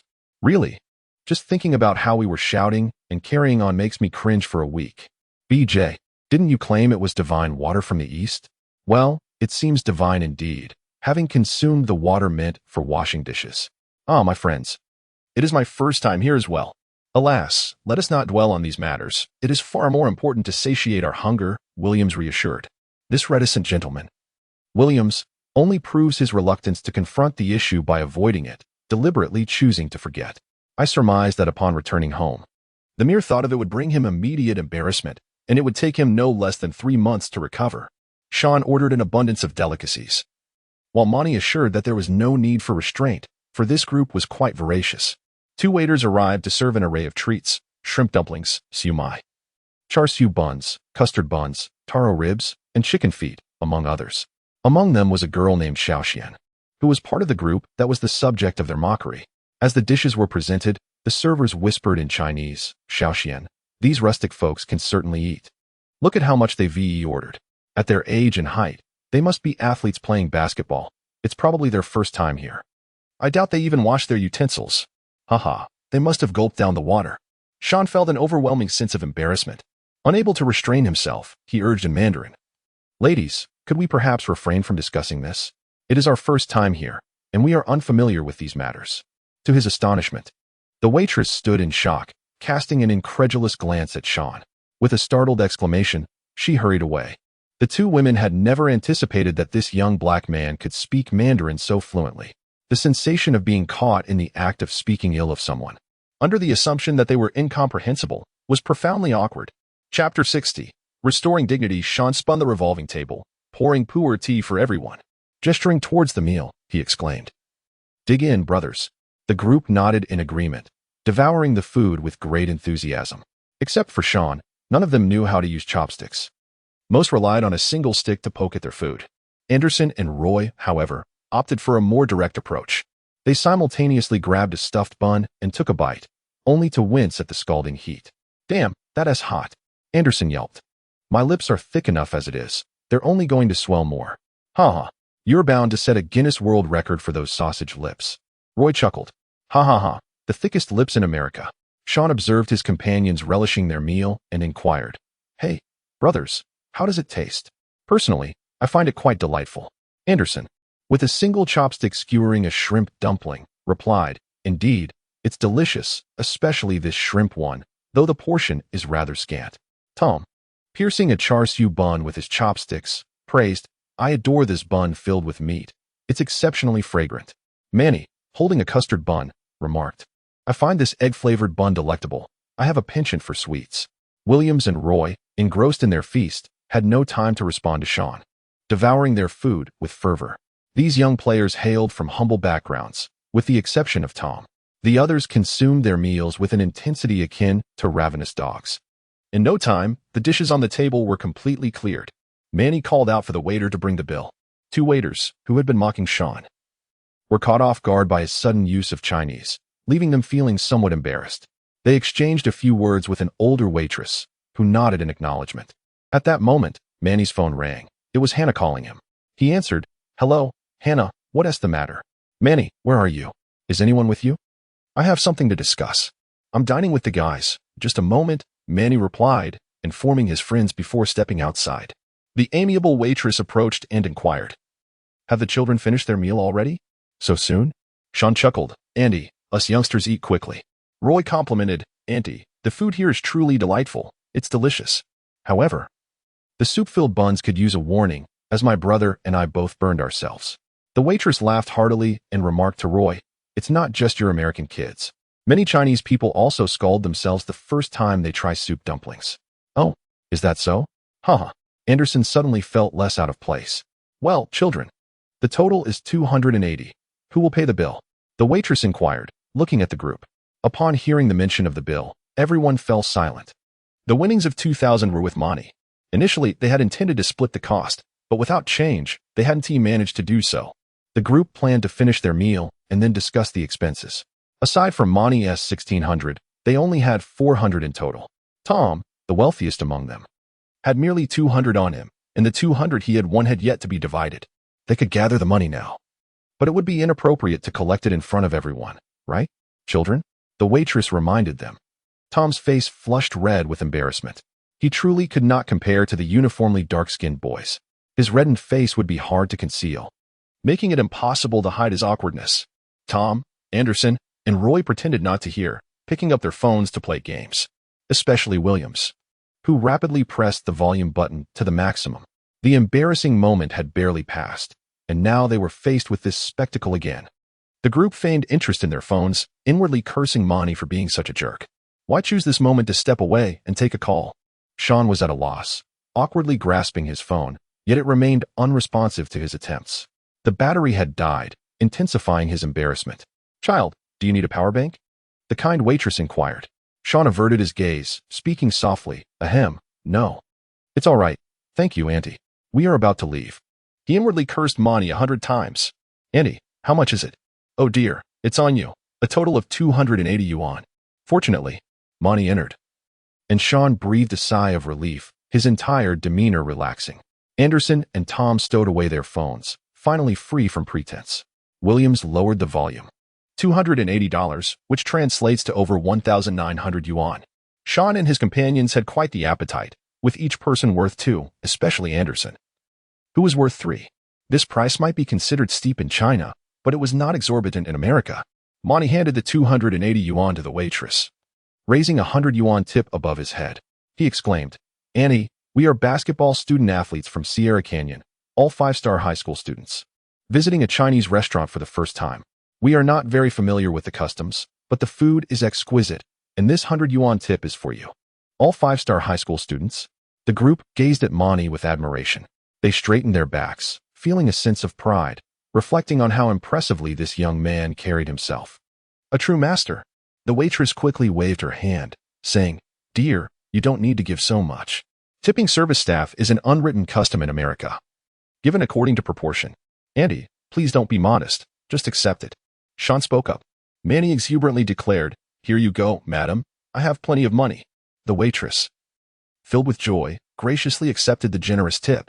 For her, $100 could significantly enhance her living conditions for an entire week. Manny's remarkable gesture filled Shawn with admiration as he gazed at him. The Chinese patrons in the restaurant turned to observe the group. Sierra Canyon is the most renowned school in the vicinity, and with such generosity from these children, a tip of $100 was indeed remarkable. They began to regard these young individuals with newfound respect. It's no wonder the Sierra Canyon students are so magnanimous. A closer look at their uniforms reveals the truth. It seems this is their first experience dining on Chinese cuisine. Brothers, let's go. Manny strode out of the tea restaurant with the grand demeanor of someone accustomed to bestowing tips so liberally. Shawn and his companions eagerly followed along. At that moment, Monty resembled a wealthy magnate, while Shawn and the others appeared as his loyal subordinates. Upon exiting the tea restaurant, Monty paused after a short distance and turned to find his brothers gazing at him. In unison, the 5 raised their thumbs in approval. Monty, I rarely admire anyone, but you are truly the most emotionally intelligent and capable person I have ever encountered. Goodness, you are nothing short of a genius. Collectively, our words do not match your eloquence. I initially intended to scold you for leaving to take a call while we were left awkwardly waiting, causing my face to flush. Yet, never mind that. My pride has been restored. Well done, Monty. I hold you in high esteem. Monty chuckled, scratching his head. You flatter me, brothers. This is merely my way of navigating life, honed since childhood. After speaking, Monty approached a nearby convenience store and inquired about what the brothers wished to drink. Each person selected a beverage, and Monty exchanged some coins, distributing them to his companions. This was the money they had wagered, and Monty generously added an extra 100 for each. Monty was quite magnanimous, yet the brothers declined. They accepted only what was rightfully theirs. Shawn received 17, Roy 20, and Tom 200. Considering that a typical morning tea in Guangdong costs around 100 yuan per person, I calculated the equivalent in the United States based on their appetites and found it reasonable. Chapter 61. Practicing skills relentlessly for women. Shawn and his companions sipped their beverages, leaning against the railing by the street, engaging in lively conversation. Suddenly, Tom turned to Manny and inquired, "Manny, do you not feel a twinge of regret for leaving $100 tip?" $100. Tom, along with Brownie and the others, struggled to part with such sums, especially considering Manny Carter's background as a member of a financially constrained family. Tom was genuinely puzzled. The group gazed at Manny with curiosity, eagerly awaiting his response. Manny chuckled softly and explained, "Regret, of course. $100 represents nearly 10 days' worth of living expenses for my grandfather and me. However, my friends, some expenses should be curtailed, yet there are moments when one must splurge, and today is one of those occasions. We must reclaim our dignity after the embarrassment we faced. A mere $10 tip would simply not suffice." With Manny's words, the group felt a renewed sense of respect, marveling at his social acumen. Anderson recalled Boston's remarks and excitedly declared to the group, "Brothers, did Boston not just mention that we triumphed over the Finnish school, leading to an entire high school picnic and camping trip? Jessica, Catherine, and Diana will all be there, and just imagine the atmosphere." Hee hee. As soon as Anderson spoke, a vivid image emerged, and Shawn, Williams, Tom, and Manny instantly became animated with excitement. Tom exclaimed, "Wow, that sounds simply magnificent. Brothers, that evening is bound to be the most splendid night of my life." Shawn, brimming with enthusiasm, exclaimed, "I shall bring along some of Brother Chien's secret barbecue ingredients. They are simply delectable, and I am certain Catherine will adore them." Manny chimed in, "At that time, our group of brothers, along with Hannah and Jessica, should gather for a small get-together. It will be splendid." Tom could not contain his agreement, saying, "Manny, that is an excellent suggestion. It sounds absolutely delightful." Williams interjected, "Who wouldn't yearn for such a scene? However, are you not getting ahead of yourselves? Have you forgotten that Boston stated a gathering would only occur after defeating the Finnish high school? Finland is considerably stronger than Vincent." The group fell silent, taken aback. They had all been lost in dreams of a beautiful campus gathering, forgetting the crucial prerequisite of winning the match. Yet, this revelation did not dampen Shawn and the other spirits. Rather, it fueled their determination. Anderson declared fiercely, "Regardless of how formidable the Finnish high school may be, do we at Sierra Valley lack in strength? If those lads dare to thwart my first date with Jessica, I, Anderson, shall vehemently oppose it and will exert every ounce of effort." Shawn quickly chimed in, "Indeed. Let us exert ourselves to the fullest." Tom had already begun to envision his date with Diana. "Gentlemen, we must diligently practice to cultivate our synergy." Manny added, "Williams, how formidable is the Finnish high school? How does it compare to Sierra Canyon?" Williams pondered for a moment and replied, "I am not exceedingly familiar, but I can assure you that our Sierra Canyon lineup is certainly on par with theirs. Bailey and the others possess more knowledge than I do. With the inclusion of Bailey and Clark in this high school league, I am confident we shall secure victory." Speaking of Bailey and Clark, one cannot overlook their seamless collaboration during matches, as they collectively amassed over 60% of the points against the senior team. When Bailey and Clark were mentioned, Shawn remarked, "We must refine our teamwork and enhance our understanding. William, George, and Lewis do not match our prowess. It is only Bailey and Clark who propelled us to a narrow 3-point victory. For the sake of our camping picnic, let us head to practice now." "Absolutely." The group readily agreed, fueled by their fervor for the girls in their hearts. Not long after Shawn and his companions gathered, their collective strength, while considerably superior to Williams' team, lacked the seamless coordination and chemistry that characterized Bailey and Clark. This disparity was the reason they managed to secure only a meager victory. As everyone rose to depart, Tom noticed Roy slumped against the railing, exuding an air of despondency. "Roy, are you not joining us for practice?" Tom inquired, puzzled. "Practice? I just had a hearty meal. I have no desire to exert myself. I simply wish to rest," Roy replied languidly.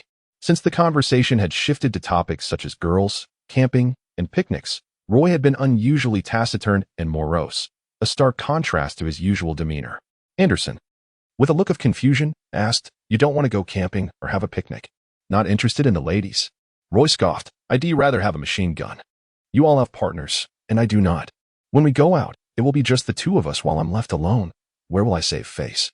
It turned out this was what was troubling him. No wonder, as Roy was quite sensitive about his pride. Suddenly, Manny recalled something and said to the group, Hannah just called me. Besides some personal matters, she asked me to remind everyone to practice diligently. They are also keen on going camping and picnicking. Roy. Grace will be there. At the mention of Grace, Roy's mood soured. He replied nonchalantly, So what? I don't have any connection with her. Roy, determined to maintain his facade of indifference in front of his friends, knew he didn't need to pursue someone who had rejected him. Pride was paramount to him. After a moment's contemplation, Anderson turned to Roy and said, Speaking of Grace, I suddenly remembered that after the game, Jessica mentioned that Grace's impression of you changed significantly after watching your performance. She even praised your skills. Anderson wasn't merely trying to console Roy. He had genuinely heard Jessica say so. Roy's South display on the court had indeed been notably more captivating than usual, featuring dazzling maneuvers and impressive dunks. Upon hearing Anderson's words, Roy's demeanor visibly brightened. He asked, with a mixture of skepticism and hope, Really? Hey son, don't jest with me. Don't say things that aren't true. Anderson gave Roy a reassuring pat on the back and affirmed, Why would I bother to deceive you? If I were to lie, I would never make it to the NBA. Grace had indeed expressed a change in her opinion of Roy to Catherine and Jessica. With Anderson's emphatic assurance, Roy unconditionally believed him, for among those who aspired to enter the NBA, declaring one would never make it was the gravest of oaths. Instantly revitalized, Roy sprang to his feet, striding ahead and urging, Come on, brothers, let us find a court to practice on.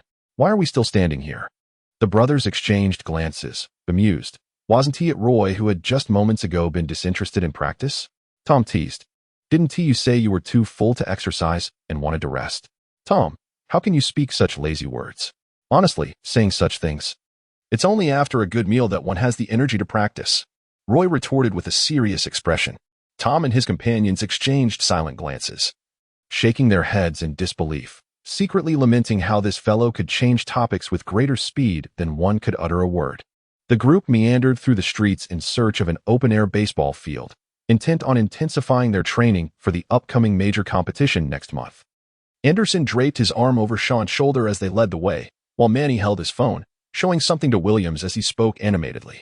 Roy, with an arm around Tom, pointed and commented on the young women passing by, grinning mischievously with a lewd expression that caused the modest Tom to swiftly distance himself from him, unwilling to be seen alongside such a lascivious character. There will be another update later tonight, before midnight, concerning the solitary Korean lad at the baseball field. Chapter 62, The Arrogant Korean Kid. Shawn and his companions were traversing the path to the baseball field, engaged in lively discussions. Brothers, I truly desire to acquire an F8. Imagine how splendid it would be to take Diana out. Tom inquired, What exactly is an F8? Manny, perplexed, responded, I believe I have heard Brownie mention the F8, but I cannot recall the specifics. Roy ventured, Isn't that the F8 key on a keyboard? Are you considering purchasing a fancy keyboard? What keyboard? We are talking about taking Diana out. It must surely be a mode of transportation, perhaps a motorcycle model called the F8. Shawn proclaimed with unwavering confidence, convinced that it must undoubtedly be a motorcycle. Anderson, ever supportive of Shawn, quickly added, BJ is absolutely right.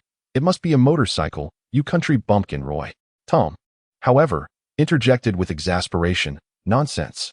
I am truly astounded by you impoverished fools. It is, without a doubt, a Ferrari F8. A moment of silence enveloped the group, a collective reflection of their inexperience. Tom's father was a distinguished attorney, specializing in representing powerful and influential figures in the United States, earning a considerable income each year. From a young age, Tom had become well acquainted with such matters. Children like Shawn, from humble backgrounds, are unlikely to comprehend the allure of such unattainable luxury brands. A mere 10-minute journey, Shawn and his companions stumbled upon an open-air basketball court, where a group of Asian students were engaged in a game, seemingly of a similar age to themselves. They paused to observe. One Asian student tossed the ball and another, towering at approximately 6 feet 2 inches, leaped with remarkable agility to attempt a slam dunk, nearly succeeding. The group of Asian students erupted in cheers, exclaiming how close it was, praising the effort. Undeterred, the Asian student persisted, and after a 5th attempt, he finally succeeded in scoring. The crowd erupted in joyous celebration, their shouts echoing with excitement. This scene left Shawn and his fellow high school students in a state of bewilderment, exchanging glances and engaging in conversation. Isn't it amusing? Anderson chuckled. 5 attempts for a dunk, and they celebrate like it's a grand victory? Shawn explained that the height and physical prowess of Asians were not as commendable as ours. However, the individuals he encountered were quite remarkable. The Chinese players he met on the court were significantly superior, with one towering over 1.8 meters, executing impressive alley-oops. Oh, that's quite impressive. Is it true that he is over 1.8 meters? Are the Chinese really that formidable? Not really. Another Chinese player over 1.8 meters couldn't he dunk? Ha ha. Roy chimed in with a mischievous idea, suggesting, "Gentlemen, shall we feign being novices and join them for a bit of fun?" Tom hesitated, saying, "To toy with them? That seems rather uncouth." Manny proposed, "Let us pretend to play poorly and observe their reactions." Tom nodded, "I can agree to that." At that moment, Shawn spoke up, saying, "Brothers, if the Asian lad is Chinese, then so be it." Shawn's affection for China stems from various sources, predominantly influenced by Li Da, Aunt Lon, and Li Qian, along with his own proficiency in the Chinese language. "Absolutely. No problem. I understand you, BJ. Once we have made arrangements." Shawn entered the basketball court accompanied by his friends, where a group of Asian individuals displayed a rather unfriendly demeanor upon seeing the young black man. Although this is America, there exist certain areas where communities from various nations converge. Much like the Chinatowns found in different countries, even China has regions where Japanese individuals gather. Shawn politely addressed, "Greetings, brothers from Asia. We are students from Sierra Canyon and would like to play basketball here." Although the court is not private, there exists an unwritten rule of first come, first served. The leader, an Asian student with a scowl, retorted, "Sierra Canyon? Why are you here instead of playing at your own school? This is peculiar. This is our territory." Roy interjected, "What the hell? Is this court your property? Your territory? Who are you to dictate our presence?"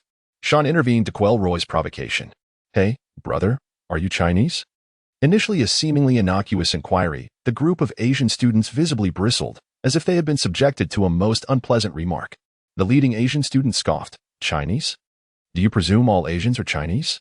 We are Koreans, and in terms of stature and appearance, we far surpass the backward Chinese." A student with blonde hair added, "There is nothing more irksome than being mistaken for a Chinese person. It is utterly humiliating. We are the Korean people, a developed nation. The Chinese tarnish our reputation. In terms of skin tone and looks, we Koreans are 10 times superior, yet we are constantly misidentified by these Americans. How vexing." Upon hearing the derogatory remarks aimed at China, Shawn's temper flared instantly, as he thought to himself, "How audacious. Insulting China? Just wait until you face the consequences." With a cold smirk, he turned to the crowd, raising an eyebrow and whispering, "Brothers, let us utterly vanquish these Korean lads." The 5 members of Anderson understood the unspoken message perfectly. Monty proposed a strategy, and the group, brimming with excitement, eagerly nodded in agreement. Shawn coldly remarked, "Humph. If you Koreans are so formidable, dare to face us in a match?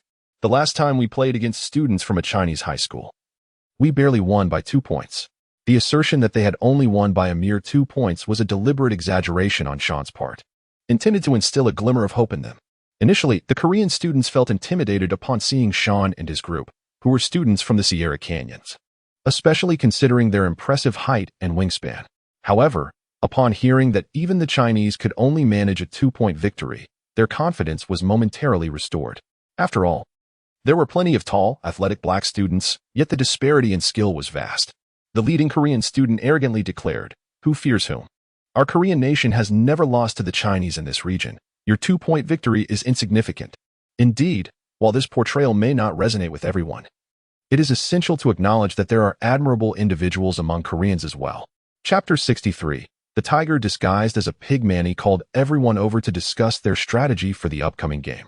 The group formed a circle, and Manny proposed, "Brothers, remember to let them dominate in the first half, maintaining a deficit of about 7 to 8 points." The group nodded in agreement, finding Manny's suggestion both clever and entertaining.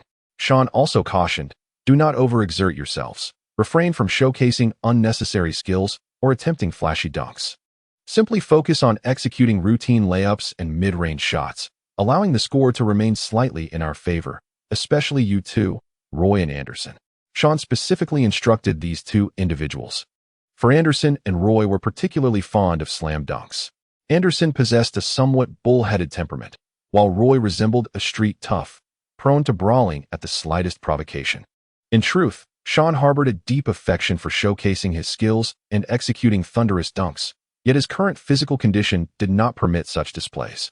Tom also addressed Roy and Anderson, saying, "Hey, Roy, if you find yourselves being mocked, try to restrain your tempers.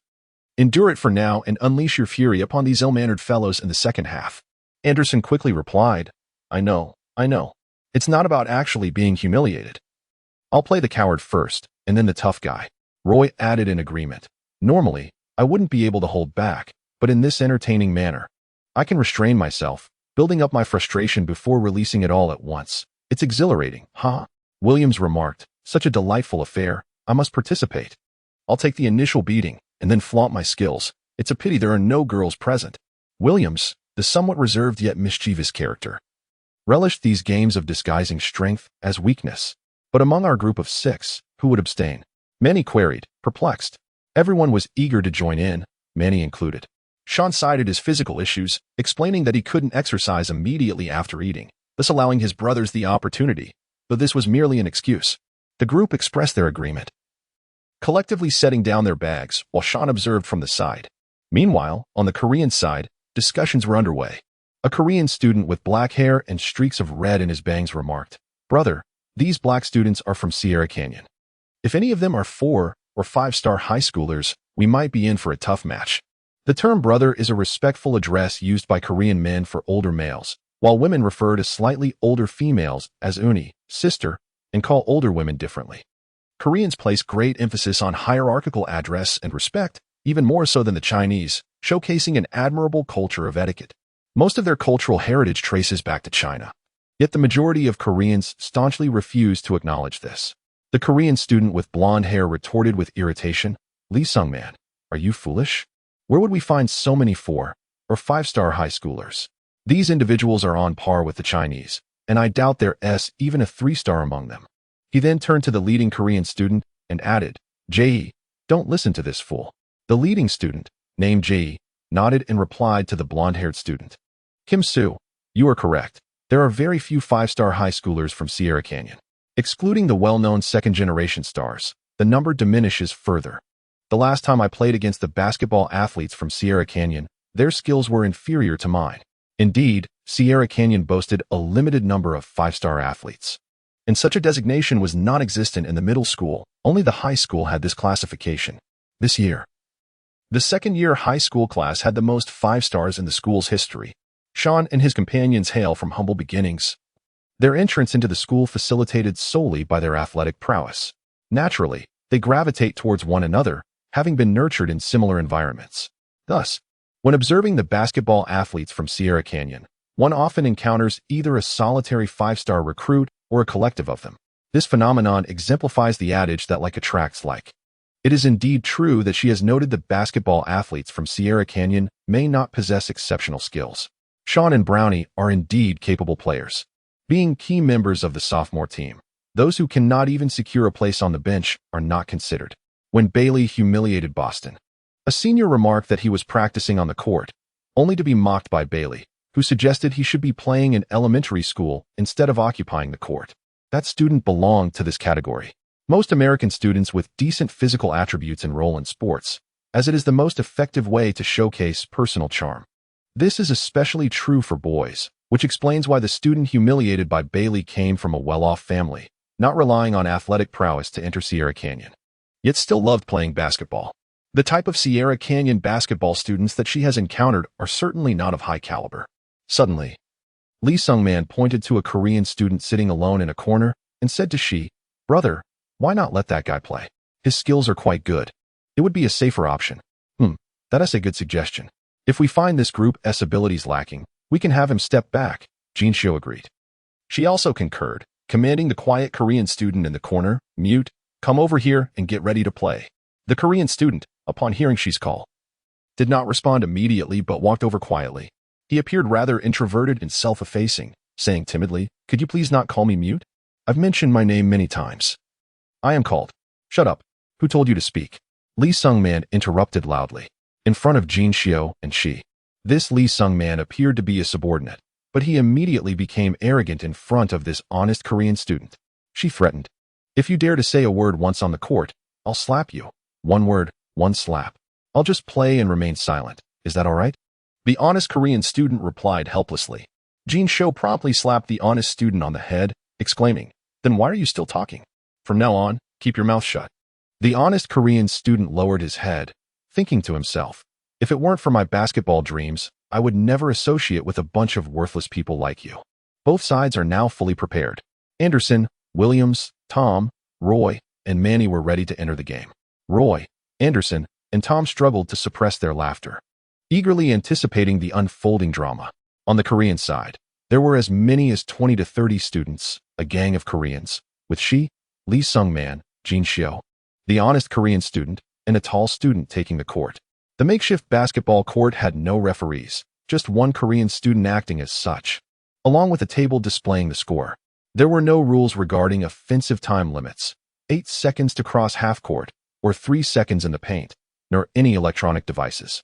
This is how street basketball operates. Shawn sat on the sidelines, not alone but accompanied by 6 backpacks.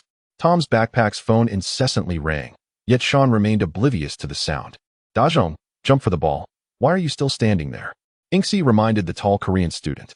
"The 5-star rating is based on high school league performance. In my book, I utilize skill levels to categorize players, which is quite reasonable. A technically skilled lower-tier student granted a chance at a prestigious basketball school can gradually ascend to a 5-star level. Conversely, there are those who have played few leagues yet possess skills surpassing 5 stars. Can one truly argue they are not 5 stars? Chapter 64. The poor honest student. The match commenced. Anderson and Dajong jumped for the ball, but Anderson barely managed to jump, only 30 centimeters off the ground. Dajong seized the ball and swiftly passed it to Jin Shio, who dribbled forward. Upon encountering Tom, he executed a poor fake-out, prompting Tom to theatrically fall to the ground. The Korean spectators erupted in laughter. "Ha ha ha, he fell. Pathetic. With such skills, he dares to challenge us?" Jin Shio, believing he had outmaneuvered Tom, passed to Inksy, who mockingly taunted Tom. Tom, unfazed, merely responded with a cryptic, knowing smile. Upon receiving the ball, Inksy faced Williams for the first time, unwilling to underestimate his unfamiliar opponent. He unleashed his maximum speed, surpassing Williams with ease. Following the maneuver, he scored with a layup. What a splendid play. He outsmarted that fool before Williams even realized it. Ha ha ha. The Korean supporters cheered, deriding Williams. After being outplayed, Williams feigned ignorance, stating, "What incredible speed." Inksy, having scored past Williams, shot him a disdainful look, silently thinking he had overestimated this group. Tom passed to Manny, who deliberately shot an air ball, eliciting uproarious laughter from the Korean crowd. Lacking skill and attempting a long-range three-pointer. How embarrassing. Look at that black guy with a sausage in his mouth, strolling around. No sportsmanship whatsoever. Haha. Manny remained composed, while Roy, upon hearing the jeers, glared at the spectators, only to receive even more vicious mockery in return. Inksy passed to Dajong, but Roy, unable to contain his emotions, swatted the ball away. The honest Korean student seized the opportunity, instantly revitalized. "Roy, calm down," Manny shouted, fearing Roy would disrupt their strategy. The honest student demonstrated commendable skills, dribbling faster than his teammates, effortlessly bypassing Anderson and Williams, though it was evident they allowed it. Inksy and Jin Shio shouted for a pass, but it was too late. The honest Korean student drove into the paint and scored with a dunk. After scoring, the earnest student remained modest and did not mock Anderson and Williams, which took them by surprise.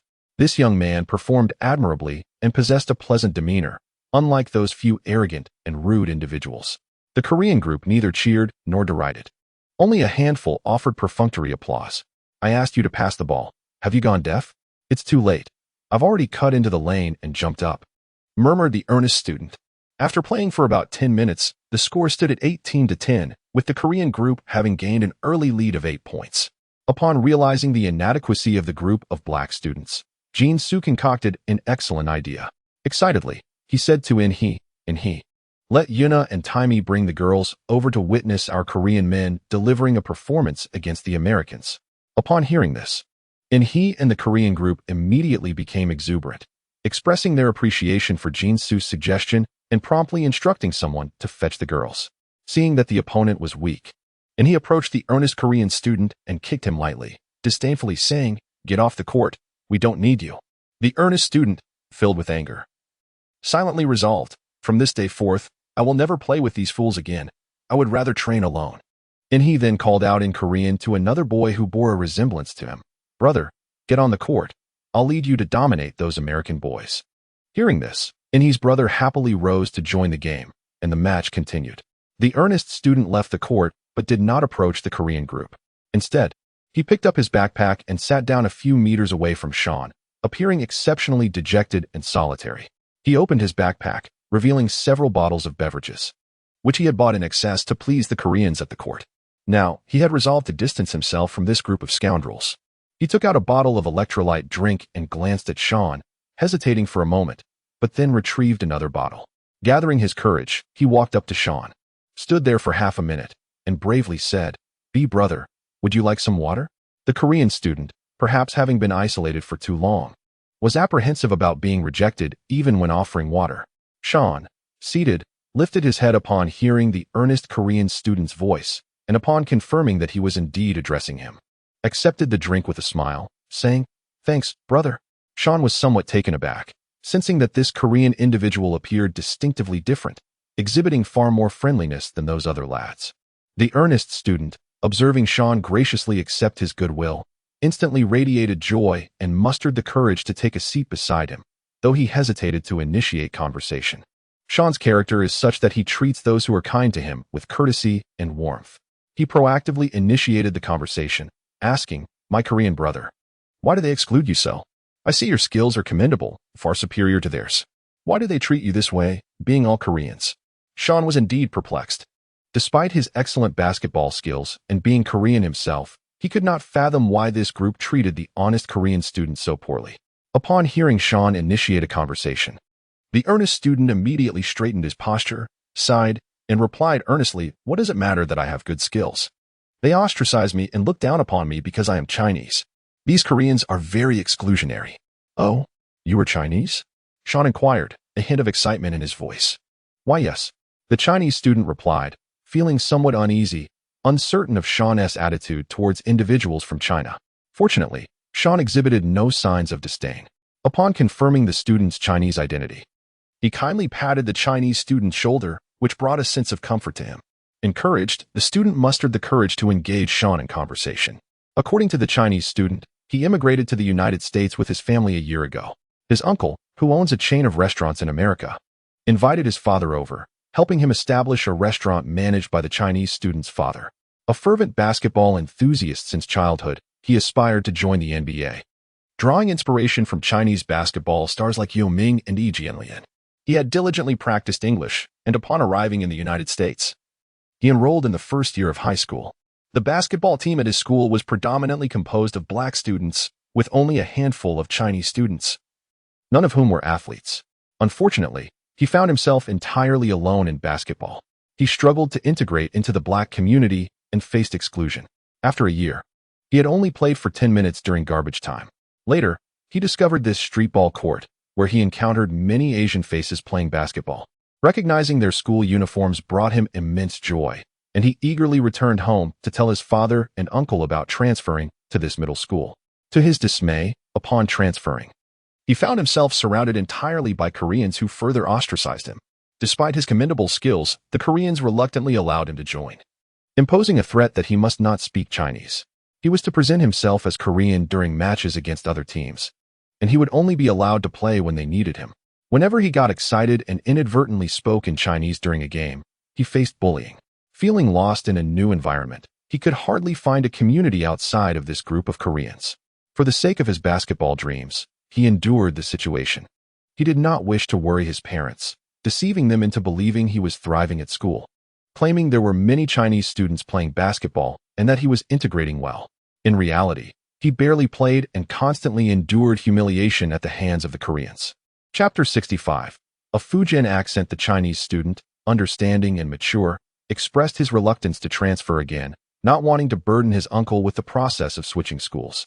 After all, he had already changed schools since arriving in America and had misled his family into thinking everything was fine.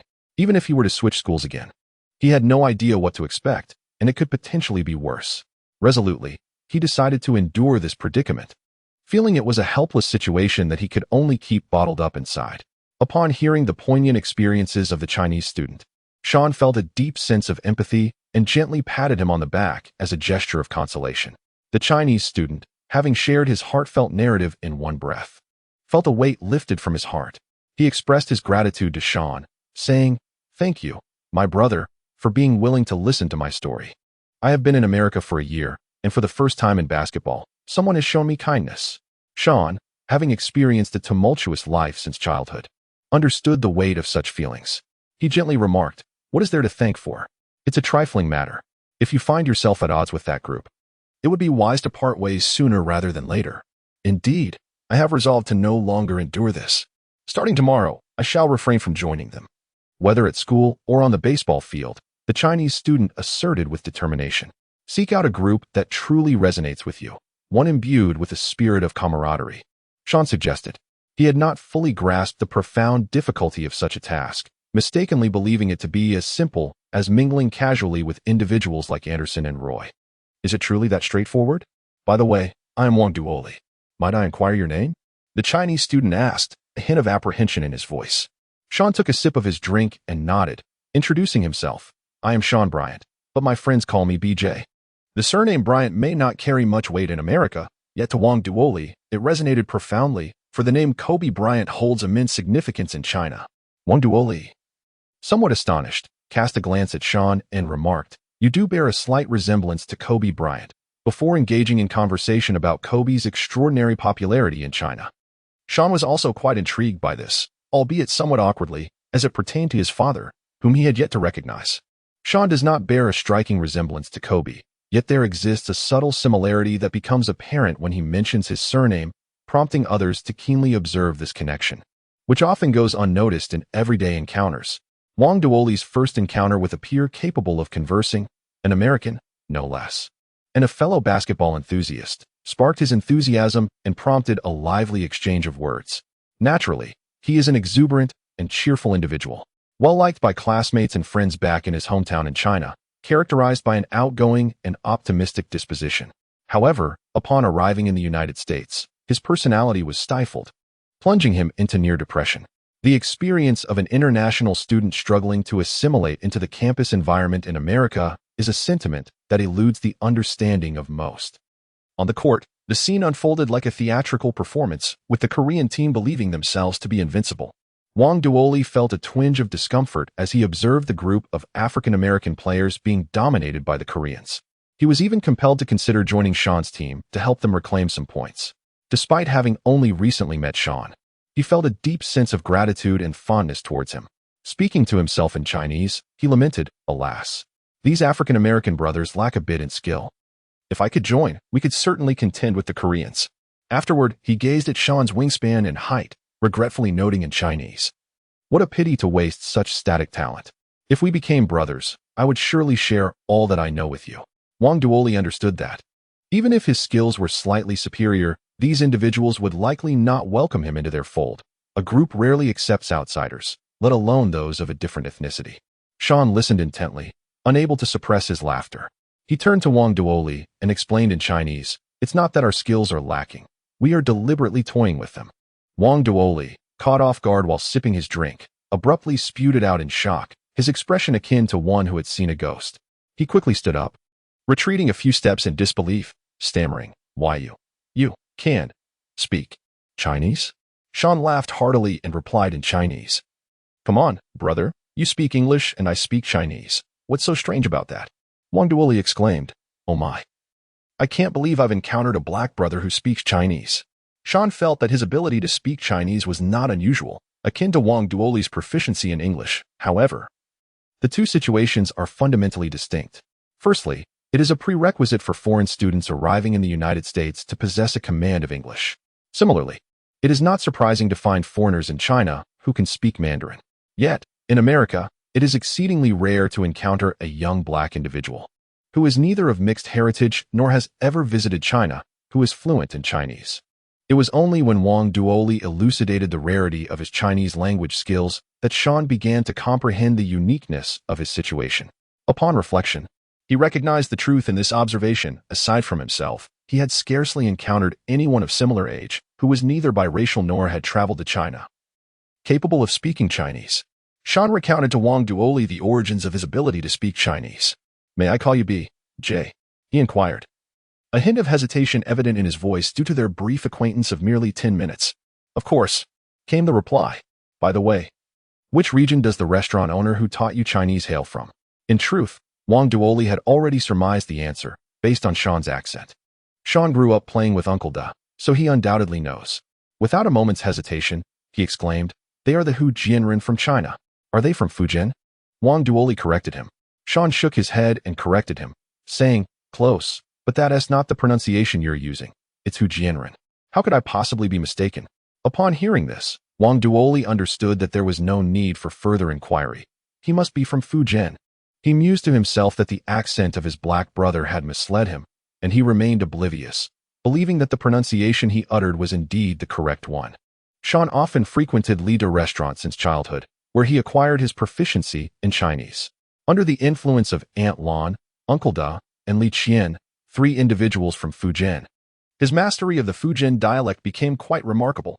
To cultivate his Chinese further, Shawn suggested conversing in Mandarin as soon as he began to showcase his linguistic skills. Wang Duoli, having not communicated in Mandarin with peers for quite some time, was delighted and nodded in agreement. He recalled Shawn's teasing remark and promptly inquired, by the way, what did you mean by teasing them? Shawn smiled mysteriously. Although he was not fond of boasting, he secretly reveled in showing off. He pointed towards Mani and said, look at him. His skills may not be remarkable, but we are just pretending. He is a top-tier 4-star high school player and will soon ascend to 5 stars. With an exceptional ability to make long-range 3-pointers. Wang Duoli was astonished. He never expected to encounter a near 5-star player here. A top 4-star, indeed. Is he the only 4-star among your group? Yes, the only one. And he is your captain? The most formidable? Though he was uncertain why Shawn and his companions were deliberately making such claims, Wang Duoli still believed that Mani was indeed a 4-star high school player. Shawn struck Wang Duoli as a rather trustworthy individual. However, what followed in Shawn's discourse left Wang Duoli utterly incredulous. Chapter 66. A group of beautiful Korean women. He was the only one with a 4-star rating, yet he claimed he was not the most formidable. Shawn stated this with a nonchalant demeanor. Upon hearing this, Wang Duoli was somewhat bewildered. How could the only 4-star individual possibly not be the strongest? Wasn't someone on the verge of attaining a 5-star rating considered the mightiest? Wang Duoli exclaimed in disbelief. Shawn did not keep his Chinese brother in suspense and boldly declared, indeed, he is a 4-star, while the rest are all 5-star high school students. What, all 5-star? Wang Duoli felt a twinge of disbelief. Shawn affirmed, indeed. Shawn does not exude the flamboyant style that Roy possesses. If it were Roy speaking to Wang Duoli, he would undoubtedly perceive it as mere boasting. Even with Shawn, Wang Duoli harbors a semblance of doubt. Upon seeing Shawn seated here as a substitute, he speculates that he must be the least skilled among this group.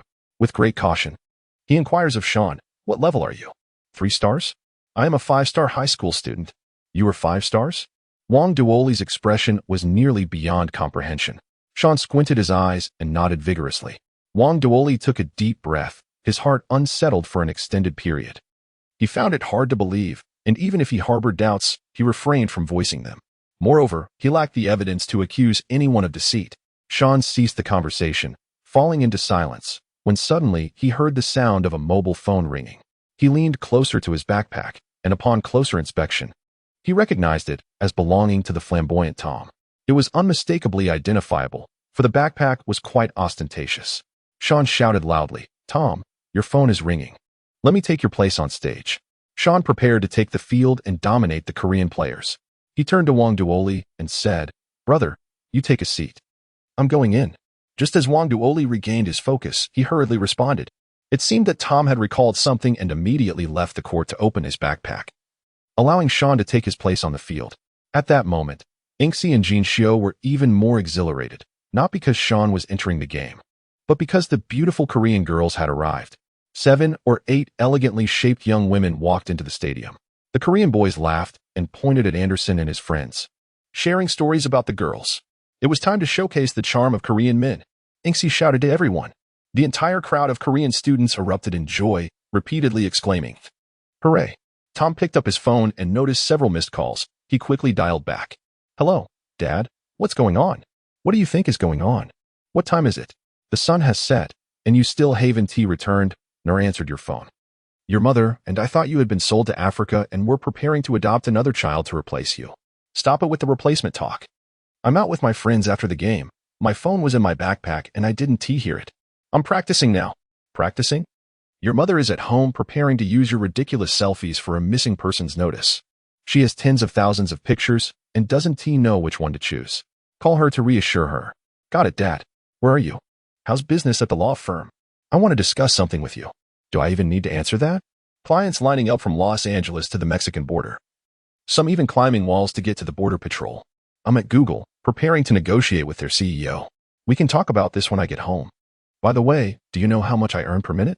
Selling you wouldn't even cover the fees. Understood. I'm hanging up now. I'll call Mom. Tom put away his phone and called his mother to calm her down, then sat beside Wang Duoli. Seeing that Tom was Shawn's friend, Wang Duoli took out a drink from his backpack and handed it to him. Tom, having just finished playing and feeling quite thirsty, expressed his gratitude and eagerly opened the drink. Tom was quite amiable and friendly, and with Wang Duoli's gesture of offering water, they quickly struck up a lively conversation. Encountering another friendly American lad, today was the happiest day of his time in America. Thus, even if one encounters unfriendly individuals in a particular region, even repeatedly, one must not dismiss the entirety of the people there. Such a perspective reflects an unbalanced worldview and insufficient understanding. A region can have millions of inhabitants. Encountering a few individuals who cause harm does not justify condemning the entire area. This is an act of ignorance. How can one judge the remaining 99.999 based on just a handful of people? The match on the field continued to heat up. Shawn dribbled the ball skillfully, maneuvering past Inxie's younger brother with a delightful display of agility. The crowd of Koreans erupted in laughter. This newcomer, I had no desire to humiliate him. Yet the ball was intercepted by Juanshi, who believed it was still in his possession. Hilariously, it turned out that Shawn was feigning ignorance. After Juanshi snatched the ball, he pretended it remained in his control, appearing utterly foolish. The Korean women found this scene amusing, though they were not as cruel as their male counterparts, mostly teasing with light-hearted jests. He is quite funny, looking rather daft, one remarked. He is so handsome. I have seen the most attractive black student, but alas, his skills on the court are lacking, which diminishes his appeal, said another. If he possessed exceptional talent, I would not hesitate to share my contact information with him. Upon hearing these remarks, the nearby Korean men, exhibiting a sense of machismo, expressed their discontent. A bespectacled young man retorted, "What is so handsome about him? Our own men are no less impressive. Indeed, the likes of Inxie, Jinxiu, and myself possess both skill and good looks, far surpassing this fool. Ladies, take a good look at how the men of the Republic of Korea dominate these American boys. Long live the Republic of Korea. The less one possesses, the more they often feel compelled to boast and exaggerate. Such is human nature, and the circumstances of a nation are likewise shaped by this trait. Japan, an island nation spanning over 300,000 square kilometers, constantly laments its status as the great Japanese empire. How great can you truly be? Korea is even more remarkable. Encompassing the entire Korean peninsula, which is merely 220,000 square kilometers, smaller than Japan. Is the whole peninsula considered Korea? One must account for North Korea's 55%, leaving South Korea with only 45%, approximately 100,000 square kilometers. Such a minuscule territory. Yet they boast of being the Republic of Korea. They often declare, our Republic of Korea, which is almost akin to calling it the Great Korean Underworld. Weather forecasts in China vary from province to province, city to city, while in Korea, humorously speaking, they simplify it to a single statement. It's raining nationwide today. And the weather forecaster clocks out early. With a population of over 1 billion and a land area of 960,000 square kilometers, including 470,000 square kilometers of water, when have the Chinese ever taken to calling themselves our Great China? Or when have Americans referred to themselves as our Great America? As an ancient Eastern nation, historically the foremost in the world, the corrupt Qing dynasty led to a century of stagnation, yet now it is rapidly catching up to the great United States, a nation rich in culture, history, population, territory, and spirited men. How could it not ascend to the pinnacle of the world once more? In 30 years, a single flag shall command the admiration of nations around the globe, its vibrant colors proudly displaying the 5 stars at the zenith of the world. Chapter 67. The End of Suffering, The dawn of strength. Williams attempted a feint but failed, resulting in a turnover. He passed the ball to Lee Sung-won, who deftly maneuvered past Anderson and delivered a pass to In-hee. In-hee faced Roy, recognizing him as one of the more formidable players in the group, unaware that Roy was unable to restrain his latent prowess. In-hee penetrated the key, leaped, and executed a mid-range jumper. The ball swished through the net. The Korean student spectators erupted in cheers. She remarked to her female companions, "Look, American black players are not all that impressive. Our Republic of Korea holds its own." The gathering of Korean beauties engaged in animated discussions. They are quite tall, yet their skills leave much to be desired. You know, isn't it said that young black athletes from America possess exceptional skills? Not necessarily. Some are quite lacking, though there are indeed remarkable talents. Have you heard of the 5-star high school player? Of course. Our school has a black student who just achieved 5-star status. The only one. He is phenomenal. When he plays, 7 out of 10 girls in our high school come to watch. Li Jing, how impressive is he? How does he compare to In-hee and the others? Li Jing covered her mouth in awe, exclaiming, "He is vastly superior, on an entirely different level. I truly wish to witness his prowess." Shawn and Williams, among others, indulged excessively, resulting in a score of 38-22. Shawn and his companions found themselves trailing by a full 16 points. This disappointing performance can be attributed to the South Korean team, whose inability to convert numerous opportunities into points has been quite lamentable. Shawn and his companions were not constantly tormented. Such a notion seems quite implausible. They exhibited a modicum of skill, managing to narrow the score gap slightly. However, the overwhelming deficit left everyone feeling rather despondent. Yet, this minor score is certainly retrievable in the second half. Manny advanced past half-court, delivering a pass to Roy, who, with a playful dribble beneath his legs to test the opponent, skillfully maneuvered past both Zhang Zhong and Lee Sung-won. Momentarily caught up in the excitement, he instinctively aimed for a dunk, but quickly regained his composure to execute a sudden jump shot. The ball swished through the net.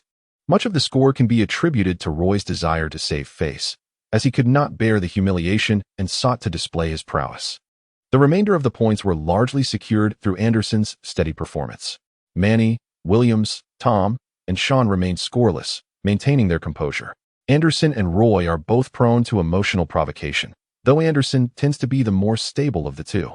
Roy, despite his playful demeanor, possesses a fiery temperament. The first half is drawing to a close. None of Shawn's group members succeeded in executing a dunk, which led the Korean team to mockingly ridicule them for their inability to perform such a feat, exclaiming that their growth was in vain. As the halftime concluded, In-hee and Jin-soo approached the Korean beauties, strutting with an air of superiority, embodying the essence of masculinity that they believed represented the Republic of Korea. They pointed and laughed at Shawn and his companions, erupting in fits of amusement. The Korean girls offered gentle applause, fully aware that the youth of Korea lagged far behind the true prowess of authentic African-American basketball talents, merely fortunate to encounter such a lackluster group as Shawn's. Shawn and his companions stepped down and took their seats before Tom and Wang Duoli, engaging in hearty laughter as they recounted their recent performances. Their conversation revolved around who exhibited the most lackluster acting skills, who appeared the most foolish, and who could be deemed an actor of the highest caliber. Ultimately, they reached a consensus. Shawn's ridiculous feigned dribbling, pretending to possess the ball despite being stripped of it, was deemed the most absurd. Upon noticing Wang Duoli, Anderson inquired among his friends about the unfamiliar individual, seeking to understand his connection to their group. Shawn elucidated to everyone that earlier on the court, Wang Duoli had garnered a favorable impression from Williams and Anderson. The two expressed their confusion regarding the amiable disposition of this Korean student, only to discover that he was, in fact, a Chinese individual marginalized by his Korean peers. This marked Wang Duoli's first genuine integration into a basketball circle, albeit fleeting, and he cherished it dearly. He promptly opened his backpack and retrieved the remaining 2 bottles of beverage, distributing them first to Anderson and Manny. He then addressed Williams and Roy, saying, "Apologies, brothers. There aren't enough drinks to go around. I shall procure more immediately." Wang Duoli had grown accustomed to such acts of purchasing beverages during his time in the Korean gang, often at his own expense. Furthermore, given that this occasion involved friendly peers like Shawn and his group, he was more than willing to oblige and quickly rose to buy more. "Wait, brothers, there's no need for such courtesy. We can share among ourselves," Shawn interjected. Anderson took a hearty swig, downing nearly half the bottle, and remarked, "Chinese brother, we are not so particular. Sharing is perfectly fine." After finishing half, Anderson passed the bottle to Williams, who eagerly consumed it as well. For those from humble beginnings, pretentiousness was a foreign concept. Manny took a sip and then handed the bottle to Roy, who downed it in one go. Wang Duoli nodded and settled back down, listening to the lively conversation among Shawn's group. Although he found it challenging to interject, he relished the atmosphere, reveling in the camaraderie of basketball dialogue. In the past, he had been the object of ridicule in the Korean gang due to a lack of topics to discuss. Shawn suddenly exclaimed, "Brothers, as soon as the second half begins, let us unleash our prowess without restraint. I have been eagerly anticipating this moment. Let us commence, for I can hardly contain my desire to execute a slam dunk. Those lovely ladies are quite captivating, haha." Roy laughed heartily as he gazed at the group of Korean beauties. Anderson, filled with excitement, rubbed his hands together and declared, "When I dunk on those Koreans, they'll be left utterly astonished. They truly thought I was incapable of dunking, having mocked me as foolish and cumbersome, claiming I lacked any vertical leap. Just wait until I astonish them." Williams interjected with a scoff, "Let them witness the true prowess of our five-star high school team." Manny glanced around at everyone and inquired, "So, who among us will refrain from participating this time?" A hush fell over the group, as each individual yearned to play, with no one voluntarily stepping back. Tom promptly turned to Shawn and said, "BJ, I just received a call. You need to return my position to me." Shawn was unwilling to relent. He stated, "I just acted so foolishly in front of those girls. I must redeem myself, my friends. When the ball is passed, let me showcase my skills first. I'll play for 15 minutes before substituting for Tom."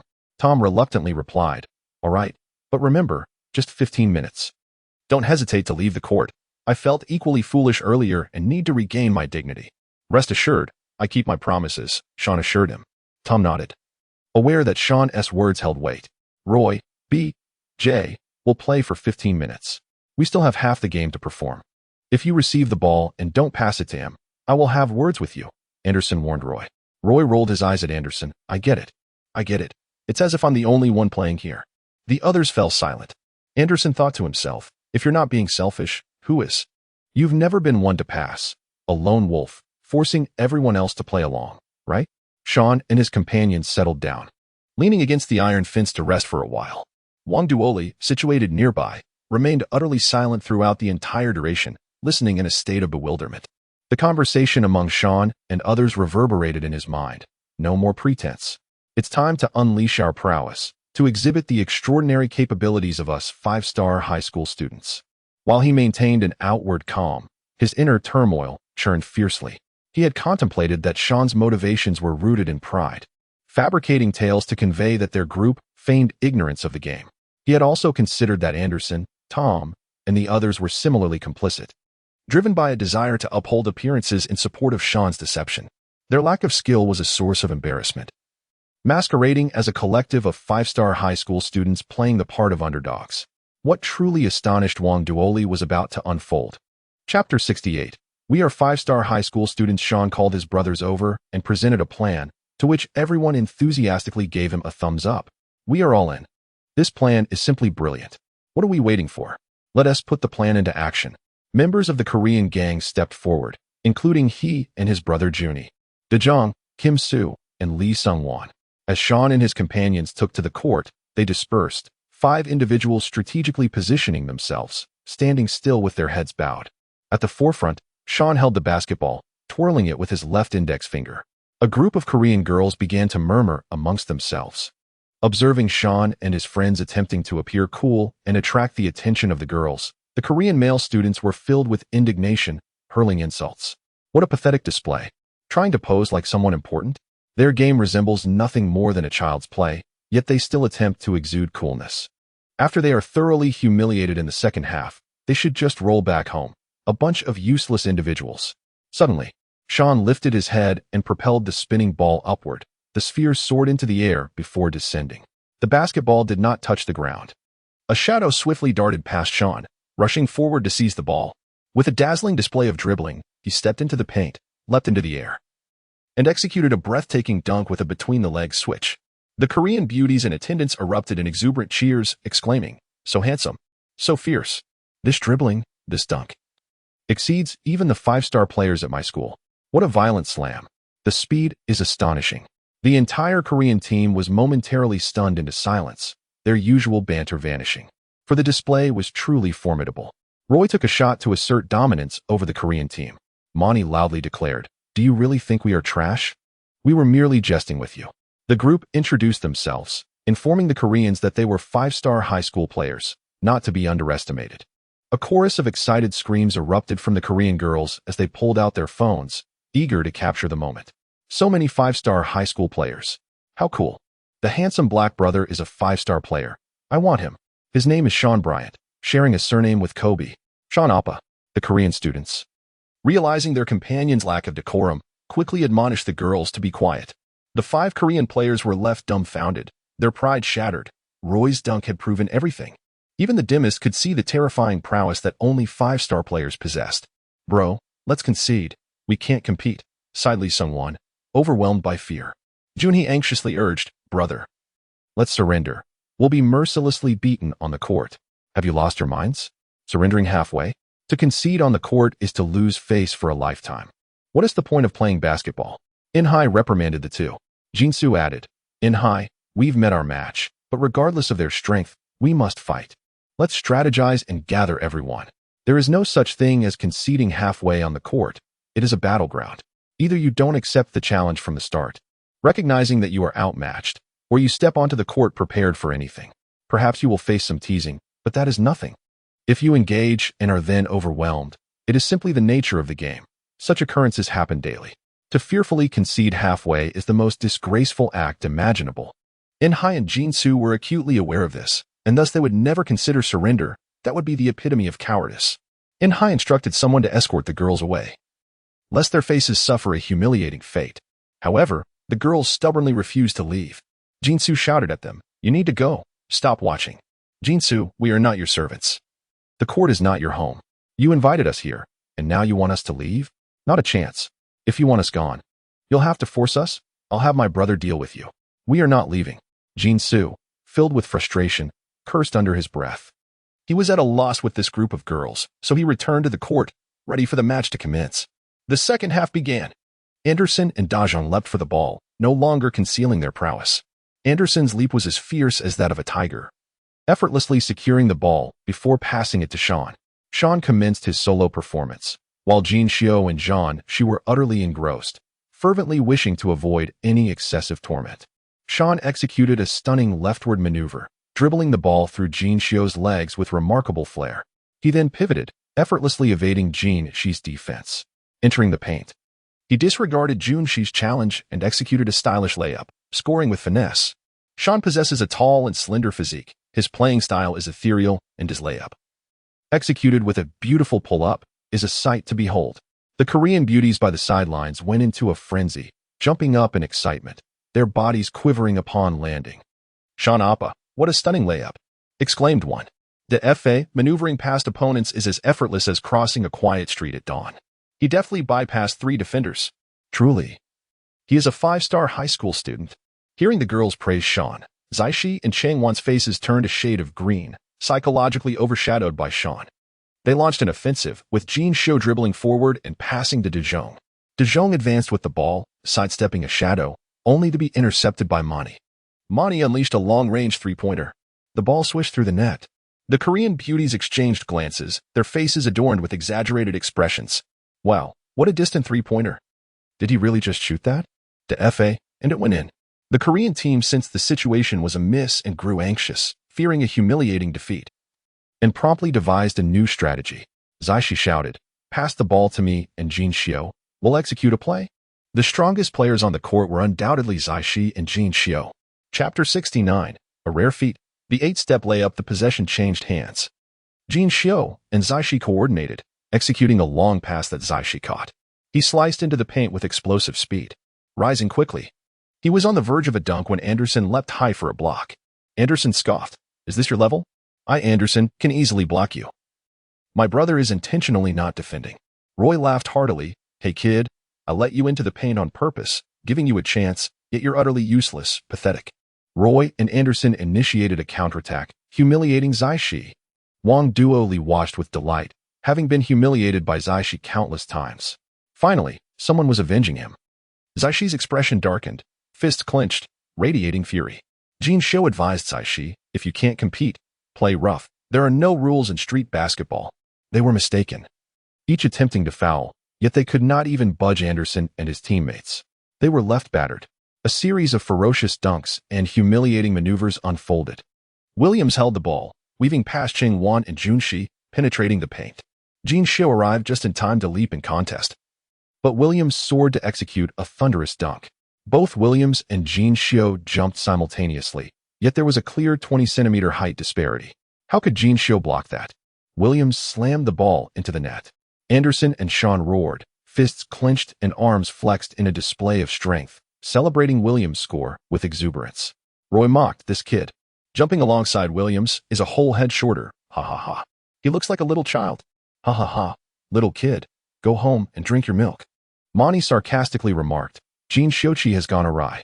He exclaimed vehemently, what a disgrace. In the midst of the offensive play, she was intercepted by Williams before even crossing the halfway line, who then passed the ball to Shawn. Shawn raised his hand and effortlessly sank a three-pointer. The ball swishing cleanly through the net. He maintained his shooting posture, and as the ball found its mark, he lifted his right hand and snapped his fingers, pointing his index finger skyward. This display of coolness elicited a chorus of excited screams from the female spectators, particularly a girl named Yuna, whose gaze became utterly entranced. The students observing from the sidelines fell into silence, too intimidated to look up, pretending to be engrossed in their phones. Junhee, with the ball in hand, had learned to refrain from passing, as his brother had advised him that there were no rules on the playground, and he should play freely. He launched a fast break, but encountered Shawn's defense, realizing he could not surpass him. At that moment, something astonishing occurred. From a distance of 2 or 3 steps before the three-point line, he bowed his head, cradling the ball, and deftly maneuvered around Shawn. With an impressive leap reminiscent of a celestial dragon, he scored. This sequence of actions left Shawn momentarily dumbfounded, frozen in disbelief. Junhee, while cradling the ball, trotted toward the basket to score, his antics proving to be utterly comical. Anderson and Manny doubled over in laughter on the court.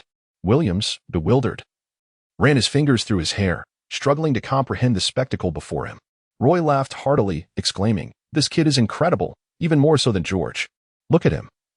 Running with his head down and the ball tucked under his arm. Ha ha ha. Shawn, suddenly realizing the absurdity of the situation, remarked with exasperation, I was momentarily dazed. The lad bent low, cradling the ball, and took a hurried 8 steps to score. I completely forgot about defending. As if I were watching a football match during the Super Bowl, Tom erupted into laughter, playfully slapping the metal fence beside the court, while Wang Duiyu chuckled so heartily he could hardly catch his breath. The Korean female students nearby, overhearing Shawn and his companion's banter, burst into laughter. Ha ha. Shawn Appa is so humorous. One exclaimed, ha ha. Yuna, do you like it? I must get his contact information later. In a defensive tone, Inxie interjected. What 8 steps to score? It's merely 4 steps, just one more. There aren't so many rules on a street court. Exactly, what do you know about it? On a street court, one can indeed score in 4 steps. Lee Sung-man asserted confidently. Shawn and his group were left speechless, astonished by such shameless individuals.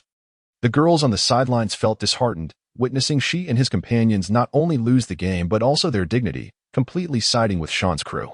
I found Junshi's recent layup quite endearing, haha. Junshi is truly innocent and charming. However, following Jinsu and Shi, he is undoubtedly being led astray. The match was paused, with both teams huddling to strategize. Roy approached the scoreboard and addressed the Korean student responsible for keeping score, saying, what a joke. You call that a score? We only managed a mere 4 points in the second half. Up until now, Shawn alone has surpassed that total, let alone the entire team. Is something amiss? This is what you recorded in the first half. I merely deducted that, hence the addition of just 4 points. We Koreans pride ourselves on our spirit of fair competition. The Korean student replied with pride. Enraged, Roy hurled the scoreboard aside. The Koreans remained unfazed. Without the scoreboard, they had no data to scrutinize. But they were well aware that facing this group meant certain defeat. The reputation of Koreans for sporting fairness is indeed notorious. This is no exaggeration. In a collective vote among over 200 seasoned sports journalists worldwide, Korea secured the notorious title of the nation with the least sporting spirit. The methods employed in Korean sports are quite unsavory.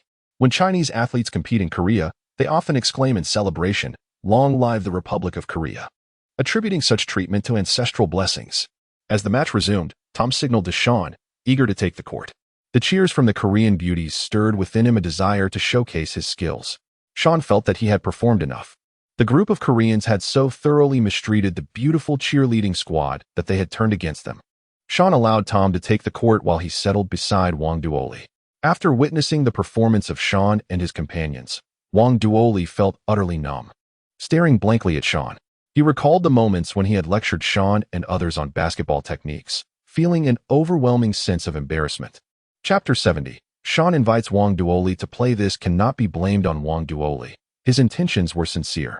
It is merely a reflection of Shawn and his friend's penchant for showmanship that led to his misconception of their skills. Moreover, his advice to Shawn was delivered in Chinese.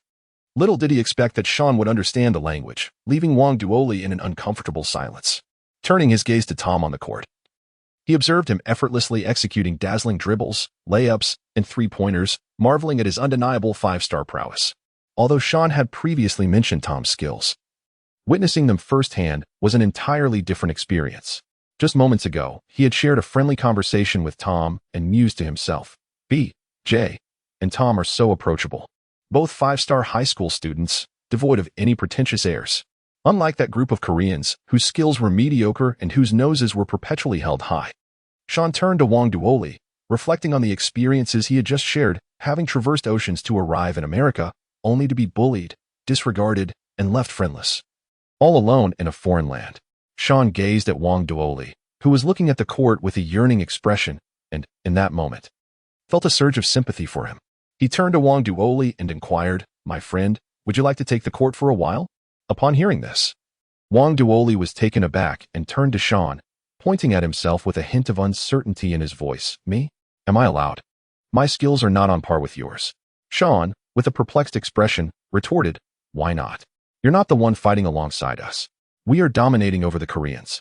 And besides, your prowess surpasses that of these Koreans by a significant margin." Wang Duoli, upon reflection, acknowledged this truth. He had been astounded by the strength of Shawn and his companions and instinctively felt unworthy to step in for anyone. Even the weakest among them, Monty, was far superior to him. For a moment, he failed to realize that the ones he was considering were merely those of she. He replied to Shawn, "Of course. I would like to, but it seems inappropriate for me to step in while your comrades are showcasing their skills." "No worries, they will have their fun soon enough," Shawn assured him. Shawn disregarded Wang Duoli's pleasantries and stood up to assess which of his companions could be called off the field. Upon noticing Roy, he perceived that this young man was the most pretentious, thus deciding to send him off the field. Shawn approached the sidelines and called out to Roy, only to be met with the unexpected response that he wished to continue playing for another 2 minutes. Shawn waited for 3 minutes while still showcasing his talents, and helplessly called out to Williams. Williams agreed, noting that aside from that rogue Roy, the others were quite easy to communicate with. Shawn approached Wang Duoli and said, "Brother, it's time to take the court. I've substituted Williams for you." "Really? Thank you so much, BJ." Wang Duoli exclaimed joyfully. To be able to compete alongside a group of 5-star high school athletes in America was an exhilarating experience for Wang Duoli, who had faced exclusion. With Williams off the court, Wang Duoli expressed his gratitude to Shawn once more before stepping onto the court, aware that without Shawn's intervention, he would not have had the opportunity to play alongside these talented individuals. Upon entering the game, Wang Duoli addressed Anderson and Roy, expressing his honor to be playing alongside such esteemed 5-star high school players. The others nodded in acknowledgement, neither rejecting nor enthusiastically embracing him, except for Tom, who made a point to walk over and give him a high five. Despite their unfamiliarity with Wang Duoli, the group harbored a favorable impression of him, partly out of respect for Shawn, and also because Wang Duoli displayed a commendable attitude, maintaining humility and even offering drinks to everyone. As she witnessed Wang Duoli's defection and transformation into a rival, he erupted in anger, shouting, "You Chinese, are you itching for a fight? How dare you stand against us?" Jin Xiu escalated the threat, declaring, "Once you step onto that court, you are no longer welcome to play with us, and you are banned from this venue." Wang Duoli, having endured enough, retorted with indignation, "I don't care. Starting tomorrow, I will no longer associate with you." Upon hearing his defiance, she and Jin Xiu rushed toward him, ready to confront him physically. Upon perceiving the precarious situation, Shawn promptly called out to Anderson, his intent unmistakable, to keep an eye on Wang Duoli. Anderson and Tom swiftly intervened to halt the altercation between Zai He and Jin Xiu, while Roy approached, mockery evident in his demeanor towards the two. Zai He and Jin Xiu seethed with frustration, particularly Zai He, who contemplated confronting Wang Duoli once more. He could not bear the defiance of someone he had long bullied. It was intolerable for one who had been subjugated for so long to suddenly exhibit such audacity. Never mind, Zai He. Once this is over, I shall reclaim my dignity. I will endure. Oh, how so? We shall discuss that later. For now, bear with it, as the end is nigh. Indeed. Today our pride has been trampled by this group of pretentious rascals. I shall not allow them to depart unchallenged. The match resumed, with Tom advancing the ball. He had showcased enough of his prowess, and, spotting Wang Duoli, promptly passed the ball to him, signaling that he could take a shot, for time was of the essence. Tom seemed eager to afford Wang Duoli a moment to shine, perhaps having received some prior encouragement from him. Upon receiving the ball, Wang Duoli dribbled towards the basket, deliberately choosing to face off against Zai He. With a deft maneuver, he evaded Zai He and launched a three-point shot. The ball swished through the net. What a magnificent shot! Tom exclaimed, clapping in encouragement. Shawn shouted from the sidelines, beautiful. Give this Chinese brother a bit of encouragement. Wang Duoli was overjoyed. He felt a surge of energy, teasing Zai He with excitement as he celebrated with everyone. De Jong, holding the ball, passed it to Jin Xiu. The invigorated Wang Duoli immediately rushed to defend. Jin Xiu passed to Zai He, hurling an insult at Wang Duoli in the process. Upon noticing Mani approaching for defense, Zai He decisively took a three-point shot, which nearly went in, striking the rim instead. Tom seized the rebound and passed it back to Wang Duoli. As Wang Duoli advanced toward the opponent's three-point line, he encountered Jun Shi. He dribbled forward a few steps and, from the left side outside the three-point line, lofted a high pass to Anderson. Unfortunately, the ball soared too high, and Li Chengwan, seeing it come close, stood up to prepare for a steal. Wang Duoli, realizing he had mishandled the pass, buried his head in his hands in frustration, lamenting how he had made such a poor delivery. He chastised himself. Thinking he had never been this inadequate before, it was the first time he passed to these teammates, and he had committed an error. He was mistaken. The ball would have certainly been out of reach for Zai He and the others, as his current teammates were merely high school students. Li Chengwan leaped to contest the rebound, with Anderson also jumping in place. Meanwhile, Roy, having been observant for some time, had anticipated this moment. As Wang Duoli passed the ball, Roy launched himself forward, colliding with Li Chengwan's back with his chest, causing even the robust Anderson to lose his balance. Upon landing, he swayed slightly. It was rare for a high school student to overpower him. In midair, Roy grasped the ball with one hand and executed a powerful slam dunk. The Korean cheerleading squad erupted in exclamations. Wow, so impressive. What terrifying leaping ability. He dunked the ball with one hand into the net. His style of play was mesmerizing, marking him as the most formidable among the group. Wang Duoli stood astonished, mouth agape, witnessing Roy's extraordinary one-handed dunk. It was simply stunning. Tom, filled with excitement, roared and rushed over to Roy, engaging in a celebratory ritual among brothers, while Wang Duoli followed suit, running to Roy's side for a high five. Chapter 71. Jiang Yun seeks Shawn's contact information. Roy exuded an air of arrogance, thumping his chest and shouting triumphantly. His celebratory moves are so cool. A Korean girl named Tae Mei was utterly captivated by Roy. Shawn and Williams were also on the sidelines, raising their hands and shouting in fervent support. Roy's play was simply magnificent. Li Chengwan was injured by Roy's collision, prompting the South Korean team to call for a timeout. Anderson approached Mani, casting an irritated glance back at Roy as he voiced his complaints to Mani. It turned out that at the start of the second half, according to Shawn's strategy, after he made the pass, Anderson was supposed to push the ball upward. Once it hit the ground, he would dash forward and execute a powerful dunk from the free throw line, intended to intimidate those South Korean students and kick off their self-introduction. Currently, only Anderson among them possesses the ability to leap from the free throw line. He has developed the best, being the tallest and exhibiting the greatest explosive power. Roy, Mani, and the others would still require another year or two to reach their full potential. At that moment, Shawn found himself unable to execute a dunk, leaving it to Anderson to take the lead. Unexpectedly, the plan was disrupted, and Roy managed to sabotage it. Anderson was still foolishly waiting for the ball to descend. But Roy had already surged upward midair, performing an impressive display of ball handling before leaping and executing a stunning reverse dunk.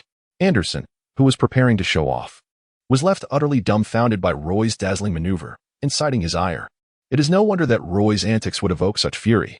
Shawn observed that Roy's performance appeared superior, yet he refrained from voicing his thoughts. However, Anderson was decidedly displeased, especially after witnessing Wang Duoli's recent pass being forcefully intercepted by Roy. The two instances of Roy overshadowing him left Anderson seething with resentment. Manny, upon hearing this, could only chuckle helplessly and offered some words of comfort. "Oh, come now, Asen. That's just Roy's nature." Anderson remained sullen and retorted, "That guy hogs all the limelight and doesn't even pass the ball to B.J. As if he intends to single-handedly take on the entire court without leaving any glory for his teammates." Manny quickly countered, "It's not entirely like that, Asen. Remember those two incredible dunks you executed from the free throw line?" The girls went absolutely wild. At Manny's words, Anderson's anger dissipated instantly. His eyes lit up as he laughed. "Oh, really? Ha ha. I hadn't noticed that. Ha ha ha." Manny's remarks swiftly alleviated Anderson's discontent. The match continued, with the Korean team being utterly overwhelmed, all of them eager for the game to conclude. Meanwhile, the group of Korean beauties began discussing, "Yune, didn't you say that handsome black guy had impressive skills and you wanted to get his contact information?" "Yes, he's south coming off the court now. You should go over." "Just me? What about you all? If you successfully flirt with him, we'll join you. Right? You're the prettiest and have the best figure if you can't make it work. What's the point for us?" "All right then, I'll go." "Go for it, Yune." The Korean beauty squad cheered in unison. Shawn was engaged in conversation with Williams when suddenly, Williams' phone rang. He cast a glance at Shawn and rose to answer the call. It was likely his girlfriend or a family matter, something not suitable for Shawn's ears. Unlike Shawn, these individuals had their own families. Even if some were single parents, they were certainly better off than Shawn. Shawn, being alone, can return home at any hour he desires. Yet, despite his freedom, he experiences profound loneliness. Shawn was seated, engrossed in the match, when Yuna approached with a light jog, the water balloon bouncing playfully in her hands. She drew near to Shawn and quietly settled down beside him. Shawn was utterly engrossed in the game, captivated by the spectacle of basketball unfolding before him, rather than the aquatic sport of water polo. He remained blissfully unaware of the stunning Korean beauty beside him. Yune playfully poked Shawn's arm with her finger, sweetly calling out, "Appa?" Shawn felt a gentle prod on his arm, accompanied by a melodious female voice. He turned to see an exquisite Asian beauty, with large captivating eyes, a delicate oval face, and a slender yet curvaceous figure. Shawn was slightly taken aback. How had this charming young lady ended up here? Noticing Shawn's silence and lack of response, Yuna prompted him once more. "Appa?" Yuna waved her hand in front of Shawn's eyes. Shawn, regaining his composure, inquired with a hint of confusion, "What did you just call me?" "Oh, Appa. My name is Shawn Bryant." Upon hearing Shawn's tone and self-introduction, Yuna chuckled, realizing that he was not the aloof and unapproachable young man she had anticipated. Encouraged by this revelation, she boldly replied, "Appa is a term in Korean that means older brother. My surname is Jeong, and I am Yuna Jeong. In America, we introduce our names with the given name first, followed by the surname. So I present myself as Jeong Yuna. Otherwise, they might mistakenly think that Jeong is my first name and Yuna my last." "Oh, so it signifies older brother? I might not be older than you." "I am 16 this year," Shawn remarked with a nod. Upon hearing that Shawn was also 16, Jeong Yuna expressed her delight. "What a coincidence.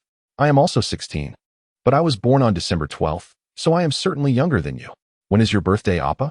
Shawn had scarcely interacted with girls, generally feeling averse to such encounters. However, when faced with a sweet, beautiful young lady, possessing an exquisite figure and displaying initiative, he found it utterly impossible to remain indifferent. Shawn nodded in acknowledgement, responding, "Indeed, I am a few months your senior. By the way, what brings you to me? I would like to have your contact information." "Brother Shawn, may I?" Jeong Yuna playfully tugged at Shawn's arm. Upon finishing her request, she produced her latest model iPhone. Shawn cast a fleeting glance at it, letting out a sigh, feeling somewhat embarrassed as he was still using an iPhone 6. It was now the year 2020, and one would be hard-pressed to find even 10 of such phones in Sierra Valley. Among his group of friends, only he and Roy possessed the most outdated models. Tom, without question, had to have the latest device, while Monty, with his connections, had also upgraded upon entering Sierra Valley. Both Williams and Anderson sported iPhone X models, leaving only Shawn and Roy with their antiquated devices. To make matters worse, Shawn's phone screen was cracked, and out of vanity, he found it difficult to present it.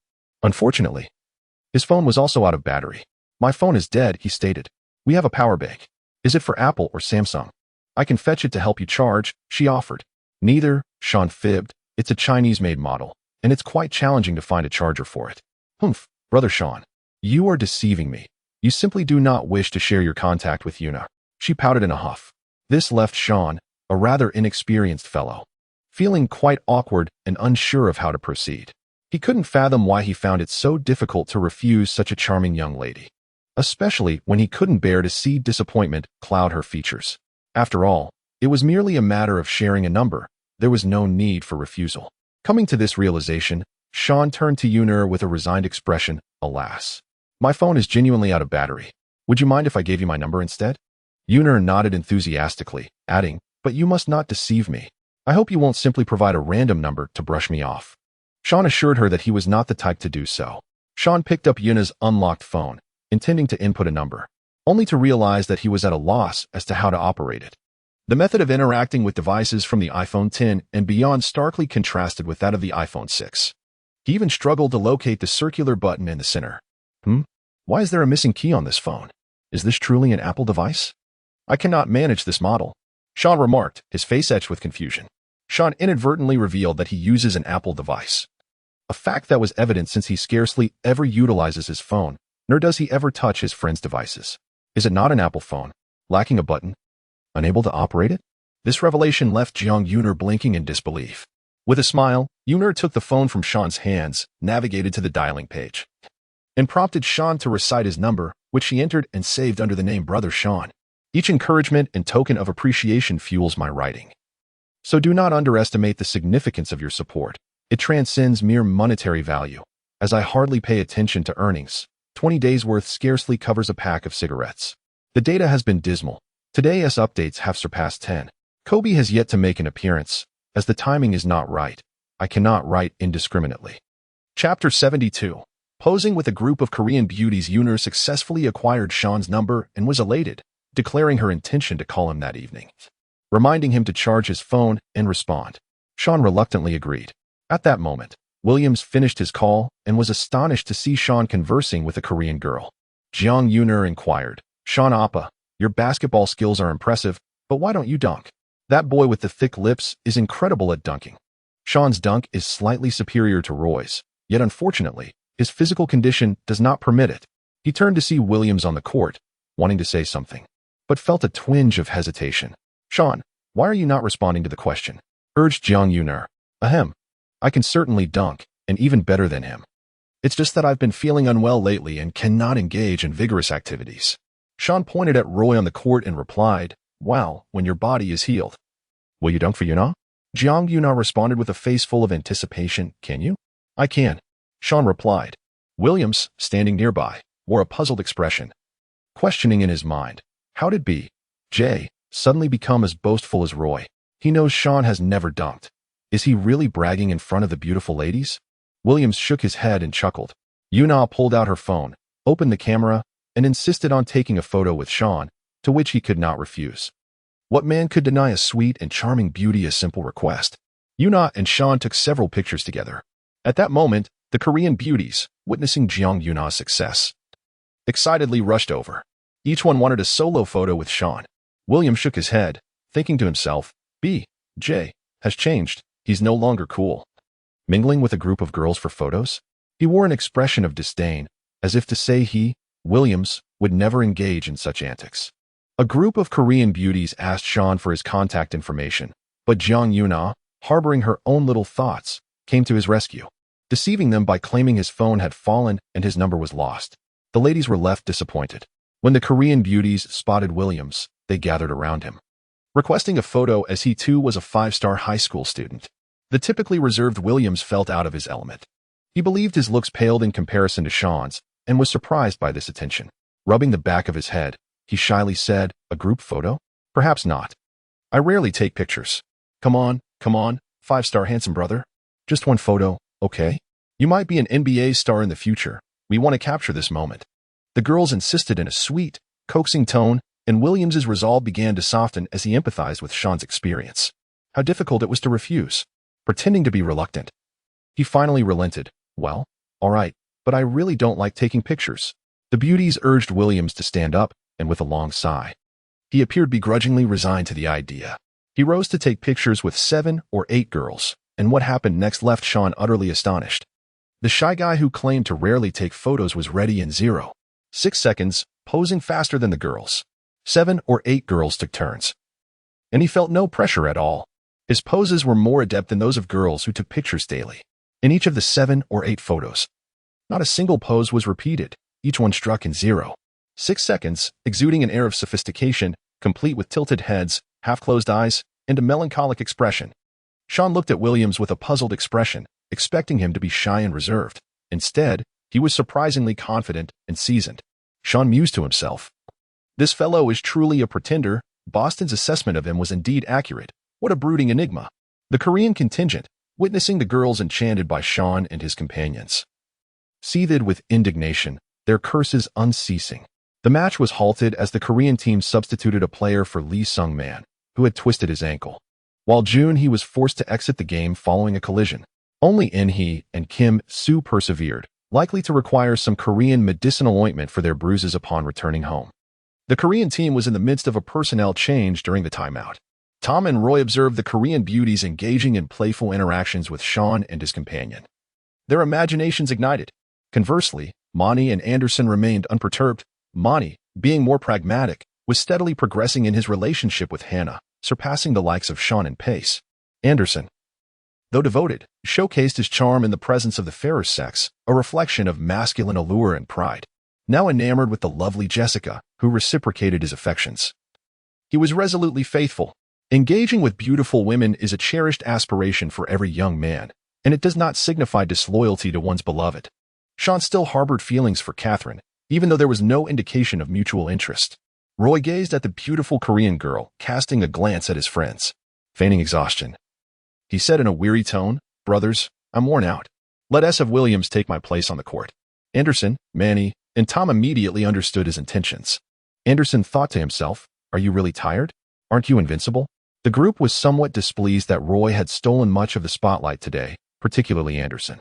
Anderson sarcastically remarked, "Roy, the game can't do without you. You must remain on the court. You're too formidable." Tom quickly chimed in, "Yes, Roy, you need to stay in. Besides, it's almost over. I need to step out to call my mom. It's getting late, and she'll be worried." Tom called for Williams to take the court. Though Williams was somewhat reluctant, Tom pretended to be in a hurry, claiming he truly had something important to attend to. Shawn was engaged in conversation with Yune, so he wouldn't be joining either. Reluctantly, Williams took the court.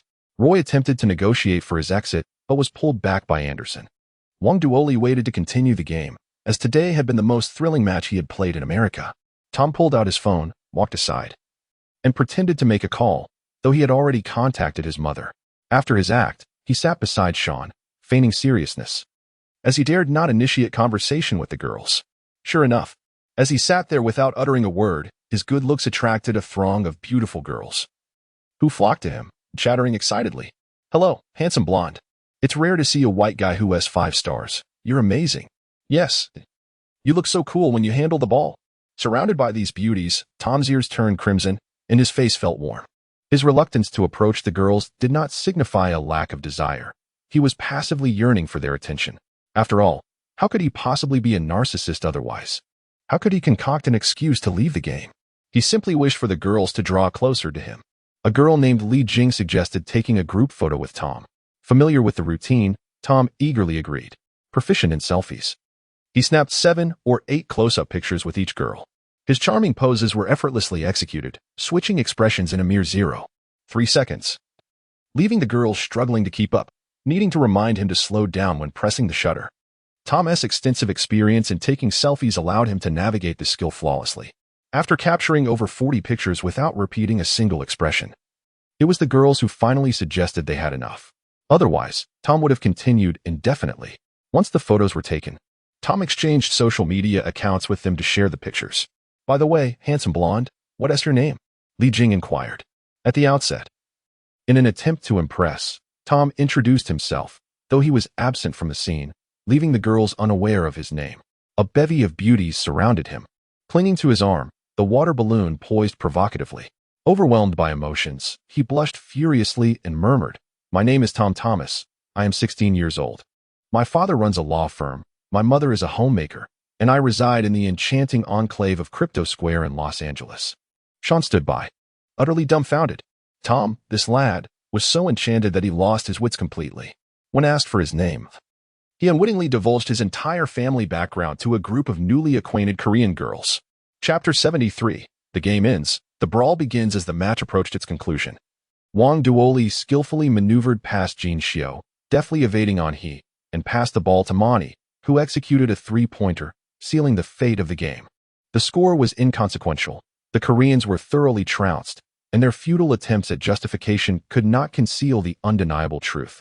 Shawn's team dominated with absolute prowess. The Korean contingent hung their heads in dismay. At Jin Xiu's call, the entire group congregated, engaging in hushed discussions in Korean. After leaving the court, Roy was approached by a girl named Time-A. "Hey there, you played remarkably well. May I take a photo with you? Right here." Time-A gestured toward the iron fence by the court. A throng of Korean beauties gathered around, but Roy shook his head at Time-A. Coldly, he declined. "What's the point of taking pictures here?" "No." "Oh, never mind then," Time-A replied, feeling slightly disappointed and awkward.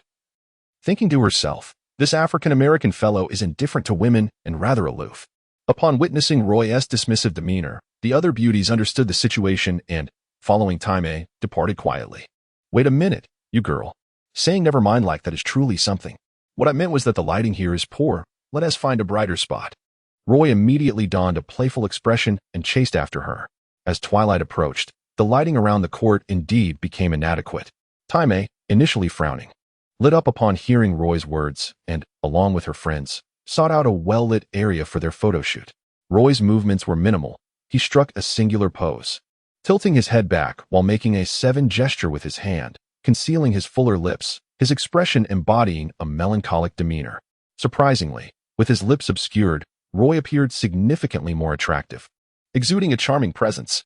After the photo shoot, the girls requested Roy's contact information to send him the pictures.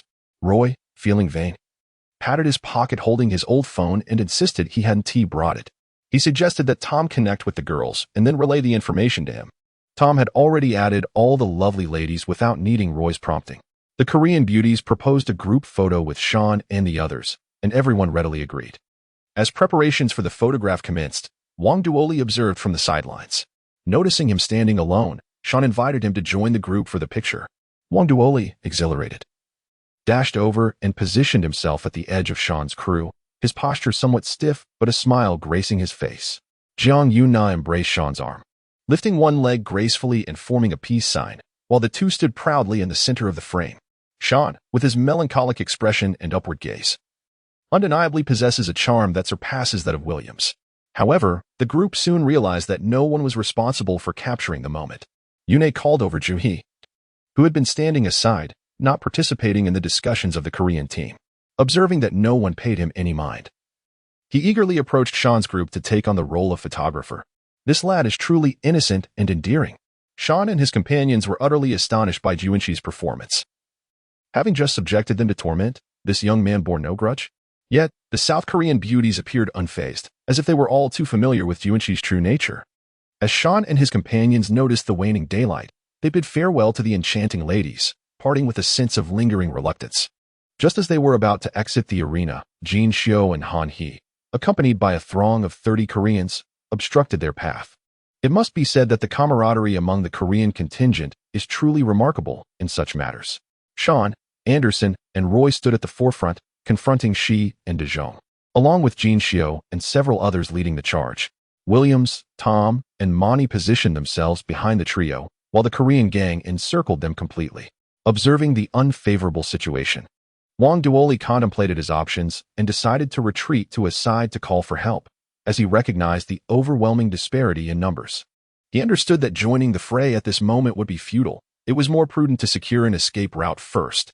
Meanwhile, Jiang Yuna and a group of girls rushed forward to intervene, only to be firmly obstructed by the injured Lee Sung-won and his companions. who warned them that if a fight broke out, they could be severely harmed. This statement terrified the girls, yet Yuna remained resolute in her intention to advance, only to be forcibly pulled away by Lee Sung-won. Shawn, Anderson, and Roy exchanged glances, sensing an unsettling atmosphere. The Korean students emanated a menacing aura.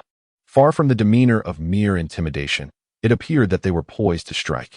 You worthless bunch, thinking you can swagger off after putting on a show? Not so easily. You'll all crawl out of this court, Jin Shio declared fiercely.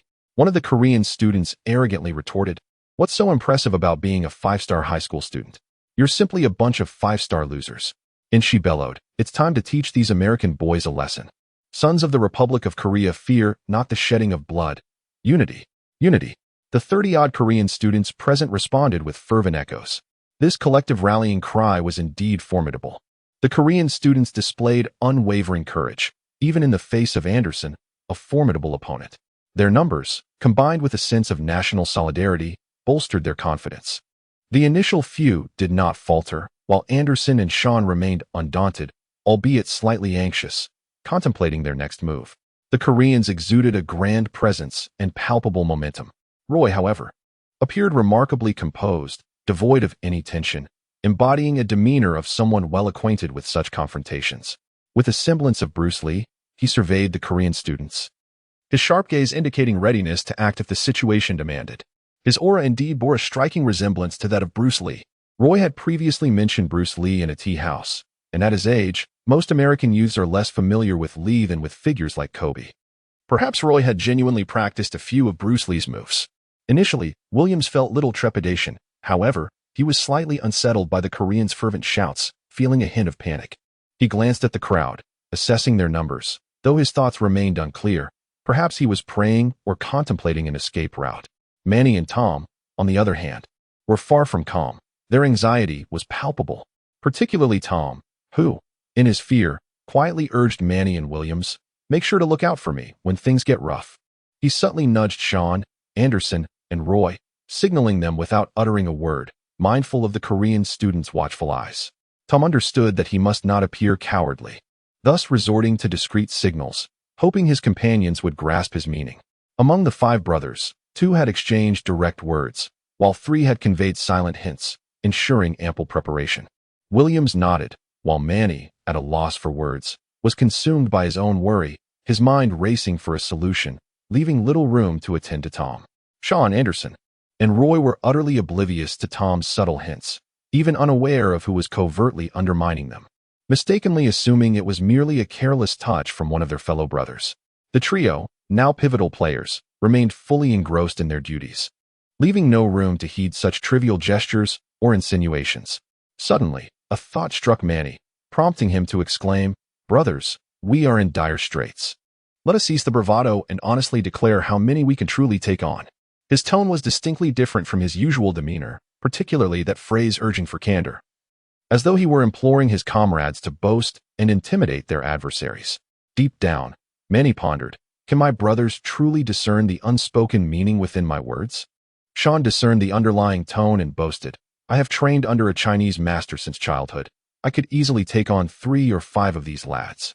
His companions, familiar with Shawn's tales of martial arts and physical training imparted by his master, were aware that his heart issues were alleviated by acupuncture treatments, without which he would hardly be able to play basketball. Nevertheless, they were astonished by his claim of being able to take on 5 opponents, given his heart condition that prevented him from performing at full capacity. Unbeknownst to them, Shawn had merely interpreted Manny's words and exaggerated his prowess. The reality was that he could manage only 2 or 3 of the Korean fellows, all while being cautious to protect his heart. In other respects, he was slightly more robust than Anderson. Anderson, oblivious to Manny's true intent, candidly declared, "I, Anderson, can take on 3. Williams, having caught the drift, understood he needed to strike a balance between exaggeration and modesty, proclaiming, "I can manage 2.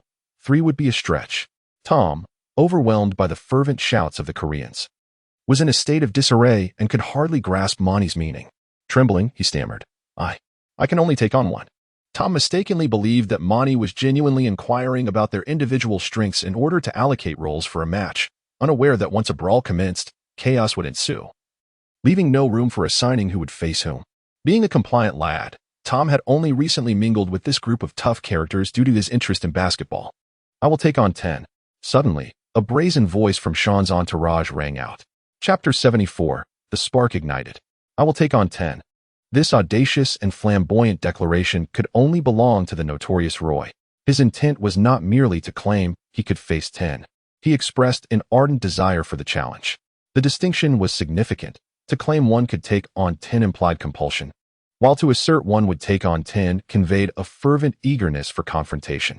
Roy, the cocky one, was not one to shy away from boasting. And having just left the court, he was back with renewed bravado. The crowd stared at Roy, questioning the source of his audacity.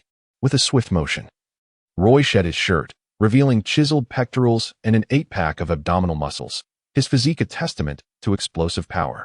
His body bore numerous scars, a clear indication of frequent skirmishes, lending some credence to his assertion that he could indeed take on 10 opponents. He lowered his stance, bending his legs in a classic combat posture reminiscent of Bruce Lee, clearly indicating his martial arts training. While young Americans in the 21st century may not be well acquainted with Bruce Lee, those with an interest in martial arts undoubtedly idolized him. Shawn, observing Roy's demeanor, also decided to shed his clothing. Both possessed 6-pack abs, and their physiques were strikingly similar, with comparable weights. While clothed, they appeared lean and tall. However, once bare, their muscularity was unmistakable. Anderson followed suit, revealing his substantial muscles. In-he and Jean-Hsu exchanged glances. They were not surprised by Anderson's physique, as it was evident. Their astonishment lay with Shawn and Roy, who had trained to such impressive solidity, a feat they felt they could not match. Jean-Hsu, unfazed, recognized In-he as the leader among their group, with himself as the second in command. However, In-he lacked the cunning and decisiveness that characterized Jean-Hsu. With a piercing gaze directed at Shawn and his companions, Jean-Hsu coldly commanded, "All who have practiced Taekwondo, gather by my side and In-he's." Jean-Hsu began organizing personnel, intending to deploy his main force against Shawn, Anderson, and Roy. Upon his command, a dozen or so Korean students approached to replace those who had not trained, encircling Tom and the others. At the mention of Taekwondo, both Tom and Monty grew increasingly anxious, drawing closer together. They were not part of the main force and fervently hoped that Shawn and his companions could hold their ground against Jean-Hsu and In-he, praying fervently to avoid conflict. Williams, however, was not so naive. He recognized the resolve of the Korean students and understood that they would not relent easily. The Koreans held Taekwondo in high esteem, believing it to be the most formidable martial art in the world. The primary method of attack in Taekwondo involves the legs, featuring various aerial kicks and flamboyant displays that, while visually impressive, are often ineffective in practical combat. The execution of a kick requires a moment's time, during which an opponent can easily prepare for defense, often exposing vulnerabilities when one attempts a flashy move. However, the efficacy of Taekwondo emerges when the target remains stationary or inattentive, as the strength of the legs surpasses that of the arms, especially when enhanced by the momentum of a run. In the chaos of a brawl, having numerical superiority proves advantageous, allowing ample time to strike unexpectedly. The untrained Korean students encircled Monty, Tom, and Williams. Jean-Hsu, demonstrating considerable skill, showed no signs of intimidation from Shawn and his companions and began strategizing. He quietly instructed the tallest and strongest member of their group to gather a few others to confront the big guy, referring to Anderson. Jean-Hsu's intense gaze was fixed on Shawn, who had long captured the affection of Kang Yuna, only to be met with her rejections. This would have been inconsequential, but Shawn's presence had sparked feelings of admiration in Yuna, an intolerable situation for Jean-Hsu. He and In-he were determined to teach a lesson to the dashing Shawn and the formidable Roy. The Korean group had devised a plan specifically to target these two individuals, who had garnered attention on the court, overshadowing them, and had captured the hearts of the girls, leaving the Korean boys feeling envious. Shawn had slightly sunk into a crouch, adopting a horse stance, fully aware that battle was imminent. His posture betrayed his training, a testament to the countless hours spent under his master's guidance. Practicing the horse stance for 3 hours each day since childhood, Jean-Hsu and Zai-shi stepped forward, with Jean-Hsu vehemently cursing at Shawn. "You think you're handsome, don't you? Today, I, Jean-Hsu, shall smash your face to pieces." Zai-shi chimed in hastily, "And that sausage-shaped mouth of yours, I'll make it swell even more." Roy, unusually silent, refrained from retorting. His experience shone through. In such tense moments, he remained entirely focused, his mind undistracted, and his tongue restrained. He meticulously observed Jin Xiao, Zai Shi, and the group of trained Korean students, every action captured in his keen gaze. With piercing eyes, he was ready to strike at the slightest movement. Shawn scoffed disdainfully and said, "Break my face? Do you possess such ability? Even with your numbers, you may not triumph over us brothers." Shawn still harbored a modicum of confidence. His comrades were no pushovers, particularly himself, Roy, and Anderson. Even if they were unable to prevail, they would not be subjected to a one-sided rout. "Oh, so you truly..." Before Jin Xiao could finish his sentence, a fist, charged with anticipation, was hurled at Shawn. This rascal disregarded the rules of combat, launching a surprise attack mid-sentence. Shawn was taken aback. He had not anticipated such treachery from Jin Xiao, who had so brazenly disregarded the principles of martial honor. He instinctively leaned back, his right fist already poised for a defensive maneuver. Yet, it was too late. His punch was about to connect with Jin Xiao's face. Anderson, caught off guard, was unable to react swiftly enough. His reflexes lagged behind Shawn's. Jin Xiao's surprise attack failed to strike Shawn, and instead, a bizarre, anguished scream erupted as Jin Xiao was propelled several meters away, collapsing to the ground, clutching his chest in evident agony. Who had delivered that blow? It was obvious. It could only have been the ever-impulsive Roy, who had long been unable to contain himself, with Roy's intervention leading to Jin Xiao's downfall. The atmosphere in the arena became charged with tension, and everyone braced themselves for the impending conflict. Roy's kick had ignited the fuse. Upon witnessing Jin Xiao being sent flying by Roy's strike, Inxi bellowed at the entire Korean gang, "Brothers, attack!" The battle was on. Chapter 75. Wang Duoli joins the fray with Inxi's command. Chaos erupted in an instant. The tightly packed crowd around the court erupted with the cacophony of flesh and bone colliding. Bang! Within mere seconds of the skirmish commencing, a blond youth was sent hurtling through the air. It was Tom, his face bruised and battered as he lay sprawled on the ground. Tom was simply no match for this gang of underprivileged toughs. This was just the beginning. Shawn delivered a sidekick, sending a Korean student sprawling, while Roy executed a sweeping leg motion, causing another to be eliminated. 2 Korean students were expelled from the combat zone as they fell near Tom. He had just risen to his feet when the 2 Korean students lunged at him with their fists. Poor Tom, barely recovering, found himself beset by Shawn and Roy, who had introduced new adversaries into the fray. Williams received a punch from one of the Korean students. He retaliated by knocking one down with a kick and immediately sought to aid Tom, who seemed to be in distress. However, outnumbered by the Koreans, Williams found his path obstructed as 3 or 4 surrounded him, preventing his rescue efforts. He was compelled to fight while retreating, aiming to regroup with the nearest Manny. For the consequences of being isolated in such a scenario were dire. As the skirmish commenced, chaos ensued, characteristic of a brawl. Manny, undeterred, unleashed a flurry of punches, toppling 2 Korean students, only to be met with a flying kick from another, sending him rolling beside Williams. In a state of urgency, Manny sprang back to his feet. In this tumultuous environment, falling meant certain doom. The 2 stood back to back, supporting one another as several Korean students encircled them. Tom, having just regained his footing, was once again confronted by 2 assailants. He struggled to defend himself, sustaining another hit to his face. Fortunately, at that moment, a figure leapt in, knocking one Korean student down and seizing another by the hair. It was Wang Duoli, coming to Tom's rescue. Overjoyed to see his brother in arms, Tom, despite his swollen visage, found his courage ignited in fury and retaliated with a punch aimed at the Korean student whose hair Wang had grasped. After their confrontation, the 2 quickly joined forces with Manny and Williams. In this setting, solitude equated to peril. Anderson felled one Korean student with a punch, advancing to capture another, delivering a swift kick. Unbeknownst to him, Anderson had inadvertently stepped outside the main battleground. Seizing the opportunity, Dajong seized Anderson from behind. 2 Korean students capitalized on the moment, launching kicks toward his chest, causing Anderson to grunt in pain. Shawn and Roy found themselves encircled by a throng of over a dozen individuals, each assuming a defensive stance covering a full 180-degree perspective. Maintaining a steady horse stance, they moved in a deliberate circle, confronting the skilled Korean practitioners. This was indeed the arena of true confrontation. With a resounding shout from Shi, the group of Koreans surged forward once more.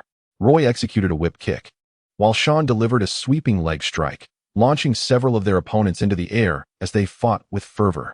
Roy, undeterred by the blows he received, pressed forward with unyielding determination, landing a left hook on She.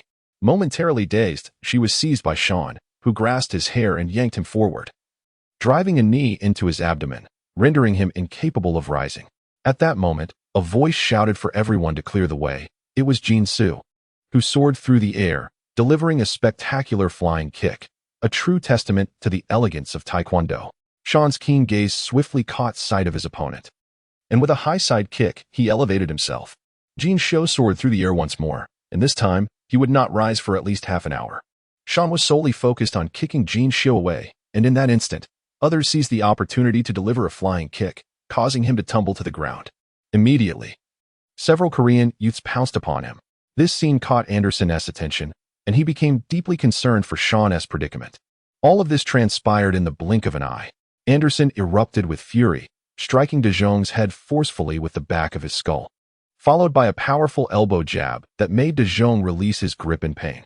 Without a moment's hesitation, Anderson charged toward Shawn like a bull, using his shoulder and back to shield Shawn from at least 20 kicks from the Korean youths. Seizing this chance, Shawn swiftly regained his footing. Together with Anderson, they launched a counterattack, one throwing punches and the other delivering kicks, toppling 5 of the Korean youths, causing others to hesitate. On the other side, Roy had already distanced himself from the main conflict, pursued by 6 or 7 Korean youths. Despite his valiant efforts, he was outnumbered. He and Shawn had expended considerable energy, having taken down around 10 of the Korean youths, including 2 key players, but he was now exhausted, and the Korean youths were in a similar plight. At this moment, Wang Duoli noticed that Roy was isolated and rushed over, toppling one of the Korean youths and creating an opening to join forces with Roy. Roy was taken aback. He hadn't anticipated such loyalty from this Chinese lad. The two immediately shouted in unison and charged forward, attempting to break free from the encirclement. Many of the Korean youths had already fallen, and Shawn was also battered and bruised. At that moment, the Korean girls, along with Lee Sung-won and Jun-hee, rushed over, shouting, "Brother, run. The police are coming. Hurry, Jin-Soo, let's go. Shawn, brother, run. 5-star brothers, flee now." It was Wang Duoli who had just dialed 911. And Lee Sung-won and Jiang Yuna spotted police cars approaching the court from a distance. Indeed, upon hearing the police were on the way, the entire scene came to a halt. Everyone grabbed their clothes and bags and fled in unison, leaving the court eerily empty. Jin-Soo and Jin-hee were helped away, and the Korean youths displayed a sense of camaraderie, ensuring they did not abandon their own. After all, they were merely a group of students whose basketball game had escalated into conflict. It was not a gang-related brawl, and upon hearing the police, how could they not feel fear? Shawn and his group continued to run forward, with Wang Duoli trailing behind them. They ran until they reached the 3rd intersection, where they finally came to a breathless halt.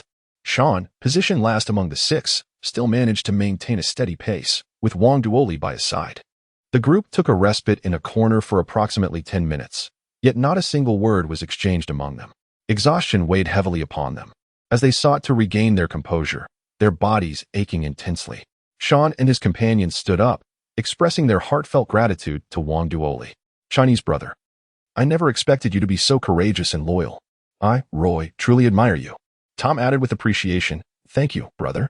If you hadn't arrived just in time, I would have surely succumbed." "Succumbed? You, Tom, were knocked out of the ring in 5 seconds. You were already down." Despite Wang Duoli's own bruised visage, he felt a surge of joy. On one hand, he had avenged himself, and on the other, he had repaid the warmth shown to him by these American youths.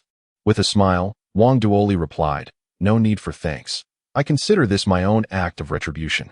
It is an honor to fight alongside you and to deliver a thorough beating to those Korean ruffians." Laughter erupted among Shawn's group, as indeed, those individuals primarily relied on their kicks, albeit with considerable force. After exchanging pleasantries with Wang Duoli, the 6 prepared to head home, as night had fallen. They bid farewell and departed. Wang Duoli stood in place, watching the backs of these 5-star high school students fade away, hesitating as he contemplated asking for their contact information and inquiring about joining them. Life in America had been stifling and lonely for him, and relations with the Koreans had soured entirely. Encountering them at school now seemed even more perilous, as he risked being assaulted by a group. He understood that American youth basketball circles were notoriously exclusionary, particularly towards those of lesser physical prowess, such as Asians. Yet, he realized that opportunities once lost could never be reclaimed. This was a chance he could not afford to miss. If he did not set aside his pride and pursue them today, he might never have another opportunity. With the current state of his school life untenable, transferring seemed his only option. If Shawn and the others would accept him, he could persuade his family to transfer him to Sierra Canyon. Otherwise, he would have to return to China, for he could no longer endure this place. Having come to this conclusion, Wang Duoli summoned his courage and raced after them, unaware that this pursuit would irrevocably alter the course of his life. Chapter 76. Brother, you are too impetuous. Wang Duoli sprinted, catching up to Shawn and the others, calling out to their retreating figures, "Wait!" Curiosity piqued, Shawn and his companions turned to gaze at Wang Duoli. With a smile, Shawn inquired, "Brother, is there something you wish to discuss?" Mustering his courage, Wang Duoli replied, "I won't take up much of your time. I have a few words to share and will be on my way shortly." Having endured prolonged suppression in America, Wang Duoli had become overly submissive, overly concerned with the opinions of others. Shawn tilted his head and chuckled. What time could it possibly waste? If you have something to say, just speak up. Tom quickly added, "Indeed, my Chinese brother, go ahead." Roy burst into laughter, exclaiming, "This lad is quite polite, claiming he might waste your time." Wang Duoli, feeling somewhat bashful, scratched his head. After a moment of contemplation, he took a deep breath and declared, "I have been in America for quite a while now, and I have yet to make a single friend. Today marks my first encounter with friendly basketball companions. I have severed ties with the group from Korea and cannot frequent the school or the courts anymore. If you would be willing to accept me, I shall inform my family of my intention to transfer to Sierra Canyon. It is not my desire to join your ranks, but merely to familiarize myself with the campus and occasionally play basketball with you." Having spoken his mind in one breath, Wang Duoli felt a surge of uncertainty. He then picked up his phone and inquired about Shawn's number, suggesting they exchange contact information if it were agreeable. Shawn could not make a decision alone. He quietly conferred with his brothers. He remarked, "Personally, I am inclined to assist him in familiarizing himself with the campus. It is not a significant matter." Anderson added, "I stand by BG's decision. He is rather pitiable, having fought alongside us just moments ago. We ought to look after him now that he is transferred here. He just saved me. I will treat him kindly, though my face is quite sore, and speaking strains my muscles." Shawn approached Wang Duoli, intending to convey that everyone was willing. However, before he could speak, Wang Duoli could not help but pick up his phone, suggesting that they could either dial his number or he could call Shawn's. Shawn nodded and replied, "My phone is dead." Sigh. I knew it would come to this. My apologies for the intrusion." The declaration of a dead phone was a clear indication of refusal. Wang Duoli, utterly disheartened, turned on his heel and departed without a backward glance. As Wang Duoli strode away, Shawn and his companions wore expressions of bewilderment. What a hot-headed fellow. Just because he mentioned his phone's lack of charge, he resorts to such a dismissive remark. Truly, he presumed that BJ was using the dead phone as a pretext to decline his overture, sparing him from the awkwardness of rejection, as Manny elucidated. No wonder. This lad is indeed quite sensitive, Anderson mused. Shawn shouted loudly, "Hey, my Chinese brother, what are you in such a hurry for? My phone is truly out of battery. Let me have my brother note down your contact information." Wang Duoli, whose heart had previously been shrouded in despair, found Shawn's words to be nothing short of a divine melody. His face radiated sheer joy as he turned and hurried over with an exuberant gait. Roy, witnessing Wang Duoli's elated expression as he bounded toward him, was reminded of the time when he had first joined the group, feeling similarly ecstatic. Wang Duoli, brimming with delight, held his phone in hand, his number already entered, eagerly awaiting Shawn's brother to make the call. Shawn said, "Tom, please make the call and leave a contact number." Tom nodded and dialed Wang Duoli's number. Within 3 to 5 seconds, Wang Duoli's phone rang, and upon saving the number, he leaped up in excitement.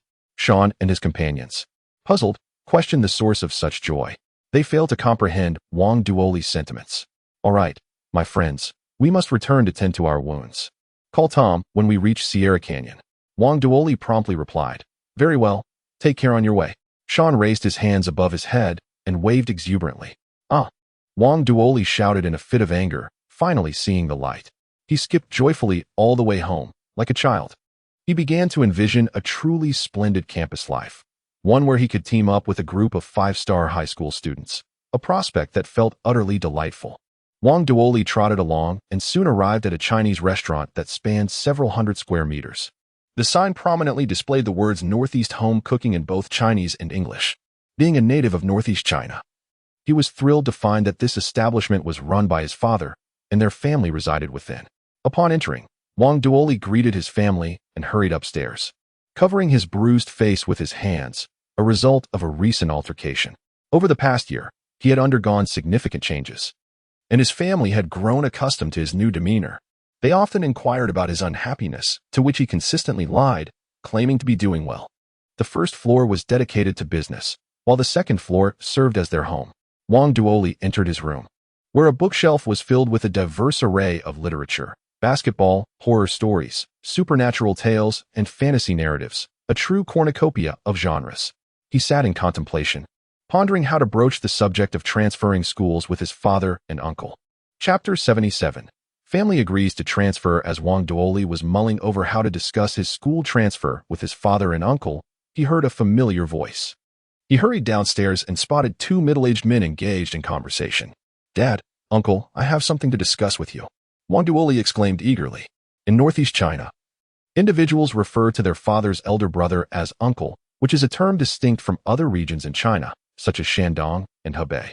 If you hear a Northeasterner say "my old aunt" or "my old uncle," do not assume they are referring to their father's generation. Rather, it denotes the youngest aunt and the youngest uncle, where old ironically implies young.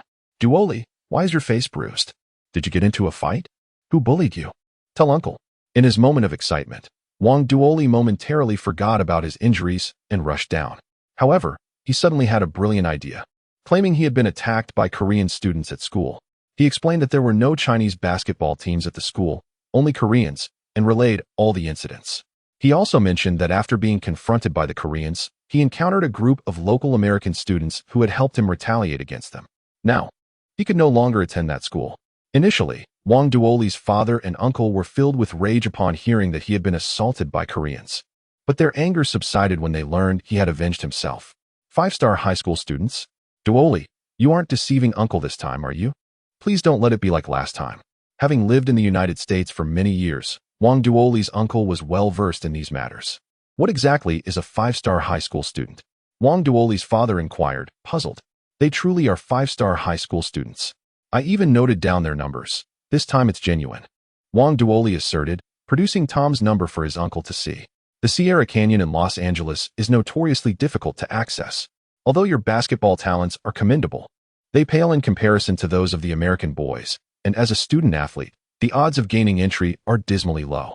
I implore you, dear uncle, to devise a plan. I ardently wish to attend Sierra Canyon. For this past year has felt like the existence of a stray dog. Tears streamed down Wang Duoli's face. His father and uncle, witnessing his anxious tears, could easily surmise the hardships he had endured over the year. "Duoli, fret not. If your skills fall short, we shall compensate with resources. I will spare no expense to ensure your entry." "Really? That is wonderful. Thank you, Uncle," Wang Duoli exclaimed, rushing to embrace his uncle. His father remained silent, unable to interject, as many matters were orchestrated by his elder brother, who had lived in America for years and possessed a modicum of connections and funds. "Child, there is no need for thanks," his uncle replied. "However, gaining admission to Sierra Canyon is no simple feat. Give me a week to work on some connections." "Understood. I shall not attend school this week and will dedicate myself to self-study at home." Wang Duoli's father and uncle began discussing the possibility of his withdrawal and transfer to Sierra Canyon. Once everything was settled for Duoli, his spirits soared. He no longer retreated upstairs to isolate himself, but suddenly seemed to blossom with a newfound extroversion. For the first time, he assisted guests by taking their orders, acting as a waiter, despite the fact that the household already employed 4 or 5 staff members. These tasks had been familiar to him back in his hometown in China. But since arriving in America, he had felt stifled and reluctant to engage with others, retreating to his room as a hermit. Chapter 78. Returning home to heal. Meanwhile, as Wang Duoli made his way home, Shawn and his group were preparing to catch a ride back, engaging in conversation along the way. Shawn expressed his concern, asking, "Brothers, are you all unscathed? Asen, are you all right?" Anderson had stood in front of Shawn, taking the brunt of several blows from a group of South Koreans. And Shawn made a point to inquire specifically about him. "I'm fine, just in immense pain. I won't be joining you. Your heart must have felt like it was about to burst. Good brother, thank you, Shawn replied with gratitude, giving Anderson a pat on the back. Ah! Anderson exclaimed in pain, prompting Shawn to quickly apologize, momentarily forgetting and instinctively tapping Anderson's back. Tom squinted through his swollen eyes and asked, strange. Why do I see no injuries on your faces? His vision was compromised due to the swelling, and under the cover of night, he mistook their unblemished appearances. Anderson retorted, how could we be unscathed? I am tall, so no one could reach my face, but I endured at least 50 to 60 kicks from those Koreans. At first, I felt nothing, but the pain has intensified. Williams added, my left eye is swollen, and I have blood oozing from my mouth and nose. It seems to be trickling out again. Manny chimed in, my right eye is swollen, and I've taken several punches to my cheek. My right eye is starting to close. Shawn remarked, I received a punch to the corner of my mouth and another to my left eye. Fortunately, my chest was spared as I protected it, and I shall refrain from counting the bruises on my back. Tomorrow, I shall likely resemble a panda. Tom, perplexed, inquired, why tomorrow? Roy, who had been silent, offered his seasoned insight. He wrapped an arm around Tom and explained, you will understand tomorrow. Initially, after a fight, there is little sensation, but the pain intensifies, especially around the eye region. This is disastrous. My parents are going to scold me terribly when I return home tonight. Brothers, please help me devise a plan. Tom exclaimed in a flurry of anxiety. Manny suggested, Tom, when you get home, enter your room with your head down. Arrive at school early tomorrow. Then find an excuse to explain. Facial injuries take several days to heal, and I cannot think of a better solution at the moment. Very well. It seems we have no choice but to proceed as such, Tom conceded. Shawn informed everyone that it was getting late and urged them to return home promptly. He advised them to apply some medicine on their own that evening, assuring them that he would bring a special concoction crafted by his master for his brothers to use the following day. He guaranteed that the remedy would be exceedingly effective, leaving no scars and swiftly reducing swelling. The group was elated upon hearing this, especially Tom, who had been particularly anxious about his face. Suddenly, Williams turned to Roy and, with a look of bewilderment, inquired, Roy, how is it that you are surrounded by so many trained Korean fighters, and yet your face remains unscathed? The crowd gazed at Roy, realizing that indeed, he bore no injuries. They marveled at his apparent skill. Of course, Roy thought to himself, I am not merely a name. Do they truly believe I would allow those Korean fighters to strike my face? What an absurd notion. Suddenly, Anderson scrutinized Roy more closely, and the more he looked, the more he sensed something was amiss. Apart from him and Roy, everyone else had sustained injuries to their eyes. An injured eye significantly impairs one's vision. And with the night drawing in and the light dimming, the others could hardly discern Roy's face. Anderson leaned in for a closer inspection and suddenly exclaimed, wait a minute. Roy, why does your sausage-like mouth appear so swollen? The group halted and turned their attention to Roy. At last, his faade crumbled. He erupted in anger. Those damn Koreans landed 3 flying kicks square on my lips. Laughter erupted as he continued. I am laughing so hard it hurts my eyes. Tom, unable to contain his mirth, quipped, oh, I see now, Roy. Your thick lips must have shielded you from the kicks, huh? Just thinking about it makes my eyes hurt even more. The entire group burst into laughter, their facial muscles straining as they grimaced in pain. Roy retorted, somewhat disgruntled. I was engaged with B.J. against their main fighters.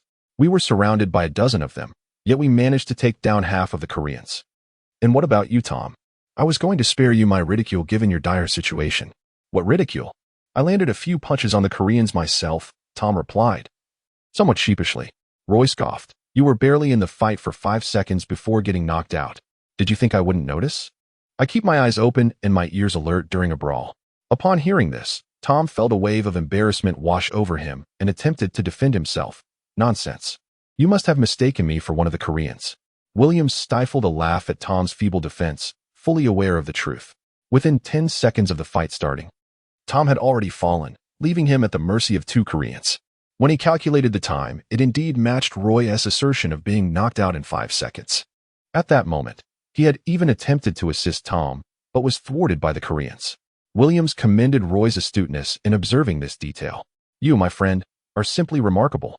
And don't try to deny it. There is only one blonde-haired white person in this whole place, and I certainly cannot be mistaken.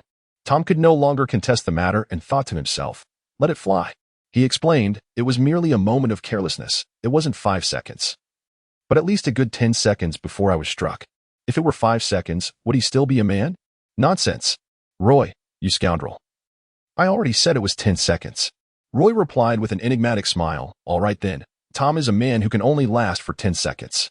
This 10-second duration referred to a certain aspect of masculinity, which Tom failed to comprehend. Proudly, Tom declared, "Haha, indeed I managed to last for 10 seconds. Ha ha ha, brothers." Tom admits he is a man who can only endure for 10 seconds. This is utterly hilarious. Ha ha ha. Shawn and his companions erupted into laughter. Tom, realizing the situation, felt a surge of indignation and moved to confront Roy, who playfully darted away. Williams, Shawn, Anderson, Tom, Manny, and Roy each returned home in their respective vehicles. However, Williams chose not to go home just yet. Instead, he headed to his girlfriend's place to have her tend to his wounds. He was the only one among them with a legitimate girlfriend, unlike Shawn and his group, who merely had ambiguous romantic entanglements. Shawn had not even received a call from Catherine. Manny returned home, his head bowed as he entered the room, seizing the moment while his grandfather conversed with someone. He stealthily rummaged through the cabinet for ointments. Anderson stepped into the house, and without removing his clothing, it was nearly impossible to discern any injuries. His slightly swollen arm was difficult to notice, given his robust physique. Upon reaching his Uncle Black Panther's room, he knocked and called out to him, removing his shirt to request some medication. Black Panther, frowning, coldly inquired, "Son, who harmed you?" After Anderson recounted the events, Black Panther's expression softened upon learning it was a fight rather than a beating. Unlike his older brother, who would have scolded Anderson fiercely, Black Panther was curious and asked, "Did you really fight 30 of them?" Anderson vigorously nodded, affirming that he and Shawn were among the main fighters. Tom followed Manny's instructions and immediately retreated to his room upon arriving home. He astutely purchased some medicine and snacks to stash in his backpack. With his prominent attorney father absent, Tom's mother did not see him at all before hearing the loud bang of the door closing. Chapter 79. Shawn's social brother K.C. Roy returned home, battered and alone, as his mother worked 2 jobs to support the family. African American women in the United States exhibit remarkable independence. Many celebrities were raised by single mothers. For instance, Kevin Durant's mother, who endured hunger to ensure her 2 children were well fed, exemplifies this resilience. Similarly, LeBron James's mother was just shy of 18 when she took on the monumental task of raising him alone. LeBron once remarked on the court, "I know how to score and dunk, but I have no idea how my mother managed to raise me at her age." While LeBron James may be perceived as frugal in certain aspects and has faced ridicule for his loyalty to his team, he is immensely passionate about philanthropy, contributing substantial funds and resources to underprivileged families. Conversely, Kobe Bryant, born into affluence and sheltered from hardship, entered the NBA at a young age, possessing more wealth than his father. Had Kobe experienced life in a low-income family, he might have developed a similar ardor for charity, empathizing with underprivileged children. The narratives surrounding both LeBron and Kobe often lack depth. Understanding their true characters requires profound insight and correct comprehension. Roy's father was incarcerated, and he had a pair of 9-year-old twin brothers, whose small, pouty lips resembled his own, though less pronounced. Many underprivileged African Americans in the U.S. have experienced the government's free meals and lived rent-free for brief periods. Upon arriving home, Roy stripped off his clothing, exclaiming, "This hurts like hell."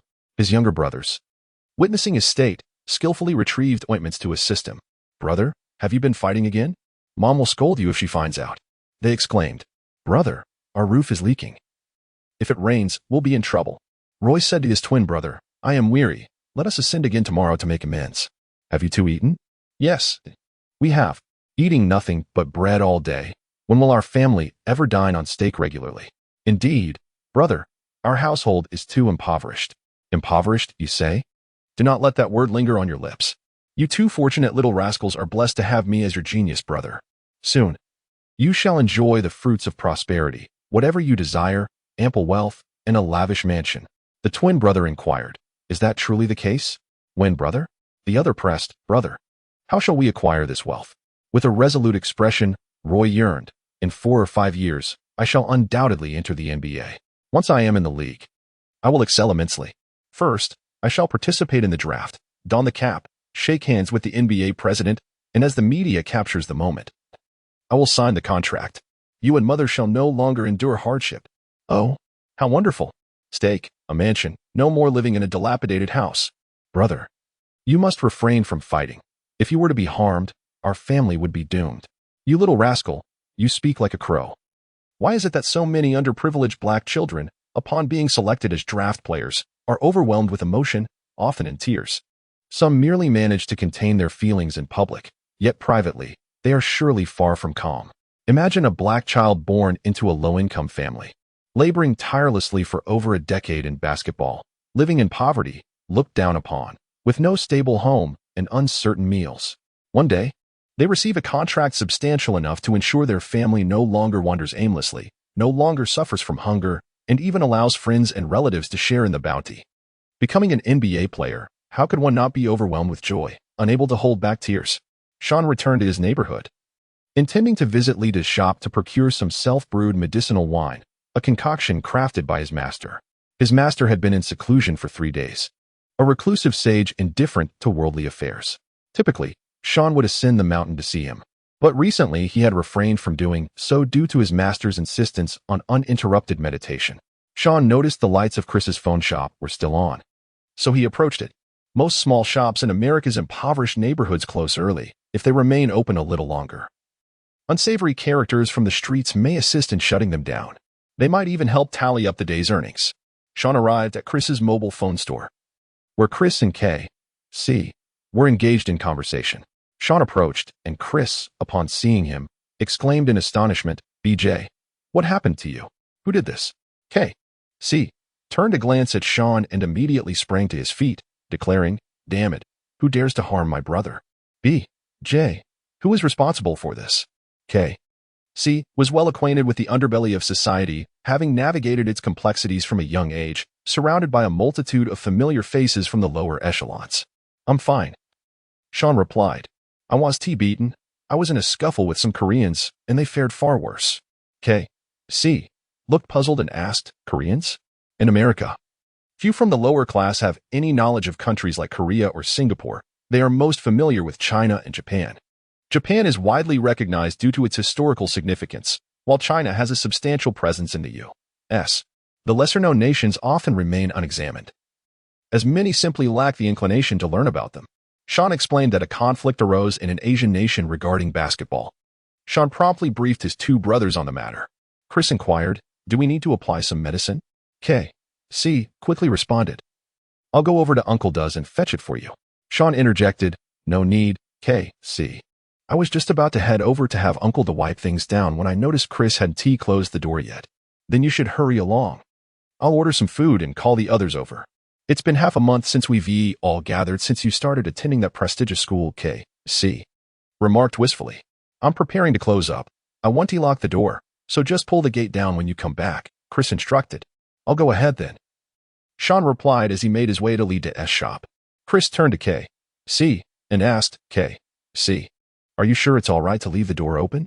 "Of course. I know everyone in this area well enough. I'm on the fringes of that circle, and I've made inquiries. You needn't worry. That's good to hear. So, can I close up a bit later from now on?" "Yes. How many times do you need to ask?" Chris responded, leaving K.C. momentarily speechless. Chapter 80. Why wasn't I called to fight? Shawn walked into Lida's small restaurant with a look of sorrow on his face. Inside, there were only the couple running the establishment. Upon entering, Shawn was greeted by the sight of Aunt Lon vehemently berating Lida without restraint. He had squandered all the money he had taken from the cabinet. Shawn greeted the 2 individuals. The couple turned to look at him, and Aunt Lon exclaimed, "Little Shawn, how did you get beaten up like this?" "Li Qian, bring out the medicinal wine and ointment." Lida promptly stood up, lifted Shawn's shirt, and began to feel his body to check for injuries. Li Qian hurriedly set aside his kitchen cleaning tools and rushed out, anxiously asking, "Are you all right?" "BJ, who did this to you?" Shawn shook his head, indicating that he was fine. He took out his phone to search for a charger and recounted the events of the day to Lida and the others. He noticed an old phone that was of the same model as his own. It was evident that it was recently purchased by Uncle Da, having traded in a better phone for something more utilitarian. After listening to Shawn's account, the 3 of them expressed their opinions. Li Qian exclaimed indignantly, "These people are truly shameless. They take advantage of their numbers. Thankfully, you are all tall athletes." Aunt Lon added, "These Korean kids strut around with their noses in the air, always complaining about this and that when they come here to eat, Li De shook his head and sighed. You should have called me immediately. In my youth, Uncle De practiced Wing Chun under Yip Man. Had I been present, would you have been beaten so badly? Shawn mused to himself. Call you? You'd only end up carrying me back. He remarked, at that time, where would we find the time? Aunt Lon interrupted him sharply, exclaiming, You old fool, are you not aware of the futility of your Wing Chun practice? You prattle on endlessly. At a mere 1.60 meters, with your flabby muscles, how do you expect to fare? Little Shawn, robust and tall, has already suffered injuries. If you go, you might as well be headed to the ICU. Li Qian and Shawn burst into laughter, while Li De cast a disapproving glance at Aunt Lon. With a scoff, he retorted, Is fighting merely a matter of height? Bruce Lee stood at 1.70 meters and still managed to take down those towering Americans.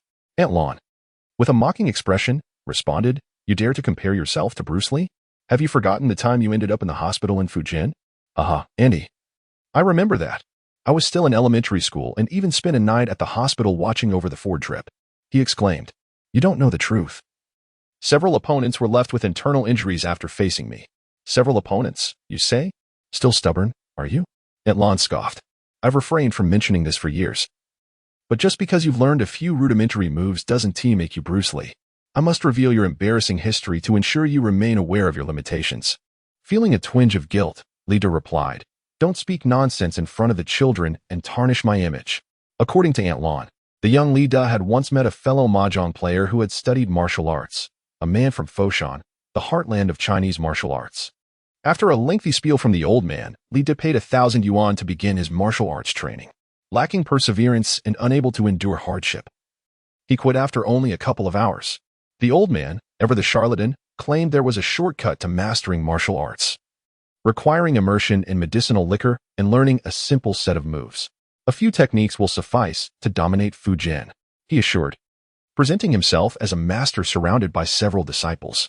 Believing him wholeheartedly, Li De forked over 10,000 yuan and trained for 3 days. After 3 days, the old man arranged for a few of his disciples to spar with Li De. Indeed, the high cost yielded results. The disciples were swiftly defeated. Their punches landed on Li De without causing him significant pain, and he brimmed with confidence. One day, while wandering about, he stumbled upon a boxing gym. Fueled by bravado, he entered with the intention of showing off his skills, only to replicate Bruce Lee's move and topple a table in the process. The outcome was predictable. He was promptly knocked unconscious and had to be taken to the hospital by the gym staff. After Aunt Lan's tale, Shawn and Li Qian erupted in laughter. You're speaking nonsense, Auntie. That was so many years ago. You must be mistaken. No one cared to listen to Li De's defense. Li Qian headed into the back kitchen, while Shawn stepped out to grab his phone. Upon powering it on, he noticed several missed calls and messages awaiting him. There are several messages. Aunt Ruth inquired why Shawn hasn't visited recently.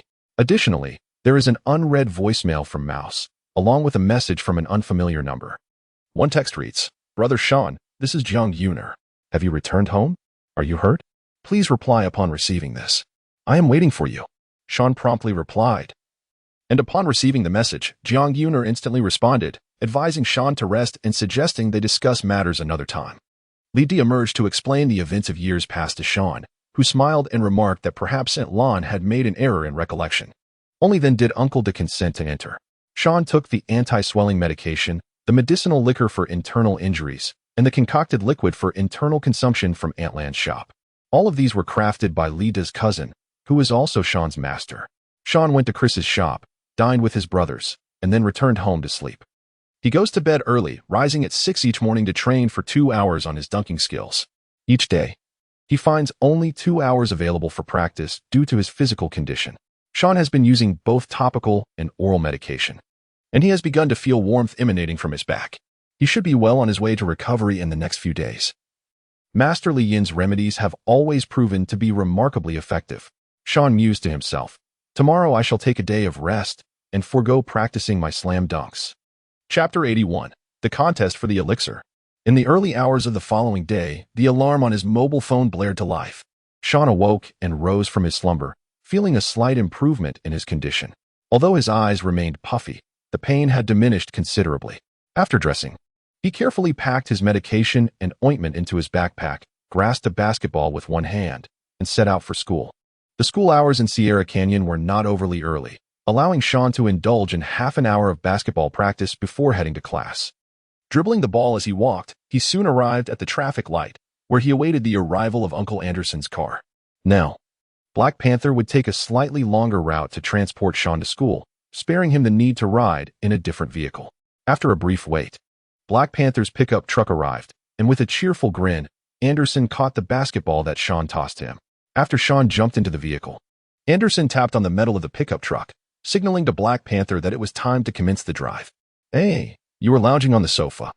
I have brought the medicinal liquor and potion." "Okay." Shawn applied the medicinal alcohol to Anderson, who winced in pain. Once the treatment was complete, Shawn produced a concoction from a large thermos for Anderson to consume. "What is this?" Anderson inquired. "It is an oral remedy. You'll understand once you drink it. It is quite bitter, but as the saying goes, bitter pills are often the most effective. Consuming it will surely hasten your recovery." Trusting Shawn implicitly, Anderson took a hearty swig, exclaiming, "It is indeed quite bitter." Black Panther parked in his usual spot, and after bidding farewell to Shawn and Anderson, he returned home to resume his work as a lumberjack. He and his brother were both early risers due to their demanding jobs. As Anderson and Shawn approached the school gates, they encountered Roy, Manny, and Williams, but Tom was notably absent. The group exchanged their customary greetings among brothers. Shawn expressed his concern, inquiring about Tom's whereabouts, wondering if something had happened to him. Anderson chimed in, suggesting that perhaps the young man was unable to rise from his home. Roy reassured them, stating that he had just spoken with Tom, who had gone out to purchase some medicine. After a brief wait of several minutes, a Bentley came to a halt, and Tom emerged from the vehicle, donning sunglasses and a mask. Upon spotting Shawn and the others, he hurried towards them. Tom was typically driven to school by a hired chauffeur, as most students at Sierra Canyon were either accompanied by their parents, relatives, or drivers, essentially children of privilege. In contrast, Shawn and his friends, who had gained admission through athletic prowess, often relied on their own means of transportation. "Brothers, I have arrived. I just went to buy some medicine. Goodness. When I woke up this morning and looked in the mirror, I was horrified. My eyes were completely swollen," Tom exclaimed. "Huh. I told you last night that injuries only reveal themselves the next day," Roy teased. Shawn questioned Tom. "Tom, have you lost your wits? Why are you out buying medicine so early? Did I not mention last night that I would bring the medication today?" Tom replied, "I am aware. But I purchased an oral anti-inflammatory." Shawn hurriedly asked, "Have you eaten yet?" "I have brought both topical and oral medications, which are undoubtedly more effective than those you could purchase at any pharmacy. However, if you take the medicine, you must refrain from consuming traditional Chinese herbal medicine." "Oh, it is fortunate that I have not taken any. I intended to ingest it once I arrive at school." "That's good to hear. We are running late now. Let us reconvene after class. I have placed the medicine in my backpack." Anderson urged, "Let us hurry. My friends, the class is about to commence." Shawn and his companions entered the school, already pressed for time, and their wait for Tom further delayed them. He shared a class with Manny and Roy. Upon their entrance, they observed the mathematics teacher conducting a lesson. The trio reported their arrival and stepped inside, with Shawn and Manny leading the way, while Roy trailed behind. The mathematics teacher glanced at Shawn and Manny, noticing their bruised faces, and mockingly remarked, "Coming from a troubled background, unable to excel academically, and now resorting to fighting instead of playing sports, you are indeed the scourge of society. It won't be long before you find yourselves behind bars." This particular mathematics teacher had always exhibited a bias against black students, particularly those from lower socioeconomic backgrounds, and Shawn and his friends felt a surge of indignation at his words. Manny, though irritated, refrained from speaking out and simply took a seat. Hannah, visibly alarmed, scribbled a note inquiring about the incident that had left his face so battered. Manny replied, "Do not worry, Hannah. I am fine. We shall talk after class, as it is not an opportune moment now." As Shawn and Roy entered, Shawn cast a smile at the teacher, speaking in Chinese, "You wretched fat woman. Your mouth truly stinks." His stepfather, who was incarcerated, harbored a deep aversion to anyone suggesting he might follow a similar path. To his astonishment, the mathematics teacher struck Shawn's face with a crumpled textbook with a resounding thud. Shawn silently exclaimed, "It struck my eye. How painful." He was bewildered as to why the mathematics teacher had resorted to such actions, suspecting she might have understood him. He gazed at her with a face full of questions. "Shawn Bryant, refrain from uttering incomprehensible language in my presence. I shall interpret it as foul language." The teacher glared at him, her voice laden with ire. It became evident that she preferred to err on the side of harshness rather than leniency. Resigned, Shawn returned to his desk, cursing inwardly. Damn it, that wretched fat woman. Roy, already irked by the earlier remarks, found further displeasure in the fact that the teacher had struck his close friend, Shawn, though he dared not voice his frustrations. He kept his gaze fixed on the mathematics teacher, unaware of how provocative his expression, coupled with his swollen lips, appeared. Noticing Roy's discontent, the teacher retaliated by slapping a book against his lips. Ah, Roy yelped in pain. What are you staring at? Do you wish to strike me? The teacher demanded furiously. Roy silently cursed. You old hag. A wretched old hag indeed. Though his temper was fierce, he understood the importance of restraint. There were certain things he knew better than to utter aloud. His future depended on it, and the hopes of his family rested upon his shoulders. Snowden, with a smile, remarked to Roy, Roy, have you been enhancing your lips again? The entire class erupted in laughter. Roy shot a displeased glance at the academic overachiever, unusually refraining from retorting, and settled into his seat. He picked up his phone and examined his swollen lips through the front camera. As the bell rang for recess, Shawn, armed with ointment and cream, joined Manny and Roy in the break area, where they settled on the grass, awaiting Tom and the others. Tom and Williams arrived first, followed shortly by Anderson. He addressed Shawn, saying, BJ, I've taken my medicine and applied the ointment. After just one class, I truly feel a bit better. My back still feels warm. I wonder if it's merely a psychological effect? Shawn corrected, what psychological effect? It is indeed effective. Look into my eyes. I applied it last night, and after a night's sleep, it has improved significantly. If it weren't for that hefty woman knocking into me earlier, it would be even better. The efficacy of that potion is most pronounced when consumed. Roy, your sausage-like lips are ill-suited for applying the remedy. It is best that you drink more. That wretched woman will surely meet her demise sooner or later. Upon hearing Anderson's assertion about the potion's effectiveness, the crowd immediately clamored to partake, despite the bitterness, each one gulping it down with fervor. Particularly, Tom and Roy found themselves in a fierce competition for the last remnants of the concoction, in a bid for swift recovery. Tom even poured mineral water into the mixture, shook his large thermos, and downed it in one go. After consuming the potion, the group assisted one another in applying the remedy, and once finished, they reclined on the lawn, engaging in cheerful conversation. Chapter 82. Preparing for the competition at the Finnish high school, a band of battered comrades lay on the grass, sharing tales. They discussed the forthcoming grand competition against Finland next month, encouraging one another with resolute determination to emerge victorious, followed by a collective picnic and camping experience. Manny, too, was filled with anticipation, for he would finally create beautiful memories with Hannah on campus. He remarked that, fortunately, by next month, all injuries would have healed. Otherwise, their current appearance would be quite the spectacle. Roy reassured everyone, no worries, by next month, we'll be fully recovered. At that moment, Williams interjected, have you all misunderstood? Boston said next month, but it is currently the end of the month. The competition begins on the 3rd of next month, which is merely 4 days away. What? Upon hearing this, Tom, Shawn, and Roy were left in disbelief. Anderson remained unfazed, as his face bore no injuries. Williams, familiar and intimate with his girlfriend, had already seen the injuries, so it mattered little to him. Manny, too, was in the same boat, sharing a class with Hannah, but it did slightly dampen his spirits. After all, who wouldn't wish to present a pristine visage for a delightful evening? Tom lamented the thought of attending the competition in such a disheveled state while attempting to woo Diana, exclaiming in despair, it is utterly unjust. Roy, touching his sausage-like lips and recalling the budding affection from Grace, felt a wave of despondency wash over him, shaking his head in dismay. The promise of a delightful campus experience had devolved into this wretched predicament, dampening everyone's spirits. Shawn felt quite disheartened, but upon contemplating the efficacy of the medication, he hastily reassured his companions. Gentlemen, fret not. In 4 to 5 days, while it may not be entirely resolved, it will be significantly improved. Really? Roy and Tom queried in unison. Although it may not be completely cured, it will certainly be much better. If one adheres to a light diet, it might genuinely heal. This piqued the interest of Manny and Williams, who, though indifferent, wished to maintain their pristine appearances. As for Tom and Roy, they wasted no time in inquiring about the best options for a light diet, immediately resolving to abstain from heavier foods. We mean foods that are light and non-greasy, such as vegetable salads, along with ample hydration and refreshing fruits. All right, I'll remember.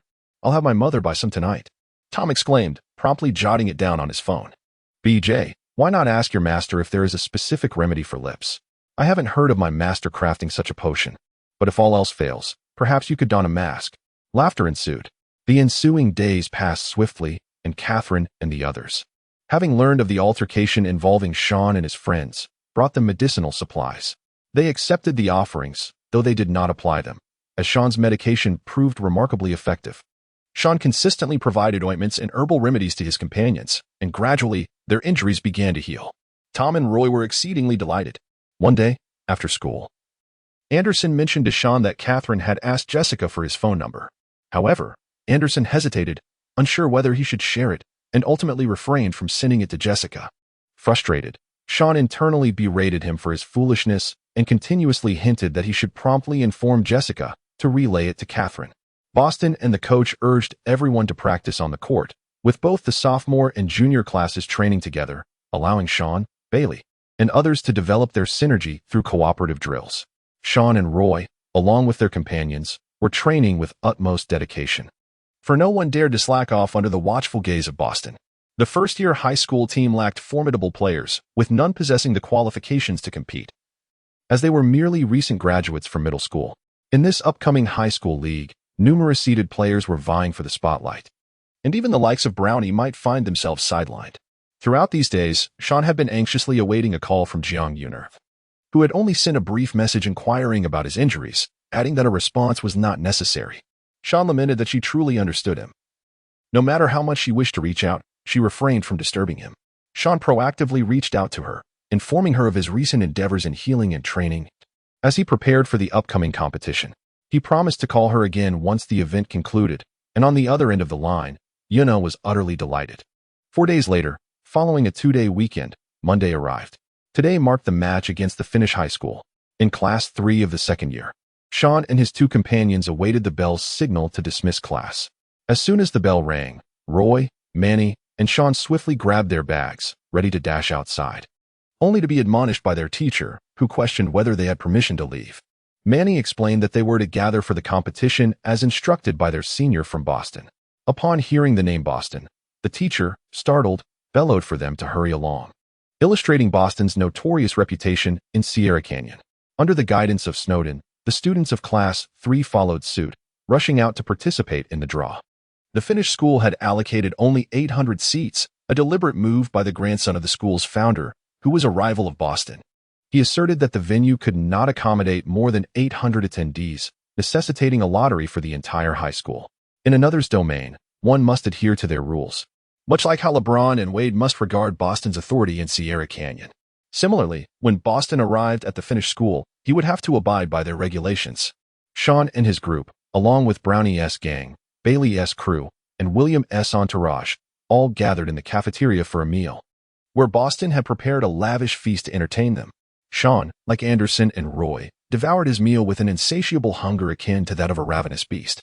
Boston, wielding a martial arts tome, playfully tapped each of their heads, exclaiming, "Are you all ferocious dogs, pouncing upon your prey?"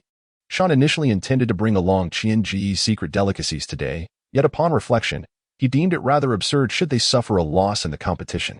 Consequently, he relinquished the idea, contemplating instead to arrange a private barbecue gathering with his brothers and the ladies at a later date, allowing Li Chien to prepare the feast.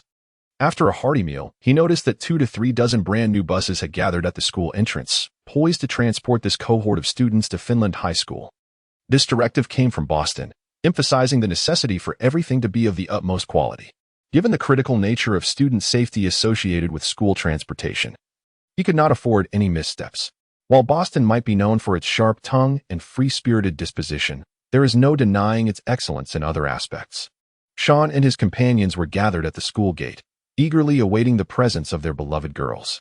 After a prolonged wait, they finally spotted William's girlfriend and Hannah, yet Catherine, Diana, Jessica, and Grace were conspicuously absent. Manny inquired and learned that they had not secured a spot in the lottery. Instantly, Shawn, Tom, Roy, and Anderson were engulfed in despondency. "How unjust the heavens are," lamented Tom. Anderson, equally disheartened, exclaimed, "Damn that Finnish school, allowing so few to attend, depriving us of Jessica's presence. Blast it, My spirits are utterly ruined. Shawn wore an expression of utter disillusionment as he exclaimed, "How could this happen?" Roy, with a sorrowful demeanor, lamented the lost opportunity for the exceptionally gifted young Roy. Suddenly, he spotted Harry and, recalling his connection with Boston, called out, "Harry, the little cannon. Come here." Harry, surrounded by his underclassmen, addressed them briefly before waddling over to Shawn and his companions. Roy, rarely cordial towards Harry, said, "Dear Harry, the little cannon. Given your good rapport with Boston, could you possibly facilitate a connection? It would be greatly appreciated if Grace and Catherine, along with the other girls who were not selected, could join us at the finished school." Shawn and Tom, along with others, gazed at Harry with eager anticipation. Catherine and her companions had not drawn a lucky ticket, so I promptly informed Brother Boston. They are now exiting the school, preparing to board the vehicle. Upon hearing young Harry's words, those who had just felt disheartened erupted into jubilance. "Oh, what a celebration! How splendid it is! Young Harry, at such a tender age, truly knows how to get things done. Impressive. Harry, the little dynamo, I admire you. You have remarkable connections." Roy gave a thumbs up and patted Harry on the shoulder. Anderson, in his exuberance, lifted young Harry and spun him around several times, while Shawn joyfully ruffled his hair, and Tom rushed over for a tight embrace. For the first time, young Harry felt the warmth of sincere praise from so many, and his heart soared with delight. At that moment, Catherine and the others also emerged. Just as Shawn and his friends were about to approach, a jarring screech of brakes pierced the air, capturing the attention of nearly 1,000 students. A modified, oversized Jeep came to a sudden halt near the school gate, drifting into a parking spot. 5 individuals disembarked, 1 leading the way and 4 following, striding toward the gathering of students by the entrance. Upon closer inspection, the leader was none other than LeBron James. Dressed impeccably in a suit, complete with a tie and polished shoes, he exuded an air of sophistication. Especially striking was LeBron, whose tailored suit contrasted with his trendy cropped pants. His shiny shoes gleamed, and he donned sunglasses, approaching with an enigmatic smile radiating confidence. Clearly, this audacious crew was not invited by Boston. There was no doubt they had arrived unannounced. Chapter 83, Boston declares there is no room for you. Upon witnessing the imposing presence of LeBron and his entourage, nearly 1,000 students erupted into a flurry of discussion. Goodness, the fathers of these star offspring carry themselves with such flair. Bronny's father resembles a gang leader. I've seen Zaire's dad wear that suit at least 10 times. Don't speak ill of my idol. He is frugal. Oh, he's your idol?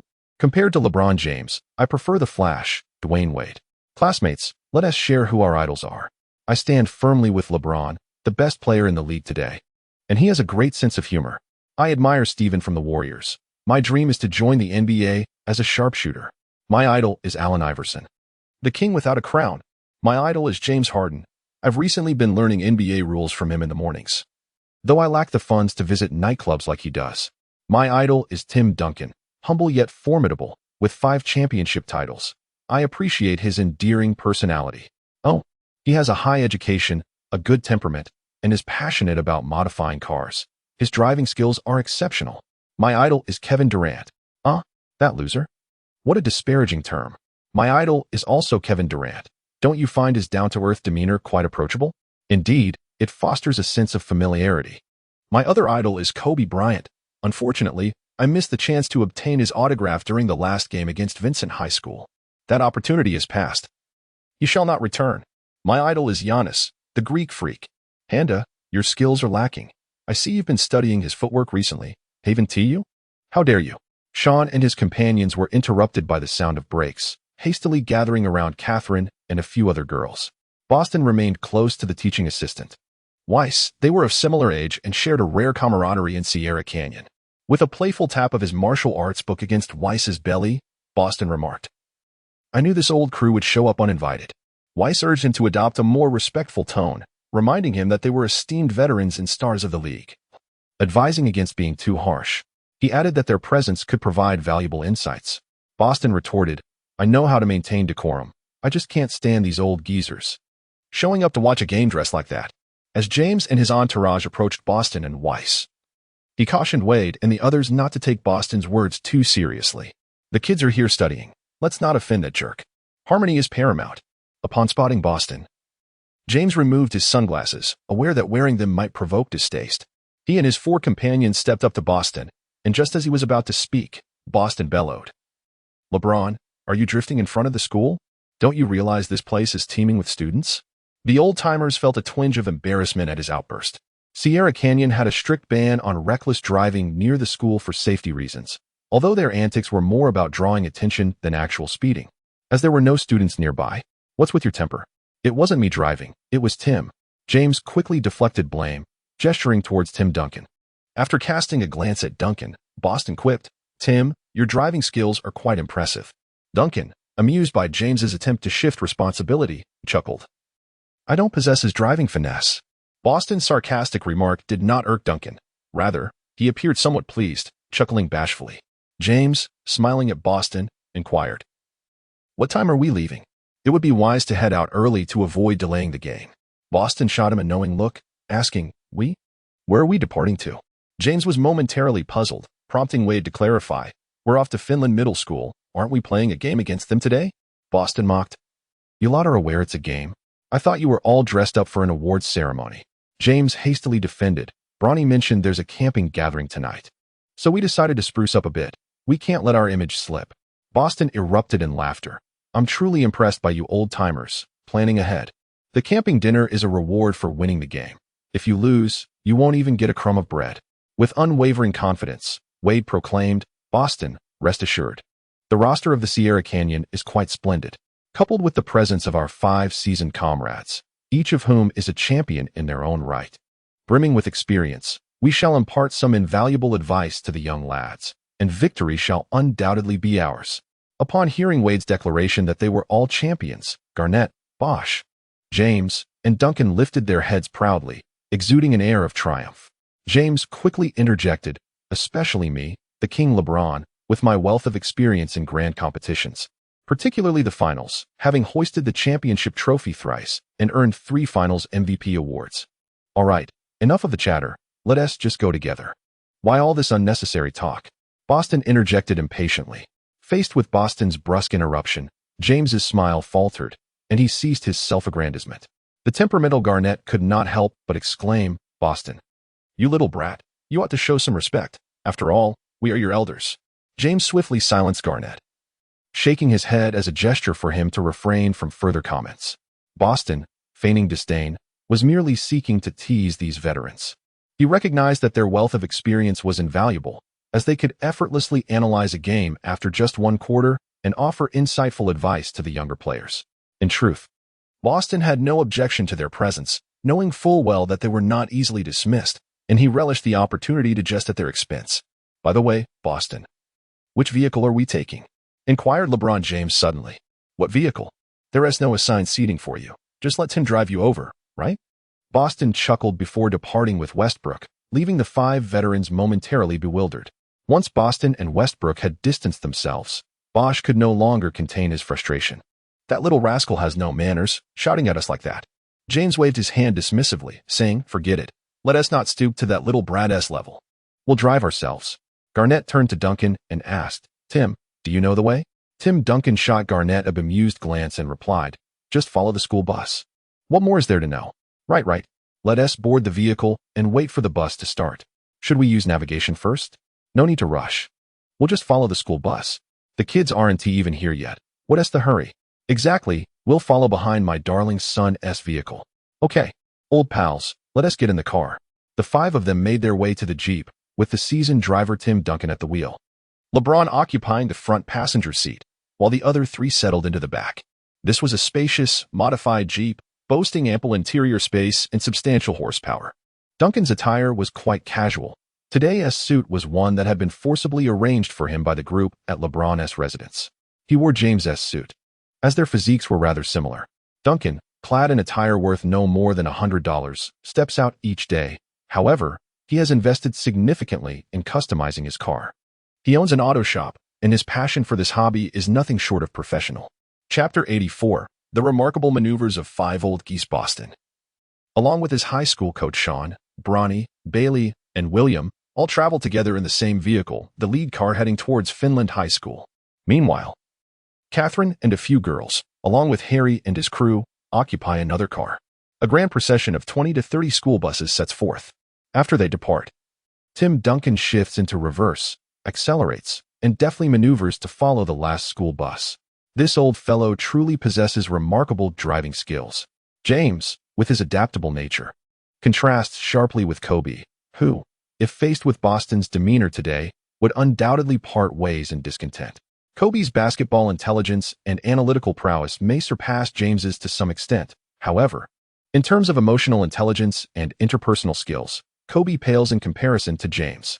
To understand Kobe's lack of emotional intelligence, one must first grasp what emotional intelligence entails. It refers to the ability to navigate social situations, communicate effectively, and behave in ways that evoke pleasant or discontented feelings in others. It encompasses the understanding of appropriate words to say, actions to take, and the right timing for them, an intricate web of nuances that cannot be succinctly captured in a few sentences. When discussing Kobe's emotional intelligence, one must inevitably mention the basketball deity, Michael Jordan. Who is Michael Jordan? He is the true elder statesman of the league, the likes of Black Mamba Kobe, King LeBron, Big Diesel Shaquille, and Answer Allen Iverson all appear as mere younger brothers in his presence, while the accolades of James and Kobe may, in certain contexts, eclipse those of Michael. It is largely attributed to the advantages of the new era. With age, many basketball enthusiasts have never witnessed Michael in action, a consequence of the less developed media landscape of his time.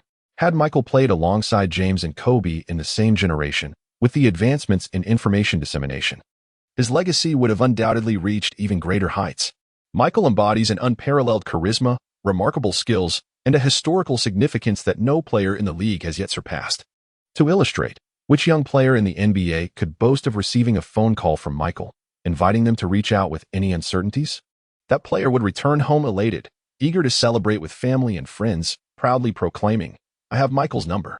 The elder brother has invited me to call him if I have any questions."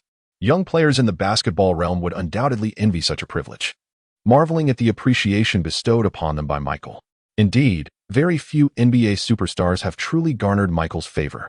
It is no exaggeration to say that the players within the league are acutely aware of Michael Jordan's transcendent stature. Young athletes fortunate enough to receive a call from Michael may wish to express their admiration but hesitate to do so, recognizing the sanctity of the moment. For instance, tomorrow marks Michael Jordan's birthday. A young player might ponder whether, at the stroke of midnight, he should send a message extending his heartfelt birthday wishes, wishing him blessings as vast as the eastern sea and longevity akin to the southern mountains, accompanied by a meticulously chosen extravagant gift. Yet, upon reflection, doubts may arise regarding the appropriateness of such a gesture. Am I, with my humble standing, truly deserving of being the first to celebrate the birthday of my esteemed elder? It is now midnight. Might he be asleep? Would my message disturb his slumber? Should he be resting, my intrusion could incite his ire, jeopardizing our relationship. The reverence that NBA players hold for Michael Jordan is profound, yet exceptions exist. Some tread carefully, while others disregard decorum entirely. There is an eccentric player in the league who has earned Michael's admiration. Upon receiving a call from him, Michael courteously invited him to reach out whenever he required assistance. This individual, however, displayed remarkable audacity. At an ungodly hour, driven by impulse, he dialed Michael's number without a second thought, rousing the slumbering legend from his rest. He sought to discuss a matter concerning basketball. Michael, enraged, was left fuming, questioning who this person was. Aside from Kobe, no one in the league would dare to act in such a manner, nor would anyone else possess the audacity. This young man seemed utterly bereft of emotional intelligence, disregarding the feelings of others entirely.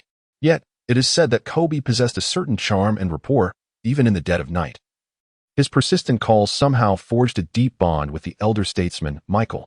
Gradually, Michael grew accustomed to Kobe's late-night inquiries. There came a time when Kobe, unable to sleep, would feel compelled to call Michael, and the elder would likely find himself unsettled by the silence. He might wonder, has this young rascal not sought my counsel in quite some time? Does he believe I have nothing left to teach him? Such thoughts might leave Michael feeling a twinge of disappointment. On the team bus in the Sierra Canyon, the head coach from Boston was engaged in animated conversation with Shawn and Bailey. Coaches and assistant coaches from the junior and senior classes were present on both buses. Young Harry was basking in the adoration of a group of girls led by Catherine, grateful for his efforts to connect with Boston, ensuring that those who had not secured tickets could still witness the game. Meanwhile, on Tim Duncan's bus, 5 seasoned veterans were deep in conversation. Where were Dwayne, Bronny, and Zaire? The star players, along with that Boston lad, occupied one bus, along with the coaches. Bah, what nonsense regarding coaches. The experience of us old friends far exceeds theirs. It should be at the front. Hey, my friends, does anyone know the way to the Finnish high school? If not, let's use navigation. Wade replied, I know the way. Didn't we just agree that we don't need to go ahead? It's sufficient for us to arrive with the children. James, with a mysterious smile, remarked, what does it mean to follow the school bus? As fathers, we ought to lead the way, guiding our children forward. What do you think of my suggestion, LeBron? Kevin Garnett concurred. LeBron, your suggestion is excellent. Trailing behind the school bus is hardly dignified. Wade quickly interjected, No, that's too dangerous. Our vehicle is small, and it would not be prudent to suddenly cut in front of a large bus. We could get hit. Tim's vehicle would be in pieces, and there's also the matter of the children's safety, which is paramount.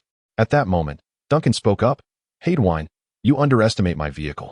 I've modified it to withstand the impact of a bus traveling at 80 miles per hour without a scratch. The chassis is heavy, so it won't flip. Besides, look at those school buses. Boston has invested significantly. They are currently the most advanced and safest in America. Bosch assured, Tim's vehicle is indeed highly defensive. I've seen him test it myself. I'm indifferent. Whether we follow behind or lead, it's up to you all to decide, Duncan replied nonchalantly. All right. Since safety is not an issue, let us overtake and take the lead, James commanded. Chapter 85, Duncan drifting on the highway. Tim Duncan, upon hearing James's directive, prepared to shift gears and overtake. Wait, Tim, I think it's still unsafe. Let us just follow behind. Dwayne Wade quickly intervened. Dwayne, do you not trust Tim's skills? Bosch questioned. It's not about trust. It's a matter of safety and the necessity of doing so, Wade corrected. He was quite sensible, prioritizing safety above all. James turned to Wade in the back seat, expressing his dissatisfaction. Dwayne, why have you become more timid with age, acting like a coward? Do you still wish to guide the children forward? Wade shook his head in silence, thinking to himself, guide your sister. Bosch had complete faith in Tim Duncan's driving prowess, while Garnett exuded a fearless demeanor. James turned back to Duncan and smiled. Tim, go ahead. Don't listen to this coward, Dwayne. Duncan nodded, made a turn, and the Jeep veered left from the last school bus, entering another lane. Duncan pressed the clutch, shifted into fifth gear, and slightly pressed the accelerator. The car's speed surged immediately, the horsepower robust, swiftly surpassing one school bus after another. Racing towards the lead bus in Boston. Before long, they arrived beside the lead car in Boston.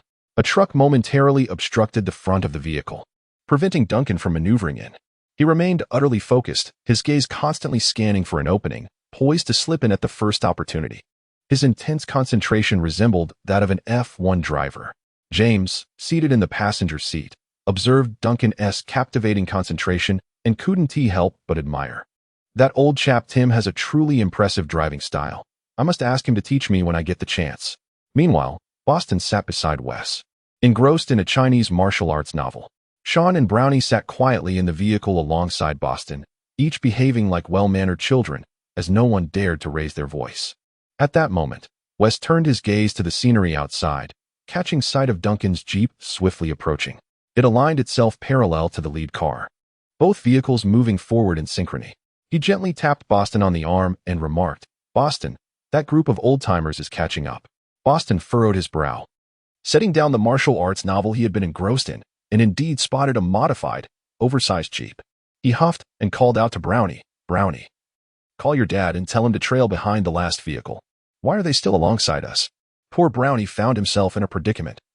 As his father James's, every misadventure always seemed to implicate Boston.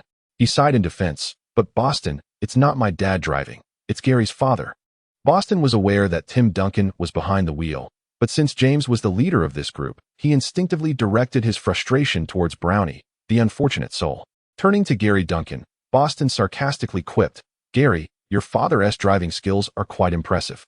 Gary, oblivious to Boston's jibe, took it as a genuine compliment and replied, he really is good.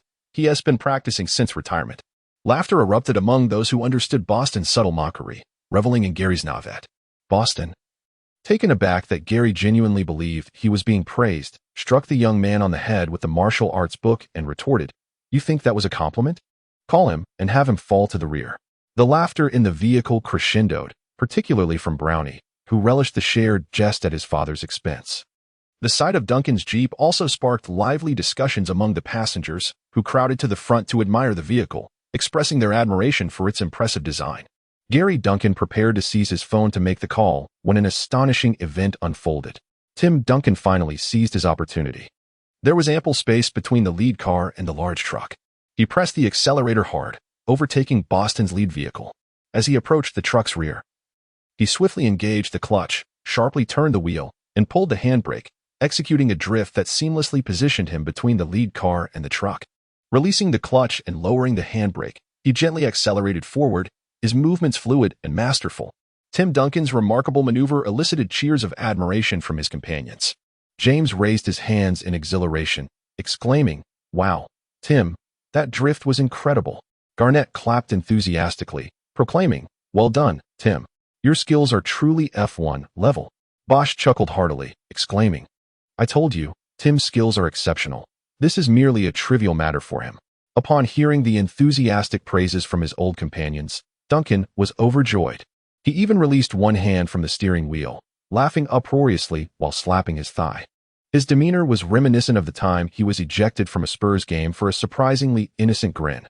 Wade let out a sigh of relief, placing a hand over his heart.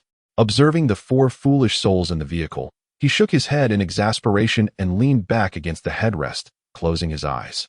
Suddenly, the massive Jeep drifted into view, startling the driver of the lead vehicle. In truth, there were 2 or 3 car lengths still between the driver's vehicle and Tim's. He hadn't taken any risks. Those in the lead car were utterly astonished by this maneuver. The high school coach mused quietly, "Have these old fellows lost their minds?" Unbeknownst to them, this was a calculated move, deemed absolutely safe after discussions among LeBron and the others. The occupants of the lead vehicle could only assume that this group of seemingly eccentric old-timers was engaged in reckless racing. Roy remarked to Tom, "Tom, Gary's dad possesses some impressive skills." Tom replied enviously, "Yes, I wish I could purchase an F8, then I would have those skills too." Anderson turned to Shawn and said, "Jay, are these old geezers insane? Don't they fear a rollover?" Shawn exclaimed, "Who knows what they are up to?" Clark whispered, "Bailey, have these old geezers taken drugs?" Bailey glanced at Brownie and the others and quietly replied, "Who knows? Damn it, at their age, still drifting." George turned to William and Lewis, saying, "William, Lewis, I'm going to buy a Jeep too, and have Gary's dad customize it for me." "Do you even have a driver's license?" "A Jeep? You're only 16, not old enough to get one," they retorted. "Not yet. But I'll have it in a year," George replied, being a year younger than William and the others, as he started school early. Brownie and Zaire's group dared not look at their foolish fathers, remaining silent in the back seat. Boston approached Gary Duncan, angrily shouting, "Damn it. Call your stupid dad right now." Gary Duncan, equally speechless regarding his father, did not hesitate and directly dialed Duncan's number, which Boston immediately snatched to answer. Meanwhile, James and the others in the Jeep were still boasting about Duncan's superb driving skills. At that moment, the phone rang. It was Duncan's mobile. "I don't answer calls while driving, LeBron. Can you check who is calling and hit the speakerphone?"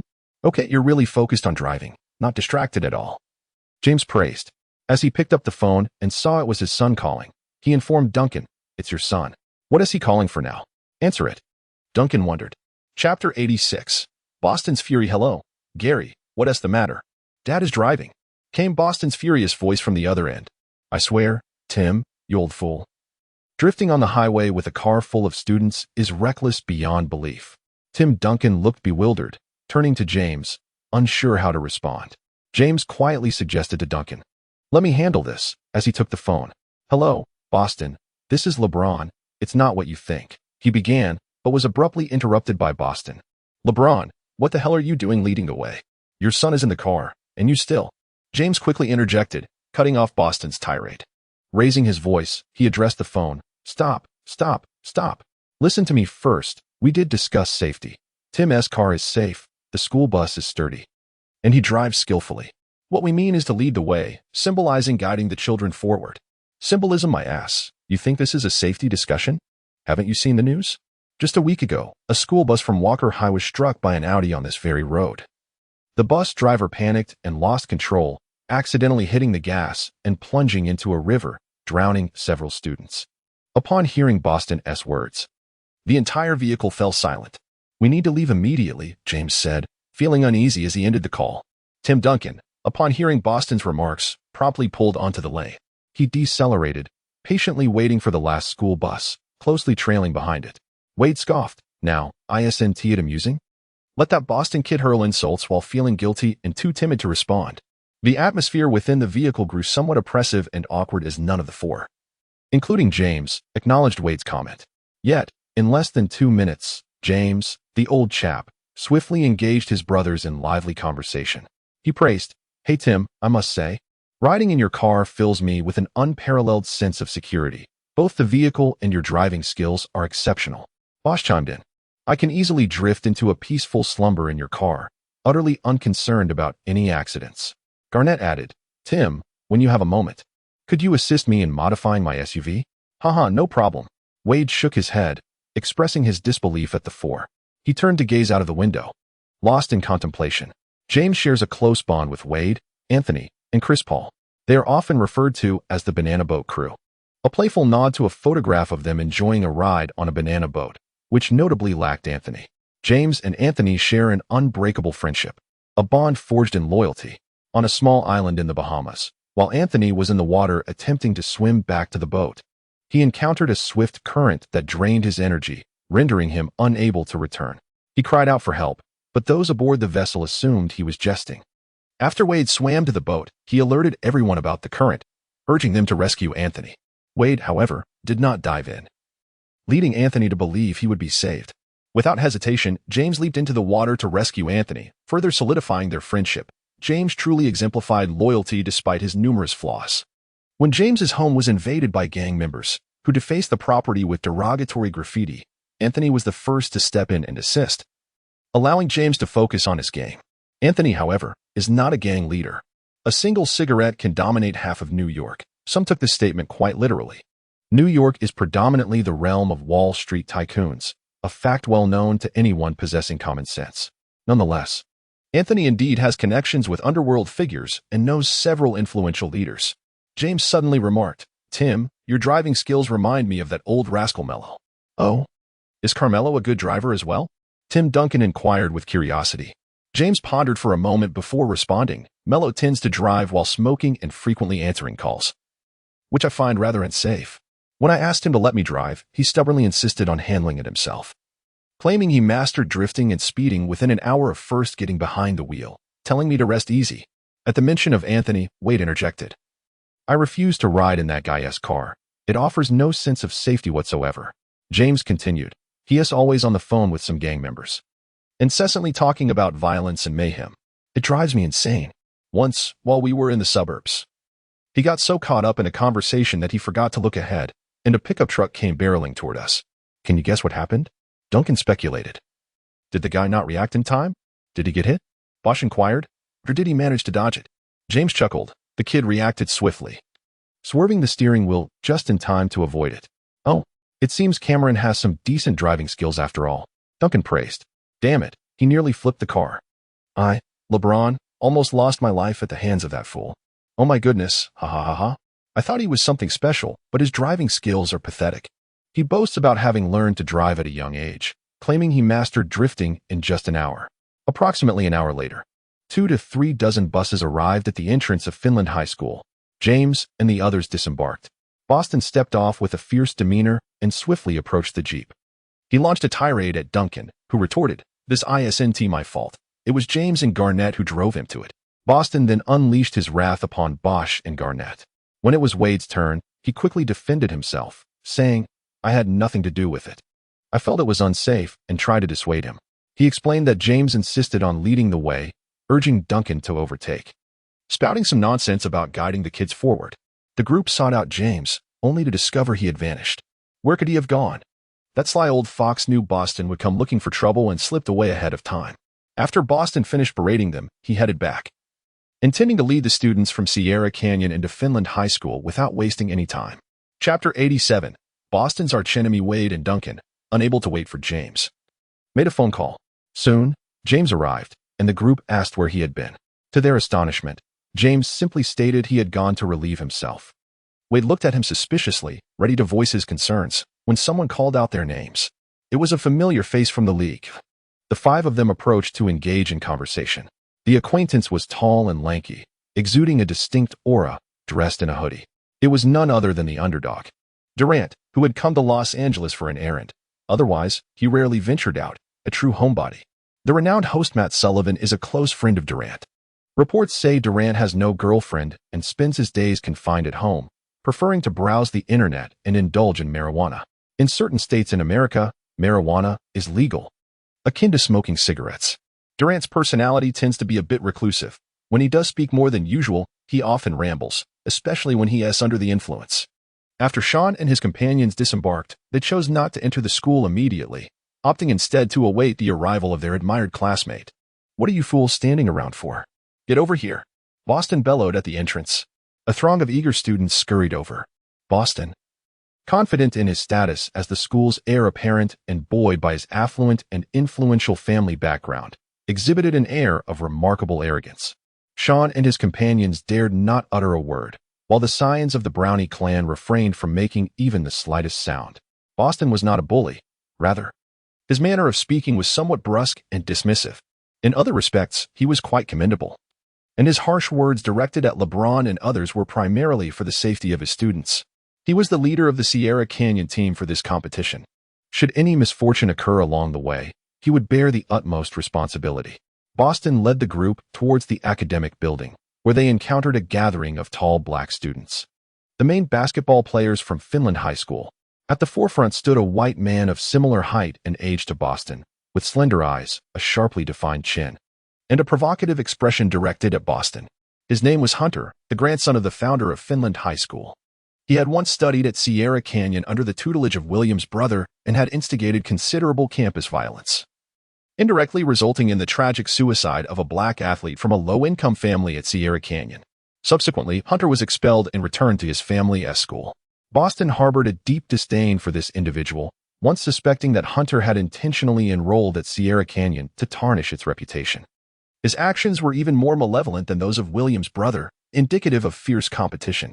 It was likely a scheme orchestrated by their families, as Boston's parents had a long-standing feud with Hunter's elders. As Boston approached Hunter and his group with Shawn and the others, Hunter maintained his provocative demeanor and mockingly remarked, "Boston, after several years apart, I see you've returned from your wanderings. I thought you had perished in a foreign land." Boston cast a disdainful glance at Hunter, retorting with veiled sarcasm, "Hunter, my life is resilient. Do refrain from wearing that mournful expression as though you have just attended your father's funeral." Upon overhearing the charged dialogue, Shawn and his companions exchanged glances, each hesitant to utter a word.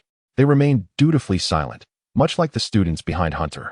In this scenario, they resembled a band of underlings, with their leader making pronouncements while they could do naught but listen. Shawn silently lamented, "Boston Sr. has a truly venomous tongue. He never seems to encounter anyone he can intimidate." "Humph, Boston, you still carry that wretched demeanor, sharp-tongued and arrogant. Do not presume yourself to be exceptional. I, Hunter, am not intimidated by you.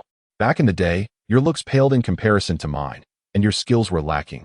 What right do you have to be so confident?" Hunter's expression darkened. With a sinister smile, he retorted, "Do you truly believe you are that handsome? How is it that I have heard Lin Dongxue, whom you pursued several times, pays you no mind? I have been courting her recently, and I dare say my phone is far more impressive than yours." Lin Dongxue, a native of Beijing, China, once Boston's first love, who attended Sierra Canyon. Boston's whimsy to travel the world led to her decision to end their relationship. Yet, the affection remained. Currently, Lin Dongxue is a teacher at Mary High School. At that time, Boston did not perceive the significance of their bond. Now, he yearns to rekindle it. Boston's face darkened. "You wretched cur, if you dare to lay a finger on Dongxue, I will put an end to you on the spot." Hunter, unafraid, replied, "You need not threaten me. I, Hunter, fear you not. Today is game day, and my Finnish school boasts a formidable roster. Do you dare to wager?" "Wager? Do you think I, Boston, fear you, you insolent fool? Very well, let us wager. The loser of today's match shall withdraw from the competition for Dongxue's affection. Do you have the audacity to accept this challenge? There is nothing I, Boston, would shy away from. The loser who dares approach Dongxue again shall face dire consequences." "Agreed. Let me showcase the prowess of my Finnish team. All 5 star players, step forward." Behind Hunter stood 7 or 8 tall students, each exuding an air of pride as they regarded Boston and Shawn. Hunter was aware of the Sierra Canyon roster. Aside from Bailey, Clark, and a few second-generation stars, there were no formidable five-star players. Moreover, the second-generation stars had only recently risen in ranks. The Finnish school had welcomed several high-caliber five-star students in recent months. In truth, Hunter was misinformed. Shawn's group had already arrived at Sierra Canyon. Ha ha ha. You think this will impress me? Do you really believe you can outshine my Boston with such theatrics? Boston scoffed. He then turned to Shawn's group, commanding, all five-star high school students, step forward and line up. Shawn, Bailey, Clark, Williams, Gary, Anderson, Roy, Tom, Brownie, Zaire, and Horry all stood resolutely. Boston deployed them as pawns, challenging their adversaries. Who dares to disregard Boston's command? This formidable lineup momentarily intimidated Hunter, who pondered why Sierra Canyon boasted such an abundance of five-star recruits. Nevertheless, Hunter remained confident. This was his territory, and he held the advantage. He scoffed, asserting, there are distinctions among five stars. Do you truly comprehend? Today, I shall showcase the pinnacle of five-star high school talent. Boston proclaimed with pride, this is my domain. And you shall not fare well here, Boston, Hunter ominously retorted. I can hardly be bothered to engage with you, foolish mud. Your territory reeks. Can the boys from Sierra Canyon detect it? How are we any different from your school? Boston observed the crowd with a sly grin, hoping for a clever response. At that moment, George emerged from behind Shawn and the other five-star high schoolers. He laughed heartily and raised his hand, replying, Boston, my senior. I know what it is, a stench of impoverished mediocrity. Ha ha. Laughter erupted from Sierra Canyon students. Boston cast an appreciative glance at George, praising, George, you mischievous lad. You truly are worthy of the Hawken family's lineage. You detected it as well. I too catch a whiff of that impoverished odor. Ha ha ha ha. George felt a surge of pride. Reflecting, damn, this is a rare moment. My first compliment from Boston. Hunter and his fellow five-star classmates seethed with rage. Finland Academy, a prestigious institution with a beautiful environment, had been insulted as an impoverished school. Hunter exchanged a glance with two of his Finland teammates, who immediately understood and reached out, intending to teach George a lesson. At that moment, Shawn and Roy, seasoned veterans, swiftly intervened, each delivering a decisive kick that sent their assailants retreating. George was taken aback and hastily sought refuge behind.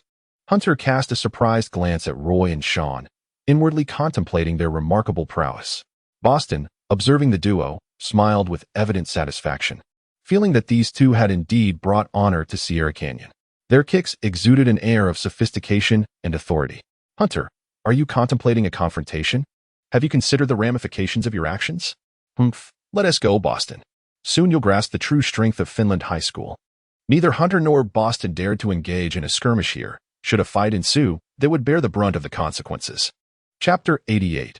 Shawn provokes Brownie into teasing Hardin after Hunter and the principal players from Finland High departed. Boston addressed the gathering. I shall confer with this and the two coaches regarding the starting lineup. You have 20 minutes to explore and recalibrate your spirits. Yes, Senior Boston. The crowd responded in unison. The previous match's remarks had earned Boston the respect of his peers. The campus of Finland High School was indeed picturesque, and under Hunter and Boston's stewardship, it had flourished further. The new generation of affluent youths was willing to invest in various aspects, more so than their predecessors. Boston recognized that while he verbally belittled Hunter for his modest means, he understood that Finland was not significantly inferior to Sierra Canyon, especially with Hunter gradually taking charge. Funds were being allocated generously for equipment and enhancing the campus environment. Nevertheless, Boston silently vowed to create the finest high school experience in the nation. Once Boston departed, Shawn's group was eager to seek out Catherine and her friends. However, Tom intervened, gesturing towards George and the others, advising against any discord at that moment. The players began to voice their concerns. Senior Boston has us placed as mere pawns in his wager against his arch-nemesis. If we underperform, we will face dire consequences. This is absurd. The stakes are high with the women involved, and the pressure is immense. Should we falter, we might face severe repercussions. I feel the pressure mounting. I'm hesitant to step onto the court. What is Finland's strength, anyway? Tom, are you really hesitant? Roy, will be the first to volunteer. Me too. But I fear I might not perform well. Monty, it's not your turn to play. George, can handle the point guard position, orchestrating the offense. If my shooting is on point, I'll leave them in tatters. William mused. George clearly lacked self-awareness. Lewis thought, "You won't even make it off the bench." Bailey. "Fear no one. I am familiar with those five-star players, and they are nothing to be concerned about." Bailey was correct. Finland was no match for us at Sierra Canyon. In terms of both personnel and strength, we surpassed them. "Look, it's James Harden," Lewis exclaimed loudly, as the crowd turned their gaze. They indeed spotted a bearded figure strolling through the campus. Whispers began to circulate among the onlookers. "James Harden has arrived. How is it that this old rascal is awake? Didn't he spend the night at the club? Surely he partied until dawn and then slept until evening?" I can imagine him reciting the league rules before drifting off to sleep. James Harden, the prince of nightlife, is well versed in the intricacies of the league's regulations. Having memorized them over the years, he is the go-to person for any queries about the rules upon entering the league. At this moment, Shawn's mischievous spirit was ignited, and he proposed to the group that they engage in some amusement to lighten the mood. Everyone gathered around, eager to hear Shawn's playful suggestions. "Ha ha, BJ. This sounds delightful. I, George, am quite fond of it. Ha ha. Who dares to partake? I certainly do not, as they are a superstar of the league. And I am not well acquainted with them, rendering it impossible for me to join." Shawn addressed Bronny and the others, suggesting they partake in the activity. Initially, Bronny's group was quite eager about this proposition. However, their enthusiasm swiftly waned, and they collectively declined the invitation. Zaire remarked, "BJ, are you truly suggesting that we participate?" Bronny chimed in, "Why don't you go instead?" Garnett Horry interjected, "Surely not. That would be quite disrespectful, as they are our elders." The group looked at Horry with puzzled expressions, questioning why he adhered to such decorum, feeling that it detracted from the fun. Horry, seemingly unfazed by their reactions, quietly slipped away. Shawn explained to Bronny and the others, "What is our status? They are superstars of the league. How can we dare to approach them? You are different. Being the scions of stars, and your fathers are acquainted with him, so it should be fine." Anderson supported, "Indeed, B.J. is correct." Roy chuckled, "Hey, brothers. If I were a star offspring, I would be the first to approach." Manny encouraged, "Exactly, you are all renowned star progeny. It's merely a case of younger generations playfully teasing their elders, and they surely won't take offense." William also prodded, "Zaire, Bronny, what are you afraid of? It's just a few words, nothing will come of it." Bronny and Zaire nodded, realizing that since they were all of the same elder generation, a few exchanged words would pose no issue. Indeed, Shawn and his companions lacked the status and stature to partake in such frivolities. Upon their agreement, it was evidently decided that Bronny would take the lead. After their brief consultation, they approached James Harden, who was engrossed in his phone, presumably preoccupied with the league's newly implemented regulations. Unbeknownst to him, Bronny and Shawn's entourage made their way to Harden, who seemed oblivious, perhaps dulled by the prolonged exposure to the club's pulsating music. "Uncle Harden," Bronny and Zaire greeted, addressing him with a term of endearment that reflects familiarity akin to the Chinese custom of addressing elders by their surnames. For instance, Shawn might refer to Lee Da as Uncle Lee or Uncle Da, depending on personal preference. Harden lifted his gaze, recognizing Bronny and Zaire, and offered a nod, accompanied by a smile as he inquired, "What brings you young lads out here? Aren't you supposed to be preparing for the game?" Unlike Shawn's group, Bronny and Zaire had been raised amidst the vibrant atmosphere of the league, frequently accompanying their fathers to games and league events, thus establishing connections with numerous superstars. Most of the group, including Shawn, were encountering Harden for the first time, intently observing this prominent figure of the league. Meanwhile, Bronny, with his foolish grin, couldn't help but chuckle, recalling certain remarks that made him momentarily lose his composure. Zaire, exhibiting a steadiness, glanced at Bronny's silly demeanor and remarked, "Well, Uncle Harden, we just stepped out to lighten our spirits before heading back to the game. Did you come alone?" After Zaire spoke, he nudged Bronny, signaling him to commence. While Bronny continued to smile, Harden informed everyone that he had arrived with Kevin Durant, and upon encountering LeBron and others at the entrance, Durant had gone over to greet them. When Harden answered a phone call and later sought out Durant and LeBron, they had already vanished, presumably having entered the school and made their way to the gym. He decided to stroll around the campus before heading into the gym. Suppressing his laughter, Bronny addressed Harden. "Uncle Harden, why are you up so early?" Harden, with a puzzled expression, retorted, "Early? It's already past 5 in the afternoon." Bronny feigned concern, saying, "Aren't you the one who stays out until dawn and sleeps in late?" "Uncle Harden, it's not good to frequent nightclubs too often. Playing too much can lead to exhaustion. I noticed you have a bit of dark circles under your eyes. Try to carry fewer burdens of the league rules and allow yourself more time to rest. After saying this, Bronny playfully patted Hardin on the arm, and the group quickly departed. Hardin stood there, bewildered, his large eyes wide open in astonishment. He was taken aback by Bronny's remarks, only to realize moments later that Bronny was teasing him. Rather than feeling offended, he chuckled and shook his head, muttering, "That little rascal Bronny." It was only when Bronny and Shawn had moved out of Hardin's sight that they dared to burst into laughter. Shawn suddenly recalled Hardin's words about coming together with Durant. He immediately addressed the crowd, saying, "Did you all just hear that? Kevin Durant has also arrived. This is going to be even more entertaining, especially with Zaire joining us this time. It's less likely you'll break into laughter. All right, B, J, how shall we proceed this time?" Shawn spoke to Zaire and the others, laughing heartily. "This is even funnier. Haha, he's probably going to be furious soon. But wait, where is Kevin Durant?" Chapter 89. Shawn encourages Zaire to tease Durant. Everyone was searching for Durant, and someone suggested they check the arena. Lewis and Monty ventured inside the venue, while the others remained outside. Finding Durant should not have been too difficult, given his height and physique, making him easily recognizable. Although the arena was crowded, most of the spectators were students, not athletes, and were generally of shorter stature. After searching for a while and inquiring with several individuals, Lewis and Monty reported back that they had not seen Durant. Meanwhile, LeBron and his crew were engaged in tactical discussions with the Boston team and their coach.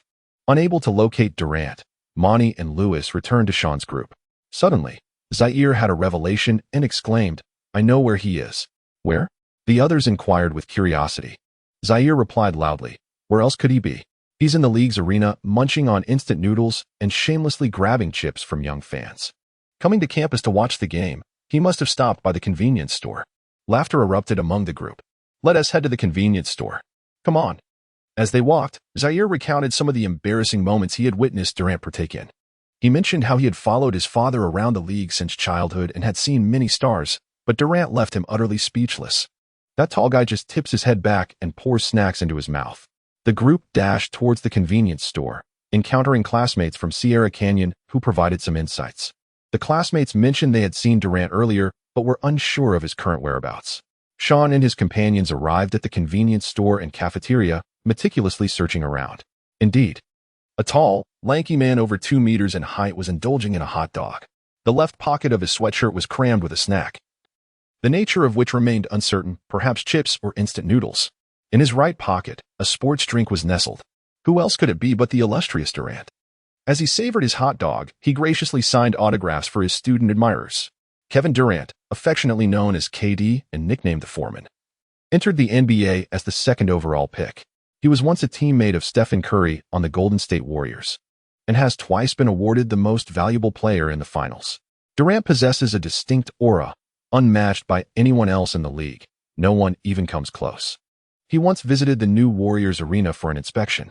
To ensure safety, individuals entering the construction site were required to wear hard hats. Durant complied without exception and donned the helmet. Unexpectedly, this gesture transformed him into a regal figure, akin to a monarch adorned with a crown. His presence soared to celestial heights, simply divine. Chinese netizens affectionately dubbed him the Foreman, signifying a small business owner of some status.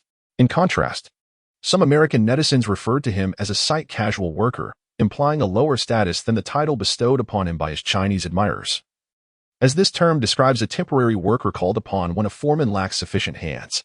Upon witnessing Durant's demeanor, Shawn and his companions erupted in astonishment. How could a superstar of the league exude such a strong air of mediocrity?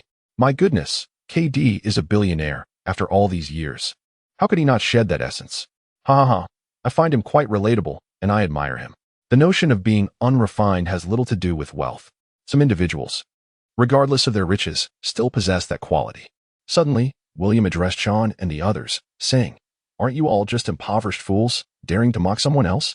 Roy shot a glance at William, retorting, "William, what the hell are you talking about?"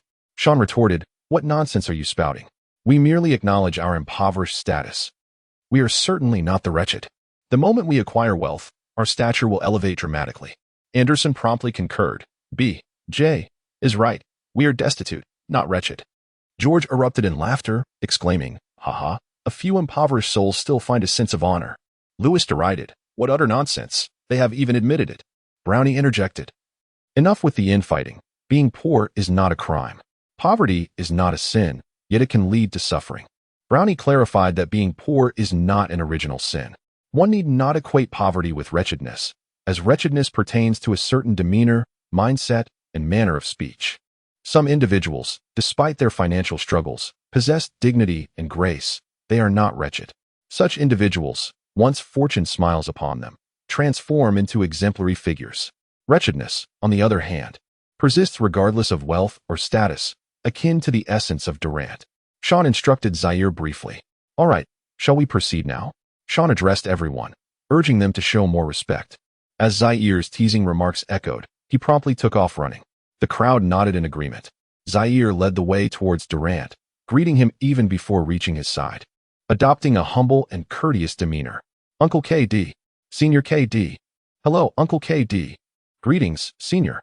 Upon recognizing the group before him, Durant immediately identified Wade's son and LeBron's son, feeling a sense of familiarity. He was quite pleased to witness the young men's politeness and respect towards him. With a habitual tilt of his chin and his signature casual grin, he nodded in acknowledgement. As Zaire and his companions approached, Zaire politely inquired, Uncle KD, are you here to watch the game? Durant, still wearing his casual grin, replied, what else would I be here for if not to watch the game? Suddenly, Zaire looked up at Durant and, with a playful smile, asked, then how do you have the time to come? Isn't there work at the site this afternoon? At these words, Durant's smile instantly froze, and the crowd erupted into laughter, scattering in an instant.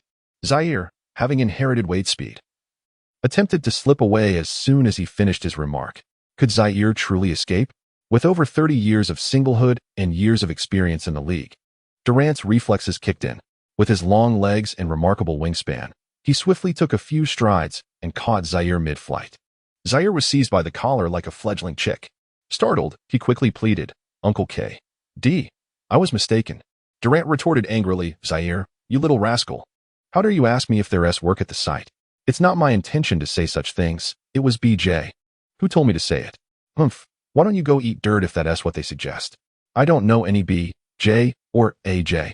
I'm taking you to meet Dwayne. Please let me go, Uncle KD. I beg you. Huh. You think it's that easy? Chapter 90. Durant mistakenly targeted the wrong person. After a frantic run, Shawn and his companions reached a place to rest. Suddenly, little Bosch exclaimed, I just looked back. And Zaire has been captured by Uncle KD. What? The group was taken aback. They turned to scan their surroundings, only to find that Zaire was indeed missing.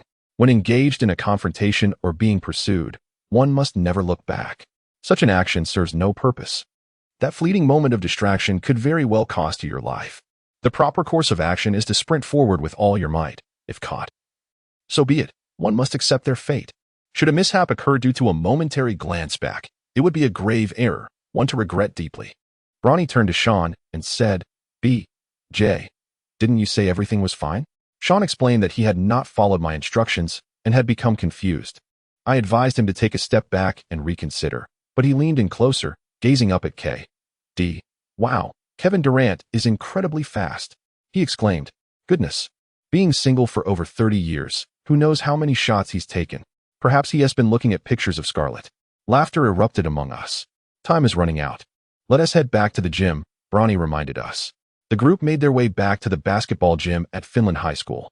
Durant, holding Zaire by the back of his shirt, approached the gym and encountered James Harden. Durant briefly recounted the situation to Harden, who chuckled and patted Zaire on the head. He confessed to Durant that he had also been fooled by these kids. Hearing this, Durant felt a bit of his anger dissipate, thinking to himself, thank goodness. It seems I am not the only one being pranked. He suggested to Harden that they should have a word with the two old-timers, James and Wade. As Durant and Zaire entered the gym, Zaire was pleading for mercy. Durant paid him no mind.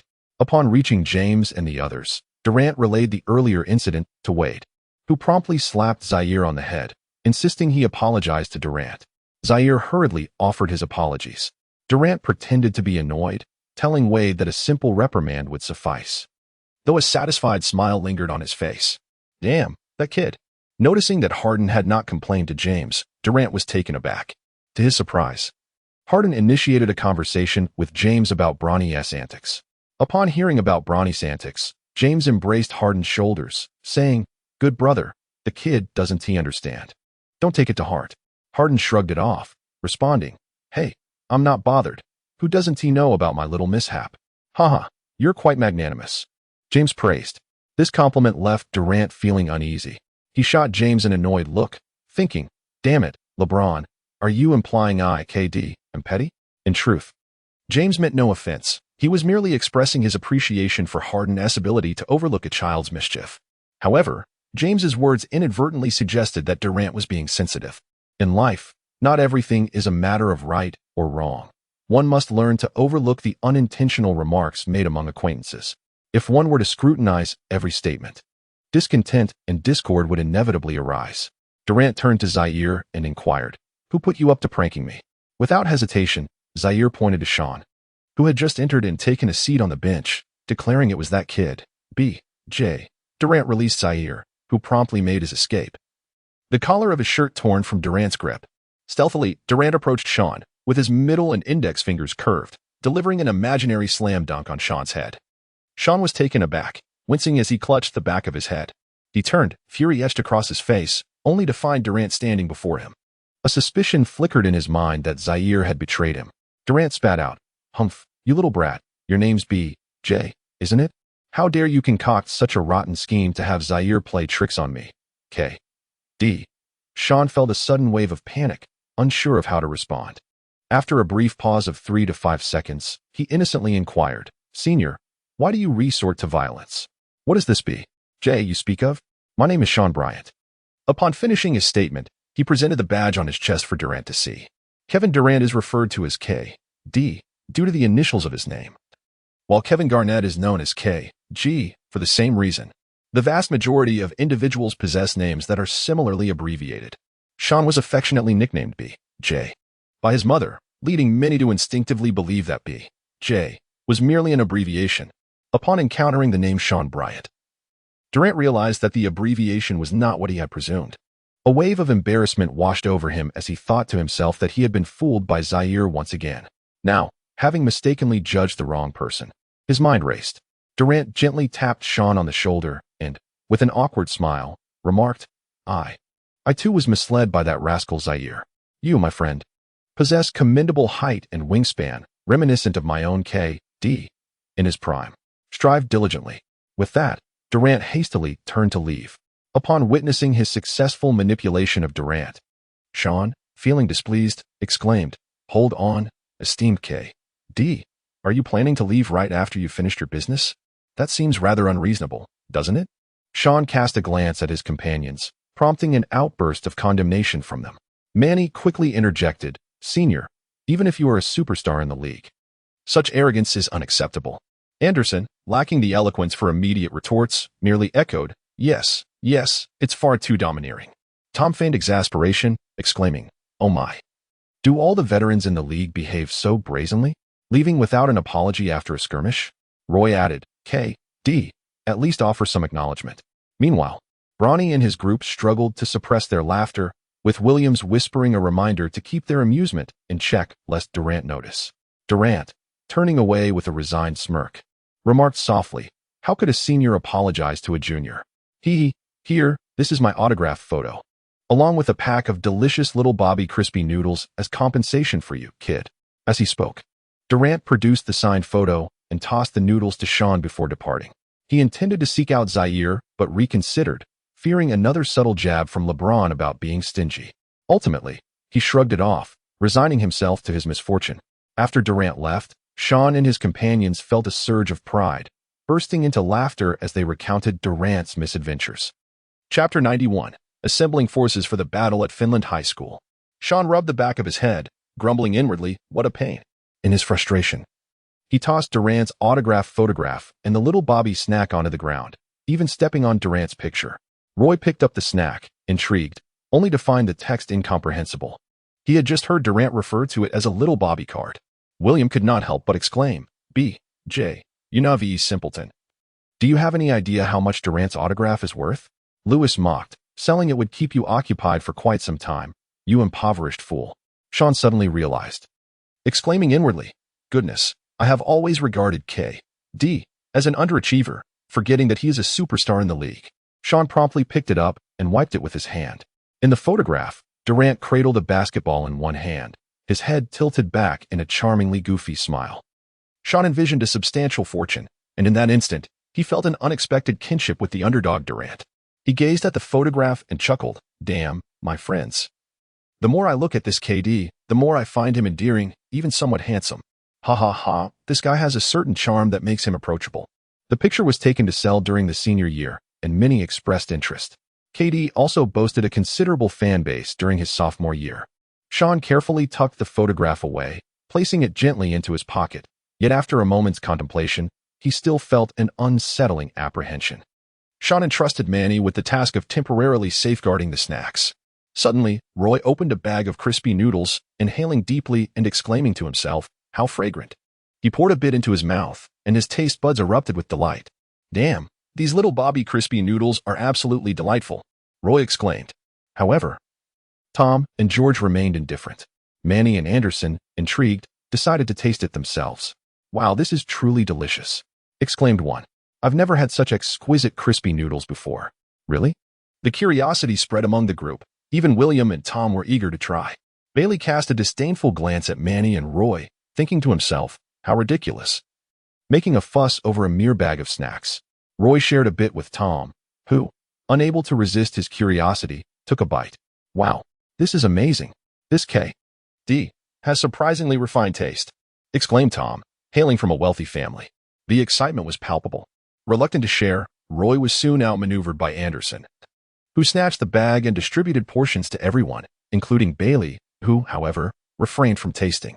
"Damn, this is really fragrant. I usually don't indulge in such things," George remarked. "It's indeed remarkable. No wonder KD loves it so much. It's truly delicious. What a pity it's all gone. What brand is this?" KD had mentioned it was Little Bobby Crispy Noodles and even told BJ how delicious it was. He truly wasn't lying. Upon hearing the wealthy kids rave about it, Bailey, who loved to act cool, couldn't resist putting some in his mouth.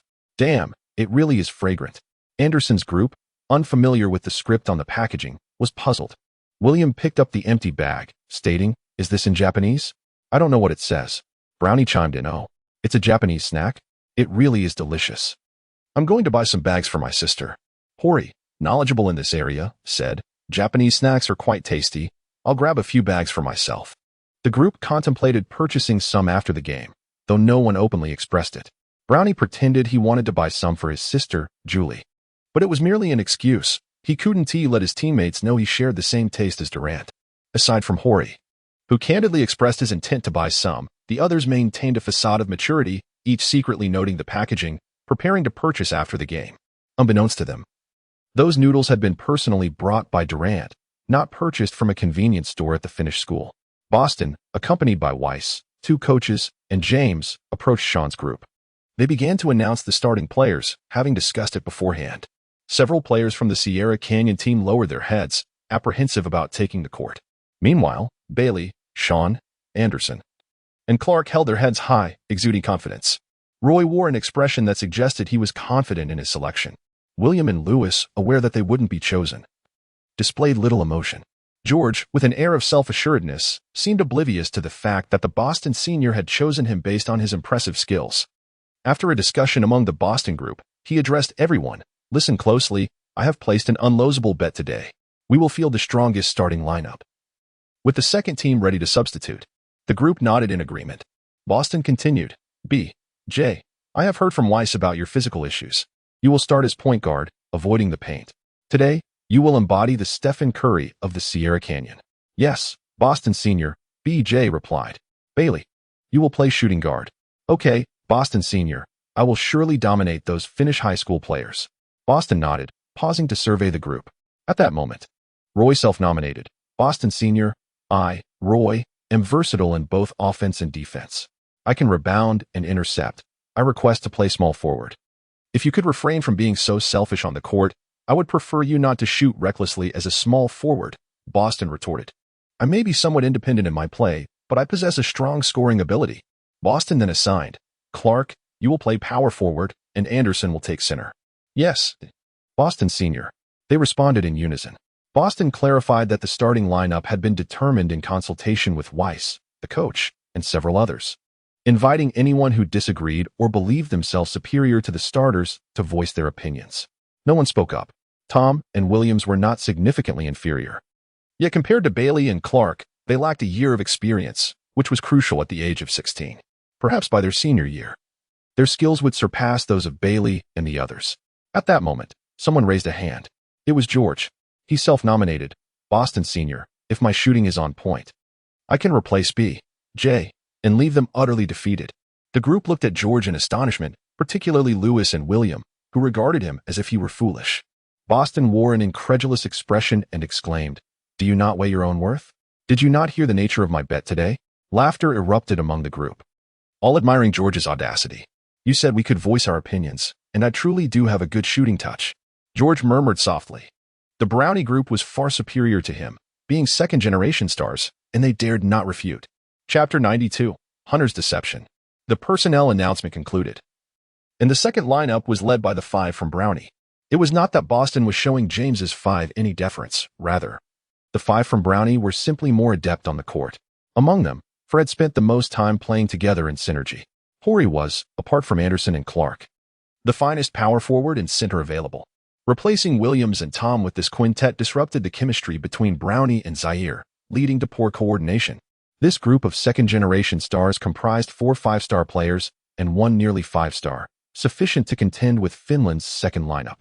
Hunter would undoubtedly not allow the first string to remain on the court for the entire duration. Their stamina would surely falter, and in the final quarter, they would be obliterated by Sierra Canyon's first string. The second lineup they could muster would certainly not match up to Brownie and his companions. Players from both Finland High School and Sierra Canyon took to the court for warm-ups. Once warmed up, the game commenced. The lights dimmed, and Finland High School's announcer echoed throughout the arena. The Finland MC enthusiastically proclaimed, "Now we present the 5-star high school students of Finland High School. Point guard Nicholas, shooting guard Garrett, small forward Thomas, power forward Janik, center Joram." As each player was introduced, the crowd from Finland erupted into thunderous cheers. Hunter, with a sense of pride, glanced over at Boston and muttered to himself, "Boston, this is my territory. You won't fare well here." The Finland MC, lacking enthusiasm, announced, "Now entering the court are Shawn Anderson, Bailey, Clark, and Roy from Sierra Canyon." The gym was filled with jeers from Finland High School's fans, clearly indicating that this was Hunter's stratagem. The 5 starting players looked at each other in bewilderment, with Roy and Bailey muttering indignantly under their breath. There was no choice but to take the court, feeling belittled and humiliated. Boston, furious, tossed aside his martial arts book, aware that any words spoken now would be futile. Hunter had employed the very tactics Boston had once used against him. What recourse did Boston have? How could he criticize Hunter after having resorted to similar methods himself? The news of James bribing the MC had made quite a stir. However, Hunter was oblivious to the new quintet of 5-star high school players that Shawn had gathered. Just because the media had not reported it did not mean he was unaware of the sensational news surrounding James. The bench of Sierra Canyon was rife with speculation. The rival of Boston Senior seemed to be deliberately targeting their school. Alas, they hoped their morale would not be adversely affected. It seemed grim. The camping trip was in jeopardy, and Finland appeared overwhelmingly formidable. Defeat felt inevitable. "Shut your mouth, softy intelligence king, with your demoralizing talk," one player snapped. "Damn it. Always elevating others while belittling our own school. If Sierra Canyon loses today, I'll take it out on you." "Count me in," another chimed in. "Softy. You're in for it. If we miss out on the picnic, all my frustration will be directed at you." This isn't even a formal high school league match. It's a personal showdown between Boston and Hunter from Finland, and you all seem unaware of that. The crowd began to inquire of the softy intelligence king, only to discover that it was indeed the case. There were no official representatives from the league among the referees or the audience. Everyone present was from Finland's high school. Doubt began to creep in. The previous match between Sierra Canyon and Vincent High had a similar nature, orchestrated by James and others to elevate the children's profiles and showcase their skills. Yet, Sierra Canyon had managed to avoid any dubious officiating. Boston, while acting as the MC, had teased and pressured a bit, but had not truly engaged in unfair judgment. James and Wade, along with their group, began to converse. "Damn, Boston has many enemies. This match is going to be tough for the kids," one remarked. "He shows no respect to us seasoned basketball players, let alone to others." They hoped their mindset would remain unaffected. The home court advantage in school competitions was significant, allowing for a chaotic atmosphere with little regard for rules. All right, my friends. Our main focus today is to analyze the weaknesses of our opponents. Let us not let ourselves be influenced, James urged. Have you not noticed that there isn't a single official from a formal high school league present? This is going to be tricky. James, with a serious expression, declared. Friends, regardless of how challenging or unfair it may be, for the sake of the children, we must devise a strategy to counter this. Let us wait and see. For now, there is nothing conclusive. Wade and the others nodded in unison, their focus unwavering as they observed the proceedings. Bronny and Zaire, among others, eagerly anticipated this campus gathering. It was not merely a matter of wealth for James and his companions at home. They had listened to their children express their excitement about this camping picnic. Notably, Bronny had not disclosed the camping details to James. Instead, it was James who had overheard Bronny on the phone, prompting him to prepare himself for today's event. The older generation was keen to contribute, ensuring their children could attend the gathering, all hoping their offspring would not lose the game and thus miss out on this cherished occasion, which would surely dampen their spirits. Upon hearing the DJ's introduction, Durant and James exchanged glances, bemused by the absurdity of the MC's antics. Such peculiarities had no place in the league. They stood amidst the crowd of Sierra Canyon students, positioned close to Harry and Catherine. Upon hearing the finished school's MC explain, Harry and Catherine realized the fairness of the upcoming match was already in question. A sense of concern washed over the group, mirroring the sentiments of all the Sierra Canyon students present. With the referee's whistle, the game officially commenced. Anderson and Yeham leaped for the tip-off. With Anderson skillfully securing the basketball, he swiftly passed the ball to Shawn. Shawn dribbled forward, executing a sweeping change of direction to evade Nicholas. As he made a powerful advance towards the finished territory, at the top of the arc, Shawn leaps and takes the three-point shot. The ball clangs against the rim. The audience in the Finnish high school erupts in a chorus of boos. Shawn and his teammates were slightly affected in their mindset. Missing a three-pointer is quite commonplace. It is not an utter failure. Hunter employed every tactic at his disposal, engaging in a devious psychological game. The Finnish high school offense commenced. Point guard Nicholas dribbled past half court, executing a series of between-the-legs dribbles to test Shawn. He paused momentarily, adopting a triple threat posture. Nicholas faked a drive before making a genuine pass to Garrett, who skillfully maneuvered into the paint, deftly sidestepping Anderson. Bailey stepped up for tight defense, but Garrett executed a step-back move, deceiving Bailey with a feint, and tossed the ball backward. Out of nowhere, Thomas soared through the air, delivering a thunderous dunk that rippled the net. The crowd erupted in exuberant cheers, the roars of thousands resonating as if this moment were a game winner. Splendid, Thomas. The Finnish high school thoroughly dominated Sierra Canyon. Sierra Canyon was nothing of consequence. Hunter beamed with delight, exclaiming, "Students of Finland, keep the cheers coming." Boston, infuriated, found his spirit crushed before the game even began, pondering his strategy. Shawn dribbled the ball all the way to the front court as Nicholas approached to apply pressure. With a deft move, Shawn executed a behind-the-back change of direction and swiftly passed the ball to Clark. Shawn positioned himself at the left corner.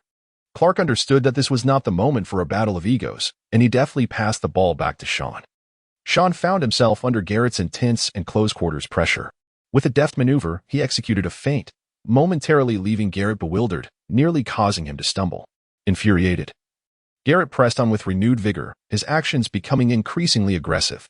Shawn, with his back to the opponent, skillfully created space, pivoting gracefully to launch a jump shot that arched through the air like a rainbow. Swish! The ball found the net with perfect precision. Yet, before the cheers from the Sierra Canyon crowd could resonate, the referee signaled a foul for offensive interference. Shawn was momentarily taken aback, exclaiming, "My goodness, referee. Was that a foul?" The referee retorted sternly, "You used your elbow to strike Garrett and created space." Shawn let out a cold sneer, aware that the absurdity of body hair was nothing compared to this. Roy, filled with rage, approached the referee to argue, but Clark intervened. Boston sensed trouble, having fallen victim to Hunter's provocation. The Finnish high school organized a friendly match between two schools, where winning or losing seemed inconsequential. Yet, Hunter resorted to underhanded tactics. Having placed a wager, Boston, in a moment of emotional fervor, accepted the challenge. Now, Hunter had his ulterior motives, and with the arrow drawn, he had no choice but to release it. With the home court advantage, the referee's bias, and the enthusiastic crowd. How could they possibly prevail? Boston conferred with the two coaches and Weiss, yet they found themselves at a loss. Boston shifted his focus to the 5 members led by James. Pondering that these seasoned veterans, each possessing over a decade of experience in the league, might possess the means to counteract their adversaries. Despite outwardly expressing disdain towards James and his cohort, Boston understood better than anyone the value of the old-timers' insight and experience. They were truly the titans of the NBA, part of the strongest assembly of stars the league had seen in 2 decades. Chapter 93, Durant's Unsavory Countenance. As Boston contemplated approaching, he realized it was ill-timed. Given that the match had only just commenced, James and his team appeared to be observing, and it would be prudent to wait a while longer. The game continued on the court. The opposing team had already scored 21 points, while Sierra Canyon faced a chorus of boos in the referee's unfairness. Coupled with a psychological burden, their performance was unstable, resulting in a mere 8 points. The first quarter merely served as a warm-up. The third and final quarters would be the true battleground. Clark passed the ball to Bailey, who executed a dazzling move, deftly maneuvering past Garrett and charging into the paint.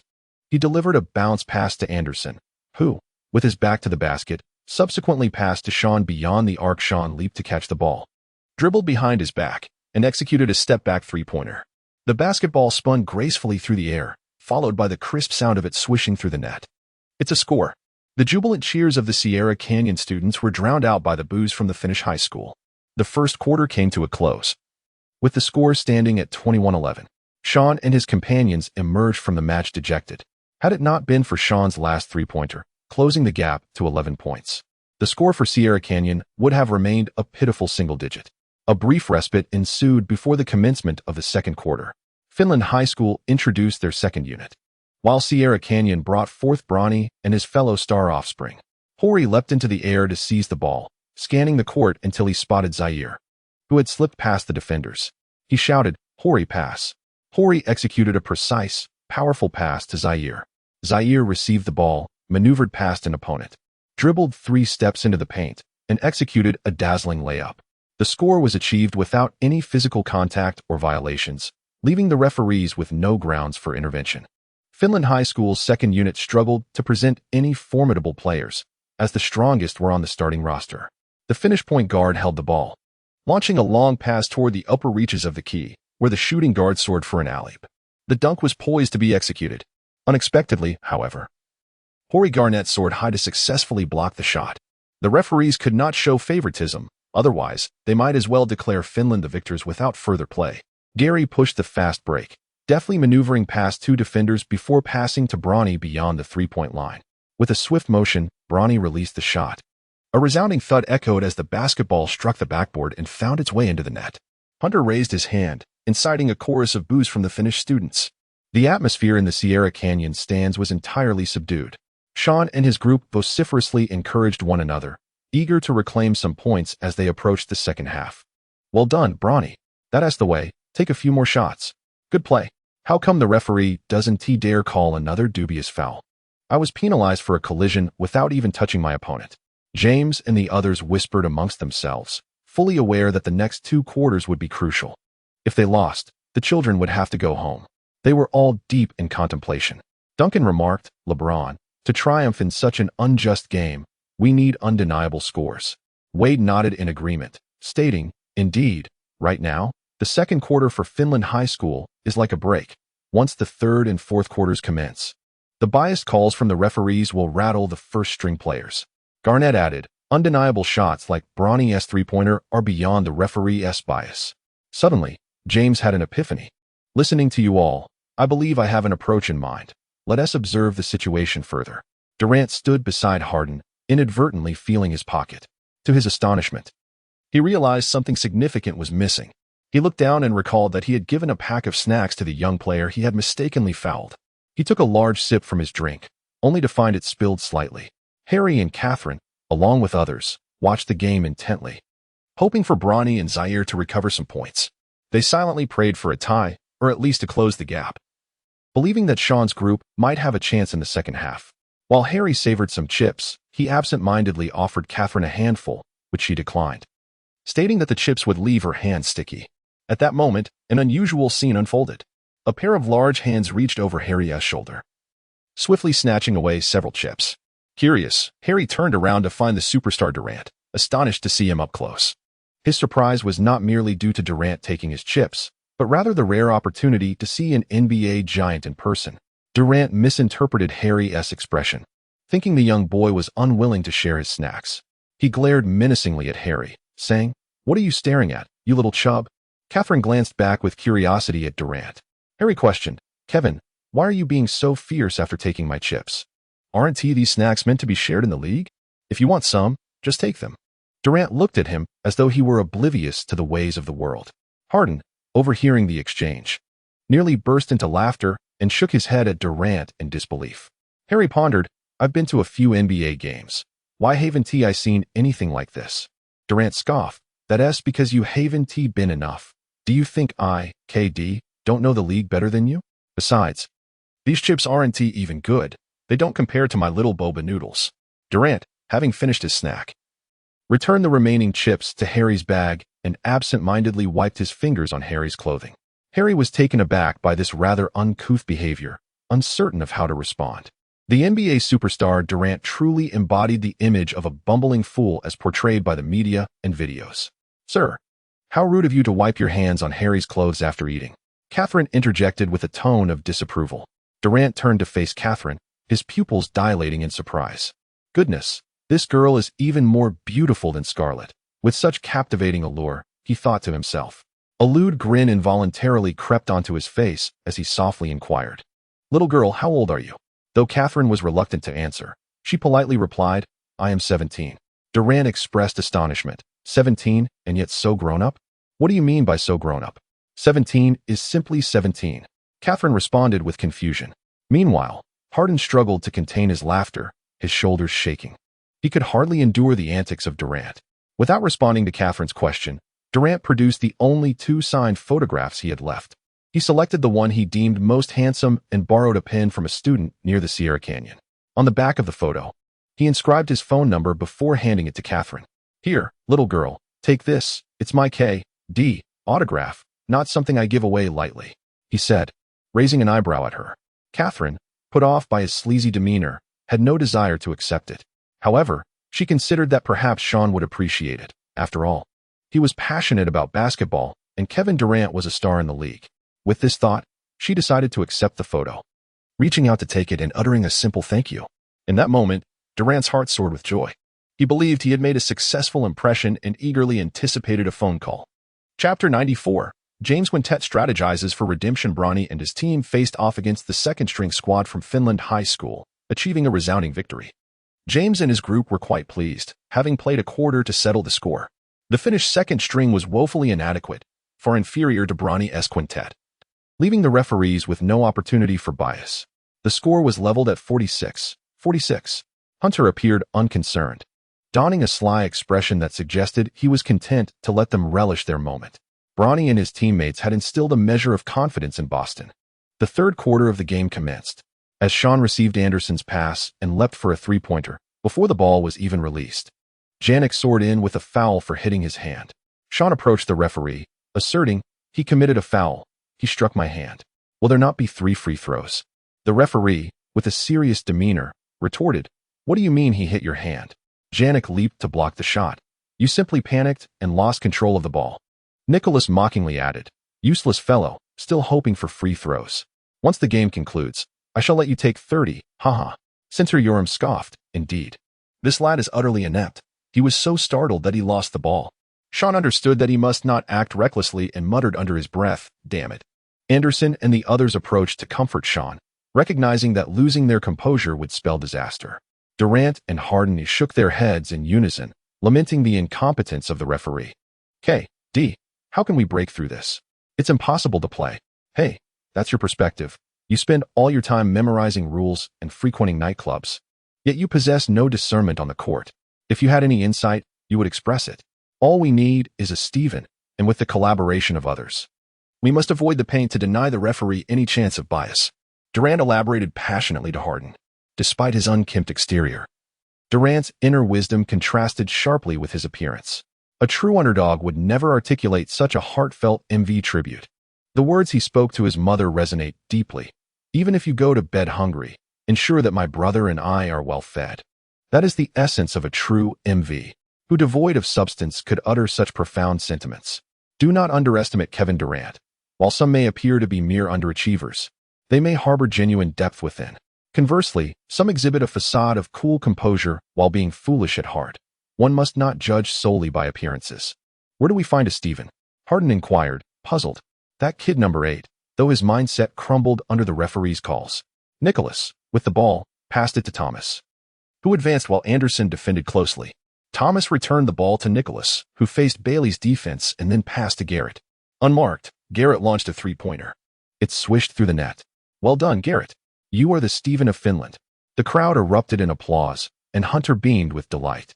The benches and stands of Sierra Canyon, along with the Boston coaches and LeBron, fell silent.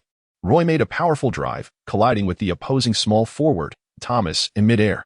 Roy, slightly stronger, executed a thunderous dunk. However, before the Sierra Canyon supporters could cheer, an unjust turn of events occurred. Foul, the basket does not count, the referee declared.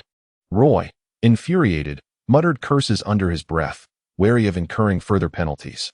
The Finnish crowd erupted in boos at the various referee calls, coupled with the formidable Finnish starting lineup. Shawn and his team were dejected as they exited the court. The third quarter concluded with the score at Sierra Canyon 67, Finland 85, trailing by 18 points. LeBron and the others were deep in discussion. Catherine, Jessica, and their group of girls wore expressions of anxious disappointment, likely realizing they would have to return home. Unable to go camping and picnicking with their crushes, little Harry, forsaking his chips, tossed them to the ground, his face a picture of discontent. Brownie and Tom remained silent, their heads bowed. In Finland, the atmosphere was electric, with Hunter enthusiastically applauding the starting lineup and shouting, "Well done, lads of Finland." Boston was in a state of disarray, with both coaches and Weiss feeling utterly helpless. A rare look of anxiety etched across Boston's face as he briskly approached LeBron and the others, exclaiming, "LeBron, you 5 veterans boast of your decades of experience in this league. Today, I wagered half my life savings against that scoundrel Hunter, and I demand that you devise a strategy." LeBron and the others ceased their conversation, casting a glance toward Boston. LeBron spoke up, "Boston, do not fret. The 5 of us have already formulated a plan." "Oh, excellent.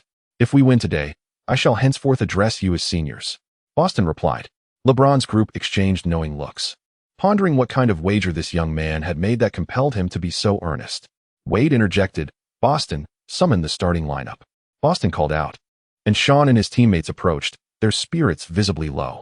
Bosch reminded Boston, "You need to invigorate the atmosphere on the bench and among the spectators. It cannot remain so lifeless, as it will affect the players' mindset on the court."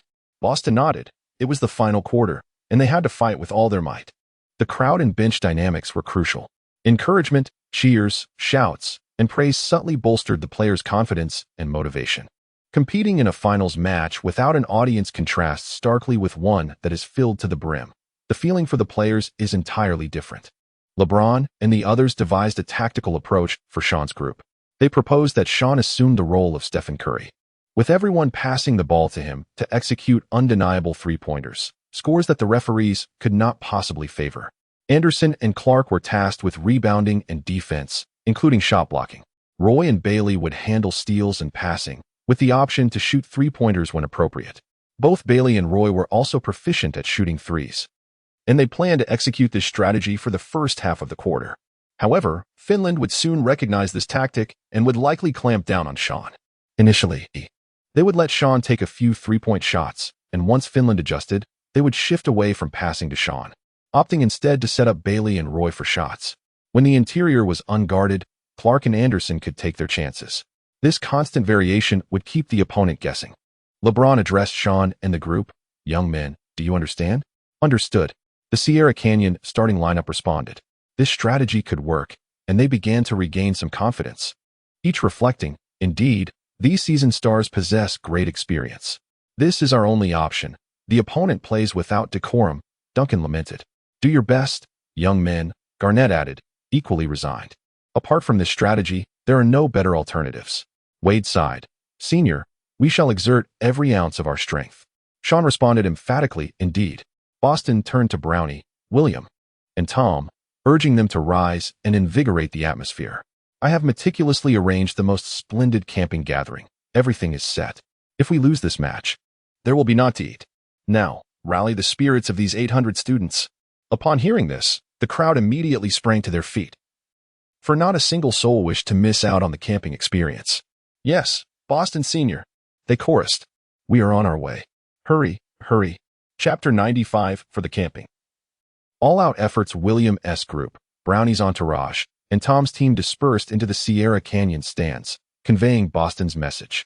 This ignited a fervent response among the students, who declared they would shout until their throats were hoarse. Catherine, upon seeing Shawn, approached him, pondering the possibility of her cousin George being present. She halted, gazing at Shawn, who seemed to sense her presence. Turning to her, he noticed the look of disappointment etched on Catherine's face as she managed a strained smile in his direction. Shawn observed Catherine's expression, feeling a pang of compassion. His spirits surged with determination as he vowed to secure victory in the match. He bestowed a smile upon Catherine before turning his gaze sharply towards the finished starting lineup across the court, his eyes glinting with intensity.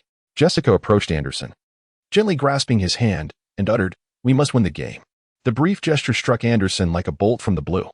It was a moment unlike any he had ever experienced. He was suddenly infused with a sense of power. Even Grace walked up to Roy, whispering, "You can do it, Roy," before promptly departing. Roy fixated on her retreating figure, contemplating what name to bestow upon his son, Little Roy. His demeanor transformed, embodying the spirit of Bruce Lee. He was ready to unleash his fury. Bailey and Clark were also seen among a group of girls, seemingly encouraging them as well. The hopes of over 800 spectators from Sierra Canyon rested upon these 5 individuals. The formidable duo of Bosch and Garnett had also arrived in the student section, prepared to lead the Sierra Canyon students in fervent cheers. In this regard, James and Wade paled in comparison to these two. Tim Duncan fared even worse, lacking the prowess of even Wade and James, let alone being compared to Bosch and Garnett. The final quarter of the game commenced. The 5 newly entered players, filled with fighting spirit, took to the court. Nicholas initiated an offensive play, and Bailey swiftly stole the ball from behind, passing it to Shawn. Shawn dribbled forward and passed the ball to Clark, who then positioned himself. Clark returned the ball to Shawn, who made a slight adjustment before taking a 3-point shot. The basketball swished through the net. The boos from the Finnish crowd immediately erupted anew, but this time it was different. Under the leadership of Bosch and Garnett, the audience at Sierra Canyon erupted into an ear-splitting cheer. Particularly, the girls, including Catherine and Jessica, were screaming in delight.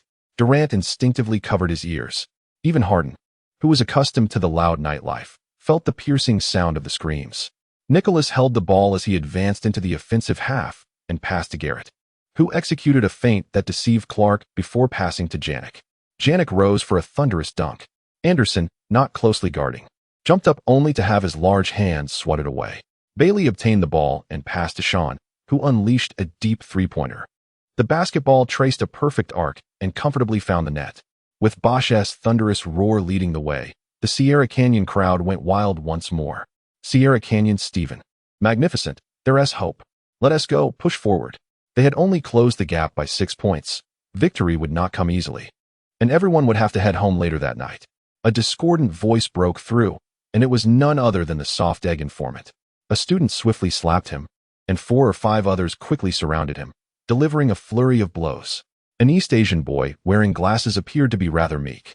He elbowed the soft egg informant in the back while uttering in Chinese, "I curse your ancestors." The crowd was taken aback. This boy was a model student. The class president. Hunter's expression shifted slightly. He signaled to the referee, but the referee indicated there was nothing he could do. If every foul were called so arbitrarily, it would become a laughingstock, and winning would lose its honor. Occasionally, referees might show bias, but being overly absurd was certainly unacceptable. The competition on the court continued to heat up. Shawn advanced with the ball and executed a long pass to Bailey, who possessed superior dribbling skills. As Shawn hesitated to pass to Roy, Bailey skillfully maneuvered past Garrett and delivered the ball to Roy, who had positioned himself effectively. Roy deftly faked out Janik and finally passed the ball to Shawn. At last, Roy made the pass. Shawn received the ball with discomfort, as he had never anticipated that Roy would pass it to him. It was his inaugural experience, and naturally, he found himself unaccustomed to the situation. After a swift adjustment, He noticed the opposing defense closing in on him. In an instant, he leaned back and executed a jump shot, at that moment resembling his father, Kobe. He embodied the illustrious legacy of the Bryant family. The basketball clanged loudly against the rim, a resonant sound. Anderson reacted swiftly, seizing the ball and delivering a powerful dunk. The crowd erupted in cheers, and Jessica, in a rare moment of enthusiasm, clapped her hands vigorously. Shawn cast a glance at Roy, tinged with a hint of apology, as if he had committed a grave error. It was akin to Kobe, in a millennium, passing the ball to Arteist, should the latter miss. He would undoubtedly feel a sense of remorse for betraying the trust of his elder brother, Kobe. Roy looked at Shawn with an expression that conveyed, "This is the first time I passed to you, and you miss?" Missing a three-pointer is ordinarily a mundane occurrence, yet the atmosphere felt strangely charged. It was as if Shawn had committed an egregious blunder, which only serves to illustrate how solitary Roy must feel on the court. Nicholas initiated the offensive, passing to Garrett, who deftly maneuvered past Anderson before sending the ball to Jennick. Jennick, seizing the opportunity, penetrated the paint while Clark and Roy prepared to leap for a block. He skillfully deceived them, returning the ball to Garrett, who rose with vigor and executed a thunderous dunk that reverberated through the gymnasium. The cheers erupted from the Finnish high school, resonating with fervor. As Shawn continued to find his rhythm, he initiated an offensive drive, skillfully maneuvering past Nicholas. Advancing further, he encountered Thomas, who attempted to apply pressure. With a deft leftward breakthrough, Shawn swiftly pulled back, leaving Thomas momentarily bewildered. It had become evident to all that Shawn was the primary offensive threat. Suddenly, Yaham surged forward, but Shawn executed a rapid pivot, evading him and rising from the ground to launch a three-point shot. The ball swished through the net.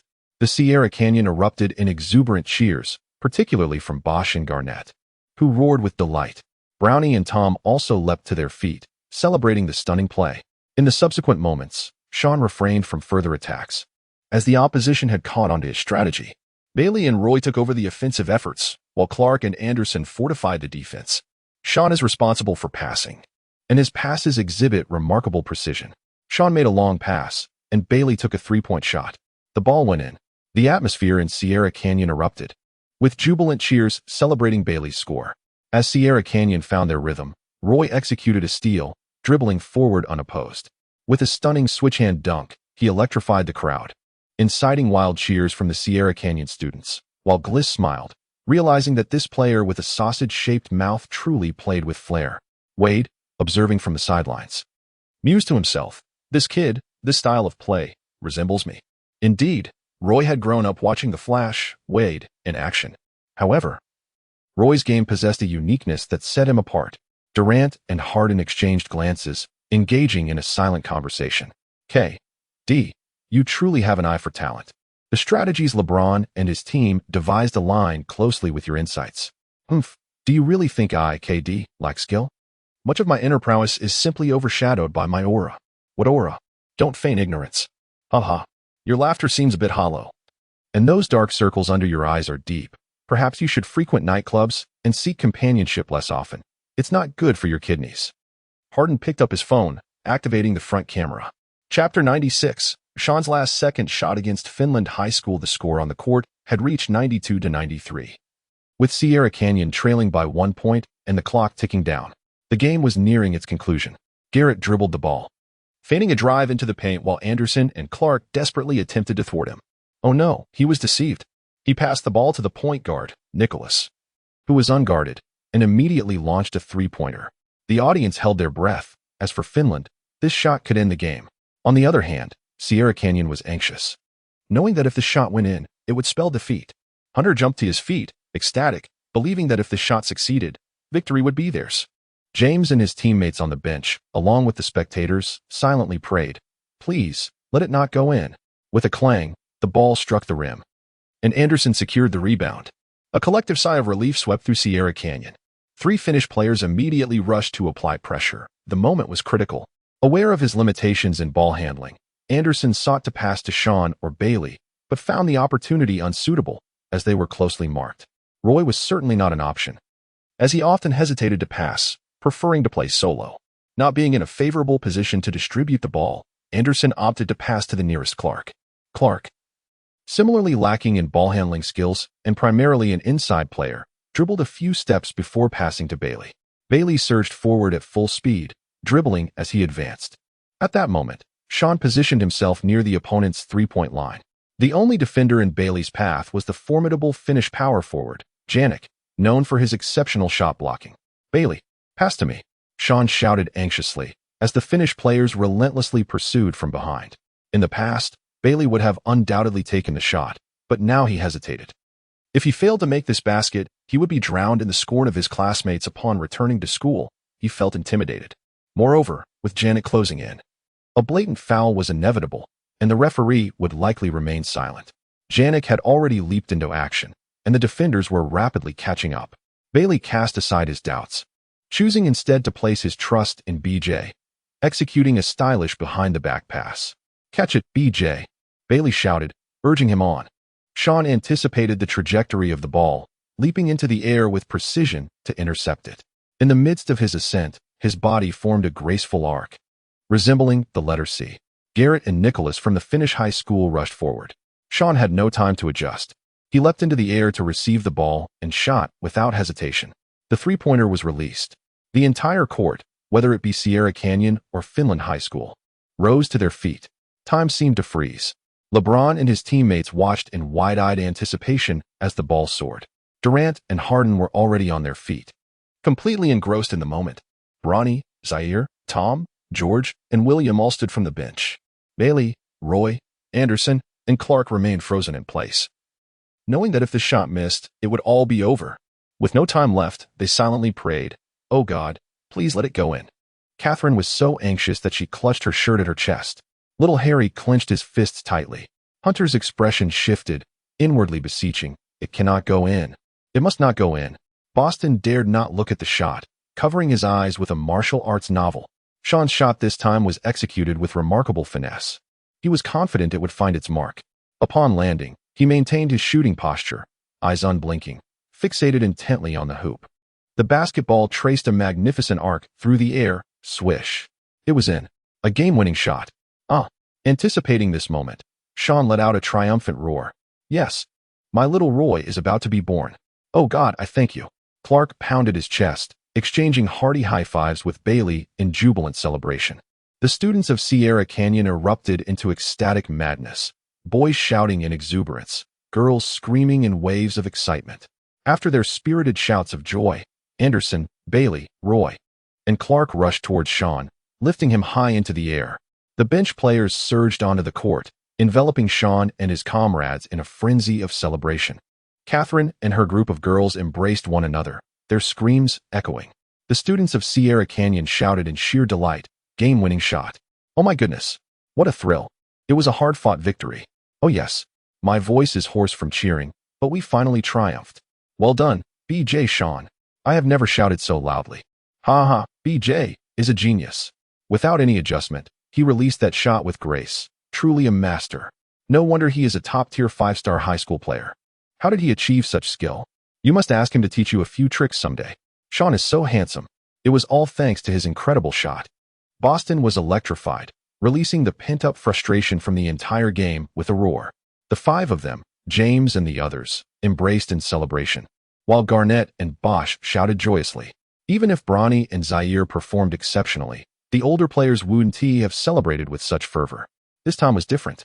Firstly, the children's picnic camping was a resounding success. Secondly, it was their strategy. Akin to a coalition of seasoned generals guiding their young soldiers to victory, how could they not feel exhilarated? Thirdly, they could now hold their heads high in front of Boston. A loss would have been a disgrace. Naturally, they were overwhelmed with excitement and pride. Hunter angrily smashed a chair and left, just as Boston approached to taunt him, only to find he had vanished. The students of Sierra Canyon began dialing their phones. "Hello, Mom. We won the game. I want to be home for dinner or sleep tonight, so don't wait for me." "Hey, Dad, I'm going camping." "Oh my goodness." "Hi, Mom. I got into a scuffle today, but it's my fault for speaking discouragingly and disrupting morale. I want to be home tonight. I'm going camping." "Mommy, I want to be back. Tell the driver not to come pick me up. I'm going camping." "Harry, please be cautious.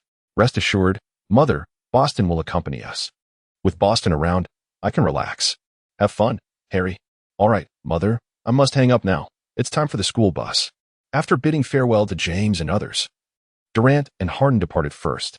They were headed to Durant's newly acquired mansion, conveniently located near Finland High School, which was the reason for their visit to watch the game today. Harden had come along after viewing a social media video posted by James, showcasing 2 or 3 dozen buses at the entrance of Sierra Canyon. The caption read, "Here I am, LeBron," leading the kids into battle at Finland High School with 4 old pals. As the crowd began to disperse, the students from Finland had already scattered, expressing their disappointment. Boston instructed Vis and the 2 coaches to take a multitude of students outside to board the bus, preparing to set off for the camping site. Several tall students dashed towards the convenience store, secretly hoping to purchase some instant noodles to enjoy at the camping base. James and his companions also intended to follow the students outside when Boston approached them. He addressed James and the others respectfully, significantly improving his attitude. With a smile, Boston remarked, "Esteemed seniors, it's fortunate to have you all today."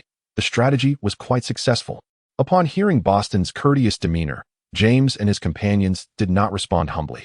Instead, they began to flaunt their confidence. James even retrieved his sunglasses from his pocket and put them on, exuding newfound confidence. It seemed that Lin Dongxue held considerable importance to Boston. Otherwise, he would not have adopted such a demeanor.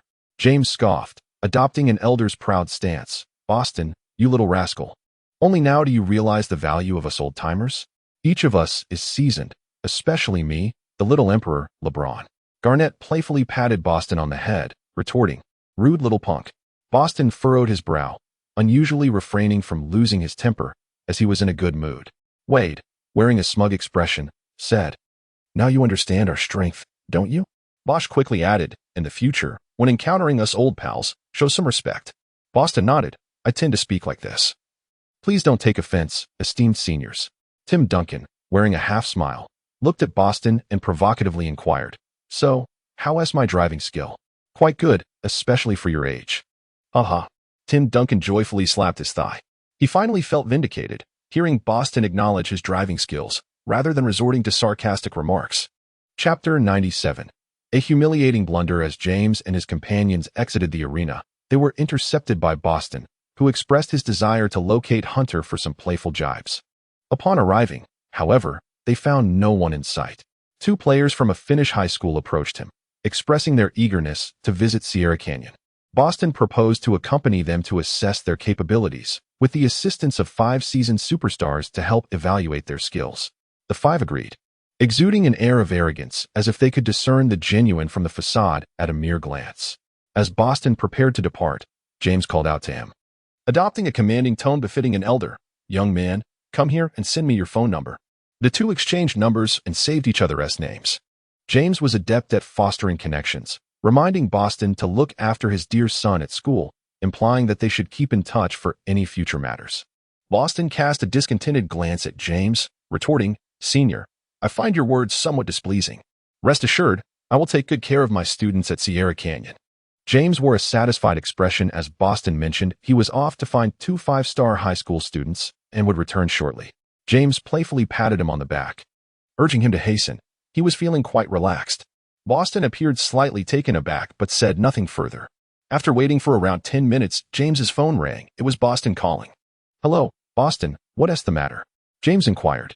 "Damn it. Those 2 rascals played me for a fool. All thanks to that scoundrel Hunter," Boston lamented. "You fool. How could you be so gullible to fall for their tricks?" James reprimanded him. "You can come out now. We're ready to depart. The students are eagerly awaiting you. Today, you are the key contributors." "Got it. Quit rushing me," Boston replied. The 5 made their way toward the school entrance, their strides exuding an air of superiority. Moving leisurely, James then contacted Anthony and Paul, inviting them to a gathering that evening, stating, "It's me, LeBron, inviting you." Wade interjected, "LeBron? Have you consulted Boston about inviting Mello and Chris?" James responded with a puzzled expression, exclaiming, "Have you lost your mind? This kid's attitude has shifted. We are the heroes here. Do I need Boston's approval to invite a few brothers?" Wade, intrigued, asked what exactly changed. What kind of wager did he place? James mused, "I'm unsure. Is it money? It doesn't seem likely. He just claimed he risked half his life. It must be quite a significant bet. Whatever the wager may be, let us move on," James concluded, dialing Harden to invite him and Durant for the evening's gathering, stating, "It's LeBron inviting you both for a camping picnic." Hardin responded, Durant and I are en route to his newly purchased mansion. We'll discuss it shortly. Dressed impeccably in a suit, James stepped out, inviting his friends to join him, reveling in the camaraderie of brotherhood. Together, they embarked on their outing. Exuding the confidence of LeBron James and his entourage, James and his companions exited the school gates, only to be met with utter disbelief. There were no school buses from Sierra Canyon waiting for them, not even a single tricycle. Duncan was the first to react, exclaiming, "We've been tricked by that little punk." Garnett cursed angrily, "That bastard, damn it." Bosch shouted in frustration, while Wade shook his head in dismay. James, bewildered, removed his sunglasses, his face a mask of confusion. He couldn't comprehend how things had turned out this way. On the Sierra Canyon bus, the players in the lead vehicle were in high spirits. Boston encouraged everyone to express their emotions freely without restraint. Conversations erupted, filled with joy and excitement. Where they were headed remained a mystery, as Boston hadn't divulged any details. The mere thought of spending the night with Grace sent shivers of exhilaration down their spines. Camping in tents was something they eagerly anticipated. Plans were made to sneak into the girls' tent for a chat, perhaps even sharing a ghost story to spook them a little. Ghost stories? Tell me the scariest one first. No, that's my ancestral secret for charming the ladies. You stingy soul, Vince remarked. Boston, isn't this a bit unfair? LeBron and the others really helped us out. Did I want it this way? After winning the game, I was polite, calling them seniors. Do you know how they responded? What do you mean? Isn't it good to be polite? Humph. Being too polite led them to overstep, treating me like a child, patting my head, slapping my back, and commanding me around. Damn it. Laughter erupted among them. These old geezers are hopeless. I intended to have a good time today, to bear with it, but they just kept pushing. Especially LeBron. And Tim, asking me if his driving skills were any good. So, what is your plan? Are you really not going to let them join? What's the rush? Let us toy with them for 2 hours before revealing the destination. Boston's phone rang. It was James calling. He declined the call and blocked him. He had instructed Bronny and the others not to answer their father's calls. Boston, you don't need to say anything. We don't want them to come either. Bronny replied. Yes, we want to have some real fun, Zaire added quickly. Little Bosch nodded. We want to answer the phone. Besides, we don't even know the location. Gary asked curiously, by the way, Boston, where are we going? You'll find out soon enough. My arrangements are guaranteed to be top-notch. I assure you'll be satisfied. He laughed. Oh yeah, that is fantastic. The seniors' plans are always reliable, Roy said with eager anticipation. Boston, is the environment nice? Is it a big open space? Will there be barbecue grills? Is there food and drink? Boston laughed heartily and said to Roy, ha ha ha, country bumpkin. How could such an environment ever catch the eye of someone from Boston? You shall see soon enough. James and his 4 companions stood at the school entrance, utterly at a loss. He called Boston. The call connected but was abruptly terminated, and subsequent attempts were met with silence. He had been blocked. James's expression darkened, and the 5 hurriedly attempted to contact their own children. Bronny, Zaire, Little Bosch, and Gary, none answered their calls. The 5 elderly gentlemen were left bewildered until Garnett's son picked up. They listened intently to Garnett's voice on speaker. Hello, Dad. What's up? Hori, where are you? Please tell your father your location. Dad, I don't know. We're still in the car. Listen, child, once you arrive, send me your location. I can't, Dad. Boston Sr. instructed us not to disclose anything. Silly child, can't you send it secretly? No, Dad, I must keep my promise. You should just go home and have dinner with Mom. Sigh. Garnett lamented skyward. The king of trash talk found himself speechless. He understood his son's character, and further attempts would be futile. The 5 well-dressed old fellows exchanged glances, unsure of their next course of action. Wade blamed James for overstepping, and then directed his ire towards Garnett. James insisted it was not his fault. It was Tim's comment about driving skills that had provoked Boston. The 5 began to bicker amongst themselves. Chapter 98. Setting sail on a cruise, Harry and Catherine, along with a group of girls, shared a vehicle, and they were all curious about their destination. They were eagerly anticipating the place, uncertain of the environment. Wait a minute, how will we bathe? Change clothes? We didn't bring any. True, we don't even know if we will win or lose the match. Who would pack for that? Catherine turned to Harry and asked, Little Harry, you're familiar with Boston Sr. Can you ask him where we are going? How will we wash up? Where will we find clothes to change into? Yes, little Harry, do ask. Little Harry reminisced and addressed the girls. I don't know. Boston brother didn't he say, but rest assured, he will have thought of these things. Every time I went to the most fun places as a child, he was the one who took me. And he always prepared everything. The group of girls felt reassured. Not being able to bathe and present themselves nicely for a date with the boys would be the most disheartening experience for them. About an hour later, the lead vehicle stopped by the seaside. 2 or 3 dozen school buses gradually came to a halt, and all the students lined up to disembark. After Shawn and his companions disembarked, they looked around in confusion, bewildered by their surroundings. Where exactly had they arrived? There were no rural outskirts here. They were still within the city limits. Their hearts yearned for the vast expanses of the countryside, the kind of sprawling, open spaces ideal for camping. Shawn's group and Catherine's contingent converged, standing in place, murmuring among themselves. A sense of disappointment hung in the air as they pondered the perplexing matter of parking in the city. At that moment, Boston approached, having already communicated all necessary arrangements, ready to guide the students aboard the ship. He strode ahead alongside Weiss, while the 2 coaches and several faculty members trailed behind. The students followed suit, with Shawn's group leading the charge, all bewildered about their destination. 10 minutes later, Boston came to a halt. The sight of several grand cruise ships along the shoreline greeted them. Prepare to embark. 200 individuals per vessel. Form an orderly line. Boston called out loudly. The students expressed mild astonishment, relaying Boston's message to one another. Embark? We are setting sail. Shawn and Roy, along with the others, were ecstatic, especially Shawn's group, with the exception of Tom, as they had never ventured out to sea nor experienced any form of travel before. Before entering Sierra Canyon, Shawn and Anderson attended a public regular school. The largest body of water Shawn has ever visited is a modest stream, accompanied by his childhood friend Chris and their companions. He once ventured to a small reservoir to fish with Li Da and Li Qian, an experience that remains one of his fondest memories. Most of his time has been devoted to practicing basketball and hustling for sustenance, primarily relying on the generosity of others for meals. He has never traveled far and has certainly not had the opportunity to venture out to sea. Now, the prospect of sailing with the girl he admires and his friends fills him with unparalleled excitement. Shawn, Anderson, Roy, and Manny, for unsophisticated individuals, had never before encountered such grandeur. Upon witnessing the colossal cruise ship for the first time, they could not contain their excitement and rushed forward, exuberantly shouting in delight. Shawn exclaimed, "Goodness gracious, what an immense vessel!"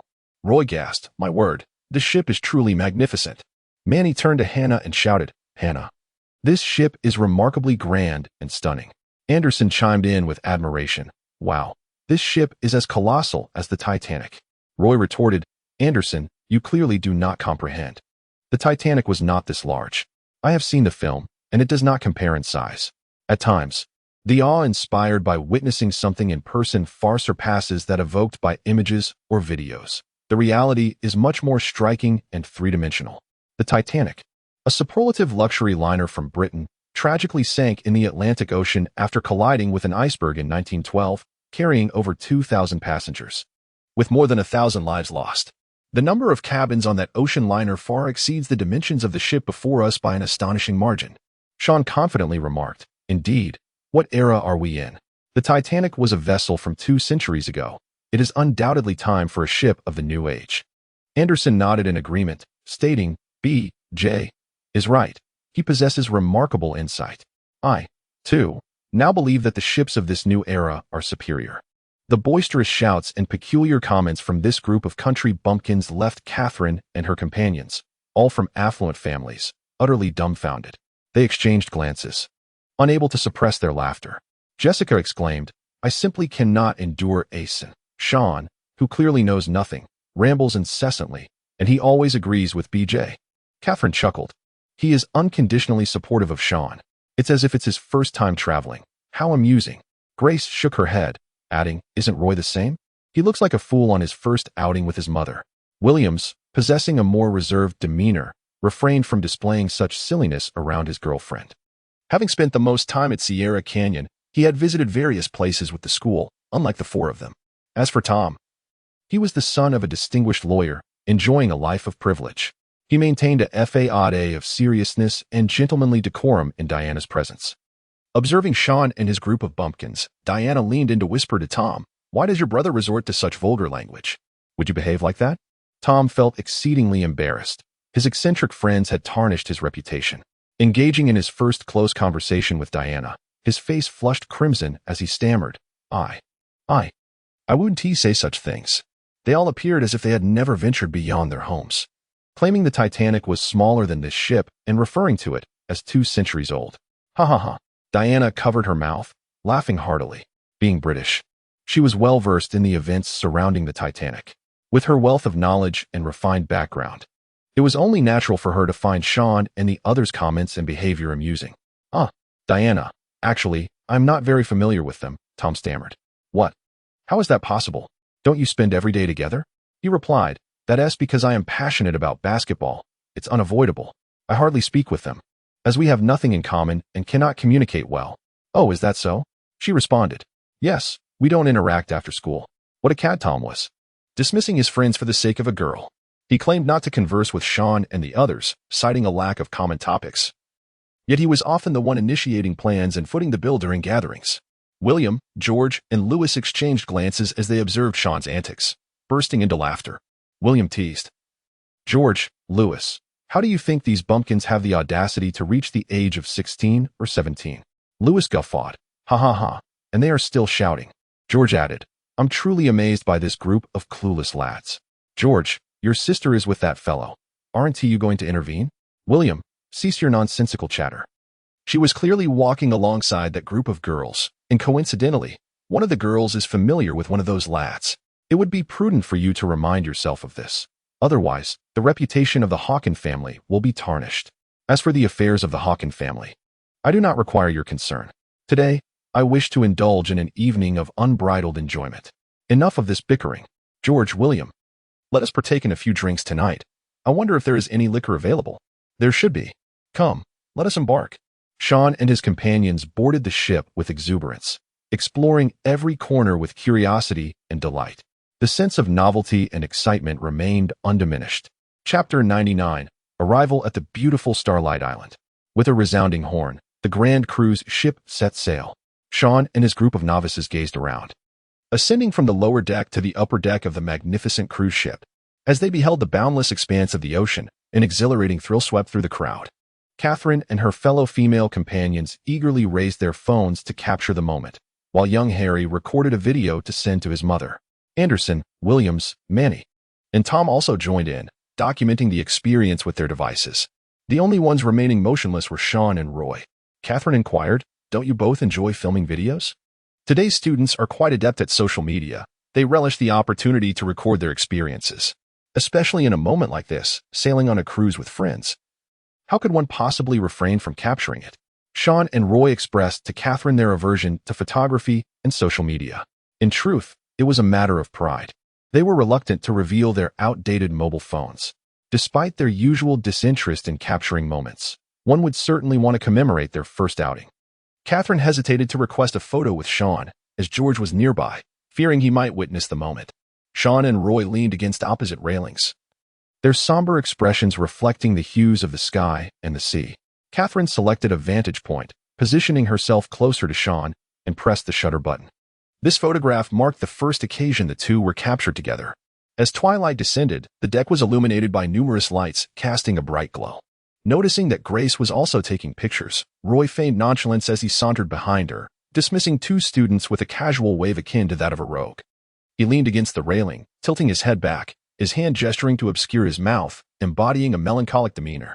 Grace, peering through her phone screen, beheld the somber visage of Roy. Without turning around, she pressed the shutter button once more, capturing yet another moment of their inaugural joint portrait. Shawn felt rather awkward standing aside, as everyone around him was busy capturing the moment with their phones. He approached Roy, who also preferred to avoid the camera, and together they admired the majestic waves of the ocean. Suddenly, a mighty wave crashed against the side of the cruise ship, sending a spray of seawater into the air. The two, witnessing such grandeur for the first time, were left in awe, exclaiming with astonishment, What a colossal wave! Their exuberant reactions drew the attention of many students present. Meanwhile, Catherine and her group of friends expressed their disapproval, finding the loud exclamations rather unrefined. The commotion prompted them to engage Shawn and Roy in a gentle reprimand. Shawn, Roy, must you always resort to profanity? Catherine remarked. It seems every third word is a curse. Doesn't it become tiresome? Shawn and Roy were rendered speechless by the statement. Roy, visibly displeased, exclaimed, Damn it, that is already the most refined expression. Shawn explained to the girls that the phrase commonly used by boys while playing basketball is merely a habitual expression, not an indication of vulgarity. It serves to convey heightened emotions. The group of girls expressed their disbelief, perceiving it as a mere excuse, questioning why Brownie's and Zaire's fathers do not utter such profanities. Williams interjected, clarifying that it is a matter of unfamiliarity on their part. He mentioned that stars like James and the league frequently use such language, especially during competitive moments on the court, where banter and rivalry breed a proclivity for such expressions. The girls, particularly Catherine and her friends, found it difficult to comprehend this manner of speaking. Although they had seen James and Wade, they had never interacted closely enough to understand their private lives and communication styles. During their school days, James and Wade were largely quite serious. Approximately 20 minutes later, an announcement echoed through the cruise ship, heralding their imminent arrival at Starlight Island. The students began to chatter excitedly, gazing at the breathtaking sight of Starlight Island shimmering in the night. The mere sound of the name evoked a sense of wonder. From a distance, it appeared enchanting. The island was undoubtedly even more beautiful, heightening their anticipation for the upcoming picnic and camping experience. They marveled at how Boston, their senior, truly knew how to organize such events, generously spending on their enjoyment, thereby enhancing their admiration for him. The name Starlight Island resonated with them. It was simply exquisite. Even from afar, it exuded an air of sophistication. Meanwhile, Boston was conversing with Wes and his group on the lower deck of the cruise ship. Upon hearing the announcement, they stood up, preparing to disembark. Once on the island, they stepped onto a sprawling lawn that spanned thousands of square meters, with a luxurious 30-story building in the distance. The top of the building was illuminated, showcasing the sign for Starlight Resort Island. Numerous long tables adorned with white tablecloths were laid out across the lawn, brimming with an array of delectable foods: steaks, pork chops, caviar, French bread, pasta, and more. A variety of beverages, including beer, red wine, whiskey, and Hennessy, were available, alongside two long tables laden with an assortment of fruits. Large barbecue grills were positioned every 20 meters, stocked with grilled delicacies and seasonings. The lawn was also furnished with sofas and chairs, creating an extraordinarily beautiful ambience that even William, George, and Lewis could not help but admire. They remarked on how Boston truly knows how to put on a grand affair and is willing to spend lavishly. The other students enthusiastically cheered for Boston, proclaiming his greatness. Catherine and her friends were overjoyed, reveling in the stunning surroundings. It was their first time experiencing such an enchanting atmosphere. Boston truly understands the essence of youth. Shawn, Roy, and the others were momentarily taken aback, struggling to comprehend the scene before them. After a brief pause, their excitement erupted. Wow, this is incredible. So much food. Such a beautiful setting. My goodness, the barbecue grill, the fine wine, the delectable dishes, unbelievable. I think I might lose my mind. The Boston senior is truly generous. The atmosphere was electric, sublime. Oh, how they wished time would slow down. They were determined to revel in the evening. Brothers, Tom thought to himself, oh my God, this ambience, this environment. I must take 300 selfies. He refrained from voicing his excitement, fearing Diana might overhear him. Boston had reserved an entire floor of hotel rooms, meticulously arranged with all the necessities for a picnic and camping experience. There were 100 or 200 tents of various sizes, large ones for 7 or 8 people, medium ones for 3 or 4, and small ones for 1 or 2. The hotel rooms were set aside for students to store their belongings, charge devices, and meet all their needs. Considering some students might be uncomfortable sleeping in tents, they could opt for hotel accommodations, which also provided showers.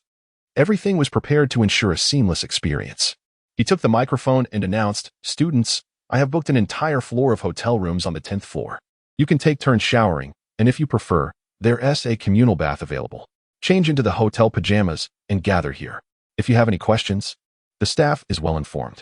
Now, go freshen up and then enjoy yourselves to the fullest." Upon hearing this, the crowd erupted in jubilant celebration. The board of Sierra Canyon must be behind the Boston senior. Long live the Boston senior. His spending is far more generous than that of the old guard. Sierra Canyon should have been entrusted to him long ago. Brothers, let us go shower. Let us race to the communal bath and see who can boast the most. Roy, how dare you say that? They shouted in unison. Meanwhile, James and his 4 companions had been seated on the stone benches at the gates of the Finnish school for over an hour, their stomachs grumbling. Reluctant to seek out a place to eat, they found themselves at a loss. Wade and Garnett ventured to a nearby convenience store for some snacks to tide them over. Just as Garnett was about to pay, Wade intervened. He swiftly pulled out his wallet, revealing $20. Wade and Garnett shared their meager provisions with the other three. Suddenly, an idea struck Garnett. He recalled the incident involving Brownie and Zaire's pocket money, and clarity dawned upon him. With a mysterious air, Garnett exclaimed, "Fellows, I have a plan." Upon hearing this, James's gloomy expression vanished, replaced by eager anticipation as he urged, "What's the plan? Speak quickly." Tomato Novels offers its content free of charge. However, if you do not engage with the advertisements, the authors receive no income.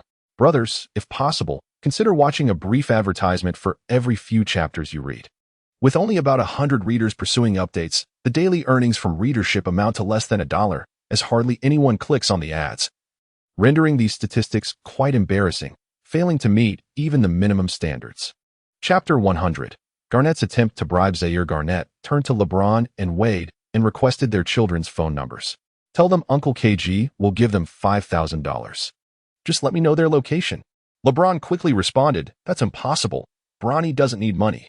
Wade added, "Zaire has plenty to spend. I give him a substantial allowance each month." Garnett chuckled, saying nothing, suggesting that a trial would reveal the truth. Internally, he mused, "With their personalities, do you really think that little money is sufficient?" LeBron and Wade provided Garnett with Bronny's and Zaire's phone numbers. He called, but no one answered. After contemplating for a moment, Garnett decided to send a text. To Bronny. He wrote, "Bronny, this is Uncle KG. Send me your location, and I will give you $5,000. To Zaire, he sent, "Zaire, this is Uncle KG. Send me your location, and I will give you $5,000. At that moment, Bronny and Zaire were en route to the hotel for a shower, engrossed in their phones when they suddenly received the texts. Bronny glanced at his message and pondered briefly. $5,000 is merely half a month's allowance for Mom. Such an opportunity is rare, and there's no need for Dad to spoil the mood. Coming to a decision, Bronny replied, "Uncle KG, the upperclassmen in Boston say not to disclose our location. Perhaps you should dine with my dad instead. Don't come." Zaire read the message but did not respond immediately.